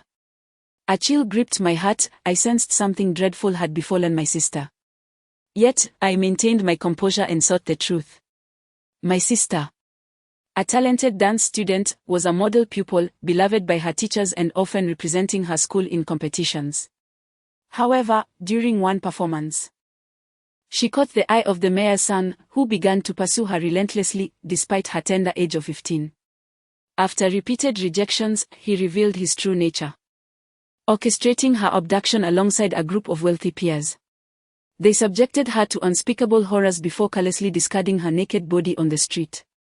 Overwhelmed by humiliation, my sister left a poignant farewell letter and took her own life. My stepfather and mother, upon discovering her note, sought justice, but their cries fell on deaf ears. Simply because the perpetrator was the mayor's son. Old Wang's hands were clenched tightly, the sound of his knuckles cracking echoing the enduring rage festering within him. Upon learning the full extent of the tragedy, I was consumed by fury and despair. In a frenzied 3-day rampage, I tracked down each of those wretched scoundrels, exacting my vengeance and displaying their lifeless bodies upon the municipal building for all to witness.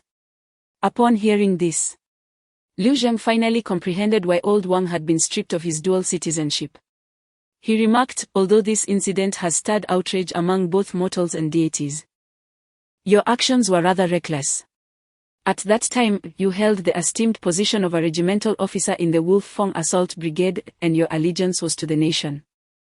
A mere call to your superior could have sufficed. How could a humble mayor exert such overwhelming influence? I am aware. Yet I could not bear to confront those brutes directly. My heart seethes with indignation. In hindsight, I acknowledge my legal transgressions and am willing to face the consequences.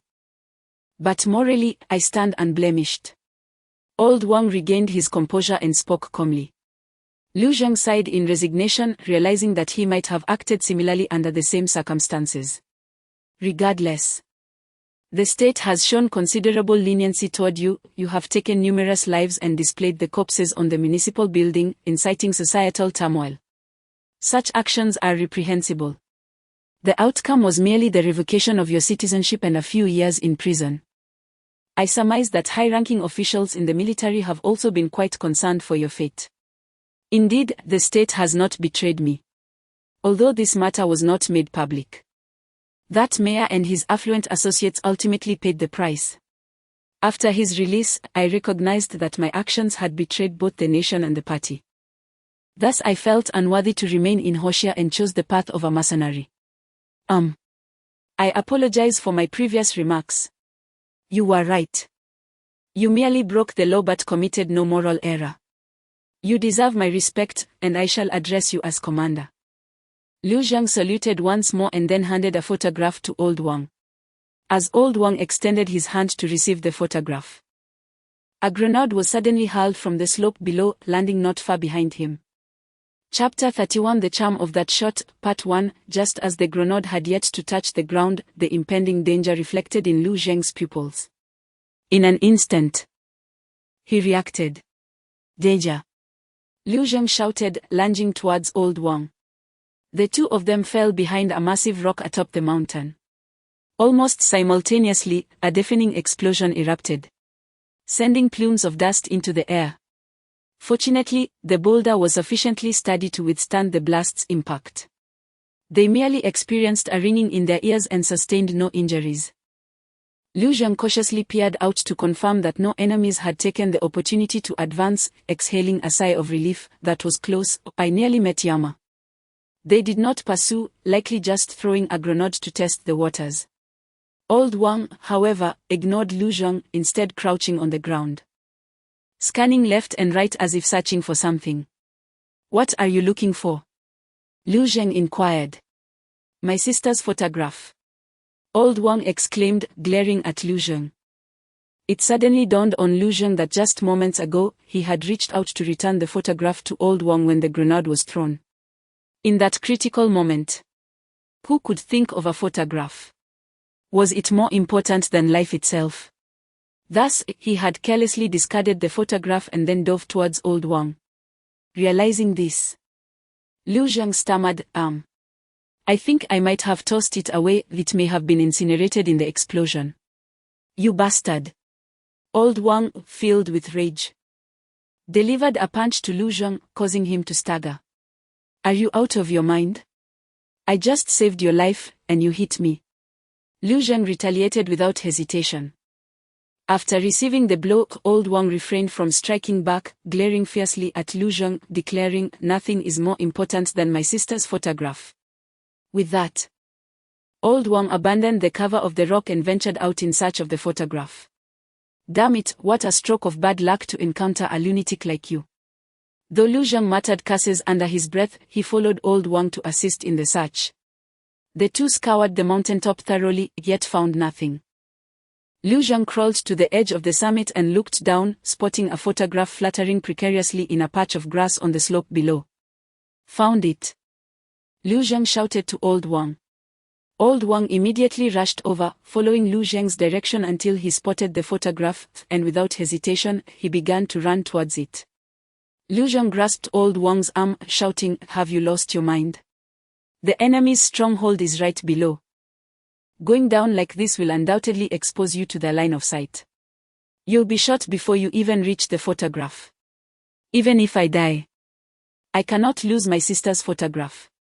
Old Wang seemed blinded by obsession, his eyes fixated solely on that image. Damn it, you are insane. Liu Zhang felt his blood pressure rising in frustration. He forcefully pulled Old Wang down to the ground and continued, I've had enough of you. In your current state, you might not even seek cover properly. I'll go. After all, it is my responsibility that you lost your sister's photograph. You stay here and cover me.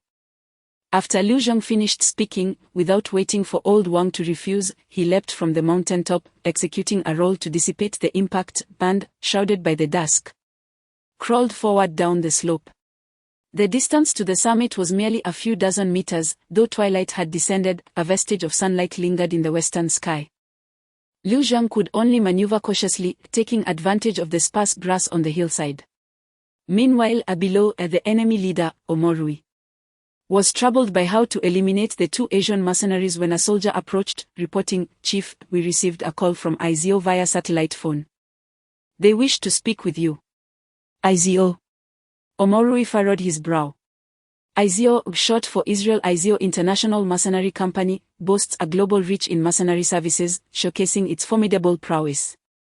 For small African nations, contending with such an entity requires careful consideration, especially since Omorui had just unified this country by force, leaving much to rebuild.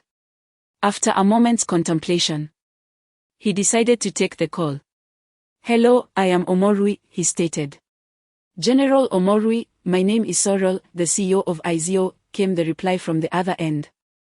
Mr. Sorrel, it is an honor to receive your call. What brings you to contact me amidst your busy schedule? Mr. Liu Zheng is our company's premier mercenary. An invaluable asset, and the board is keen to avoid losing such talent. I earnestly request that you spare him, Sorrel replied courteously.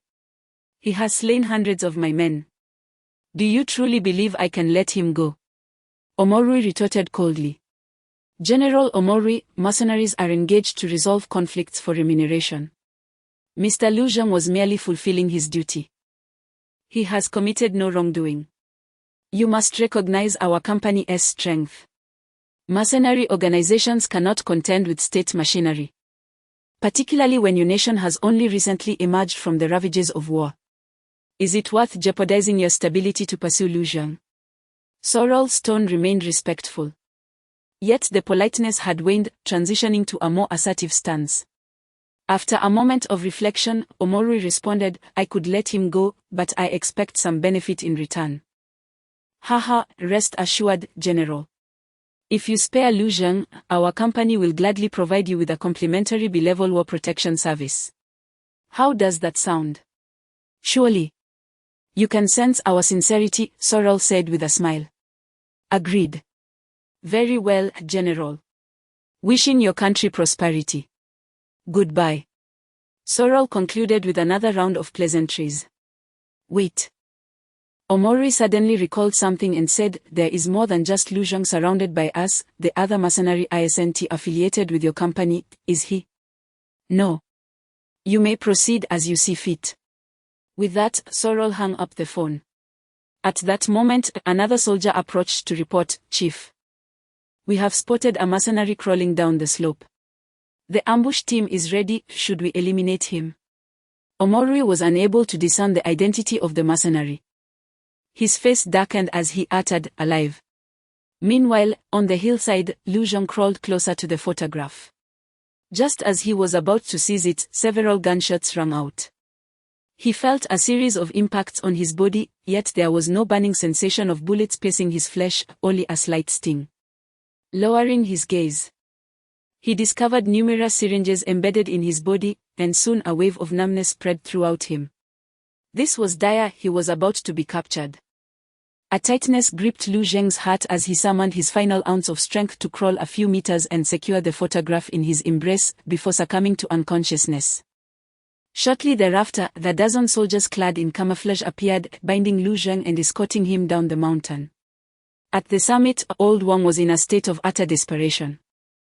He raised his sniper rifle, intent on firing, but the encroaching darkness rendered the task perilous. Without infrared sights on his rifle, he feared that a blind shot might strike Liu Zheng. Regaining his composure, Old Wang was filled with regret over his earlier impulsiveness. If Liu Zheng were to lose his life because of this, he would be haunted by guilt for eternity. With a resolution solidified, Old Wang leapt down the mountainside, stealthily following in pursuit, seeking an opportunity to rescue Liu Zheng. The group of soldiers was exceedingly cautious.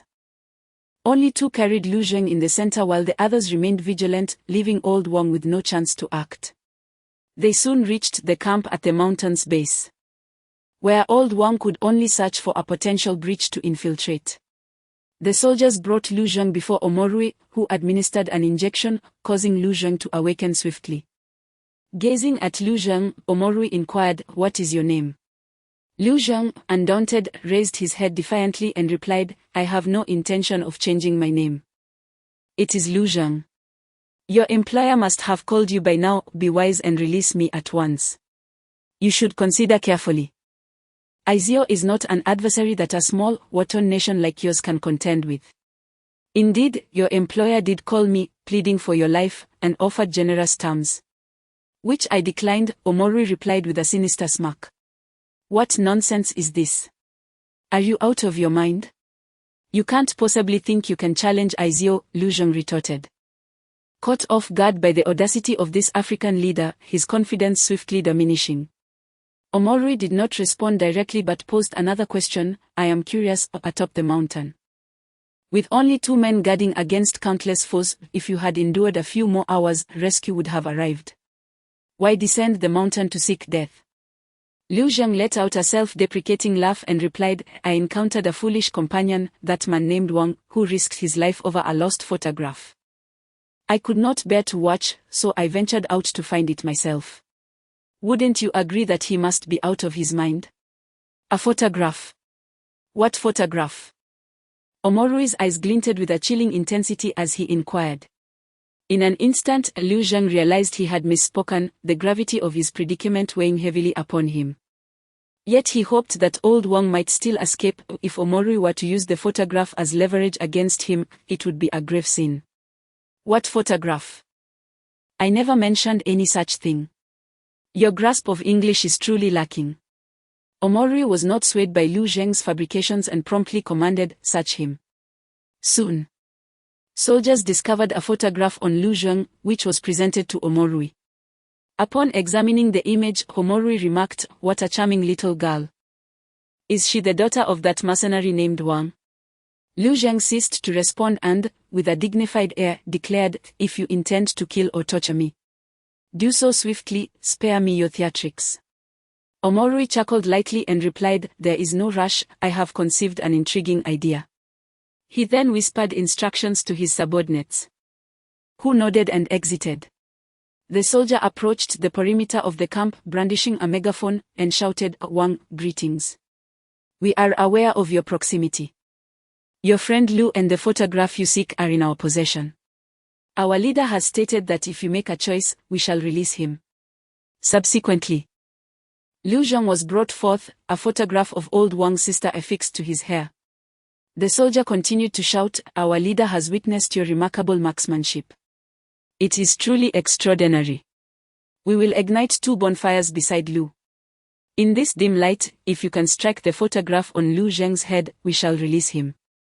Of course, if you hesitate to pierce the photograph, you may instead shoot through Liu Zheng's head and we shall return the photograph to your organization. The decision lies with you now.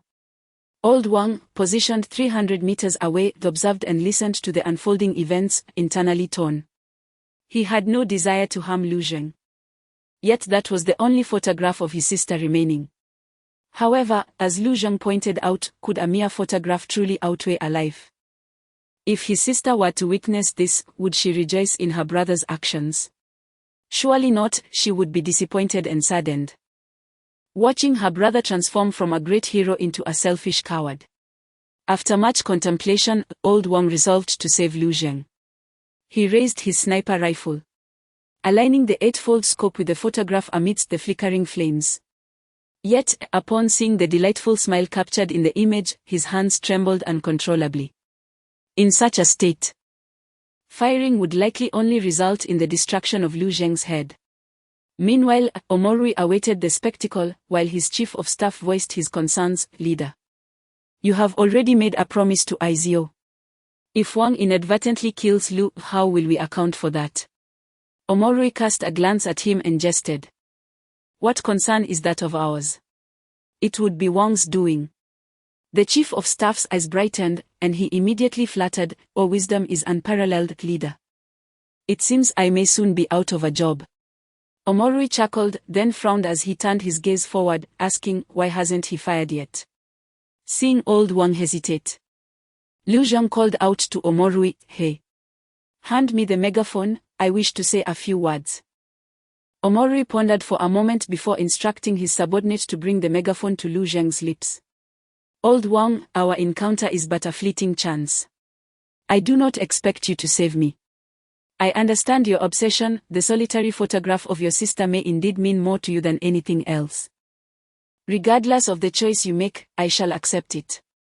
Yet, I am also aware that you possess your own limits.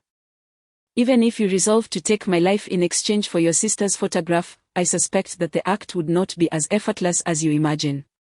Therefore, whether you aim at my head or your sister's picture, steady your hand. Allow me to impart a final piece of advice, remain calm."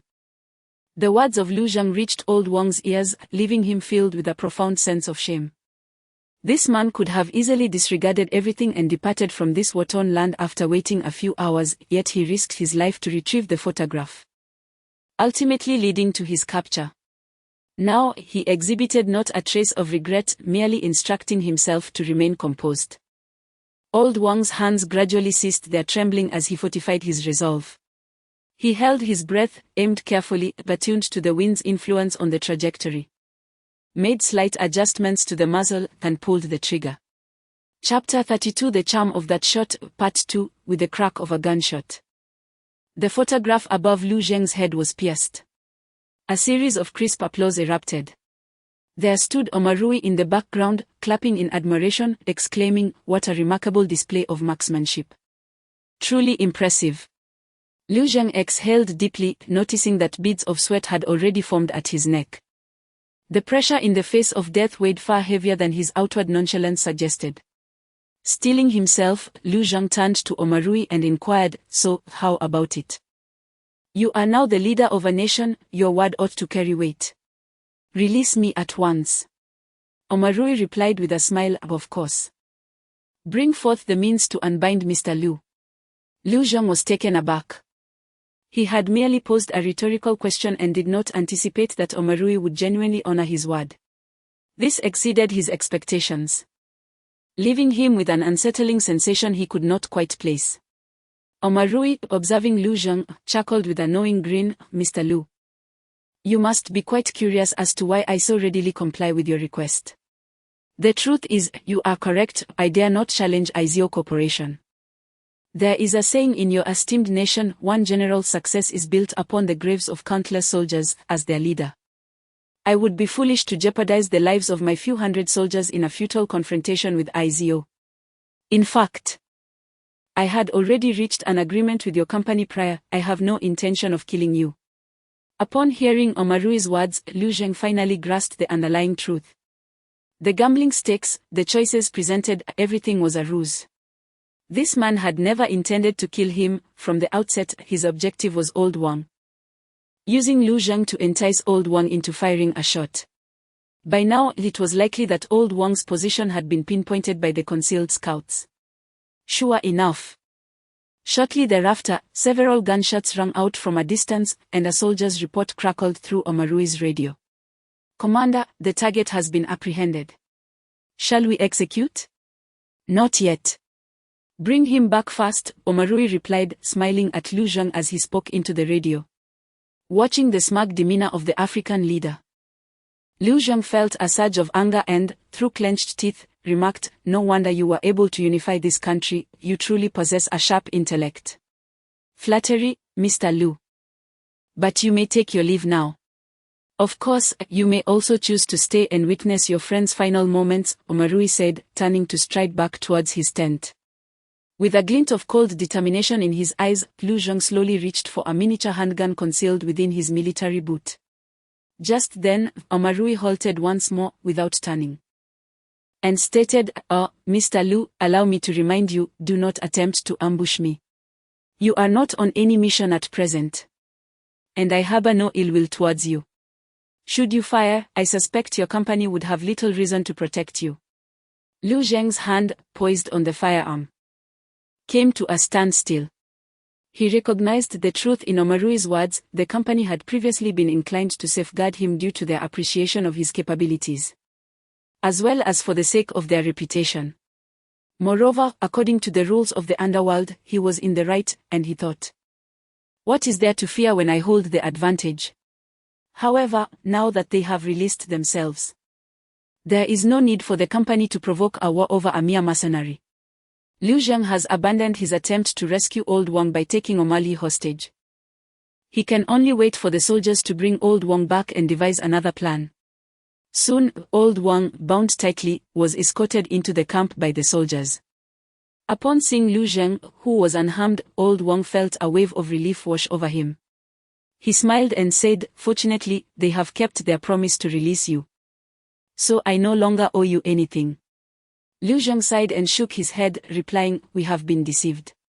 My company had already contacted him to reach an agreement. He never dared to kill me. That act was merely to force you to reveal your location." Upon learning the truth, Old Wang's emotions remained remarkably subdued.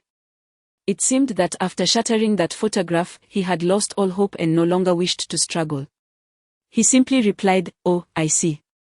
Liu Zhang, sensing his demeanor, grew anxious. "What do you mean I see? You need to contact your company immediately and negotiate with that black leader. With your skills, would your company truly abandon you?" Old Wang shook his head. "I have no company, all my work comes through intermediaries." "It is a pleasure to meet you, Liu Zhang." The soldiers escorted Old Wang into O'Malley's tent, where O'Malley, observing this unremarkable man, inquired, "Are you Wang? Truly an exceptional marksman." "I am one who appreciates talent. If you are willing to join my army, I can overlook the past." "That will not be necessary. The only organization I have ever belonged to is the Party of Huoxia. How could a lion, once living among a pride, stoop to dwell in a doghouse?" "You may kill or torture me as you wish," Old Wang declared proudly. His words were jarring, inciting great displeasure in the chief of staff, who furiously exclaimed, "You ungrateful fool! Take him out and execute him." No sooner had he spoken than two soldiers entered from outside, ready to drag Old Wang away. "Wait," O'Malley interjected, casting a sidelong glance at the chief of staff. "When did it become your prerogative to issue commands here?" The chief of staff, startled by O'Malley's gaze, quickly lowered his head and said, "The leader is right, I overstepped my bounds." O'Malley leisurely approached Old Wang, fixing him with a stare. "To simply execute you would be too lenient. I wish for you to experience the harshness of the African plains. Bring him outside and whip him mercilessly. Sprinkle salt on his wounds and find a tree to hang him from.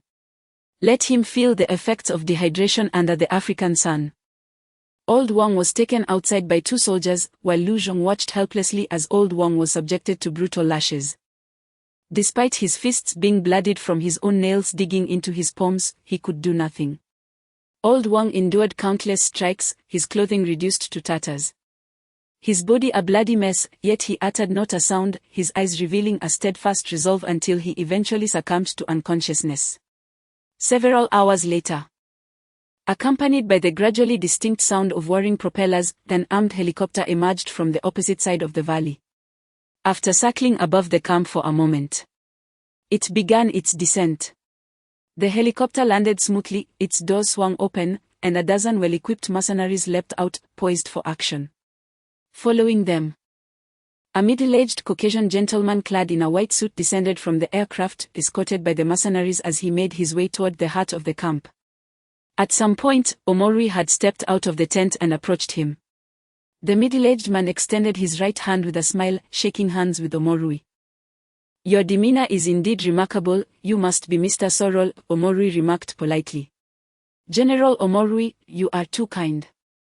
"It is indeed I. I have come to escort Mr. Liu Zhang away," Sorrel replied courteously. Omori cast a glance at the cluster of mercenaries behind Sorrel, each was a trained elite, meticulously surveying their surroundings, ready to confront any potential threat. Retracting his gaze, Omori smiled, "Izio truly lives up to its reputation, a dozen mercenaries exude such formidable presence. General, please do not take offense, their presence is solely for my protection and poses no threat to you," Sorrel replied with calm assurance. Sorrel surveyed the area and continued, "May I inquire as to the whereabouts of Mr. Liu Zhang?" Omori gestured toward a distant tree, indicating, in that direction, he has likely stood there all night. Leading Sorrel and his entourage toward the tree, they soon spotted Liu Zhang standing vacantly 100 meters away. Omori called out, "Mr. Liu Zhang, your employer has come to retrieve you." Liu Zhang remained unresponsive, prompting Sorrel to step forward with urgency. "Liu, I'm here, we must leave quickly, this place is not safe." Yet Liu Zhang remained still. Sorrel reached out to grasp his arm, but Liu Zhang freed himself, stating, "Boss, I cannot leave. The person hanging from the tree is my compatriot, he was captured while trying to save me. Omori is a cunning fox," he told him to refuse your deal, using me as bait to capture Old Wang. "Boss, please help me, save him." Sorrel furrowed his brow and whispered, "Liu, be rational. I have already risked much to save you. This man's fate has no bearing on the company. I will not agree to any cost to preserve him. Liu Zheng stepped back, gazing at Sorrel, and declared, I understand the company has done all it can. Boss, you should go. If he cannot be saved, I will perish here, ensuring this old fox does not have it easy. At this statement, the atmosphere grew tense, with Omorui's guards raising their weapons, aiming at Liu Zheng, while Sorrel's mercenaries mirrored the action. Calm down, everyone, calm down, Sorrel immediately addressed Omorui. General Omorui, the Chinese mercenaries can be a bit stubborn. Grant me a moment, and I will persuade him. Sora pulled Liu Zheng aside and spoke earnestly, Liu. While I genuinely admire you for allowing me to come to your aid, it does not mean I am willing to risk my life for you. If you persist in your stubbornness, I will have no choice but to abandon you. Thank you for your appreciation, boss, but my mind is made up, Liu responded defiantly. At that moment, Sora felt an urge to curse. He pointed at Liu Zheng, struggling to find words. After a long sigh, he finally said, Alas. I truly find you exasperating. I shall attempt to negotiate with Omoluoye. However, the company will not bear significant costs to rescue someone unrelated to us, so temper your expectations. Thank you, boss, your generosity is commendable. Liu Zheng immediately switched to a cheerful demeanor. Sora rolled his eyes in exasperation, thinking to himself that if only Liu Zheng were a bit more composed and spoke less, he would be the ideal mercenary. With a forced smile, Sora approached General Omoluoye and said, General Omoluoye, I wish to discuss another transaction with you. May I take the Huoxia individual from that tree? In return, I can offer you an additional complimentary E-grade war security service. Omoluoye's expression soured instantly, and he coldly replied, E-grade. Are you trying to insult me? Just as Sora was about to speak, Liu Zheng interjected, Then set your terms, whatever the company cannot provide, I will cover personally. Omoluoye regarded Liu Zheng and stated, I should remind you that the king must die. Had it not been for Izio, you would also meet the same fate. But you have also mentioned that the success of a general often comes at the cost of many lives. You should know how to choose when weighing one life against the national interests of your country. Liu Zheng responded, It seems you wish to propose a condition I cannot refuse. Pray tell. Quite simple, I will pay you. You have just unified the entire nation by force, leaving a trail of devastation. Without funds, how can you stabilize your regime or foster development? Liu Zheng articulated. That makes sense. How much can you offer me? Omoluoye inquired. You set the price, Liu replied. After pondering for a moment, Omoluoye held up 3 fingers and declared, $30 million. Upon hearing this, Sora could no longer contain himself and exclaimed, You are taking advantage of the situation. And what of it? Omoluoye replied nonchalantly. Deal. Before Sora could utter another word, Liu Zheng firmly declared the agreement. Sora pulled Liu Zheng aside, exclaiming, You have lost your mind. Where will you find such a sum? I have accumulated several million over the years working for the company, and the remainder I can borrow from the company. I can sign a contract to work without pay until I repay the debt, Liu Zheng explained. Sora looked at Liu Zheng, muttering an expletive under his breath, then instructed a mercenary to fetch a laptop from the helicopter. He operated the device for a moment before handing it to Omoluoye, stating, Input the account details. After Omorui logged in, he instructed the chief of staff to check the account. Upon receiving confirmation that the funds had been credited, a smile finally graced Omorui's face as he turned to Sola and declared, Pleasant cooperation. At this moment, Sola had retracted his previously courteous demeanor, coldly retorting, Now that the money has been transferred, release the hostages at once. Omorui's expression shifted, the smile vanishing as he replied, Not so fast. I never stated that this was the sole condition. What do you mean? Are you truly intent on a contest of wills with me, Izio? Sola's countenance turned icy. Retreating behind the mercenaries, ready to make his escape under their cover, Omoru chose not to respond to Sola's remarks but instead approached Lu Zheng, saying, "Since you are the one financing this, our agreement lies between us. Let us discuss." "Proceed," Lu Zheng replied. $30 million is insufficient to purchase the life of the king. I propose we engage in another game. Should you win, I shall release you." "What game?" After careful contemplation, Omoru mused, the difficulty level from last night was still too trivial for the king. After all, a few hundred meters is quite manageable for a top-tier marksman. What he conquered last night was merely his inner demon, failing to showcase his true sniping prowess. Today, I wish to ascertain the limits of this sniper king's range. With that, Omoru gestured, and several soldiers brought the unconscious Wang, who had now regained consciousness but was battered and dehydrated from the arid conditions, appearing exceedingly frail. Omoru then issued another command to his subordinates. And soon a soldier approached carrying a rectangular briefcase. Omoru opened the case and extracted a sniper rifle, addressing Wang, "This is my personal collection. And one of my most cherished possessions, the British L115A3 sniper rifle, renowned for having the longest range in the world, with an effective distance of up to 2,480 meters. Wang, if you can strike the target I designate from a distance of 2,400 meters using this weapon, you shall claim victory. You have 3 attempts. Should you fail to hit the mark, none of you shall live, including Mr. Sola." Chapter 33 The Charm of That Shot, Part 2. Upon hearing this, Sorrel erupted with a formidable presence, exclaiming, "Omarui, are you declaring war against me?" To this, Omarui nonchalantly replied, "Heh. Perhaps we appear to you merely as a small Wotan nation, but with your intelligence, you must be aware of the great power backing my victory in this war. Despite your Izio's might, you are merely a mercenary company. Dare you to declare war against the world police that stands behind me?" Sorrel was momentarily rendered speechless. Indeed, Izio had long been privy to the reasons for Omarui's impending triumph, with the real player being a certain great power, rife with hegemonism while professing peace to the world. Sorrel chastised himself for his miscalculation. It seemed Omarui had meticulously prepared for every eventuality. Had he known, he would have refrained from wading into such murky waters, opting instead to send a few subordinates to handle the situation.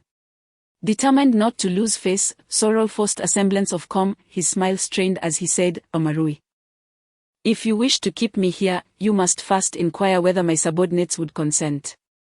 They are all elites, and even if you manage to eliminate us all, you shall not emerge unscathed. Let us turn hostility into harmony. I can offer you a sum of money or allow you to choose from our company's services." At this juncture, Sorrel sought to buy his life and hastily escape this perilous place. Omarui shook his head, saying, "Mr. Sorrel, you underestimate my intentions. I genuinely wish to witness the extent of this Chinese mercenary's sniping prowess." "Very well, let us gamble with everyone's lives." Lu Zheng readily agreed. Sorrel felt as if his head might explode, glaring at Lu Zheng as he exclaimed, "Motherfucker. If you wish to die, don't drag me into it. As a mercenary, you should be acutely aware that a sniping distance of 2,400 meters is simply impossible. Oh God. Save me, I should never have come here." Lu Zheng paid no heed to Sorrel's outburst and turned to Old Wang, asking, "What do you say? Shall we give it a try?" Old Wang shook his head, replying, "Mr. Sorrel is correct. Even if the L115A3 sniper rifle has a theoretical range of 2,480 meters, that is merely a theoretical figure. The farther the distance, the more factors such as wind speed, humidity, and terrain affect accuracy. Moreover, I am injured, and my body is already at its limits.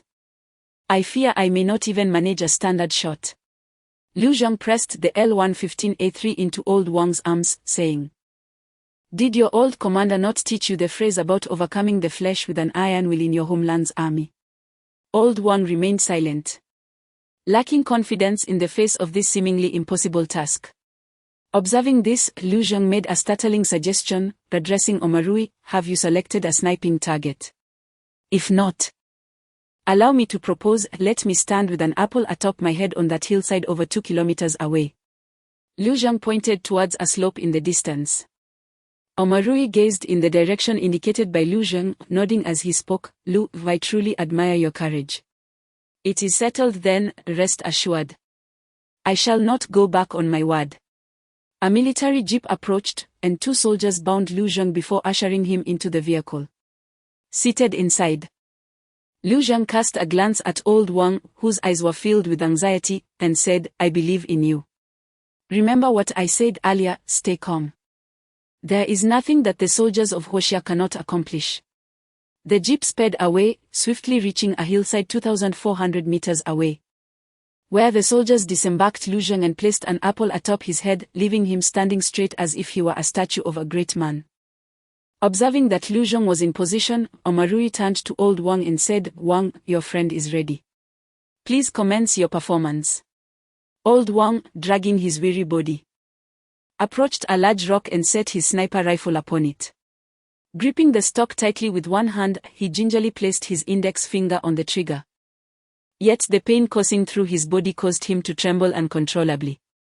Peering through the 8-power scope of the sniper rifle towards Liu Zhang, he found that even with 8 times magnification, the target, a mere apple, remained frustratingly unclear at such a distance of 2.4 kilometers.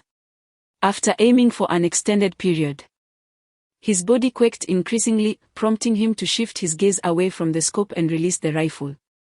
He turned to Omarui and said, I demand a high-precision 16-power scope. Omarui chuckled lightly, responding, do you think that is feasible? You can either complete this wager with your current setup, or I can provide you with a sniper rifle that has a range of only 1,600 meters. After a moment of silence, Old Wang resumed aiming, his body still trembling incessantly. He took a feather from his pocket and affixed it to the rifle, gauging the wind direction and speed while adjusting the barrel. With a resounding bang, the bullet was propelled forth. Omarui hastily utilized binoculars to observe Liu Zhang, who remained immobile, the apple still untouched atop his head. Clearly, the shot had missed its mark by a considerable margin, with no trace of a bullet hole to be seen near Liu Zhang. Both of them are lunatics. Sola cast inwardly. Such a distance was nearly impossible to achieve, then witnessing Old Wang's condition left him convinced of inevitable failure. He quietly instructed the mercenary beside him to abandon the 2 and seek an opportunity to break through the encirclement and escape. Old Wang, dehydrated to the point of not being able to sweat, gasped for breath as the immense recoil of the sniper rifle made him feel as though his wounds were tearing open anew. Proceed, you have 2 more chances, Omarui urged. Old Wang remained silent, taking deep breaths to alleviate the pain. Once he had somewhat calmed himself, he aligned the scope again and fired a second shot. With a thunderous crack, this second shot was even more absurd. Old Wang could not withstand the recoil, causing him to topple to the ground. Blood that had previously congealed began to flow freely once more, and tears streamed from his eyes as he lay there. For Lao Wang, the pain was insufficient to bring him to tears. What truly shattered him was Liu Zhang's reckless gamble of trusting him with his life. The root of all this turmoil stemmed from his own capriciousness, ensnaring so many others in this precarious situation. Yet he found himself unable to even steady his grip on a gun, and for the first time, he felt utterly inept, as if he were a coward. You have one last chance, but it seems you can hardly stand, mocked Omarui. Sola, witnessing this scene, sighed deeply. He stepped out from behind the mercenaries and approached Lao Wang, looking down coldly at him. Your name is Wang, isn't it? Since I came to know Lu, he has always struck me as unruly. I've never seen him place such trust in anyone, nor have I witnessed him willing to entrust his life to another. You have known each other for but a few days. I am at a loss as to what sets you apart, what precisely Lu values in you. But I do know it is not merely because you both hail from Huoxia. To him, a life may be expendable, but he cannot bear the thought of having misjudged someone. Stand up. Lao Wang wiped the tears from his face, rose from the ground, nodded to Sola, and then addressed Omarui, listen. A warrior from Huoxia cannot remain prostrate unless faced with death. He once again readied his sniper rifle. The resolute visage of Liu Zhang filled his mind. Recalling Lu's calm demeanor and the first lesson he imparted, overcoming the flesh with willpower. His body gradually settled, trembling ceased, and the pain faded. His gaze was solely fixated on the red dot within the scope. He sensed the wind's velocity, adjusted his breathing, and elevated the rifle's muzzle significantly. The gun fired. A tongue of flame erupted, and the bullet traced a magnificent arc. The memory abruptly halted, and Lao Wang found himself still ensnared within the mysterious realm of Gonmu. The monstrous python before him remained fearsome, with he still impaled upon its massive fangs, barely clinging to life. Yet, Lao Wang's hands no longer trembled. "Thank you, Liu Zhang," he murmured to himself, his gaze now imbued with unwavering resolve. He adeptly aimed and pulled the trigger. The large caliber round from the anti-material sniper rifle whistled forth, striking precisely at the base of the python's fang. At such a close range, the rifle's power was maximized. Almost instantaneously, the fang shattered, teetering dangerously. Lao Wang swiftly fired a second shot, which struck the fang's tip, the immense force driving it back into the python's maw. Not enough, Lao Wang thought to himself. Firing once more. This time, the bullet was aimed at the python's eye. Having sensed danger after its fang was severed, the python instinctively closed its eyes. Its impenetrable scales once again thwarted the bullet's lethality. "That's sufficient," Lao Wang chuckled softly. Everything was proceeding according to plan. He had successfully captured the python's attention. Discarding his sniper rifle, he beckoned with his index finger, taunting the creature. Enraged, the python lunged forward, its gaping maw wide open. As it neared the ground, Lao Wang leapt with all his might, evading its deadly fangs and diving into its mouth. Once inside the python's maw, Lao Wang immediately spotted he suspended at the throat's entrance. Without hesitation, he exerted all his strength to pull Shiha down from the massive jaws, pushing him deeper into the constricting esophagus of the great serpent. The esophagus tightened further, the air growing increasingly scarce. Lao Wang found it difficult to breathe. If he pressed on, he would surely suffocate or be crushed. It was evident that they had yet to reach the serpent's vital organ. As Lao Wang hesitated over whether to activate the grenade, Shiha's weak voice reached him. "In the backpack there's rope. Tie it to the grenade's pin and let me slide down with the movement of the esophagus. You stay here and pull the rope before you suffocate." Lao Wang swiftly retrieved the rope from Shiha's backpack and quickly secured it to the grenade's pin. With a forceful push, he sent Shiha down. Unfortunately, the wetness of the serpent's esophagus allowed him to vanish from Lao Wang's sight in no time. Time trickled by, and the length of the rope in Lao Wang's hand diminished bit by bit. As oxygen grew scarce, his consciousness began to blur. In a desperate attempt to revive himself, he beat down hard on his own arm, tearing away a substantial chunk of flesh. The surge of adrenaline jolted his awareness back to life. After swallowing Lao Wang, the serpent began to seek its next target, which was, of course, the immobile Ito on the ground. Upon seeing this, Yu Ying and his companions immediately opened fire, drawing the serpent's attention once more. It lunged forward with its gaping maw, perhaps either enraged to its limit or simply sated, no longer reveling in the act of devouring. Its entire form became a weapon of assault. Ivanovich and Leonardo dodged and shot, but the serpent had grown weary of theatrics. With a single sweep of its colossal tail, it turned the two into a gruesome pulp. The overwhelming might of the serpent shattered the resolve of Yu Ying and Lopez, leaving them standing helplessly, awaiting their demise. It was over. Lao Wang and Shiha had been inside for so long without detonating the grenade, they were surely dead. Yu Ying murmured to himself as he beheld the advancing serpent. Just at that critical moment, a deep explosion reverberated through the air. The serpent let out a heart-wrenching roar, its massive body convulsing violently, expanding at a visible rate. When it reached its limit, its flesh began to rupture from within, chunks of blood and tissue splattering everywhere, saturating the air with a heavy metallic scent. The mangled body of the serpent thrashed on the ground, its gaping maw unable to close due to excruciating pain. Yet, this colossal beast's vitality remained terrifyingly resilient. Even after being torn apart, it seemed invulnerable to death. Yu Ying recalled the serpent's remarkable self-healing abilities. While it may not recover in the short term, it would ultimately not perish. The 3 survivors could certainly seize the moment to escape. But with the mercenary group nearly annihilated and Shiha already sacrificed, when would they have the chance for revenge? Lopez. I recall that we brought blasting explosives to deal with potential obstacles in the Shenongjia, Yu Ying said solemnly. Lopez sprang into action, rummaging through the backpacks left behind by his fallen comrades before swiftly retrieving the explosives. Just as the Falcon reached out to take the explosives, Lopez pulled them back. Boss. I understand your intentions and the necessity of vengeance, but it should not be you who goes. Lopez's tone was resolute, clearly prepared for sacrifice. Enough of this nonsense. I am the leader and I must go, the Falcon replied sharply. No, it is precisely because you are the leader that you cannot. Even though the Eagle Mercenary Corps has suffered near annihilation, as long as you remain, it will still be the Eagle Mercenary Corps. Its honor persists. And one day it will regain its former glory under your guidance. The Falcon ceased his protests and made a direct attempt to seize the explosives. This time, Lopez did not intervene, allowing the Falcon to snatch them away.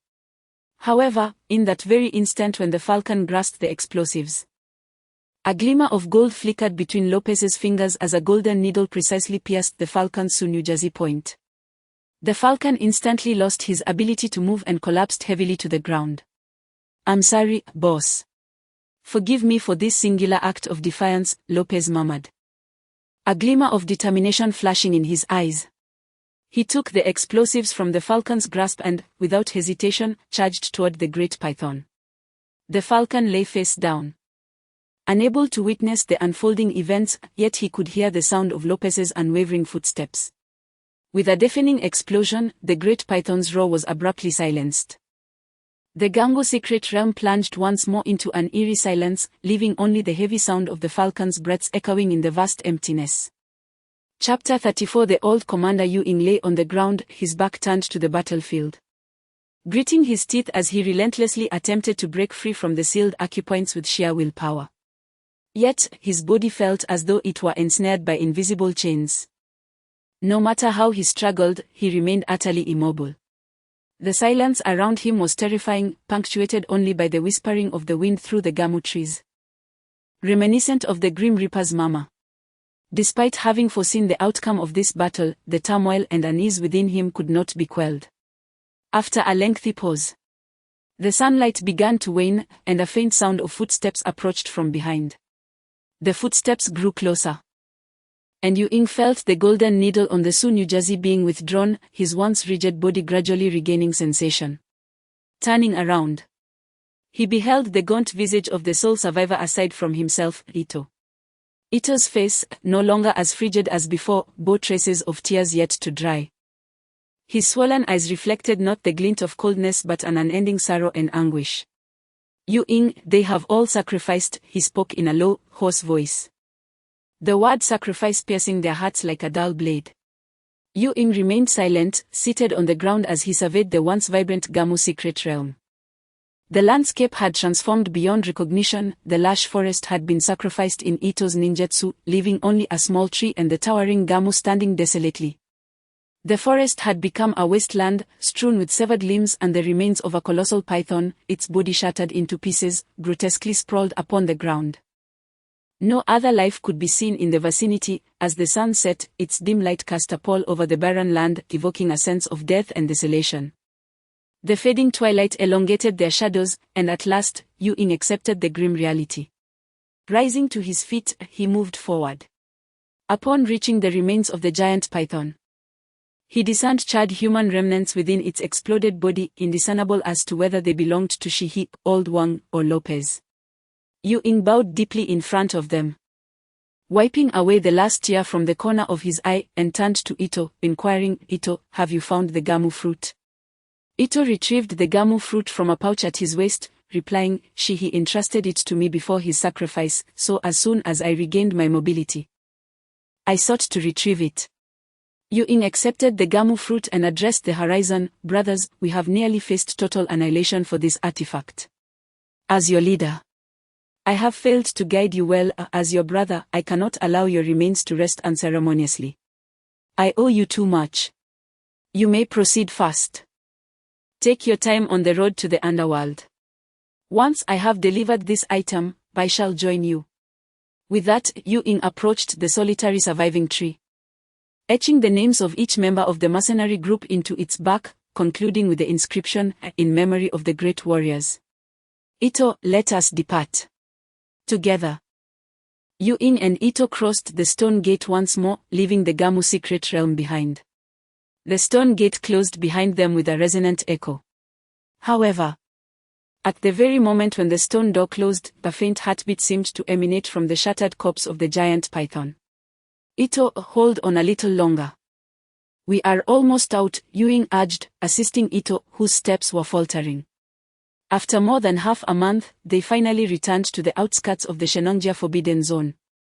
The two had endured fierce battles within the secret realm of Gonmu, depleting their weapons and ammunition, and had to stealthily evade serpents, insects, and wild beasts along the way.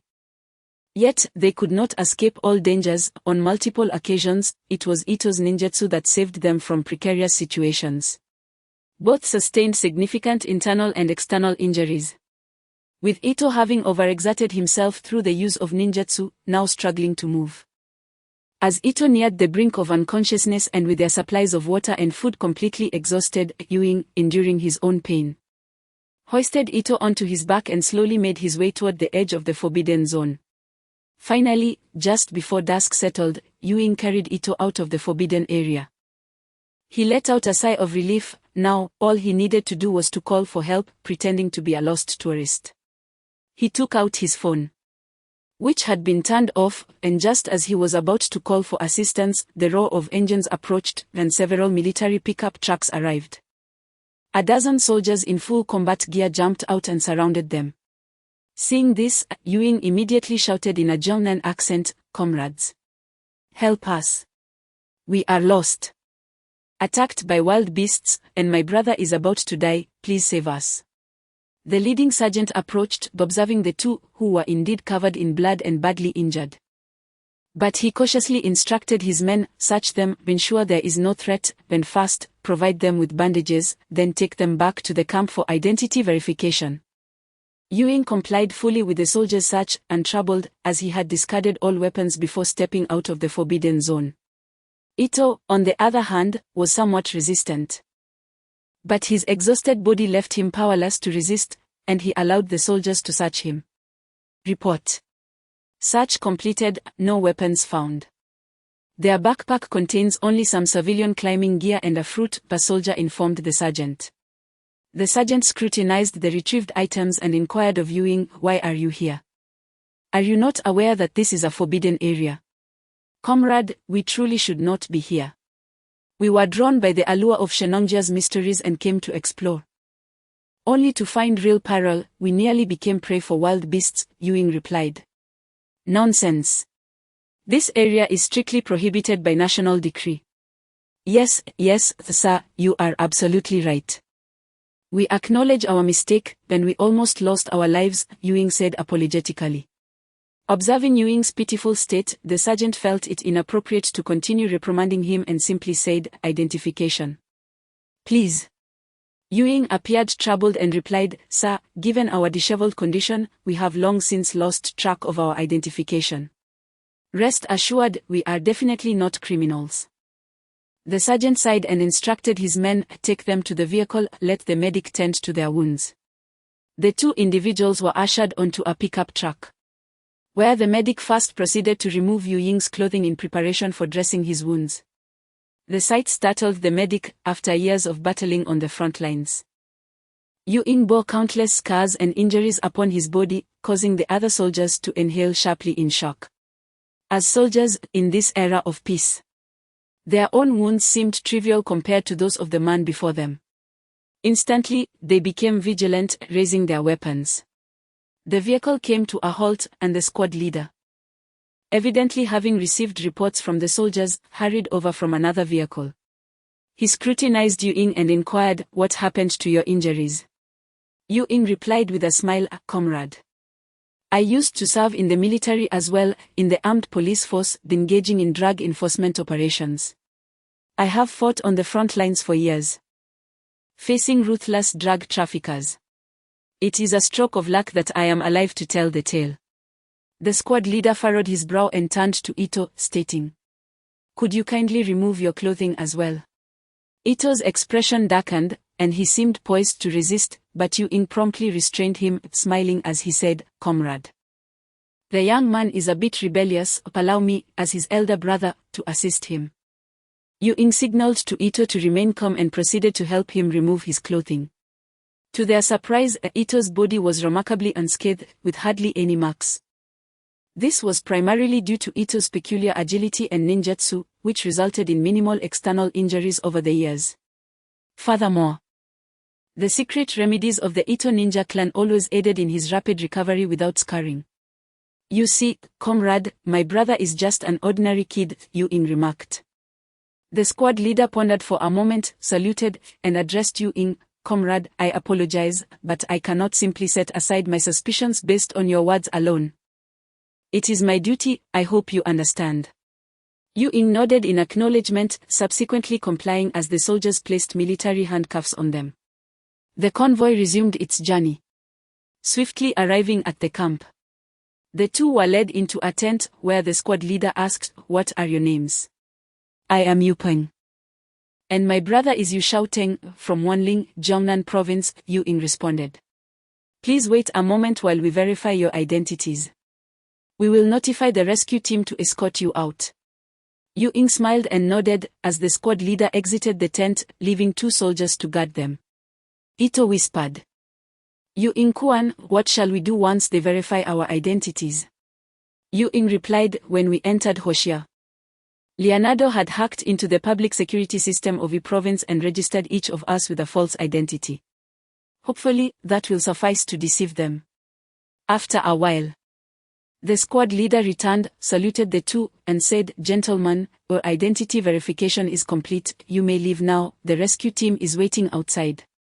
"Thank you, comrade Shaoteng." "Let us go," Yu-ing said. The handcuffs were removed, and Yu-ing inquired with a smile, "Comrade, what about our belongings?" The squad leader retrieved their backpack, extracting the sweet fruit from within, and remarked, "Your phones and climbing gear are here, but you cannot take this fruit." "Why not?" Ito asked. "The regulations clearly state that all items within Shenongjia are considered national assets, and no individual is permitted to remove them without authorization," the squad leader coldly asserted. "What utter nonsense. Hand over the fruit." Ito's fury erupted instantaneously. This was a reward earned through the sacrifices of many. A legacy of Shien must not be left behind. "Comrade, please mind your language," the squad leader retorted with displeasure.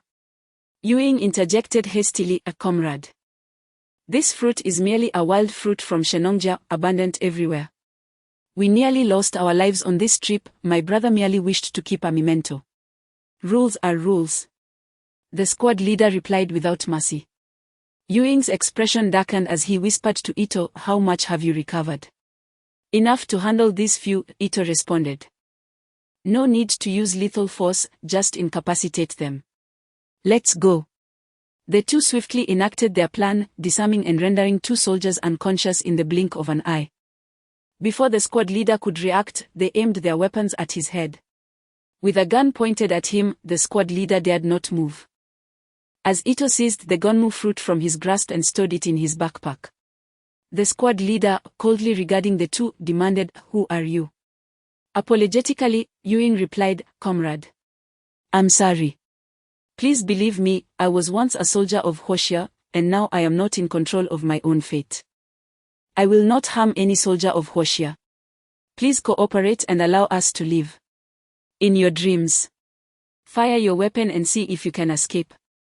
The squad leader defiantly stated, his attitude one of fearless resolve, leaving Yu-ing feeling quite helpless. "I will not kill a Hoshia soldier. But today I must live with the fruit, and I regret any offense caused." He then struck the squad leader forcefully on the neck with the butt of his gun, rendering him unconscious. Ying hoisted the squad leader with one hand while keeping his gun pressed to the leader's forehead, making their way out of the tent alongside Ito. Outside the tent, soldiers had already sensed the commotion. As the two emerged, they found themselves surrounded by armed soldiers. "Drop your weapons. Release the squad leader. Otherwise, we will shoot you on the spot," a sergeant shouted upon witnessing Ying and Ito's hostage situation. "Huh? If we release him, we won't be able to live at all. Be wise and let us go, or I will kill him now." Ying feigned a menacing demeanor, threatening the soldiers before him. He was betting on the sanctity of the camaraderie he remembered within the Huoxia military, while Huoxia soldiers might disregard their own lives. They would never forsake the life of a comrade. He believed these soldiers would not risk the squad leader's life by forcibly attacking him and Ito. The soldiers, observing Ying's finger firmly on the trigger, found themselves in a quandary. They could not recklessly attack without the risk of the squad leader being shot. Yet their duty to protect their homeland forbade them from allowing criminals to escape from the restricted area. The two sides had reached a stalemate, the atmosphere growing increasingly tense. And Ying felt a rising urgency. Both he and Ito were still in a state of injury. The longer the standoff persisted, the more disadvantageous it became for them. At that moment, a frail yet commanding voice emerged from behind the soldiers. "Ying, has the 56th district taught you to point a gun at your fellow comrades?" The voice was hauntingly familiar. Ying focused intently, recognizing a visage that was both known and foreign, familiar in its dignified features and profound gaze, yet foreign in the white hair that adorned his head and the wrinkles etched by time. "Old Commander." Chapter 35, The Grinding Stone of Betrayal. "Old Commander, what brings you here?" Ying gazed at the elderly figure before him, whose hair and beard were completely white, his voice betraying a hint of excitement. The man was none other than the former highest commander of District 56, General Long. At this moment, his imposing brows were tightly knitted, his face suffused with indignation. "How dare you still call me Old Commander? Did I ever teach you to aim a weapon at your own compatriots?" General Long's voice, though aged, carried an undeniable authority. Realizing the general was genuinely enraged, Ying hastily released the squad leader he had taken hostage, scratching his head and revealing a sheepish grin. "Commander, I was left with no choice. My fellow countrymen regarded me as a foreign spy. I couldn't just sit idly by, could I?" "Humph." General Long scoffed, his tone laden with reproach. "You trespassed into the forbidden zone of Shenongjia and even harmed soldiers. What else could one regard you as, if not a spy?" Ying forced a sheepish smile, attempting to placate him. "I see my error now, Old Commander. With your arrival, I am vindicated, am I not?" Before General Long could respond, a sharp voice interjected from behind. "Vindicated? What grievances do you speak of? You took items from the forbidden zone and injured soldiers. Execution would be a lenient punishment." Turning towards the voice, Ying spotted a tall figure standing behind General Long. It was Qing Long, the captain of the National Security Bureau's action team. Although they had only met once, Ying held a vivid impression of him. "Ah, Commander Qing Long. I was so preoccupied with the old commander that I failed to acknowledge your presence." Ying quickly adopted a jovial demeanor in an attempt to lighten the atmosphere. "Spare me the theatrics." Qing Long shot him a frosty glance, then turned to an officer beside him. "Lieutenant Zhou, please have the soldiers step aside. I have matters to interrogate these two." Lieutenant Zhou promptly saluted and replied succinctly, "Yes, sir." He then directed the soldiers to attend to their unconscious comrade before swiftly departing the scene. Once the soldiers had retreated, Qing Long respectfully assisted General Long to a nearby tent. Not wanting to appear idle, Ying signaled for Ito to follow closely. Inside the tent, Qing Long helped General Long to a seat, then seized Ying's backpack, opening it to reveal the glistening gonmu fruit within. "Impressive, you actually managed to find the gonmu fruit and bring it back. You are aware of the gonmu fruit's existence?" Ying was initially taken aback, then a bitter smile crossed his lips as he spoke, his voice tinged with an unmistakable heaviness. "Yes, we found it. But at the cost of nearly all my brothers. Qinglong's brow furrowed slightly. He had suspected something upon seeing Yu Ying accompanied solely by Ito. Yet he seemed reluctant to accept the grim reality. After a moment of silence, he inquired, all of them lost what of Zhongxi? In an instant. Yu Ying's expression darkened further, as though a phantom blade had pierced his heart. Lowering his gaze, his voice trembled with sorrow. The boss, he is gone. Upon hearing these words, Qinglong closed his eyes, taking a deep breath, as if striving to suppress the tumult of emotions within him. After a moment, he slowly spoke. His tone imbued with a resigned calmness. Very well, he was destined to perish. He paused before continuing, let today's events be as if they never transpired. You may leave, and do not set foot in Huaxia again. Yu Ying abruptly lifted his head, a flicker of reluctance flashing in his eyes, that Gonmu fruit. Before he could finish, he was interrupted by the thunderous roar of Qinglong. Do you think the national prohibition is a jest? Qinglong's voice echoed like thunder, shaking the very air within the tent. Yet, Yu Ying would not cower.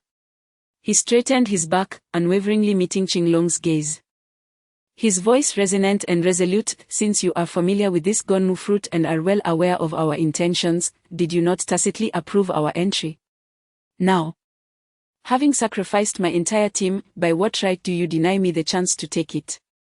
Qinglong's eyes deepened, resembling an unfathomable icy abyss. He spoke each word with deliberate clarity. I did permit your entry, but that was for Zhongxi to consume the Gonmu fruit, a last-ditch effort.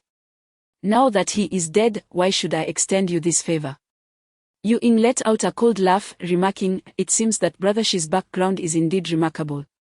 To have even a figure of your stature bending the rules for him. Yu Ying chuckled softly again and continued.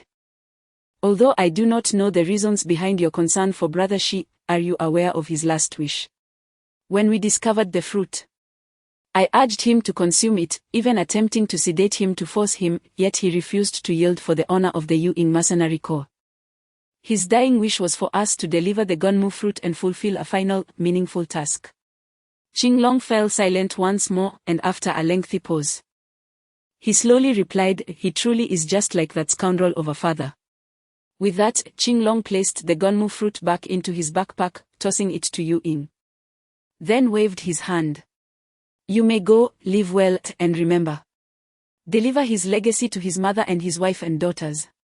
Yu Ying, clutching the backpack, saluted Qinglong. Then bowed to General Long, saying, Old Chief, I know my actions today have disappointed you. I have betrayed your trust, but I had no other choice. I shall fulfill Brother Shi's last wish, even at the cost of my life. I will never set foot in Huaxia again. Farewell, old chief, take care of your health. General Long remained silent, eyes closed. Yu Ying ceased speaking and departed the tent with Ito.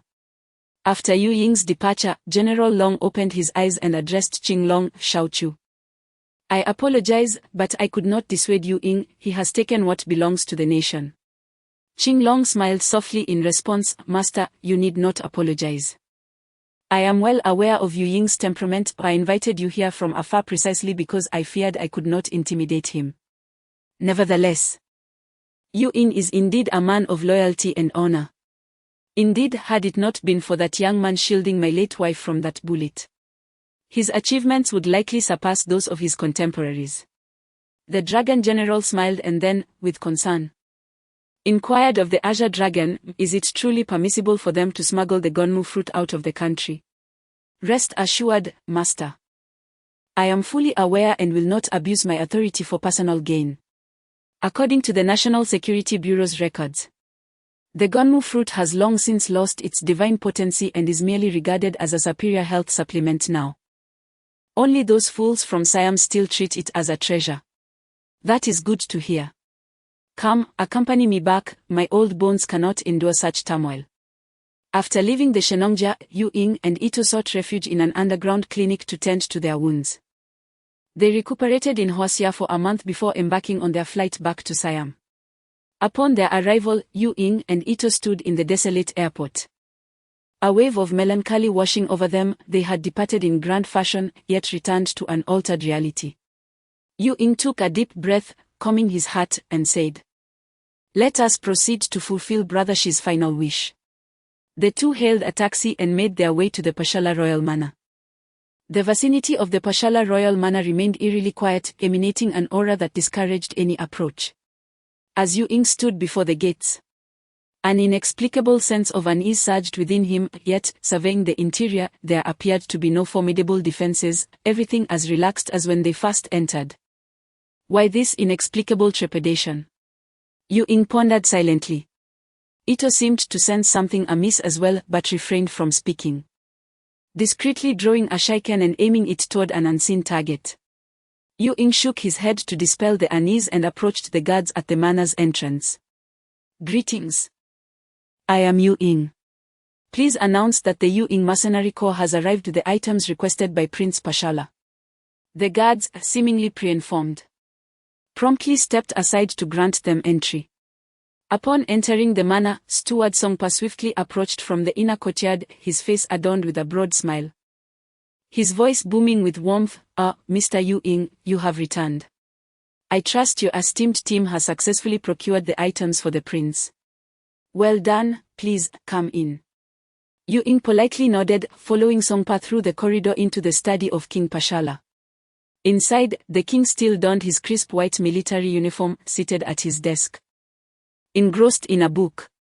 Hearing their footsteps, he slowly lifted his gaze, resting his eyes upon Yu Ying, a faint smile gracing his lips. Mr. Yu Ying. It seems you have returned victorious. In these past 20 years, you are the first group to emerge alive from my employ. Truly a cause for celebration. Yet, no trace of joy graced Yu Ying's countenance. He spoke directly, I have brought what you requested. With that, he retrieved the crystalline gunmu fruit from his backpack. The king's gaze was instantly captivated, his previously calm eyes igniting with fervor, as if a flame had been kindled within. He rose eagerly, yearning to personally receive the gunmu fruit. However, Yu Ying swiftly returned the fruit to his bag, coldly stating, Your Majesty, you are aware of the rules, are you not?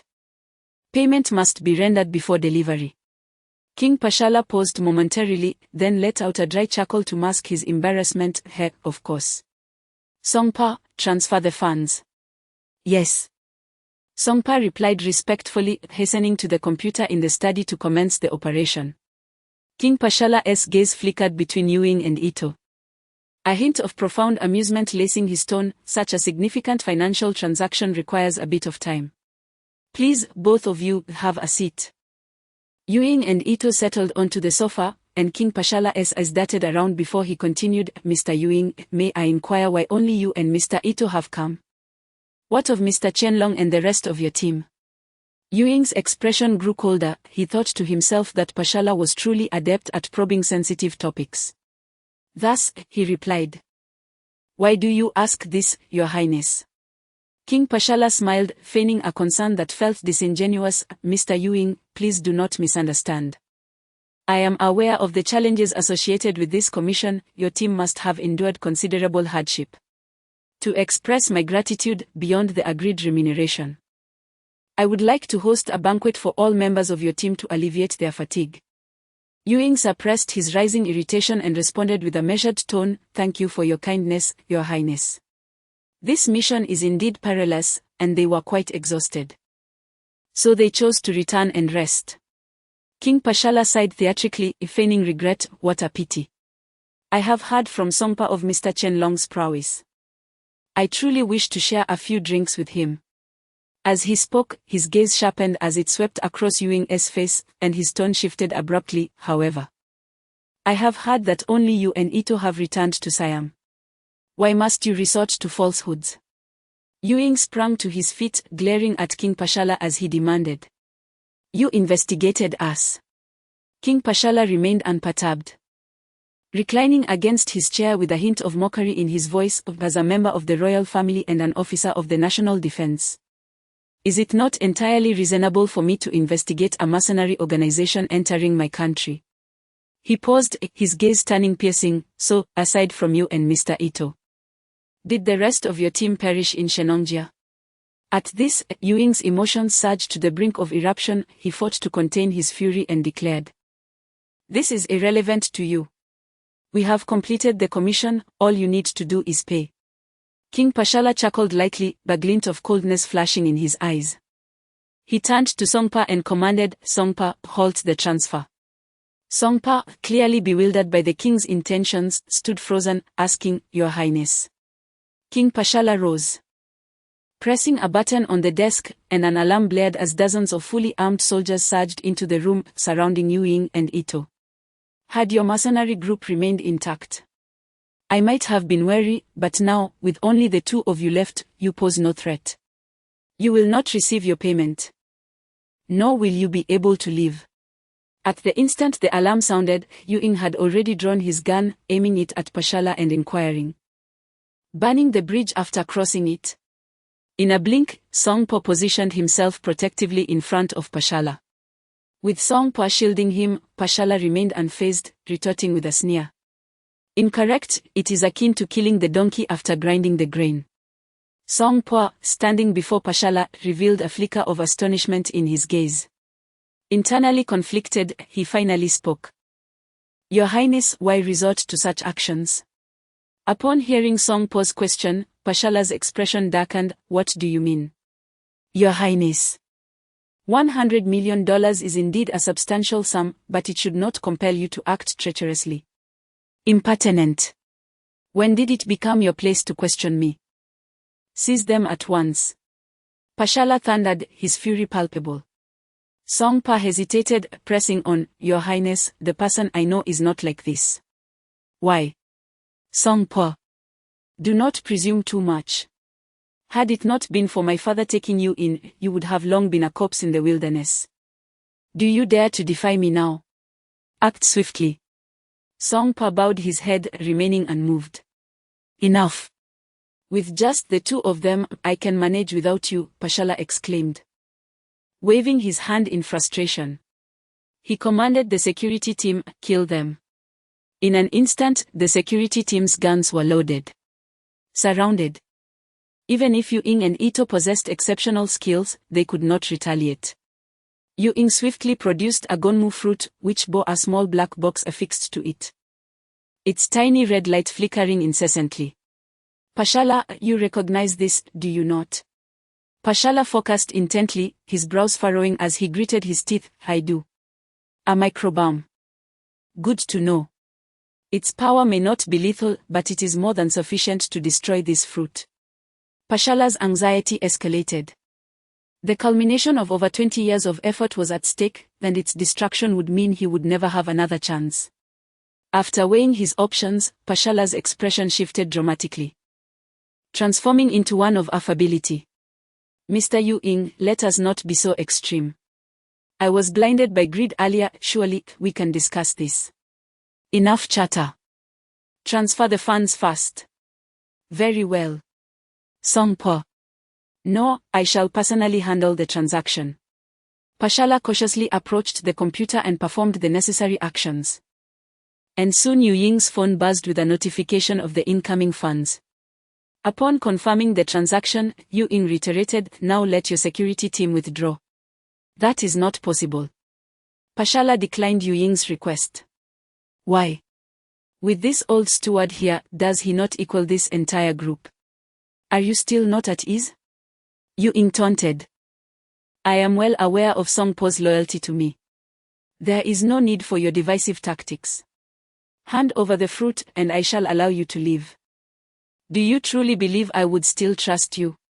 The two parties fell into silence, locked in a tense stalemate. Yu Ying let out a sigh of relief.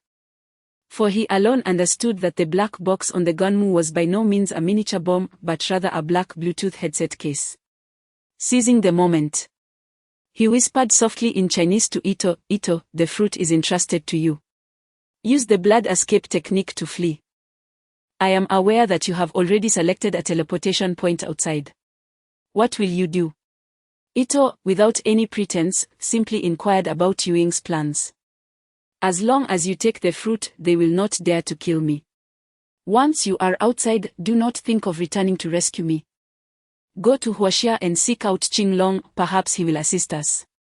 If he declines, do not come back. Stay hidden for as long as possible. As long as the fruit remains unfound, I shall not perish. Ito nodded in understanding. Having learned from the previous encounter, he first drew a shuriken and aimed it at Pashala. At the moment when Songpa was distracted by the need to protect Pashala, Ito swiftly produced the blood escape pill and hurled it to the ground. A crimson mist enveloped the area, and Ito vanished from the study. Chapter 36 The Suspicious Vagabond. The blood escape pill, an ancestral treasure whose principles even Ito could not fathom, repeatedly placed him in perilous situations. The miraculous teleportation effect left witnesses astounded time and again. Before the eyes of many, Ito vanished from the study, leaving Pakarola watching in fury as he absconded with the Gonmu fruit. In a fit of rage, he struck Songpa across the face with a fierce slap, demanding, "Incompetent fool. This technique is not new to you, is it? Why did you not stop him?" Songpa, momentarily dazed by the blow, was merely a steward to Pakarola. Yet he had served the late king, guiding Pakarola to maturity and the throne, thus earning a place akin to that of a mentor. In Songpa's recollections, Pakarola had always held him in high esteem, treating him with the respect due to a teacher despite his humble status. However, in this moment, driven by the desire for the fruit, Pakarola appeared a stranger. Yet, regardless of the circumstances, the Pakarola family had shown him immense kindness, rendering a mere slap inconsequential. With this in mind, Songpa bowed his head and replied, "My lord, I was solely focused on your protection, which led to my negligence and allowed him to escape." "Negligence? Humph, I suspect you intentionally let him slip away," Pakarola seethed, his anger unabated, each word a piercing accusation directed at Songpa. "My lord, the late king bestowed upon me great favor, and I have devoted half my life to the royal house. I would never commit an act of treachery," Songpa fervently declared, expressing his loyalty. Yoing observed the unfolding scene and burst into laughter, exclaiming, "Ha ha ha, a dignified Siamese prince, unable to take responsibility," venting his frustration on his subordinates. Upon hearing Yoing's mockery, Pakarola's expression darkened as he glared at him, saying, "What are you so pleased about? That brat managed to escape, what about you?" Yoing, now completely at ease, reclined on the sofa, crossed his legs, and delicately sipped tea from the table, leisurely continuing, "I cannot escape, but why should I? The Gonmu fruit lies in Ito's hands. Oh, you are well aware of his capabilities, elusive and hard to track. If you wish for my demise, do not expect to see the Gonmu fruit again." Pakarola, incensed by Yoing's composure, retorted with venom, "Humph, a mere Gonmu fruit. I can always send someone to search again. By all means. Oh, and let me remind you, while the ancestral teachings of Siam may have some discrepancies with reality, it indeed takes 80 years to harvest a single fruit. If you manage to live past 100, you may kill me and arrange for another search," Yoing replied unfazed. "Seize him. Take him away and lock him up." Pakarola's emotions erupted, and with a wave of his hand, the guards were summoned to escort Yoing out. In the study, only Pakarola and Songpa remained. After a long silence, Songpa finally spoke, "My lord, forgive my impertinence, but based on my understanding of you, a mere $100 million should not lead you to betray your principles. What compels you to act in such a manner?" Pashala took a deep breath and spoke slowly, "Songpa, you have watched me grow and are well aware of the secrets of the Siamese royal family. 2 centuries ago, the throne of Siam rightfully belonged to our lineage. Yet now, we find ourselves increasingly marginalized, on the brink of being forgotten. My father devoted his entire life to reclaiming what was rightfully ours, but this endeavor is fraught with difficulty. I have inherited his aspirations and have toiled for many years. Yet as I surpass my 40s, the goal remains tantalizingly out of reach. Time is our greatest adversary. Only an eternal life can empower me to complete this unfinished grand undertaking." Songpa, with a furrowed brow, remained perplexed, "But your highness, haven't the Yoing brought the Gonmu fruit already? Why do you still?" Pashala scoffed, a glint of ruthlessness flashing in his eyes. "Songpa, you are far too naive. Once news of my possession of the Gonmu fruit leaks, the entire Pashala clan will face annihilation. I cannot afford such a risk. Only the dead can safeguard the secret forever. Songpa shook his head, his tone imbued with earnestness. Your Highness, you worry excessively. In my view, Yueying is not that kind of person. The survival of the Pashala clan is at stake. I cannot allow even a hint of complacency. I am willing to bear the stigma of betrayal without hesitation. With that, he closed his eyes, striving to calm his agitated emotions. Moments later, he softly instructed Songpa. Arrange for our men to seal off every exit from the Konburi house. They must remember Ito's appearance, and upon spotting him, report immediately. Remember, this matter must remain confidential. As for Yueying, detain him for now, and I shall decide his fate once I have contemplated my course of action. I am weary, you may leave now. In the bustling district of Konburi House, the lights shimmered brilliantly, neon signs gleamed, when throngs of people filled the streets, while vendors called out to passers-by, creating an atmosphere of lively yet serene commerce. Yet beneath this facade of tranquility lurked hidden perils. A closer inspection would reveal certain individuals in the crowd who seemed conspicuously out of place.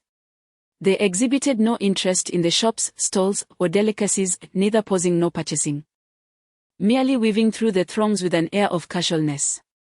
Their movements, seemingly chaotic, were in fact meticulously orchestrated.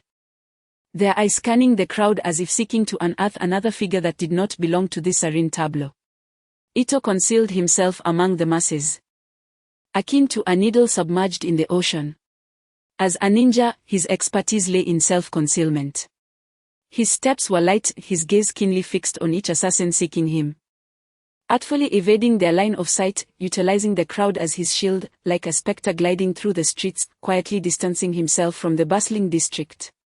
3 days had elapsed since Ito's escape from the Pashala Palace, and it must be said that within Konburi House, the Pashala presence was indeed omnipotent. Every route leading away from Konburi, including ports and even fishing villages, was heavily guarded by numerous personnel. Ito had made numerous attempts to evade the guards with his ninjutsu. Yet the sheer number of adversaries and the extensive perimeter left little room for escape. His various stealth techniques were detected before he could even breach the security zone. And on several occasions, he narrowly escaped capture. The province of Konburi had transformed into a vast prison, confining him even if it could not apprehend him. Nevertheless, Ito did not relent, constantly maneuvering around Pakarola's henchmen. Over the course of 3 days, he traversed nearly every corner of Konburi, seeking to slip through any crevice that might offer an escape. Each time he was discovered, he would lead his pursuers back into the bustling city center, using the throngs of people as cover to vanish once more from their sight. This prolonged evasion and counter-tracking had left Ito both physically and mentally exhausted. As night deepened, he desperately sought a safe haven to rest. He exited the busy district and ventured into a narrow alley. After walking several dozen meters, he suddenly halted and muttered, "The spectre lingers." With a bow, Ito unsheathed his katana, entering a state of readiness. As anticipated, several armed assassins suddenly emerged from the shadows of the alley, launching an attack on Ito. His eyes glimmered with a ghostly light in the darkness, resembling the eyes of a wolf at night. In this dim alley, he perceived everything as clearly as if it were daylight. In the instant the assassins raised their weapons, Ito's hand shot out like lightning, unleashing shurikens that accurately struck their wrists. Before the assassins could utter a cry of agony, Ito moved like a spectre. Within moments, his katana swept through the air, leaving behind a trail of cold light. Some assassins found their throats sliced, others had their arms severed, either dead or grievously injured. Following this, more shurikens flew forth, hitting the vital points of the remaining assassins, ensuring that those who had not yet perished were finally silenced. The alley returned to silence, and Ito sighed as he sheathed his katana and approached the bodies of the slain assassins, lamentably retrieving the shurikens he had thrown. In the past, he had looked down upon such tasks, but circumstances had changed. In Konburi, he had no means to replenish his equipment and could only recycle what he had. Ito picked up the last shuriken, lightly tracing its now dull blade with his fingertips, and sighed, "Alas, it has lost its edge. I wonder how many more times it can serve me." As he prepared to leave, a faint sound of footsteps emerged from the other end of the alley. Instantly alert, Ito raised his hand, poised for action, his gaze fixed upon the source of the noise. However, what came into his view was a disheveled and ragged vagabond, clutching a bottle of liquor and swaying as he walked, mumbling incoherently to himself. Ito was not a man who reveled in killing, nor had he ever indiscriminately harmed the innocent. Recognizing that this individual posed no threat, he lowered his guard, intending to depart. Just as he took a step forward, the vagabond stumbled and fell to the ground with a crash, shattering the bottle and embedding shards into his skin. Ouch, that hurt. What a terrible, uneven ground. Hey, can someone help me out here? It seems that I have sustained a wound. Saving a life is indeed more meritorious than constructing a 7-story pagoda. Ito is a prudent individual, and this unexpected occurrence has heightened his vigilance. Yet, beneath his icy exterior lies a warm heart. In the days when he vanishes from the sight of the wandering eagles, he often finds solace in the company of stray cats and dogs, frequently offering food to the homeless. Compelled by compassion, Ito understands the gravity of his unique circumstances and maintains his alertness. After a moment of contemplation, he steps closer, retrieves a bundle of cash from his pocket, and tosses it to the homeless man. Subsequently, he pulls out his mobile phone and dials the emergency services. I have summoned an ambulance for you. This money should suffice for your medical expenses. The homeless man, overwhelmed with gratitude, repeatedly expresses his thanks. Thank you. You are truly a good person. Please, allow me to repay you. Can I have your contact information? No need for that, I have matters to attend to, Ito replies, striding past the man. However, just as he takes a few steps, the homeless man suddenly lunges forward, clasping Ito's leg and exclaiming, Benefactor, do not be deceived by my appearance as a vagrant. I am a man of my word. I am a devout Buddhist, and if I cannot repay this kindness, I fear I shall be reborn as a beast in my next life. Startled by this unexpected action, Ito's internal alarm bells ring loudly. He considers himself agile. Yet he cannot escape the man's grasp, further solidifying his belief that this person is no mere homeless individual. His expression darkens, he swiftly draws his katana, pointing its blade at the man's head, and coldly commands, Release me, or I shall take your life. Yet, instead of relinquishing his hold, the homeless man clings even tighter, seemingly terrified, pleading, Benefactor, what have I done wrong? Please, do not kill me. Ito feels an overwhelming force gripping his leg, despite exerting all his strength to break free. He finds the man's hands as unyielding as iron. A chill runs through him, and without hesitation, he thrusts his katana downward. In that very moment, a muffled sound resonates from the corner of the alley. Ito feels a sharp pain in his neck, as if something has pierced his skin.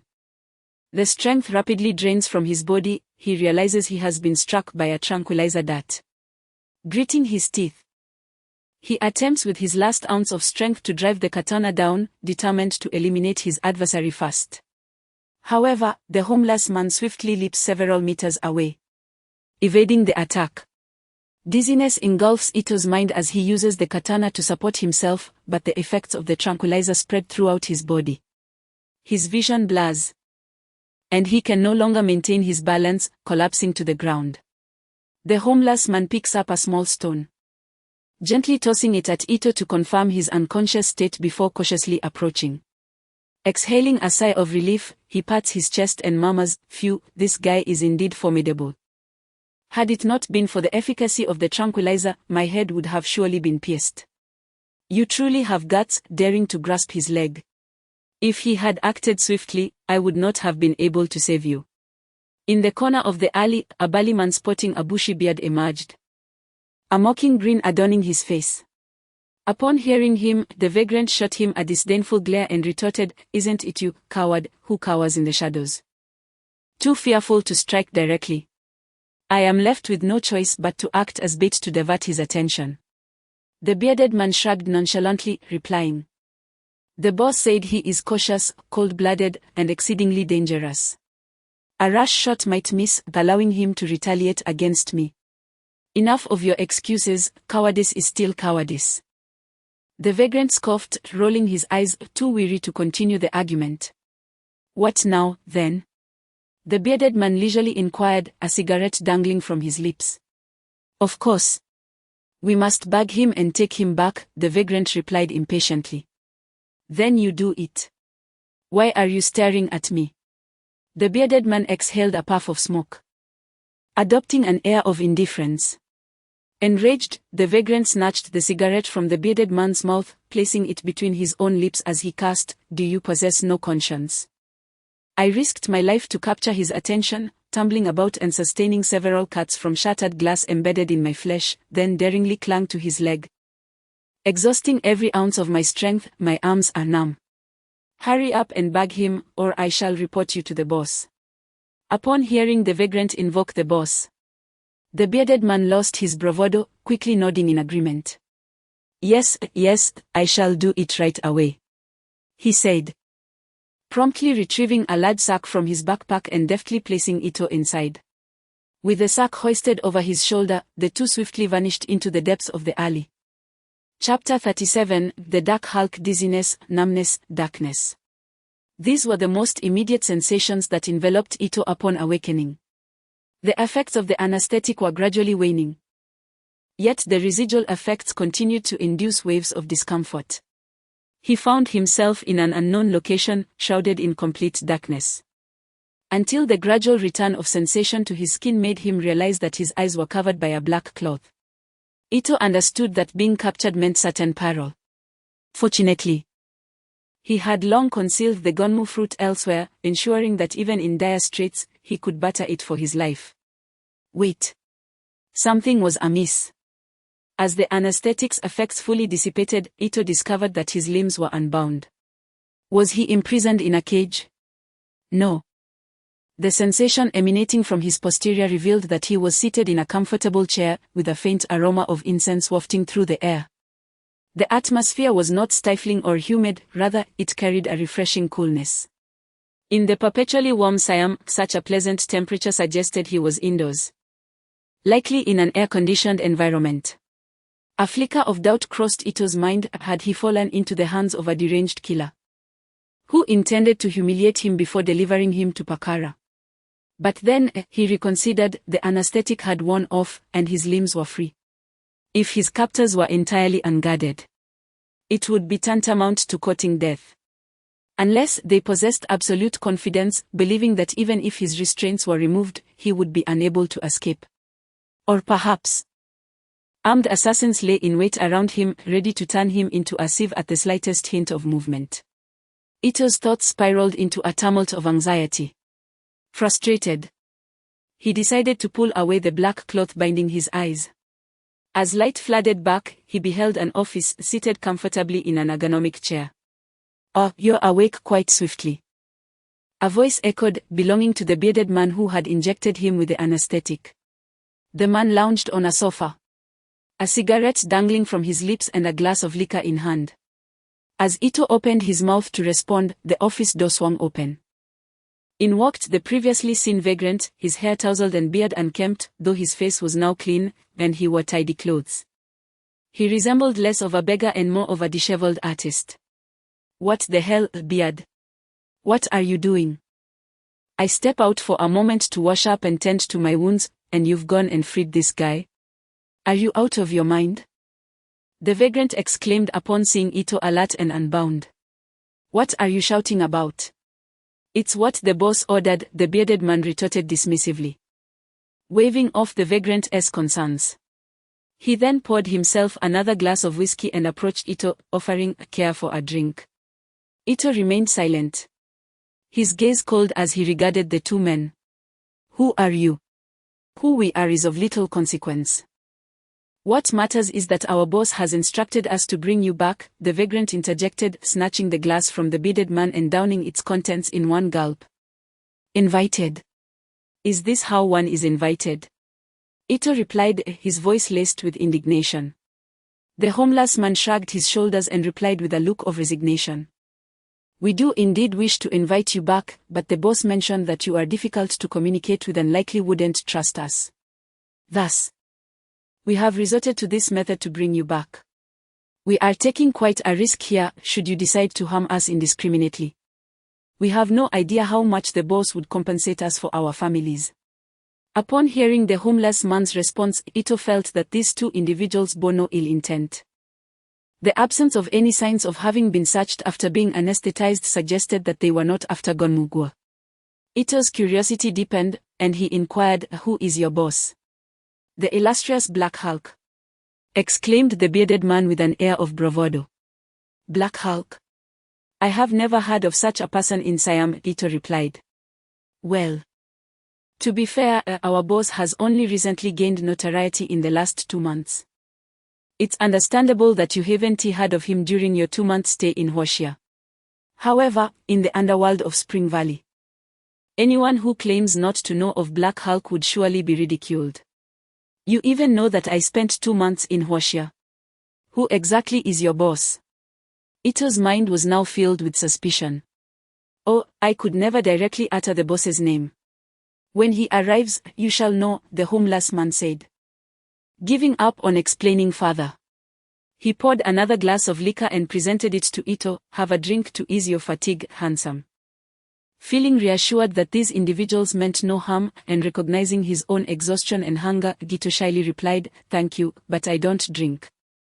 Could I trouble you for a glass of milk instead?" The homeless man chuckled inwardly, thinking that regardless of how formidable one may seem, there remains a child within.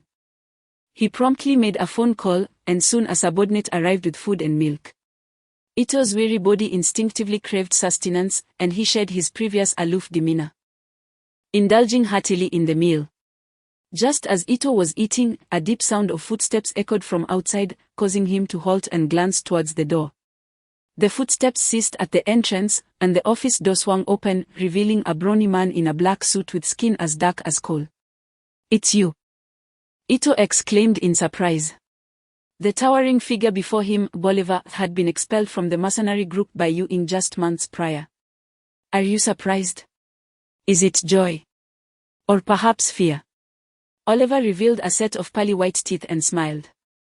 Ito, puzzled, asked, "Why would I be afraid?" Oliver immediately adopted a scowling expression and retorted, "Why else? I was kicked out of the mercenary group because of you, and now that you are in my grasp, aren't you afraid of my revenge?" Ito chuckled softly. "If you truly intended to take revenge, you wouldn't allow me to sit here so comfortably." Oliver stared at Ito's innocent smile, momentarily speechless. He hadn't anticipated that this icy individual would offer such genuine warmth.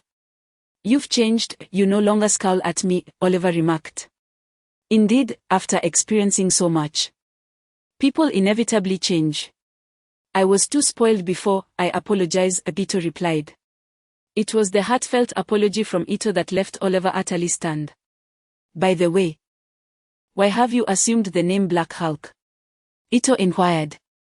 "What name change?" "I was known as Black Hulk back in New York," Oliver replied. It turned out that Oliver was unlike most members of the Eagle Mercenary Corps, while the others were either retired military personnel, assassins, or operatives from intelligence agencies. Oliver had once been a gang leader in the underworld of New York City before joining the mercenary group. In a mere span of 90 days, he had led his gang to conquer all the criminal factions within New York's 5 boroughs, poised to unify the underground realm.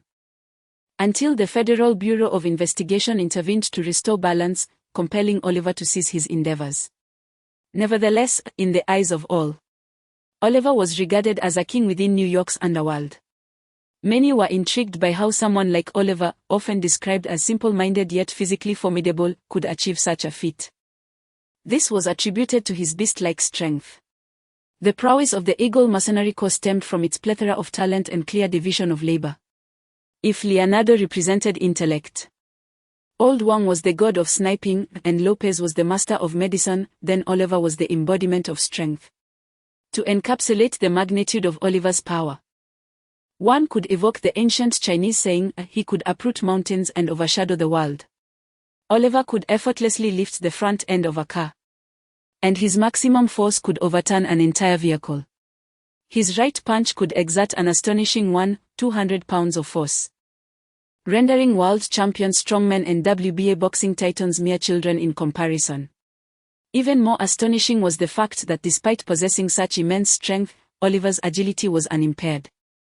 In those days in New York, he once entered a gang stronghold wielding a steel door panel in one hand while his other hand was bare. Given that New York's gangs were heavily armed, Oliver adeptly used the steel panel as a shield against bullets, dispatching over 100 gang members with a single punch each, thereby subduing the entirety of New York's underground world.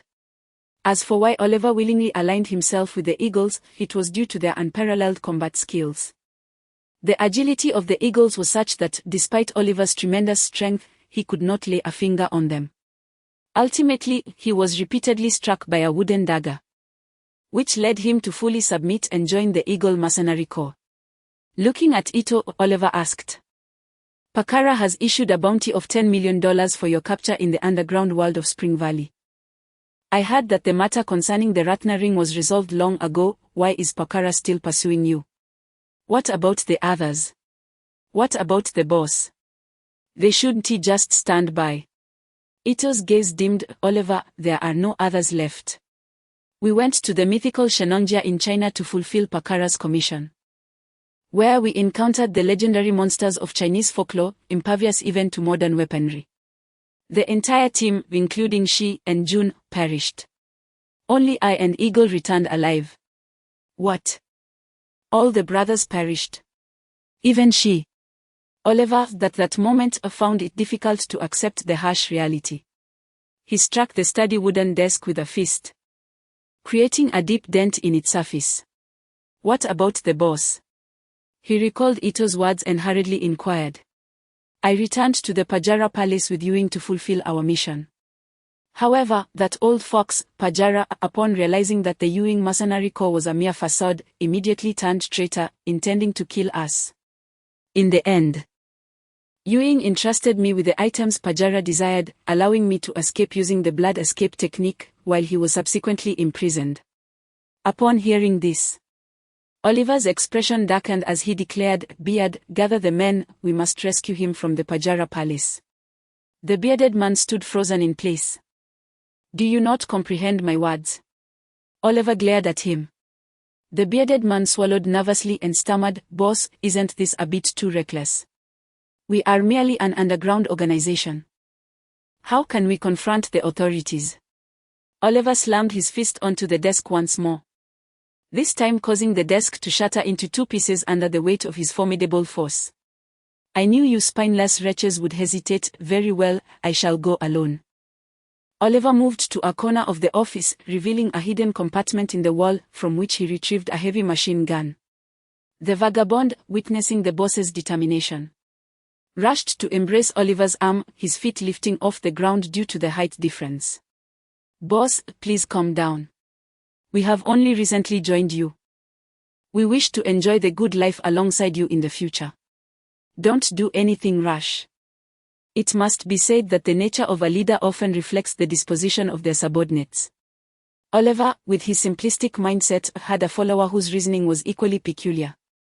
Was this method of persuasion not somewhat childish? Ito observed the duo before him, shaking his head and speaking, "Oliver, you must remain calm. How do you compare to Ewing? If he cannot escape from there, your efforts would be in vain. But I cannot simply stand by and watch the boss perish at that old man's hands," Oliver retorted, seething with anger. Ito sighed, You truly remain that simple-minded, Oliver.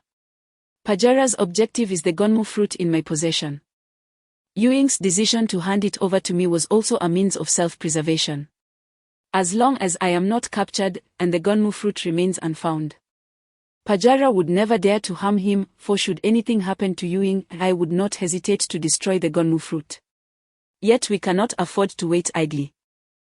The boss's prolonged confinement in Pajara Palace is akin to death. That is not the case. Ewing has instructed me that as soon as I escape from Chao Phraya province, I will immediately head to Hoshia to seek assistance. What kind of person? Are they truly capable? Can they rescue the boss? Ito nodded. They are indeed formidable. I believe he possesses the means to save Ewing, but whether he will assist us remains uncertain. Oliver fell deep into contemplation, seemingly wrestling with the decision of whether to storm the palace immediately. It discerned his thoughts and remarked, Oliver, if you continue to act so recklessly, you will never become a true right-hand man to the eagle. What if that person refuses to assist us? Oliver inquired once more. In that case, I shall devise every possible means to compel him to help. Oliver finally regained his composure and asked, what shall we do now? Help me escape from the province of Konburi. He had attempted to flee countless times in recent days, yet each effort had been thwarted. Pakara's minions were too numerous, enveloping the city in an impenetrable grip. Hanako, is there any way to smuggle it out of the city?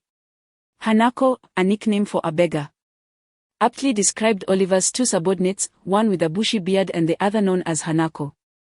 It is quite difficult. The entire province of Konburi is currently besieged, leaving no avenue of escape unless we force our way out. However, boss, although many have come to follow you out of admiration, once they realize they are opposing King Pakara, I reckon 90 will retreat in fear. This is the tragedy of a monarchy. The education imparted to the populace from a young age instills the belief in the supremacy of royal authority. Even the thoughts of gangsters are deeply ingrained. In Siam, one may confront the government or assault the police, yet no one dares to utter a word against the royal family. Oliver fell into contemplation, but his mind could conjure no viable solution. Boss, I have an immature suggestion, Hanako ventured, noticing Oliver's prolonged silence. We could stage a performance. Pakara has mobilized so many to hunt Mr. It, yet they have returned empty-handed, with many even losing their lives. Pakara must be nearing madness. Who holds the greatest renown in the underworld of Konburi? I believe it won't be long before he seeks your assistance. If we accept this task and feign having discovered Mr. It's whereabouts to pursue him, we can engage in a fierce battle near the borders of Konburi. We need to simulate a mutual defeat, luring the guards at the border to come and pick up the spoils. With a portion drawn in, Mr. Its abilities will allow him to escape through that gap. Oliver's eyes brightened as he exclaimed, that makes sense. Why wait? I shall take the initiative to approach him for this task. Hanako, face-palming, grasped Oliver's arm once more and said, Boss, if you take the initiative, it will expose us. Who doesn't know that you were once a member of the Eagle Mercenary Corps? If you go to him directly, Pakara will suspect you are colluding with it. He must be left with no choice but to seek you out. Any doubts he harbors must remain unvoiced. Oliver sighed and sank into the sofa, conceding, all right. I shall heed your advice. It, sensing Oliver's lingering impatience, stepped forward to add, Oliver, remember, if Pakara comes to you, you must convincingly display your disdain and hatred for me. Oliver shot him a glance and replied, rest assured, do I need to act? Just the thought of being expelled from the Eagle Mercenary Corps because of you makes me want to punch you. Ito smiled gently and continued, at the same time, you must remain calm and composed. You must not allow Pashala to sense that you are aware of the fact that Yuan Jun has been imprisoned by him. Oliver, suppressing his eye roll, replied earnestly, I understand, the greater good is paramount, and I shall not act impulsively. Chapter 38, The Origins of Songpa. In the stillness of the night, the neon lights of Konburi gradually faded, and most souls were lost in dreams. Yet, in the study of Pakara, the room was ablaze with light. Seated at his desk, Pakara's fingers rhythmically tapped upon the surface, lost in contemplation, until a sudden knock interrupted his reverie. Enter, Pakara gestured. My lord. A captain of the guard stepped into the study, bowing respectfully. We have just received a report from a group of assassins regarding the whereabouts of Ito. Upon our arrival at the designated location, we found only their corpses, with no trace of Ito. Understood. Arrange for inquiries among the nearby residents to seek any witnesses. You may leave now, summon Songpa, he commanded. Yes. The captain exited the study, and shortly thereafter, the steward Songpa entered. My lord, Songpa bowed. Do you still refuse to take action? Pakara idly toyed with a purple clay teapot, his tone laced with indifference. My lord, forgive my insolence, I merely wish to prevent you from making further mistakes, Songpa replied. His gaze lowered. Impudent. Pakara hurled the teapot to the floor in a fit of rage. Songpa. Do you truly believe that without you, I, Pakara, would be incapable of achieving my goals? Slowly, Songpa crouched down to retrieve the shattered teapot, placing it back on the desk. My lord, I must respectfully decline your command. However, know that my life belongs to the Pakara clan. Should you desire my demise, I shall harbor no resentment. Pakara smirked coldly, nodding. Ah, splendid. After all these years, you remain steadfast in your allegiance to your own heritage. I concede that I misjudged you. In honor of the late king, I shall spare your life. But from this moment forth, you are no longer the steward of the Pakara royal family. By the way, that name was granted to you by my father. And I reclaim it. I wonder if you still remember your original own name. Guards, take him to the dungeons. I no longer wish to see his face. As soon as the words left his lips, 2 guards entered the study, moving to seize Songpa's arms. Songpa raised his hands, causing the guards to instinctively retreat a step. After all, who within the palace was unaware of Songpa's prowess? A single blow could spell ruin for them. Seeing this, Pakara felt a flicker of unease and quickly exclaimed. Are you contemplating rebellion? Songpa performed a respectful gesture with his raised hands, replying, as I have stated, if my lord desires my life, I shall bear no grievances. Being imprisoned in the dungeons is of little consequence. There is no need for your 2 brothers' assistance, I shall go willingly. I take my leave. With that, Songpa turned and exited the study, the 2 guards reluctantly following in his wake towards the dungeons. Songpa navigated the corridors with ease, arriving at the cell where the imprisoned Yuing was held. The state of Yuing was dire, a pitiful sight indeed. The previous assertion that Pakara dared not kill him rang true, yet it did not imply he refrained from inflicting torment. Yuing's limbs were shackled, suspended from a cross. His body marred with scars from relentless beatings. His lips were tinged with purple, and large patches of skin had begun to decay, unmistakable signs of poisoning. The frail eagle raised his gaze towards Songpa, chuckling softly as he spoke. Ah, it is indeed a great honor to have the esteemed steward Songpa in attendance. Yet, do not waste your efforts, I know not the whereabouts of Ito, and even if I did, I would not divulge that information to you. Songpa offered no retort, instead turning to enter a nearby cell, where a guard promptly secured the door, sighing, Steward, what purpose does this serve? Songpa replied indifferently. No need to address me as steward any longer, you heard it yourselves, the prince has stripped me of my name. You may leave, do not worry. I shall remain here in silence. The 2 guards exchanged glances, shaking their heads as they departed the prison. What is this charade? A ploy of self-inflicted suffering? The eagle inquired, perplexed. Songpa sat down cross-legged, offering a wry smile. Would such a tactic hold any weight with you? I merely wish to prevent the prince from further missteps. Yet, he has become a victim of the allure of Gonmu fruit, rendering him deaf to counsel, and has cast me aside as a mere prisoner. I am now a man without even a name. Such an extraordinary being as yourself, if you desired to live.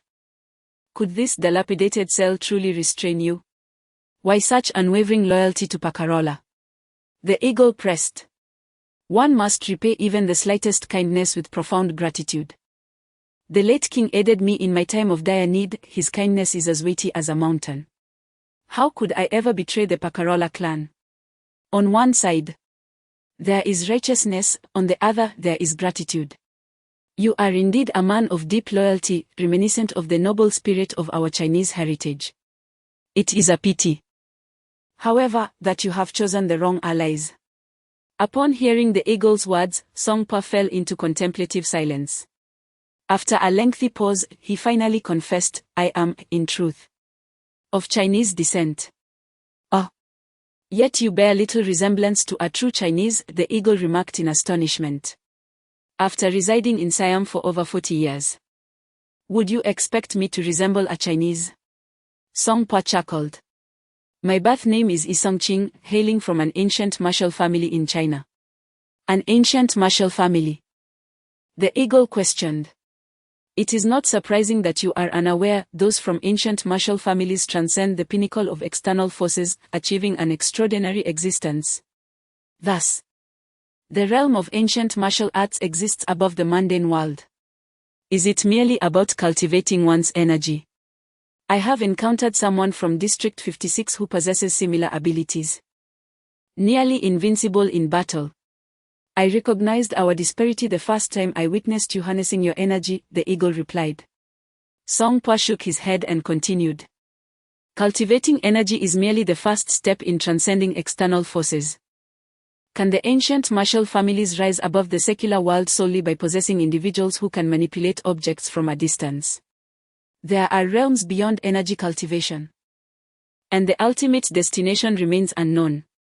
Yet, every soul who embarks on that path seems to believe it leads to transcendence. Ha ha ha. Ouch. The eagle burst into laughter, inadvertently aggravating his wound. After a moment of respite, he continued, Are all those from ancient martial families fools? What era are we in? The skies are filled with airplanes and satellites. The United States has been to the moon for years.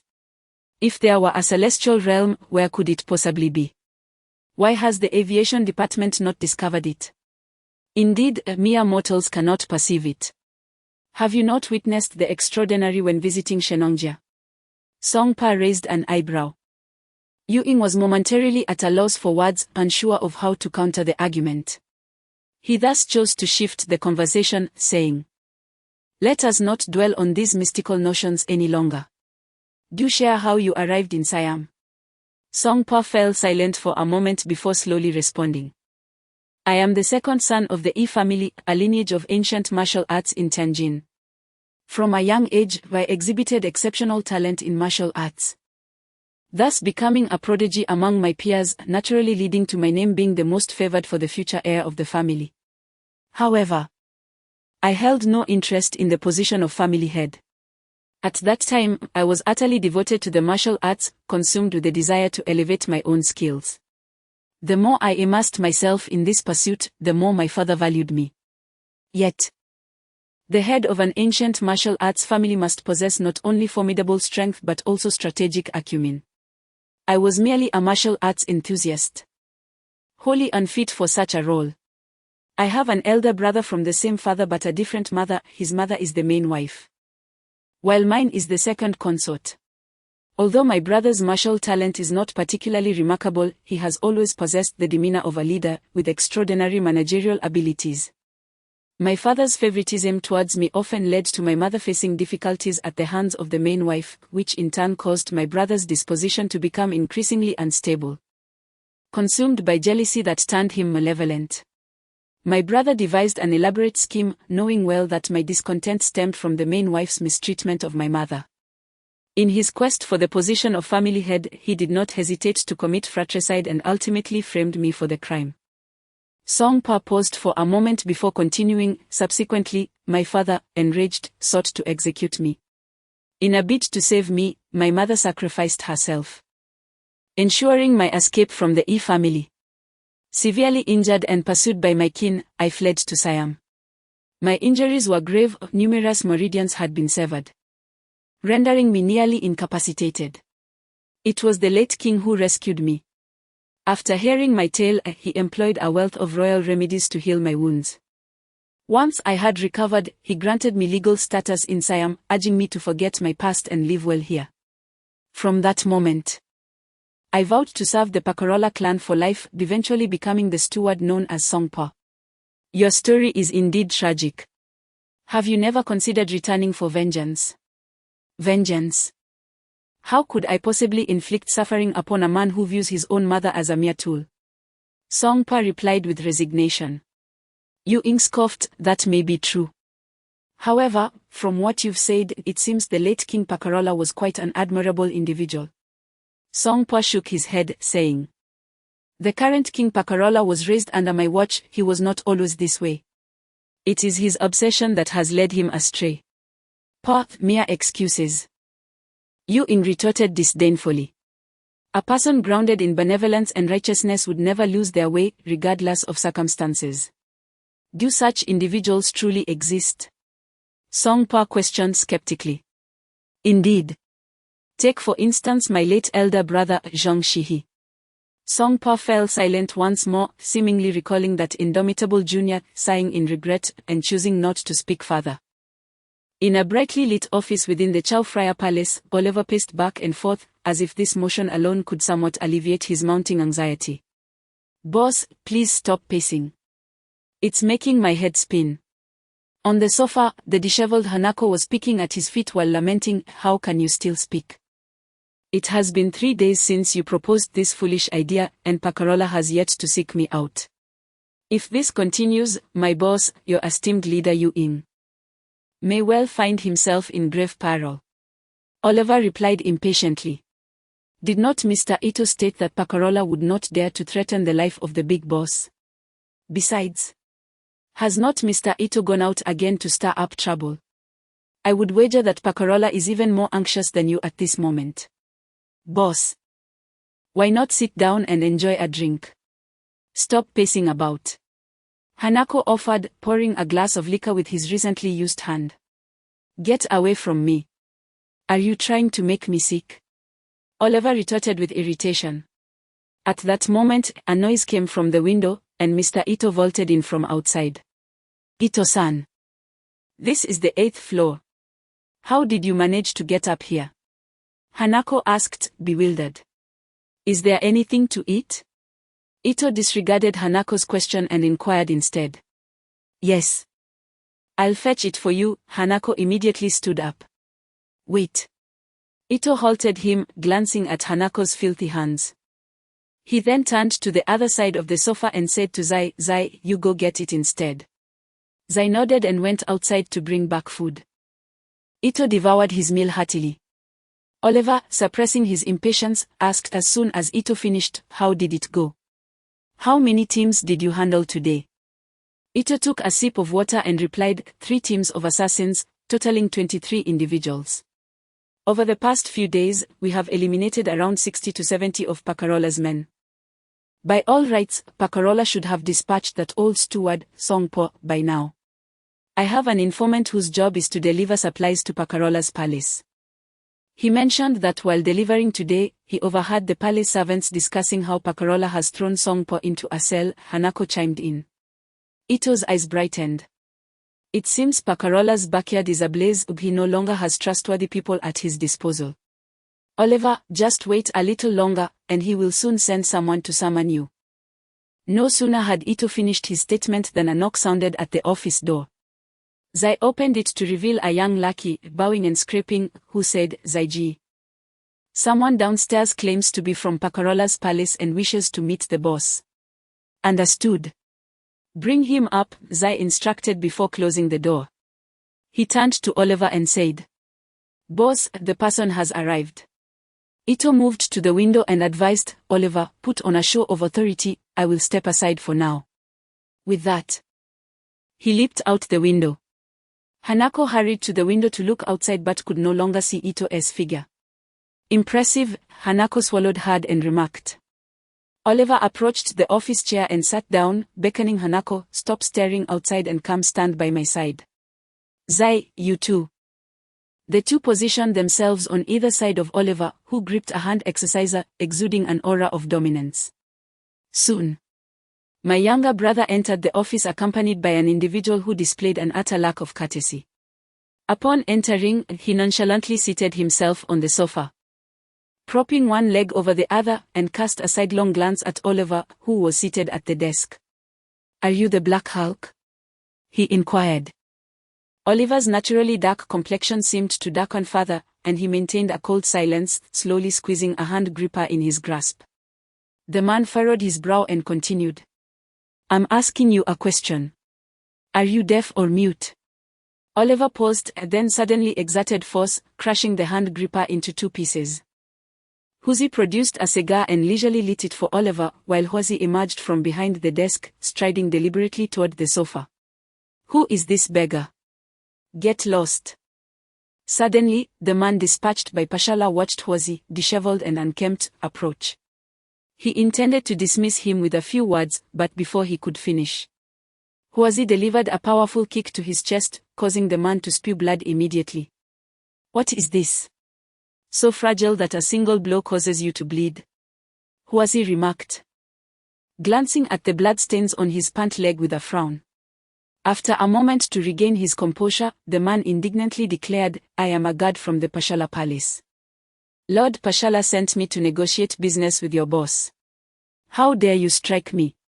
No sooner had he finished speaking than Huzi slapped him once more, leaving the guard dazed and tumbling from the sofa. "Please, brother, stop.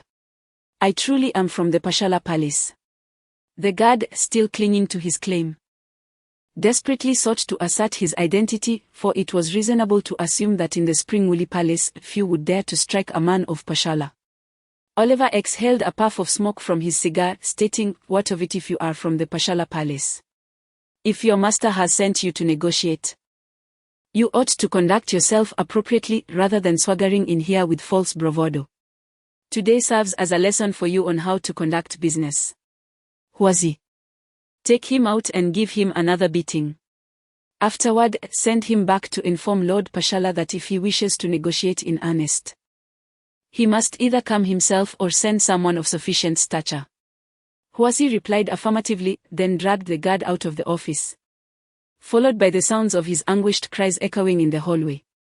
Huzi continued pouring wine for Oliver, seemingly unfazed by the commotion outside. "Huzi, how do you find my composure?" Oliver remarked as he downed the wine in one gulp. "Boss, you truly impress me," Huzi replied earnestly. Oliver inhaled deeply from his cigar, releasing another smoke ring, and with his eyes closed, he slowly reflected, "I am not devoid of intellect. Prior to aligning myself with the boss, I believed that sheer strength could overcome intellect, that in the face of absolute power, employing cunning was mere folly. However, upon joining the Falcon Mercenary Corps, I encountered Leonardo, the team's strategist, whose intellect starkly contrasted with my brute force. We often bickered. To outsiders, I dismissed his cleverness, while he looked down upon my raw strength. Yet, deep down, we both understood that the true perfection lies in the synthesis of strength and wisdom. Thus, while we may appear to be adversaries, in truth we are steadfast friends. In the past, our roles were distinctly defined, requiring little mental effort on my part. However, now that everyone has departed, it is time for me to evolve." Huzi nodded slightly and poured another glass of wine for Oliver. Chapter 39. The thoughts of Pashala. The anguished cries outside gradually diminished, ultimately fading into silence. Huzi entered, wiping the blood from his hands, and remarked, "Boss, this fellow is rather fragile. I barely struck him a few times before he lost consciousness." Oliver exhaled a puff of smoke and stated, "Send a few clever subordinates to escort him back to the palace." Huzi chuckled, replying, "Is that really necessary, boss? It's already been arranged. However, is it appropriate for us to diminish Pashala's authority like this? He even intended to personally come and invite you. Isn't that a bit too audacious?" As Huzi's voice trailed off, he discreetly gauged Oliver's expression. Before Oliver could respond, the clear voice resonated from the window. Not at all. The speaker was Ito, who had returned unbeknownst to them, perched on the windowsill gazing outside. Huzi marveled at Ito's ghostly presence, exclaiming, "You truly are elusive, Ito-san. I cannot fathom what sort of beings comprise the entirety of the Falcon mercenary group." Ito turned, his momentary melancholy vanishing as he addressed Oliver, saying, "Oliver, your previous statement was perfectly articulated. The archives in Siam would surely be aware of your past membership in the Falcon mercenary group. The more indifference you exhibit towards Pashala, the more he will believe you are uninformed about this matter." His concluding statement was particularly incisive. Should Pashala dare to come himself, we could directly seize him in exchange for Lord Yueying. However, this old fox likely lacks the courage to approach us directly. Rest assured. Regardless of how events unfold from here, I will remain composed, Oliver asserted earnestly. It was already the dead of night and Pashala's study remained brightly lit. Unable to locate Ito and retrieve Gonmugwe, Pashala found himself restless. As he pondered at his desk, a knock echoed through the room. He gestured for the visitor to enter, and 2 guards appeared, carrying a stretcher upon which lay a guard, nearly beaten to death by Huasi. Pashala furrowed his brow and inquired what happened. Your Highness, I was struck by the men of High Hik, the guard replied, his face swollen like a pig's head. A few teeth missing, and his speech slurred. What are you saying? Pashala asked, clearly exasperated. One of the guards supporting the stretcher interjected, Your Highness, according to your orders. He went to High Hik's stronghold to invite him, but was subsequently beaten by High Hik's subordinates. What? Pashala erupted in fury. Did you not mention my name? The guard, now resembling a pig's head, silently thought that it was better not to mention him, otherwise, he would have been beaten even more severely. However, he dared not voice this thought and instead cast a pleading glance at the other guard. The guard who had initially explained continued to report to Pashala, Your Highness. He approached and declared your name, but it seemed High Hik did not care who you were and simply instructed his men to throw him out, stating that if you wished to seek his assistance, you should send someone truly capable of representing your weight. After listening, Pakara suddenly quelled his anger and cast a glance at the guard on the stretcher, saying in a calm tone, Even if this Black Hulk is not a subject of Siam, he should at least show me some respect. Are you leveraging my name to intimidate others? The guard, feeling the weight of Pakara's gaze, lowered his head. It appears my suspicions were correct, you lot are indeed more of a hindrance than a help. One guard, seemingly reluctant, mustered the courage to speak, Your Highness, you are of the royal lineage of Siam. When we represent you, we must adopt a more elevated demeanor. This barbarian is far too uncivilized, one ought to consider the master when dealing with a dog. Clearly, he does not regard you highly. Pakara's expression darkened once more, represent me. Do you possess the qualifications to do so? The guard immediately fell silent, bowing his head once again. Pakara waved his hand dismissively and remarked, After all, this Black Hulk is not one of my Siamese subjects, he is a man of the underworld. A touch of arrogance is to be expected. If he were not so, I might worry he lacks any genuine skill. Enough of this, it was my oversight. Take him to the hospital. Thank you, Your Highness, the guards responded, visibly relieved as they carried the stretcher out of the study.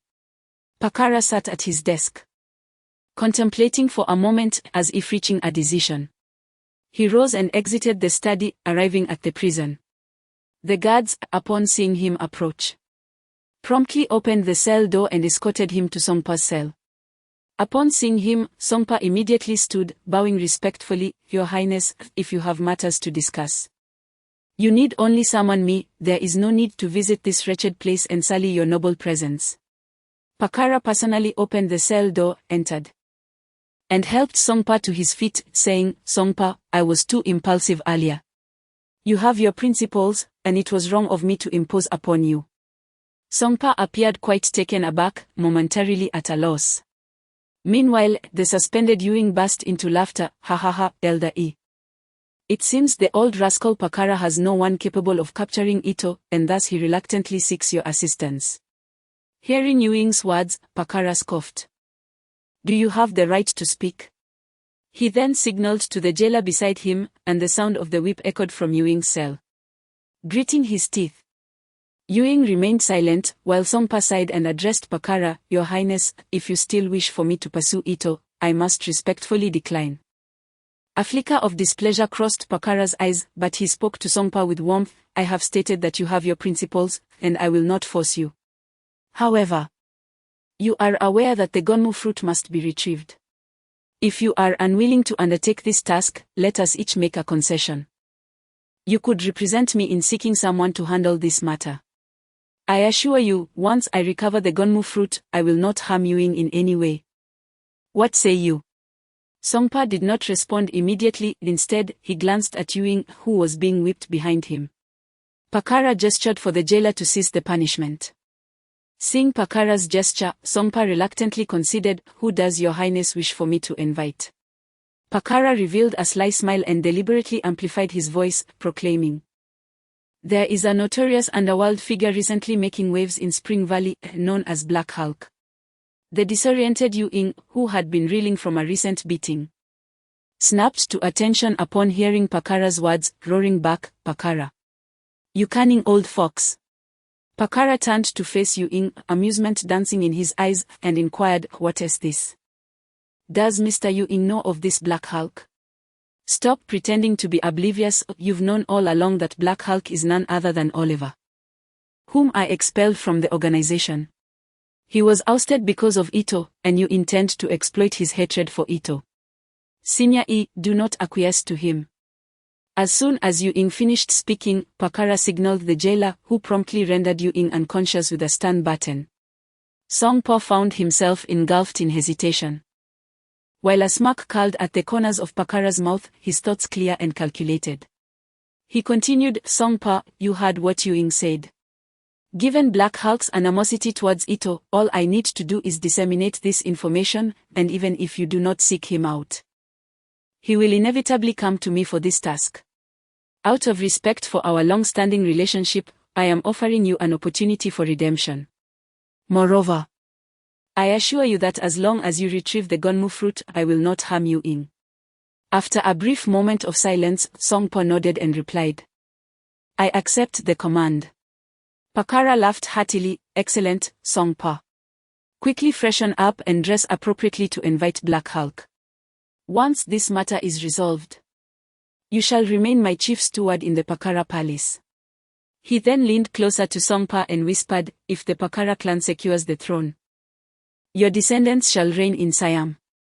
Before Songpa could respond, Pakara departed from the prison. It was the early hours of dawn, with faint light breaking in the east. In Oliver's office, Huazi had already dozed off on the sofa, while Ito leaned against the windowsill, feigning sleep.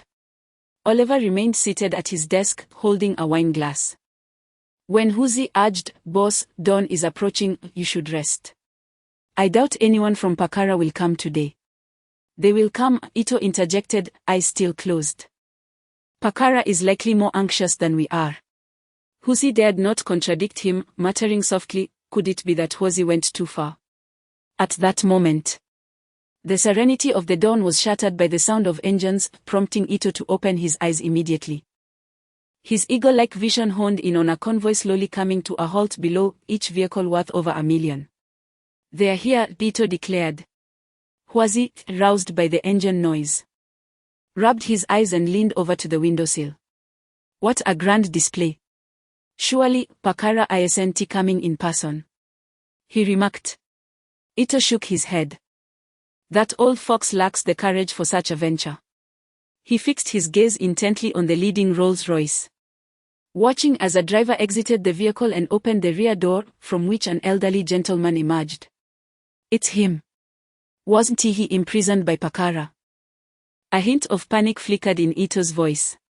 "Who is this old man?" Hanako inquired. "Songpa, the steward of Pakarala," came the reply. Both Hanako and the bearded man were taken aback. They had heard of Songpa, the guardian spirit of the Pakarola manor, rumored to possess iron fists that rendered him invincible throughout the Konburi region. Legends suggested that within 100 paces, no weapon could harm him in the slightest. What brings this monster here? Could he have discovered that Ito-san is here? Hanako's voice trembled slightly. Oliver furrowed his brow. He had heard Ito mention that even the likes of Ewing and Shiha were no match for Songpa. Despite his brash nature, Oliver understood the futility of challenging such a formidable opponent. "Ito, what should we do?" Oliver queried. "In my estimation, Songpa is unlikely to wish harm upon me or Ewing. If that were the case, he would have acted long ago, given my frequent appearances these past few days. You previously dismissed Pakarola's guards, allowing him to send someone of considerable weight here. It seems Songpa is merely representing Pakarola to request your assistance, Bito replied, glancing at Songpa, who had already entered the building below. He turned to Oliver and said, I will take my leave for now. With that, he deftly leaped out of the window once more. Oliver resumed his seat behind the desk, adjusting his demeanor even in the face of a formidable adversary. He knew the importance of maintaining appearances. Shortly, Songpa arrived at the 8th floor office, dragging along a subordinate. He tossed the underling aside and took a seat at the desk without uttering a word. Oliver, with a cigar clenched between his teeth, felt beads of sweat forming on his darkened face. The atmosphere was palpably tense. Hanako, quick-witted, approached the subordinate and kicked him, admonishing, What are you all doing? You don't even announce when guests arrive. The subordinate trembled in fear, casting a glance outside. Hanako followed suit, noticing dozens of lackeys sprawled out in the hallway. She swallowed hard, signaling for the underling to leave, then poured a glass of liquor for Songpa, forcing a smile as she said, Sir, these youngsters lack manners. You are magnanimous, please do not hold it against them. Songpa ignored Hanako and turned his gaze to Oliver. You are Oliver. Before Oliver could respond, the bearded man interjected. Those in our line of work refer to my boss as Black Hulk. Old man. Do not presume that being able to handle a few underlings grants you the right to address my boss so casually. Though the bearded man felt a pang of anxiety, he steeled himself to play his part in this charade. Songpa shot him a sidelong glance, seemingly preparing to retaliate, but Oliver promptly interjected, Bearded man, do not be disrespectful. May I inquire your esteemed name, sir? When did my Black Hulk offend you, and why have you come seeking trouble? I am called Songpa. And I am not here to cause you distress. Previously, Prince Pakarola sent a request for you to meet at the manor, but you rebuffed him. However, the prince chose not to pursue the matter, stating that the envoy he sent was insufficiently weighted. Thus, he dispatched me. Just now. Your men indicated they would announce my arrival, but I could not wait and came up unannounced. I wonder, has the prince sent me with sufficient weight? The words of Songpa, laced with a subtle yet palpable authority, rendered Oliver momentarily speechless. After a brief pause, he exhaled a ring of smoke. And a sudden smile illuminated his otherwise dark visage. It is the esteemed butler Songpa. I have long revered your name. The fact that Prince Pajara has sent you undoubtedly reflects great favor upon me. Please convey to His Highness that at dawn, the formidable Black Hulk shall pay a visit. Songpa nodded in satisfaction, rising to depart. Huazi promptly followed, cheerfully bidding, Please take care, sir. Once Songpa had exited, the three of them exhaled in relief as Ito leaped through the window. It appeared that all had proceeded smoothly, everything was unfolding according to plan. Chapter 40, Oliver's Dilemma. As dawn broke, Huzi was at the wheel, with Huazi in the front passenger seat and Oliver seated solemnly in the rear. Noticing Oliver's expression in the rearview mirror, Huazi inquired, Boss, what occupies your mind? Oliver exhaled deeply and replied, I am uncertain, I cannot shake this foreboding feeling. It was said by Ito that Pajara possesses a deeply calculating nature, and I fear I may fall victim to his schemes. Huazi and Huzi were momentarily at a loss for words, and silence enveloped the vehicle. Shaking his head, Oliver remarked, It seems I am ill-suited for contemplation. Never mind. I shall not dwell on it. Regardless of whatever intrigues they may concoct, as long as I can assist Ito in leaving Konburi, I am certain there is a way to rescue the boss. The vehicle soon arrived at the Pajara estate, where Huazi promptly exited to assist Oliver in opening the door. Donning sunglasses and dressed in a suit, Oliver descended from the car, embodying the demeanor of a formidable figure in the underworld. It was not his intention to put on a FAOD. The sunglasses were merely a precaution to prevent his eyes from inadvertently betraying any emotions that might be discerned by the cunning Pajara. Under the vigilant escort of the guards, the trio entered Pajara's study.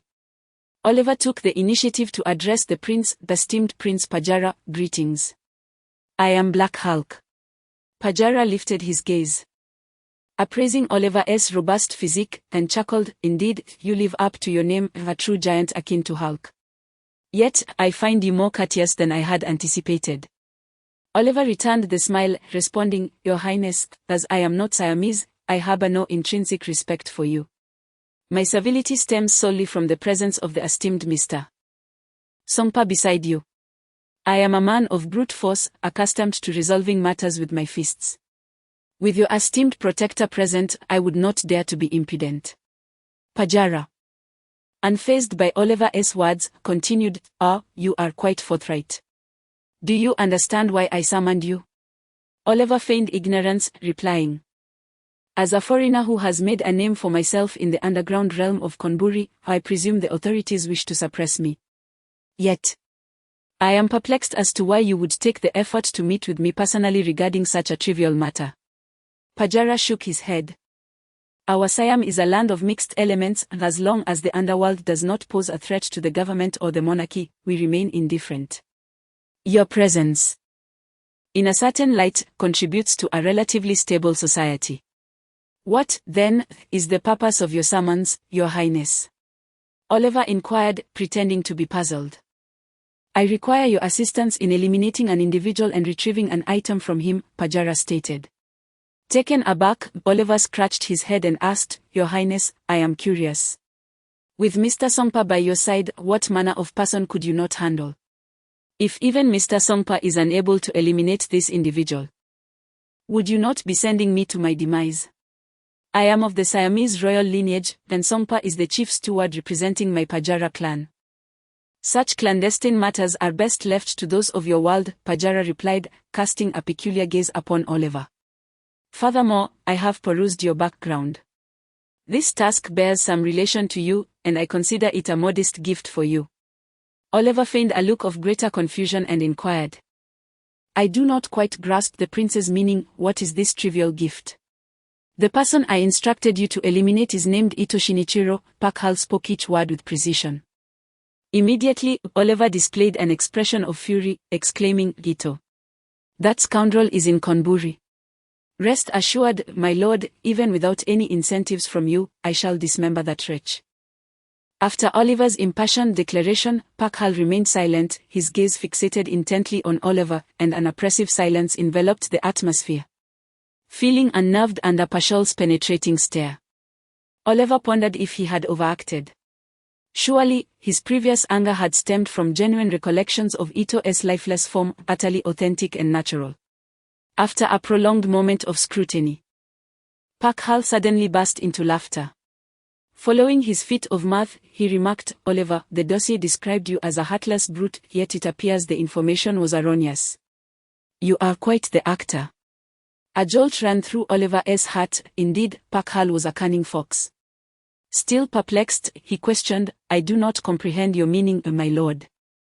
Pak Hal rose and approached Oliver, gazing up at him as he spoke. "Do you know how many of my informants are embedded within Konburi? I am the very essence of Konburi, nothing escapes my notice. On the night of the 14th, your two subordinates brought Ito to your establishment. Did you think I was unaware?" Oliver's body tensed. He had assumed Pak Hal was merely testing him, but it turned out that Pak Hal was fully aware. Realizing the gravity of the situation, Oliver contemplated abducting Pak Hal, only to discover Songpa standing beside him. A sense of despair washed over Oliver. He understood that any rash action could lead to his own demise at the hands of Songpa. What to do? His mind raced. Yet how could one labeled a brute devise a strategy in such a perilous moment? Just as Oliver struggled to formulate a plan, Pak Hal unexpectedly posed a question that took him by surprise. "Do you wish to meet the Falcon?" Oliver did not comprehend the implications of Pashal's words but instinctively replied, "Yes." Immediately regretting his response, he realized it inadvertently confirmed his collusion with Ito. His body tensed in preparation for any potential confrontation. Meanwhile, Pak Hal merely smiled and walked toward the door, with Songpa closely trailing behind. "Come with me, I shall take you to meet the Falcon." Oliver was utterly dumbfounded. He had not anticipated that Pak Hal would genuinely lead him to the Falcon. Huazi and Huji stood nearby, equally perplexed. "Boss, what is he up to?" Huasi whispered. Oliver shook his head. I do not know. We can only proceed step by step, follow him. The three of them accompanied Pakhal to the prison. Arriving before the cell of the Falcon. Through the iron bars, Oliver finally beheld Ewing, who remained suspended there, his complexion pale, lips tinged with a purplish hue. His body marred by countless lash marks, appearing drowsy and disoriented. Boss! Oliver could not restrain himself from shouting. Upon hearing Oliver's voice, Ewing lifted his gaze toward the iron bars, his eyes clouded yet filled with a flicker of recognition as he trembled. Oliver, it truly is you. Once the reality of Oliver's presence registered, Ewing's expression cleared, and he immediately cried out, Oliver. You must not assist that old fox in killing E. Before he could finish, the jailer jabbed him again with an electric baton, causing Ewing to lose consciousness once more. Witnessing this, Oliver's fury surged. And he swung a fist toward Pashala, but before his blow could connect, an invisible force overturned the 300-pound Oliver, sending him crashing to the ground. Neither Huzi nor Huasi comprehended what transpired, only observing Songpa standing beside Pashala, extending a hand. In that moment, they both realized the legends held truth. The steward Songpa indeed possessed powers beyond worldly comprehension. Oliver's resilience remained formidable, and since Songpa had merely used a surge of energy to topple him without inflicting real harm, Oliver quickly rose to his feet. The sight of Ewing's torment shattered his composure. Despite the vast disparity in their powers, he was ready to strike again. Huzi and Huasi immediately grasped him on either side. Boss, calm down.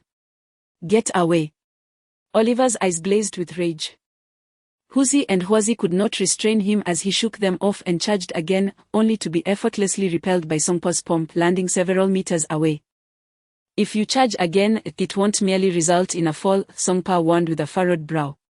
Oliver, begrudgingly kneeling on the ground, felt a profound disparity in strength for the first time, realizing he was utterly powerless, even against Ewing in the past. He pounded the ground with his fists in frustration, causing the prison floor to crack in concentric circles. Observing this, Pashala scoffed. It seems the information was indeed accurate. You are a foolish brute. Oliver, do you think I brought you here to witness Ewing's plight merely to provoke you? I am not so trivial. Oliver halted his assault on the floor and raised his gaze to Pashala, asking, what do you truly seek? It is quite simple. I wish to collaborate with you. Collaborate with me? Oliver responded, astonished. You can set aside past grievances to conspire with Ito for Ewing's sake. Why then can you not collaborate with me? Pashala's lips curled into a sinister smile as he continued, you face two choices. First, I have uncovered your plot with Ito. And you have become a fish in a barrel. I could easily confine you in this prison, watching Ewing endure torture day after day. Secondly, you shall collaborate with me to deceive Ito and capture him for my offering. Once I reclaim the Gonmu fruit, I will allow you to take Ewing away. You have always harbored disdain for that brat Ito. It was indeed his actions that led to your expulsion from the mercenary group. Rather than risking everything on that wretched boy, it would be far wiser to seize control of the situation. This way, you can avenge yourself while also achieving your ultimate goal of rescuing Ewing. What will you choose? After listening to Pashala's words, Oliver hesitated. Indeed, the ultimate objective was to rescue the boss, was it not? Even if Ito managed to escape Siam, could he truly summon aid from Huaxia to rescue the boss? That remained uncertain. However, if they could capture him and hand over the Gonmu fruit to Pashala, the boss would no longer suffer. After much inner turmoil, Oliver made his decision. Very well, I shall cooperate with you. According to my previous plan with Ito, he is expected to appear in the Amita district tonight. My subordinates and I will feign a pursuit, chasing him to the southern border of the city, where we will pretend to engage in a fierce struggle, luring the guards from your side to apprehend him. If a gap appears in the border defense, Ito will escape. Your Highness, Ito's capabilities should not be underestimated. To be frank, I lack complete confidence in a life-and-death confrontation with him. Thus, we must adhere to the original plan, waiting for the moment he lowers his guard before delivering a fatal blow, bringing him and the Gonmu fruit back to you. Pashala smiled with satisfaction and replied, "You would do well to follow through with your words. Should you attempt any tricks, you know the consequences." With that, he cast a glance at the unconscious Yueying. Oliver clenched his fists and responded, "I too hope that once the deed is done, you will honor your promise." Chapter 41, The death of it. As dusk enveloped Amita Street, the neon lights flickered and the crowd surged. The most bustling commercial district of Summit Prokan was alive with urban exuberance. It stood before the entrance of a shopping mall, his gaze ceaselessly scanning the throng. Soon, it astutely identified individuals within the crowd who were distinct from the ordinary citizens. They were the henchmen of the Pashala clan. Following his plan, it intentionally revealed his presence in this crowded area, and these henchmen quickly honed in on him, confirming that they had taken the bait. It skillfully maneuvered through the bustling crowd, at times concealing himself, at times revealing himself, cleverly leading the henchmen away from the vibrant streets. As they ventured deeper into a secluded alley, the cacophony of the surroundings gradually succumbed to silence. It suddenly turned back, the murderous intent igniting within him. As he drew his katana and, with an uncanny agility, launched an attack on the pursuing henchman. In the dim light, the blade of the katana gleamed ominously. And with the aid of shurikens that spun through the air, he obliterated the firearms clutched by the henchman. With its prowess, he could have dispatched these henchmen in mere moments, yet he refrained, for the purpose of revealing his whereabouts was to entice Oliver of the Pashala clan to pursue him. If he were to eliminate these henchmen swiftly and remain, it would appear overly contrived. The performance required authenticity, particularly in its details. It engaged in a strategic dance with the henchmen in the alley for 10 minutes, estimating that Oliver would soon arrive. No longer holding back, he sheathed his katana once more. Aedo. With a low command, its wrist exerted a sudden force, the katana unsheathed in an instant, its blade slicing through the darkness like lightning. The blade precisely skimmed the vital points of each henchman, moving with such speed that it was almost imperceptible to the naked eye. The henchmen could not even muster a scream before their lives were claimed by the gleaming edge. Yet their bodies remained upright, as if time had frozen. It was only when it sheathed his katana with a soft sound that the henchmen's bodies began to collapse in succession. This was the legendary Aedo of the East. And it had mastered this technique to perfection, executing it without a trace of hesitation. Standing in the alley, it emanated a palpable aura of lethal intent, resembling a deity of death. Above him, a high-definition drone hovered, broadcasting the scene in real time to Pashala's computer. What a remarkable young man, Pashala mused, to possess such strength at such a tender age. Yet, alas, he serves not my purpose and shall meet his end. The glint of malice and brutality in Pashala's eyes rendered the nearby Songpa feeling utterly alienated. He sighed inwardly and continued to observe the unfolding events on the screen. Just as the battle concluded, footsteps echoed from the alley entrance. A towering figure, a 2-meter-tall African man accompanied by several subordinates, strode in. Oliver had arrived as anticipated, halting approximately 20 meters away from it. "Do you remember me?" he called out loudly. It cast a fleeting glance at Oliver, producing a handkerchief to wipe the blood from his katana, and leisurely replied, "I was wondering who it could be. It turns out that the misfortunate hound was driven away by the hunting eagle. Did Pashala send you here to meet your demise?" Oliver instantly displayed an overwhelming fury. Whether feigned or genuine remained uncertain. He bellowed in response, "Pashala has placed a considerable bounty on your life, and today, we shall settle both new grievances and old scores." His voice resonated like a thunderous bell, echoing through the narrow alleyway. Oliver's subordinates, armed with submachine guns, raised their weapons and aimed at Ito. In a split second, Ito rolled behind a pile of debris, swiftly firing a grappling hook and leaping over the alley's edge. "Chase him!" Oliver shouted, leading the charge. Towering at 2 meters, his explosive calf muscles afforded him remarkable jumping ability. With a powerful sprint, he grasped the 3-meter-high alley wall and, utilizing his formidable upper body strength, effortlessly scaled it. His speed not considerably inferior to Ito's. Following the planned route, Ito evaded Oliver while making his escape towards the southern border of Chanwali. This pursuit endured for quite some time, and as the eastern horizon began to brighten, the group finally reached the southern boundary. Ito could now see a multitude of well-armed guards and Luka at the border. He turned towards the hills beside the road, where he and Oliver were destined to confront one another, feigning mutual destruction. Reaching the high ground, Ito paused and glanced back at Oliver, saying, "Oliver, out of respect for the hunting eagle, I do not wish to kill you. Mind your own safety." Oliver retorted fiercely, "How dare you invoke the boss? Were it not for you, I would not have been exiled. You speak with such bravado, let me see what you are truly capable of." With that, Oliver charged forward. While most of his subordinates, having lagged behind after the lengthy pursuit, could only watch from the ground as the clash solely between Ito and Oliver unfolded. In mere seconds, Oliver traversed several dozen meters, closing the distance. His right fist clenched tightly, propelled by a fierce wind aimed directly at Ito's face.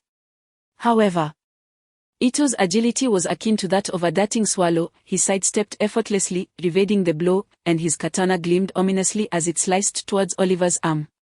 To everyone's astonishment, Oliver did not evade. Instead, he transformed his punch into a palm strike, forcefully grasping the blade. As his palm met the edge, blood seeped through his fingers. Yet he paid no heed, instead leveraging the force to yank Ito towards himself. In that instant, his left fist, coiled with energy, struck fiercely at Ito's chest. Ito staggered back a few steps, clutching his chest, brow furrowed as he appeared to suppress the tumultuous blood within. Meanwhile, Oliver's right hand was drenched in blood. Drones hovered above, relaying this life-and-death struggle to Pashala in real time, yet all of this remained within the bounds of their plan. Oliver's seemingly ferocious punch was, in fact, restrained, inflicting no true harm upon Ito. Likewise, Ito's strike with the blade was executed with the back edge, avoiding the sharpness. Had he utilized the true cutting edge of his ancestral katana, Oliver's flesh and bone would have been severed without question. The two engaged in a fierce exchange, their blades flashing and fists flying as they clashed for dozens of rounds. As dawn approached, Ito seized a fleeting moment during their skirmish to exchange a knowing glance with Oliver, who nodded slightly in understanding. Ito retreated a few steps and retrieved several bullets from his waist, tossing them carelessly to the ground. "Shadow clone technique," he whispered, and with a low exclamation, a thin mist dispersed to reveal 6 identical Itos, suddenly surrounding Oliver from all directions. "Remember, in the final confrontation, I will employ the clone technique. My true self will be in the east. I shall strike 5 centimeters to the left of your heart, and at the moment my blade reaches you, you must feign a powerful blow to my carotid artery. I will pretend to fall unconscious, while you clutch your chest and collapse, luring the border guards to investigate." This was Ito's instruction to Oliver before their plan commenced, now reverberating clearly in Oliver's mind. Oliver's gaze flickered uncertainly among the 6 Itos. But in the final moment, as 6 blades rushed toward him, he suddenly turned to face the east. He felt a sharp pain in his left chest as the tip of the blade precisely pierced 5 centimeters to the left of his heart. Ito tensed the muscles in his neck, waiting for Oliver's strike. However, Oliver's left hand unexpectedly drew a handgun from his waist, the cold muzzle pressed against Ito's chest. Bang! The gunshot echoed across the hills, and a spray of blood erupted from Ito's chest. His pupils dilated, disbelief flooding his eyes like a tidal wave. His lips trembled as he rasped, "Why?" Oliver remained silent, his gaze fixed intently on Ito, a complex emotion flickering in his eyes. He took a step back, the blade slowly withdrawing from his body, blood dripping from its edge. Clutching his wound, he coldly observed as Ito collapsed to the ground. Approaching Ito's lifeless body, Oliver bent down and retrieved the black pouch from his waist. He opened the pouch to reveal the translucent gonmu fruit. Looking up at the drone hovering above, he smirked coldly before pulling out his phone and dialing Pakara's number. "Your Highness, I trust you have witnessed everything. I appreciate your efforts. I will arrange for someone to fetch Ito's body and the gonmu fruit." "There's no need, Your Highness. To be frank, I still do not trust you. I will strap myself with TNT explosives and personally bring Ito's body and the gunmu fruit to your gate. Please prepare to release the hawk, one hand for the exchange of the person, and the other for the goods. There was a moment of silence on the other end. Before Pakara replied, "What reason do I have to trust you? What if you run off with the gunmu fruit?" Oliver chuckled softly, responding, "The Spring Valley mansion is your territory, where could I possibly escape? Besides, haven't you been tracking me with that drone? Soon, I will arrive with my subordinates, bringing Ito's corpse and the gunmu fruit. If you still have reservations, you can have the border guards follow me in a few vehicles." On the other end of the line, Pashala contemplated for a moment before stating, "Very well, you have 1 hour to arrive at my residence. I shall personally greet you at the entrance with the falcon." After the call ended, Oliver hoisted Ito's lifeless body and inquired of Huzi, "Where is the vehicle?" "It is already waiting on the highway," Huzi replied as he stood up.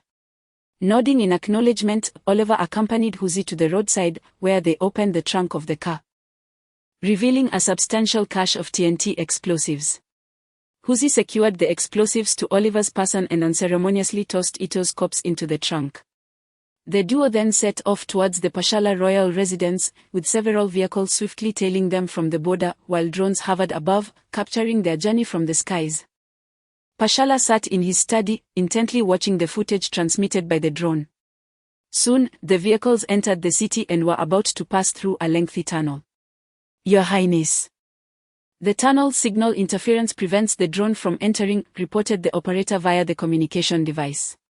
Pashala furrowed his brow and instructed, "Have the drone fly over the tunnel, and advise the trailing vehicles to maintain close proximity. We cannot afford any mishaps within the tunnel." "Understood." The morning rush hour rendered the tunnel congested, with commuters desperately seeking opportunities to weave through traffic, as any misstep could lead to an accident. Pashala's subordinates pursued Oliver closely in several vehicles. Suddenly, 2 cars veered in from both sides, squeezing between Oliver and Pashala's men. With a loud crash, the 2 vehicles collided, forcing the pursuing cars to slam on their brakes. The drivers of the collided vehicles emerged, cursing and pushing each other.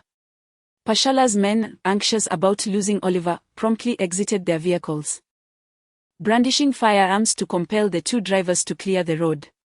Under the duress of the weapons, the drivers reluctantly moved their cars aside, allowing Pashala's men to resume their pursuit. Fortunately, due to the traffic jam, Oliver's vehicle had not traveled far. Minutes later, Oliver's car emerged from the tunnel, and the drone quickly resumed its tracking. Several follow-up vehicles remained close behind. In his study, Pashala inquired through the communication device, "Did Oliver stop at any point within the tunnel?" "Reporting to Your Highness, there was a minor traffic incident inside the tunnel, but Oliver's vehicle did not halt. We have maintained close pursuit." Taking a deep breath, Pashala smiled. Chapter 42, A change of fate. Darkness enveloped him, void of light, warmth, or sensation. Was this the realm beyond death? Ito opened his eyes, greeted solely by an infinite abyss. His consciousness remained intact, yet he sensed no trace of his corporeal form. Why did Oliver harbor such animosity towards me until the very end? This hatred rendered him indifferent to the fate of the eagle. For an extended period, he had placed his trust in no one. Solitude was his armor, and indifference his weapon. It was only upon encountering the Eagle Mercenary Corps and fighting alongside them that he comprehended the profound bond of entrusting one's life to comrades. He had come to believe that within the ranks of the Eagle, no one was treacherous, not even Oliver. Yet the outcome was. At the gates of the Pakarola Palace in Spring Valley, a battalion of soldiers stood in imposing formation, exuding an air of vigilance. Pakarola positioned himself at the entrance, with Songpa to his left and 2 guards on his right, weapons drawn, aimed at the frail figure of the eagle seated in a wheelchair. Pakarola's gaze remained fixed on the horizon until, at last, a black sedan entered his line of sight. The vehicle halted before the palace gates, and Huzi was the first to exit, subsequently opening the door for Oliver. Clad in a white shirt stained with crimson, Oliver bore a belt of cylindrical explosives around his waist. Should these devices detonate, they would obliterate the entire Pakarola palace. Observing this, Pakarola promptly donned a day of congeniality, stating, "Oliver, my friend, there is no need for such theatrics, we are poised for a mutual victory. The eagle you so desire is right here. Hand over Ito's remains, provide me with the gonmu fruit, and you shall have him." Oliver reciprocated with a smile, replying, "Esteemed Prince Pakarola, Ito's body and the gonmu fruit are nestled within the trunk of this vehicle. Deliver the eagle to me, and I shall hand you the car keys." Pakarola narrowed his eyes, gesturing for the guards to wheel the eagle towards Oliver. Huzi took hold of the wheelchair, while Oliver entrusted the keys to the guards, extending a courteous gesture. The eagle gazed at Oliver, his pallid visage betraying profound disappointment. "Oliver, I have truly misjudged you."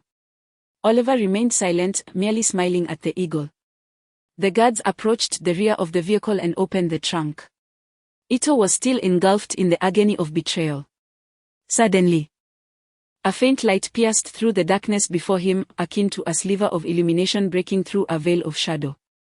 As he pondered this phenomenon, the curtain of darkness was drawn aside entirely, flooding him with brilliant light. The abrupt transition compelled him to shut his eyes momentarily, and after a brief period of adjustment, he beheld the scene before him. A figure stood smiling at him, their lips moving incessantly, yet no sound emerged. The visage appeared eerily familiar. Yet Ito could not recall their identity. "Why do you ignore me when I speak to you?" "Oh, my apologies, I forgot to administer the antidote." The individual produced a syringe and thrust it into Ito's neck. Approximately a minute later, Ito began to regain a sense of his body, his 5 senses gradually returning to him. At last, Ito recalled the identity of this person. It was Hanako. The reason he failed to recognize her immediately was that Hanako no longer appeared disheveled, her unruly long hair had been cut, and the facial hair had been meticulously shaved, revealing exquisitely Southeast Asian features. She looked refreshingly handsome, a stark contrast to her previous homeless appearance. "Hanako," Ito confirmed once more. "It's me," she replied. "Ito-san.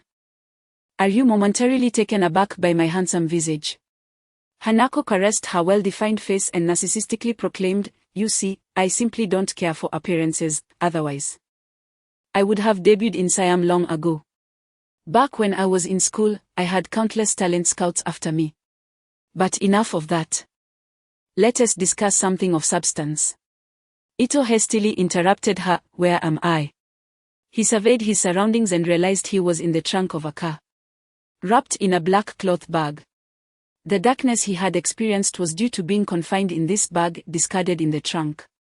"We have already arrived in Boabei town. Beyond Boabei town lies the border of Funan, and from there we can fly to Huaxia from Siam Reap." "Boabei town? Have we escaped from Chow Fryer?" "No, wait. I distinctly remember Oliver shooting me in the heart, and then I lost consciousness. How am I still alive?" Ito touched his chest, astonished to find no wound. "Who do you look down upon, Ito-san?" Hanako replied while digging at her ear with her pinky, her mouth crooked. "The dosage of the anesthetic I concocted was precisely calibrated. How could it possibly kill you?" "Anesthetic?" Ito pulled down his collar and indeed found a small silver needle embedded in his chest. He extracted it and tossed it aside. "But I clearly saw blood spurting from my chest after the gun fired. That was the boss shooting himself in the hand after administering the needle to you." "What a tough guy, just thinking about it makes me shiver," Hanako remarked, glancing at her own hand.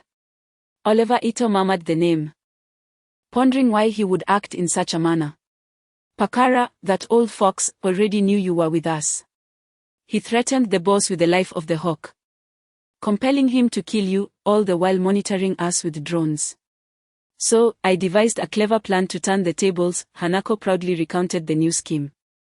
It turned out that Oliver made a change during the final step of the original plan. By administering anesthesia, he induced a state of apparent death in Ito, deceiving the drone surveillance. Subsequently, while entering the city and traversing a tunnel, they exploited a blind spot in the drone's monitoring. The two vehicles that collided inside the tunnel had also been arranged by Oliver, creating a brief visual obstruction for the pursuing vehicles, thus successfully executing the plan to turn the tables. As Ito listened to Hanako's explanation, he remained astonished, exclaiming, in such a brief span of time, "How did you manage to transfer me to another vehicle? No need to move you. We prepared an identical counterfeit vehicle." After the accident, the boss and the man with the beard directly exited into the other car, while I took this original vehicle and made a swift retreat, evading the pursuer's line of sight. Those fools continued to follow the counterfeit. So, what do you think, Ito-san? Are you not impressed by my flawless plan? Praise me, Hanako declared, twisting her body with pride. However, Ito furrowed his brows, pondering, but how will Oliver report back now? The gamu fruit is in my possession. And just because Pakara dares not kill Ewing does not mean he will not do so. Upon hearing this, Hanako's playful demeanor faded, her expression turning grave. With a sigh, she produced a letter. "This is from the boss for you, you may read it yourself." Ito took the letter and, upon unfolding it, beheld Oliver's crooked English script. "Ito, by the time you read this letter, Hanako should have already led you away from Chowfryer. I may have already lost my life. I apologize for recklessly altering the plan. I understand the risks involved, but with the gamu fruit in your hands, Pakara will certainly not harm the boss. As for me, I should have perished the last time I caused you harm. Consider this a debt repaid. In any case, I die for the boss, which, at least, holds some value. Reflecting on the past, I always found you irksome, yet it was truly because you were deserving of a good beating. However, to speak sincerely, you are indeed a trustworthy and commendable comrade. Hanako is a fine assistant, though she may seem a bit eccentric at times, she never falters in her duties. I have instructed her to accompany you to Hoshia, and you may trust her with any matters that arise. The fate of the boss now rests in your hands.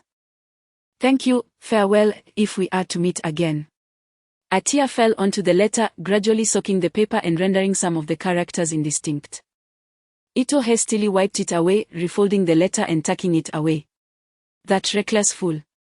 The guard opened the trunk, only to find it utterly empty.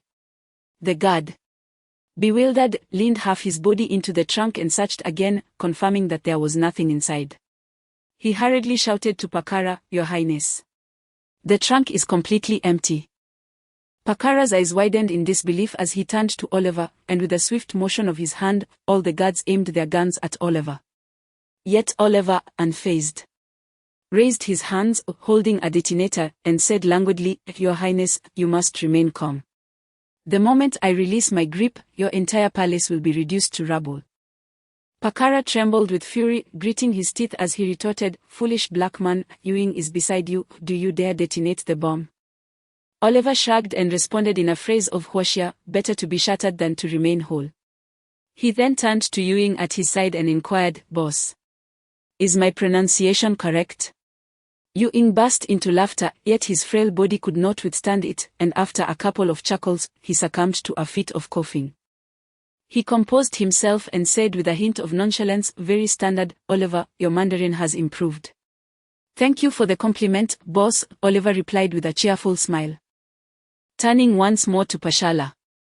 "Your Highness, you can either let us go, or we can keep this stalemate. But do take heed, I have a timid disposition. At the sound of gunfire, I might just loosen my grip." Pashala pondered this predicament. If he chose not to release them, the reckless man might indeed detonate the bomb, leading to the annihilation of the entire Pashala clan. Conversely, if he set them free, Gon Mugwa would be lost forever. What to do? Pashala nearly ground his molars to dust in frustration, and suddenly, he turned to Songpa, placing his last glimmer of hope upon him. "Songpa, given the circumstances, are you not inclined to take action?" Songpa paused, lowering his gaze to respond, "Your Highness, in the face of such TNT, I find myself powerless. You profess that the Pashala royal family has bestowed upon you immeasurable kindness, yet now the very life of the clan hangs in the balance, and you simply stand by?" There was a trace of desperation in Pashala's voice. Songpa clenched his fists tightly before releasing them, caught in a moment of indecision. Noticing this, Pashala hastened to assure him. Rest assured, I only ask that you prevent him from detonating the explosives. I will not harm them. Uncle Songpa. The lineage of the Pashala must not end with me. Upon hearing Pashala invoke the childhood name he once held dear, Songpa's heart softened, and he nodded in agreement. Your Highness, I shall heed your command. Thus, Songpa positioned his hands, pressing them against his dantian, and then thrust them forward explosively, unleashing 2 invisible waves of energy directed at Oliver. Yu Ying, having noticed Songpa's movement, shouted urgently, no. Detonate the explosives now. For a brief moment, Oliver was taken aback by Yu Ying's command, but he quickly prepared to release the detonator. Yet, in that fleeting instant, an intangible force enveloped his fist, rendering him unable to open his palm despite his efforts. Seeing that Songpa had seized control of the situation, Pashala erupted into laughter. Meanwhile, Songpa continued to exert his energy, beads of sweat forming on his brow. Your Highness, this technique condenses energy into solidity. But my current state cannot sustain it for long. Pashala stifled his laughter and instructed the bomb disposal team to approach Oliver and disarm the explosives. With the detonation system dismantled, Oliver found himself cornered. A guard shouted, Your Highness, shall we execute him? Hearing this, Songpa anxiously glanced at Pashala, who smiled slightly in return. I have promised you, I will not kill them. Lock them up for now, I will ensure their suffering is profound. The guards escorted Oliver, Yu Ying, and Huzi into the royal palace, while Pashala swept away, leaving Songpa standing in place, unable to find his composure. Chapter 43, District 56. Ladies and gentlemen. The aircraft has successfully landed at Kyoto Airport, where the surface temperature is a warm 32 degrees Celsius. As the plane taxis along the runway, the flight attendants announce, For your safety. Wake up. We have arrived. Ito gently nudged Hanako, who was still lost in slumber, drooling slightly. With a sudden gasp, Hanako awoke, hastily wiping away the remnants of sleep from his eyes. Peering out the window, he exclaimed, Wow, is this truly the capital of Huoxia? It's so grand. Hanako pressed his face against the glass, gazing at the towering skyscrapers, embodying the essence of a country bumpkin visiting the city for the first time. Ito-san. When are we going to Tiananmen? I want to see the flag-raising ceremony. Hanako, we are not here for sightseeing. Our immediate priority is to locate Qinglong and seek his assistance in rescuing Yu Ying, Rito replied, furrowing his brow. Oh right. I almost forgot why we came here. Hanako said with an earnest expression, as if he had genuinely lost sight of their purpose. Ito sighed, covering his face in exasperation. This fellow was so oblivious. He hoped he wouldn't cause any trouble while in Huoxia. Upon disembarking, liberated from the constraints of luggage, the two made their way toward the airport exit. Hanako trailed beside Ito, frequently glancing around in curiosity. After a while, his interest began to wane, and he inquired, Ito-san, where is the headquarters of the Huoxia National Security Bureau located? I have no idea. It is the most enigmatic department in Huoxia, how would I know its whereabouts? Ito replied. Then how are we supposed to find Qinglong? The capital is so vast, we can't possibly knock on every door. Ito was rendered speechless by Hanako's line of reasoning, bewildered by how such a scatterbrained individual had concocted a plan to escape with him. We do not need to search for Qinglong, he will come to find me. As soon as Ito finished speaking, he continued toward the exit. Just as they were about to step out of the airport, Ito suddenly paused. With his keen observational skills, Ito quickly discerned individuals in the crowd who stood out from the ordinary citizens, and those individuals, in turn, were subtly watching him. A smile crept across Ito's face as he addressed Hanako, they have arrived. Ito then led Hanako directly toward a person standing at the airport's arrival gate. Upon seeing Ito approach, the individual immediately turned away, feigning interest in something else. Greetings, sir. I am Ito Shinichiro, Ito said, stopping next to the man with a smile. The man froze, taken aback. He had not anticipated that the very person he was sent to monitor upon entry would recognize him so swiftly and approach him for an introduction. Struggling to regain composure, he pretended not to understand. "You must have mistaken me for someone else. I am not a sir." "Sir. Ito has arrived in Huoxia unarmed and merely wishes to request a favor from Commander Qinglong. I would appreciate it if you could relay this message." It was with a demeanor of humility and politeness that Ito spoke. Upon hearing his words, the man was rendered utterly speechless.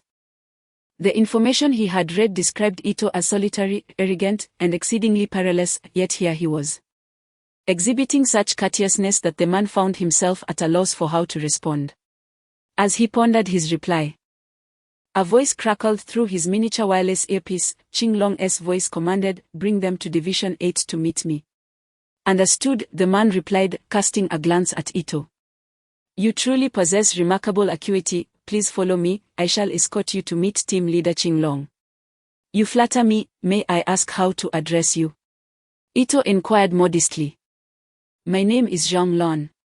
I appreciate your assistance, Director Zhang." The group exited the airport and boarded a vehicle that headed toward Division 8. Approximately half an hour later, the vehicle halted before a CAF located in the eastern fifth ring of the capital. Zhang Lon was the first to disembark and made his way toward the CAF. Hanzi hurried to catch up with Zhang Lon, grinning as he said, "Director Zhang, how considerate of you to treat us to coffee before we commence our duties. However, I must confess I am not particularly fond of coffee. It is too bitter. Shall we find a bar instead?" Zhang Lon shot Hanzi a disapproving glance and retorted, "Who invited you for coffee? This is the National Security Bureau's Division 8. Oh, this is Division 8? Surely, this is a jest. The official departments of your nation seem rather haphazard," Hanzi exclaimed, astonished. In his imagination, Division 8 would be a fortified stronghold guarded by sentinels, clearly marked as off-limits to outsiders. Ito abruptly pulled Hanzi aside, whispering in his ear, "Great concealment lies in plain sight. The most enigmatic department in China must blend into the populace to execute various missions. Quiet down. From now on, follow my lead and speak less to avoid drawing attention." Hanzi nodded in compliance, sealing his lips. The trio entered the CAF, which surprisingly housed several patrons, appearing to be an ordinary establishment without any peculiarities. Upon spotting Zhang Lon, the bartender promptly greeted, "Manager Zhang, welcome." "Who are these two?" "They are here for an interview. I shall take them to meet the owner," Zhang Lon replied. The bartender opened the bar's door, and Zhang Lon led the two through the bar into the kitchen, and from there, into an office. The office was empty, and Zhang Lon approached a bookshelf, pulling out a book that revealed a palm-sized display screen hidden behind it. Aligning his pupil with the device, a red beam of light scanned him. Verifying identity. Identity verified. With the sound of an electronic voice resonating, the entire bookshelf began to slide left, unveiling a door. Beyond this door lay a lengthy staircase descending into the depths. Zhang Lon led the two down the stairs, which opened into a vast underground chamber. Within this chamber stood a dozen vehicles outfitted with bulletproof modifications, while the walls were adorned with an array of firearms. A blackboard was covered with dense information and data. At the center of the chamber sat a desk, where Qinglong awaited their arrival. Ito promptly stepped forward and said, "Greetings, Commander Qinglong. I recall that you mentioned last time that you would not be entering Huoxia again." Qinglong's profound gaze remained unperturbed, yet his words carried an undeniable authority. "Commander," Ito continued, "I am aware that my previous visit to Huoxia caused you considerable trouble, but had I not been truly at my wits' end, I would never have dared to set foot in Huoxia again." Ito bowed deeply, expressing his sincere apologies. Qinglong's brow furrowed slightly as he replied, "You have indeed changed quite a bit. Speak, what is the matter?"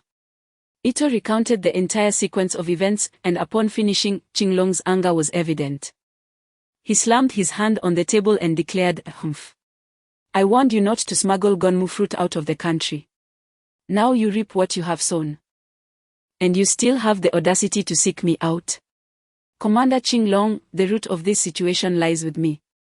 Had it not been for my rescue, Yu Ying and the others would never have ventured into Shenongjia, and consequently, most of them would not have perished there.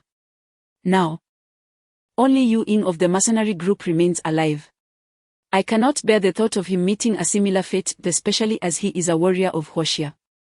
I trust you would not wish to see him die in Siam either. If you could intervene to save him, I would be willing to pay any price, Ito implored. Half kneeling and performing a traditional Huoxia gesture of respect. Qinglong regarded Ito with a sigh. Your group truly is a handful. Alas, as a former warrior who defended Huoxia, I cannot simply stand by and do nothing for Yu Ying. However, you must understand that Pakarola belongs to the Siamese royal family. My involvement would represent our nation and could jeopardize diplomatic relations between the two countries. As a public servant, I cannot let my emotions dictate my actions.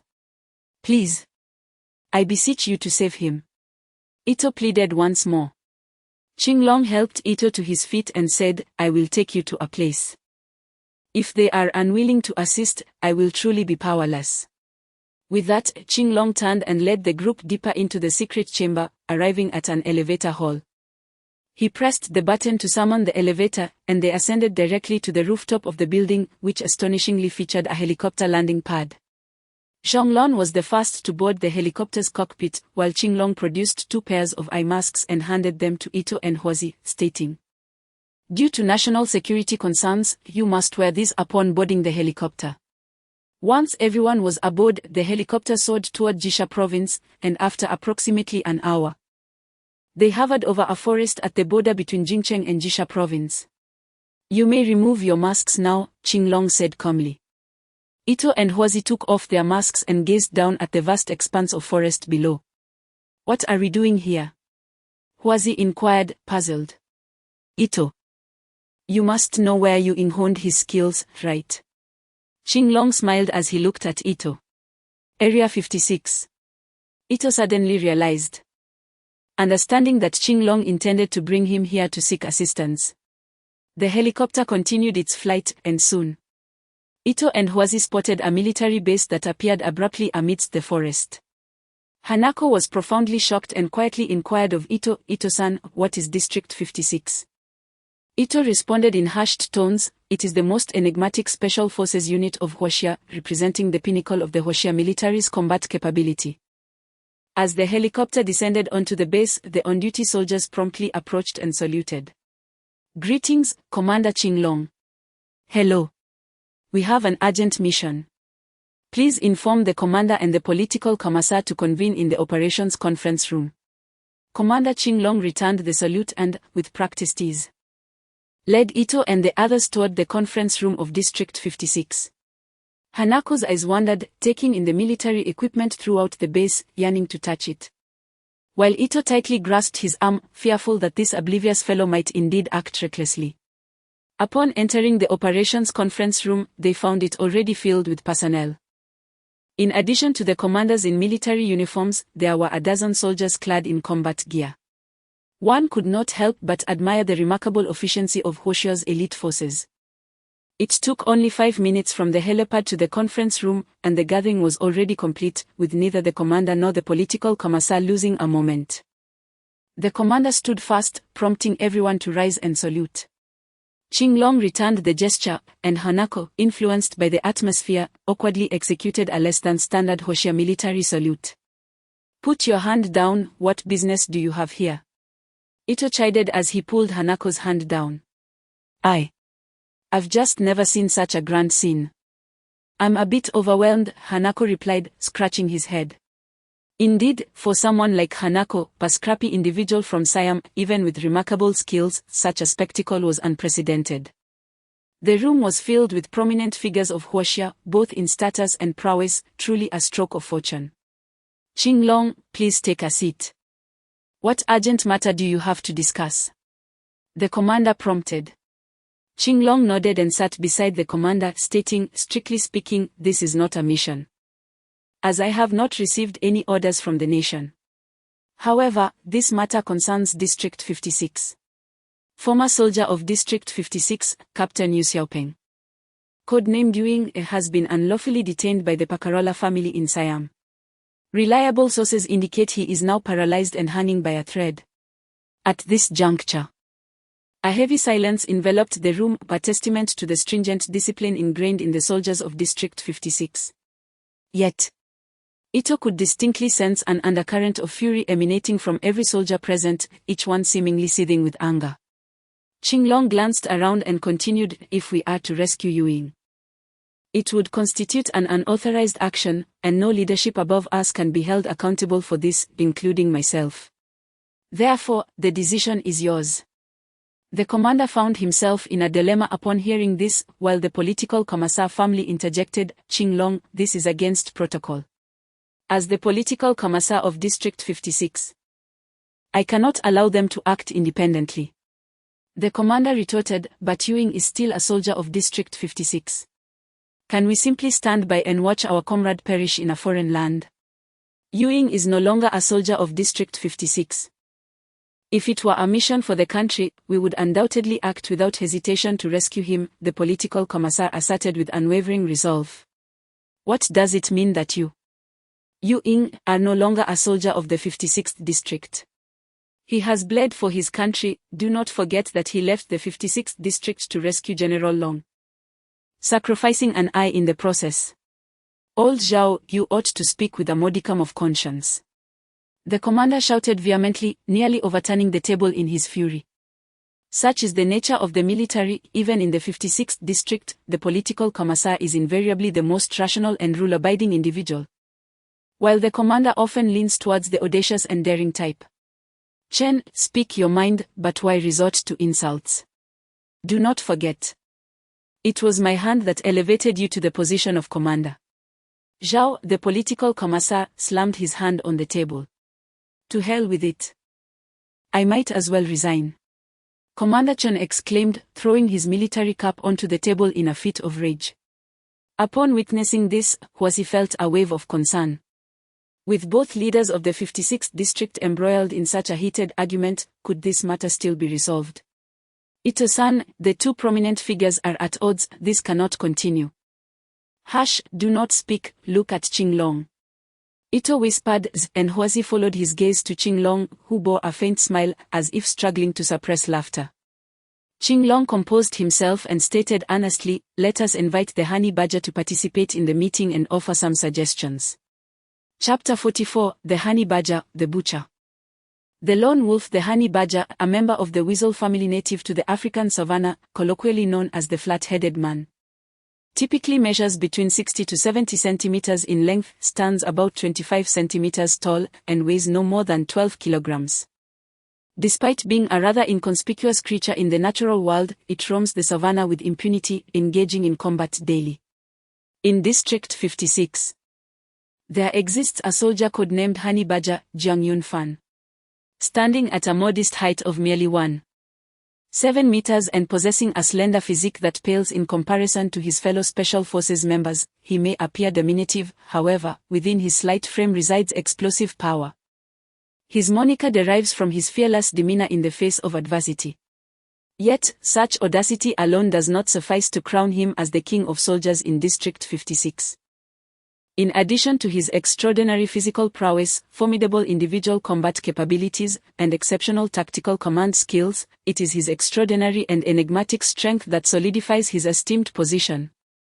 In the operations conference room, the assembly awaited the arrival of the honey badger. Shortly thereafter, the door swung open, and the honey badger ambled in. His eyes still heavy with sleep. Nonchalantly, he plopped down beside the political commissar, legs crossed, exuding an air of irreverence. Even Ito was taken aback. Was not the Chinese military known for its solemnity? Such a soldier existed. What is going on? The honey badger inquired, his voice laced with drowsiness.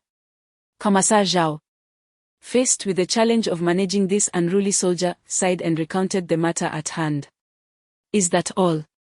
The honey badger replied, his expression one of indifference. Stretching lazily, he abruptly extended a hand like lightning, jabbing it into Commissar Zhao's chest. Ito's brow furrowed, that finger carried an aura of energy. Although Ito himself did not possess such abilities, his previous encounters with Song Po had left him with a profound impression of such power. To his astonishment, a being of transcendent skill existed within the ranks of the Chinese military. Commissar Zhao found himself immobilized by the honey badger's singular touch. Commander Chen, witnessing this, paused for several seconds before exclaiming, "Honey badger, what are you doing? Release old Zhao at once, do not take this too far." No sooner had he spoken than the honey badger jabbed again, leaving Commander Chen similarly frozen in place.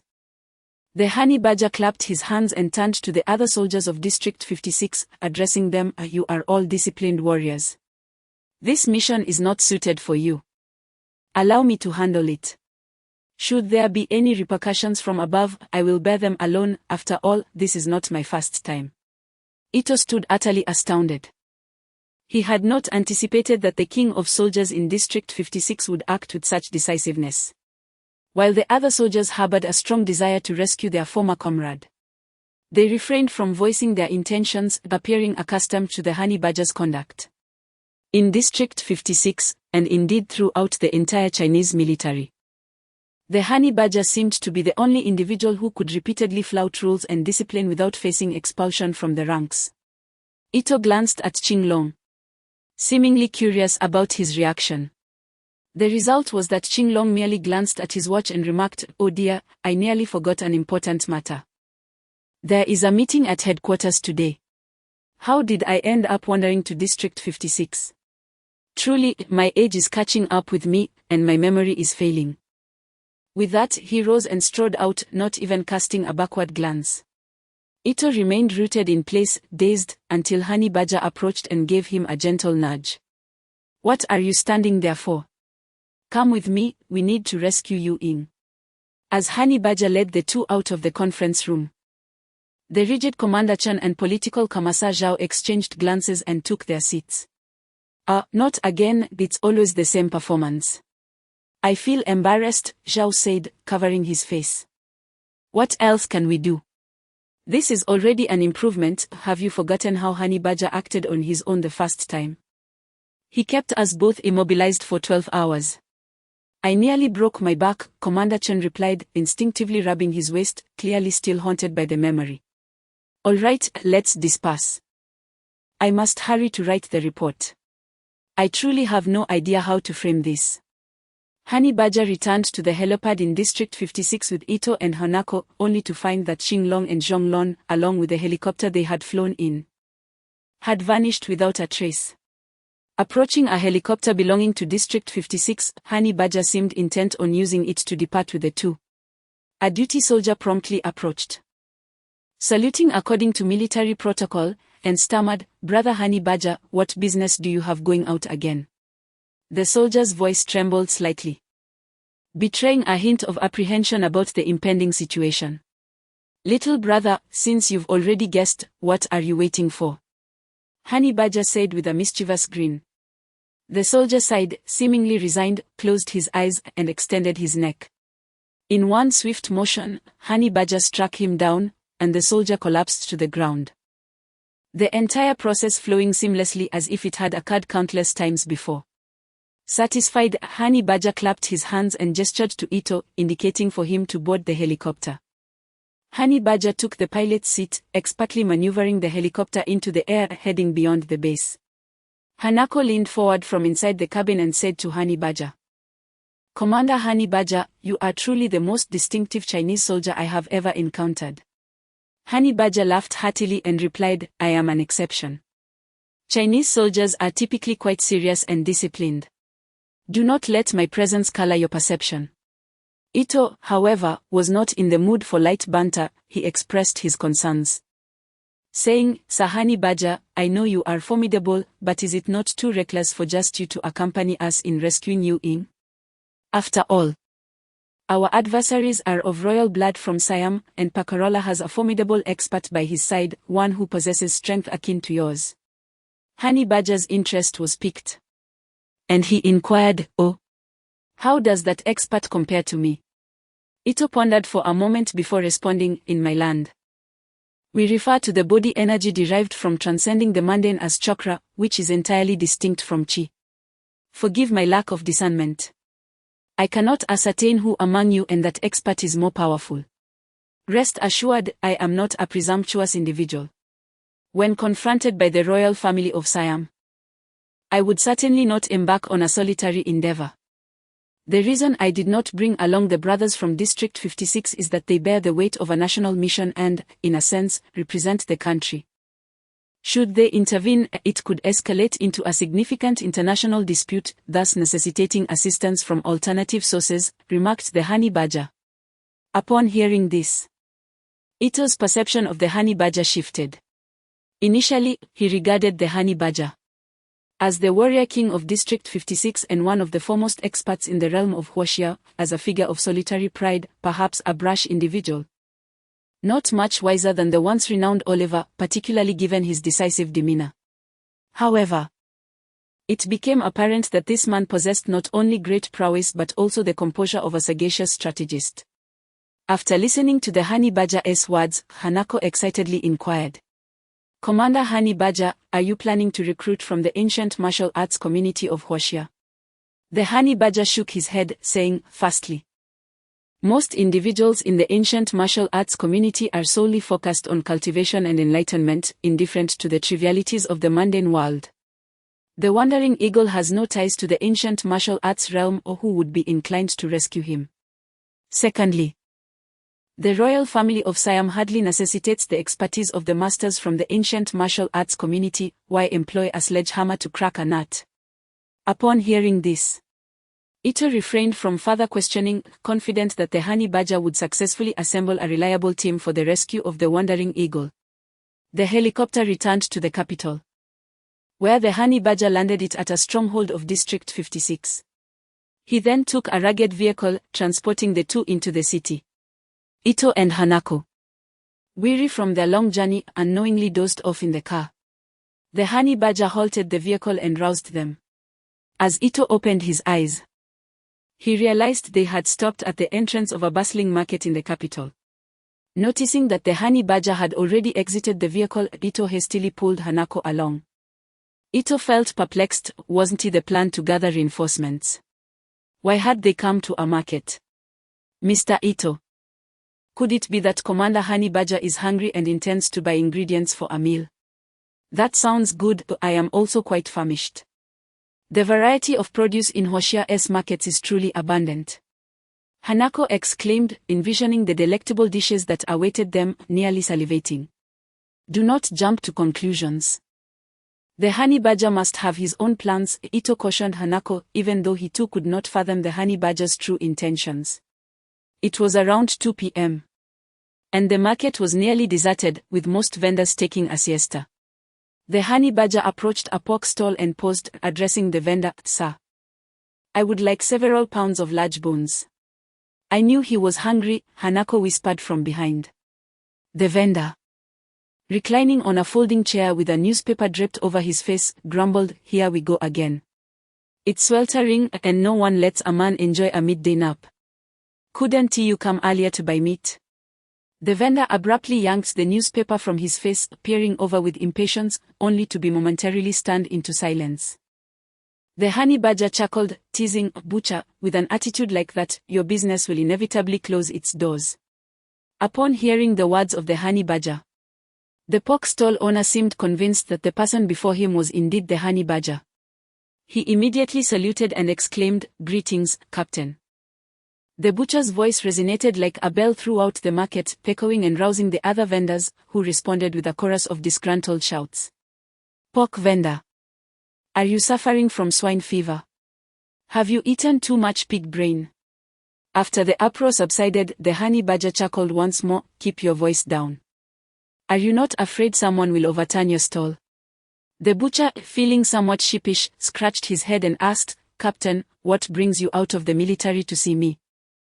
The honey badger's smile faded as he replied earnestly, "It's a long story. In summary, there has been an incident involving the eagle in Siam. The active duty brothers in District 56 are unable to take action due to governmental restrictions, and we must rely on you retired comrades for rescue. So, How are your physical capabilities? Have they deteriorated? Upon hearing this, the butcher immediately replied, "What? The eagle is in trouble. Rest assured, Captain. Although I have become a pork merchant after retirement, the skills I honed in the military remain intact." The honey badger nodded in satisfaction. "Have you gathered the other retired comrades?" The butcher patted his chest and declared, "The camaraderie among brothers persists even after retirement. We often gather.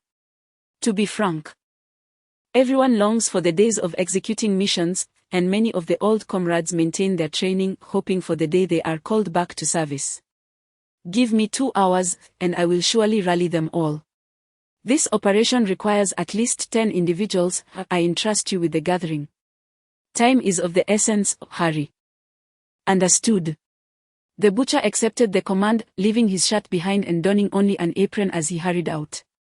Once the butcher departed, the honey badger, feeling quite at home, seized a knife from the cutting board and chopped 2 large bones, retrieving a pot from the stall to begin simmering the bones. "Do not just stand there. Sit and rest for a moment. Soon, we shall enjoy some of these bones and wait for our labor." Approximately 2 hours later, the butcher returned with a group of individuals. Upon seeing the honey badger, they all saluted and shouted in unison, "Greetings, Captain." The honey badger nodded and said, "Enough. Keep your voices down, lest the public lodge complaints." The honey badger counted the number of individuals present, realizing that, including the butcher, there were only 9. The butcher, noticing the honey badger's tally, sheepishly remarked, "Captain, many of my fellow retirees have settled down and started families. Although they all wish to join. Executing a mission carries inherent risks, and their families rely on them for support, so I did not call them. Your consideration is wise. Then let us proceed with just us," the honey badger replied. The butcher opened his mouth as if to speak, then hesitated. "Feel free to voice your thoughts," the honey badger encouraged, sensing the butcher's hesitation. "Captain, there is indeed one more brother who is a solitary man, but I did not dare to call him." "Who is he?" "The lone wolf." Upon hearing the butcher's words, the honey badger recalled the soldier who had entered District 56 on the same day as the eagle.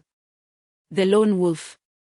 In the ranks of the Chinese military, particularly among the special forces, most individuals hail from military families or are offspring of humble origins, with few wealthy scions choosing to enlist.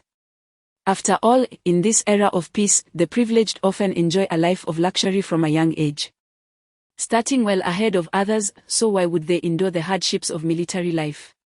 However, the case of the lone wolf stands apart. Born Wang Ming, he is the legitimate eldest son of the Wang family, the prominent commercial dynasty in the capital. The Wang family's thriving Wangda Plaza has established a presence in every city across China, rendering them immensely wealthy. Among the family's members, the most notorious is Wang Cong, the second son, known for his extravagance, ostentation, and tumultuous personal life, earning him the moniker of the entertainment industry's disciplinary committee. In stark contrast, the lone wolf, as the eldest son and the primary heir of the Wang group, is remarkably unassuming. He has shown little interest in business or wealth, instead harboring a fervent desire to serve his country through military service. Upon enlisting, the lone wolf refrained from leveraging his family's influence, dedicating himself to rigorous training in the military, ultimately achieving his aspiration of being selected for District 56. It was here that he encountered his lifelong rival, Yu Ying. In District 56, whether in training, military achievements, or rank, he consistently found himself a step behind Yu Ying. The lone wolf has never been a person consumed by jealousy. Born with a silver spoon and possessing exceptional abilities, he found little to envy in others. Yet, upon meeting Yu Ying, everything changed. He was no longer the favored one. Even during joint missions, Yu Ying captured the spotlight. Thus, Yu Ying became the adversary in the lone wolf's heart, and his ultimate pursuit transformed into surpassing Yu Ying. Through relentless effort, the lone wolf eventually triumphed over Yu Ying several times during military trials, believing he had earned the respect of his rival.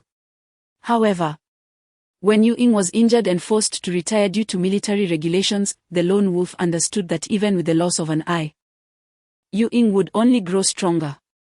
Thus, before Yu Ying's departure from the military, the lone wolf made a heartfelt confession, vowing to work harder and become stronger, urging Yu Ying not to be disheartened in catching up to him. To his dismay, Yu Ying revealed that he had never viewed him as a competitor, his only aspiration being to surpass Zhang Shihe, a figure who had never set foot in the military. The lone wolf felt humiliated, realizing that the person he had tirelessly pursued had never regarded him with any seriousness. Soon after Yu Ying's departure, the lone wolf also chose to leave the military and return home to engage in business. As Mihu pondered the entangled past of Yu Ying and the lone wolf, a headache ensued, leaving him to contemplate whether he should reach out to him. Chapter 45, Parachuting, Target Konburi.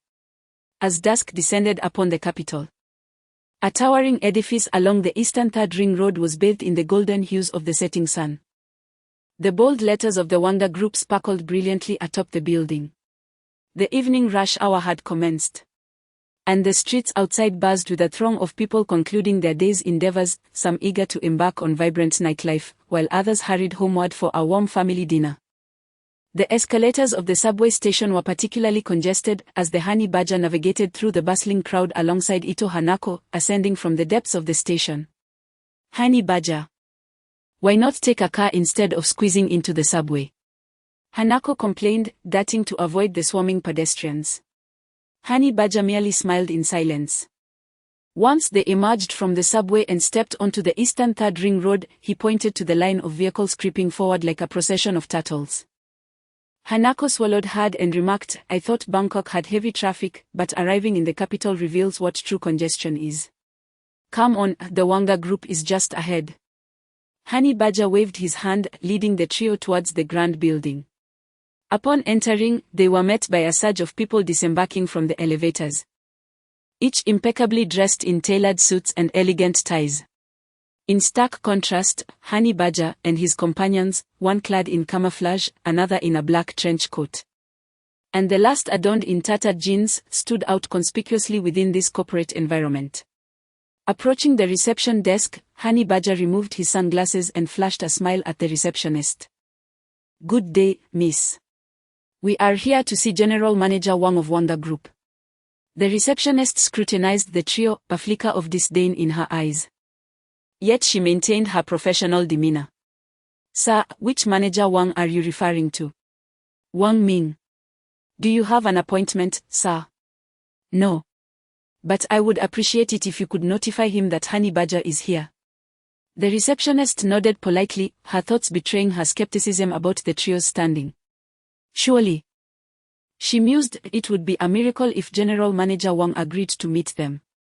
Nonetheless, adhering to her duties, she placed a call to inform him. "Please wait a moment," she said, then disregarded them. Accustomed to the multitude of individuals seeking access to high-ranking executives without prior arrangements, most of whom would stand in vain all day without a response. After a brief interlude, the once boisterous atmosphere in the lobby fell into an uncanny silence, as everyone stepped aside, creating a pathway. A man clad in an exquisite suit emerged from the rear of the crowd, greeted by a chorus of "Good day, General Manager Wang," resonating throughout the hall. Oblivious to the greetings, he strode directly towards Honey Badger. Upon reaching him, he stood tall and rendered a precise military salute, proclaiming, "Good day, Chief." This individual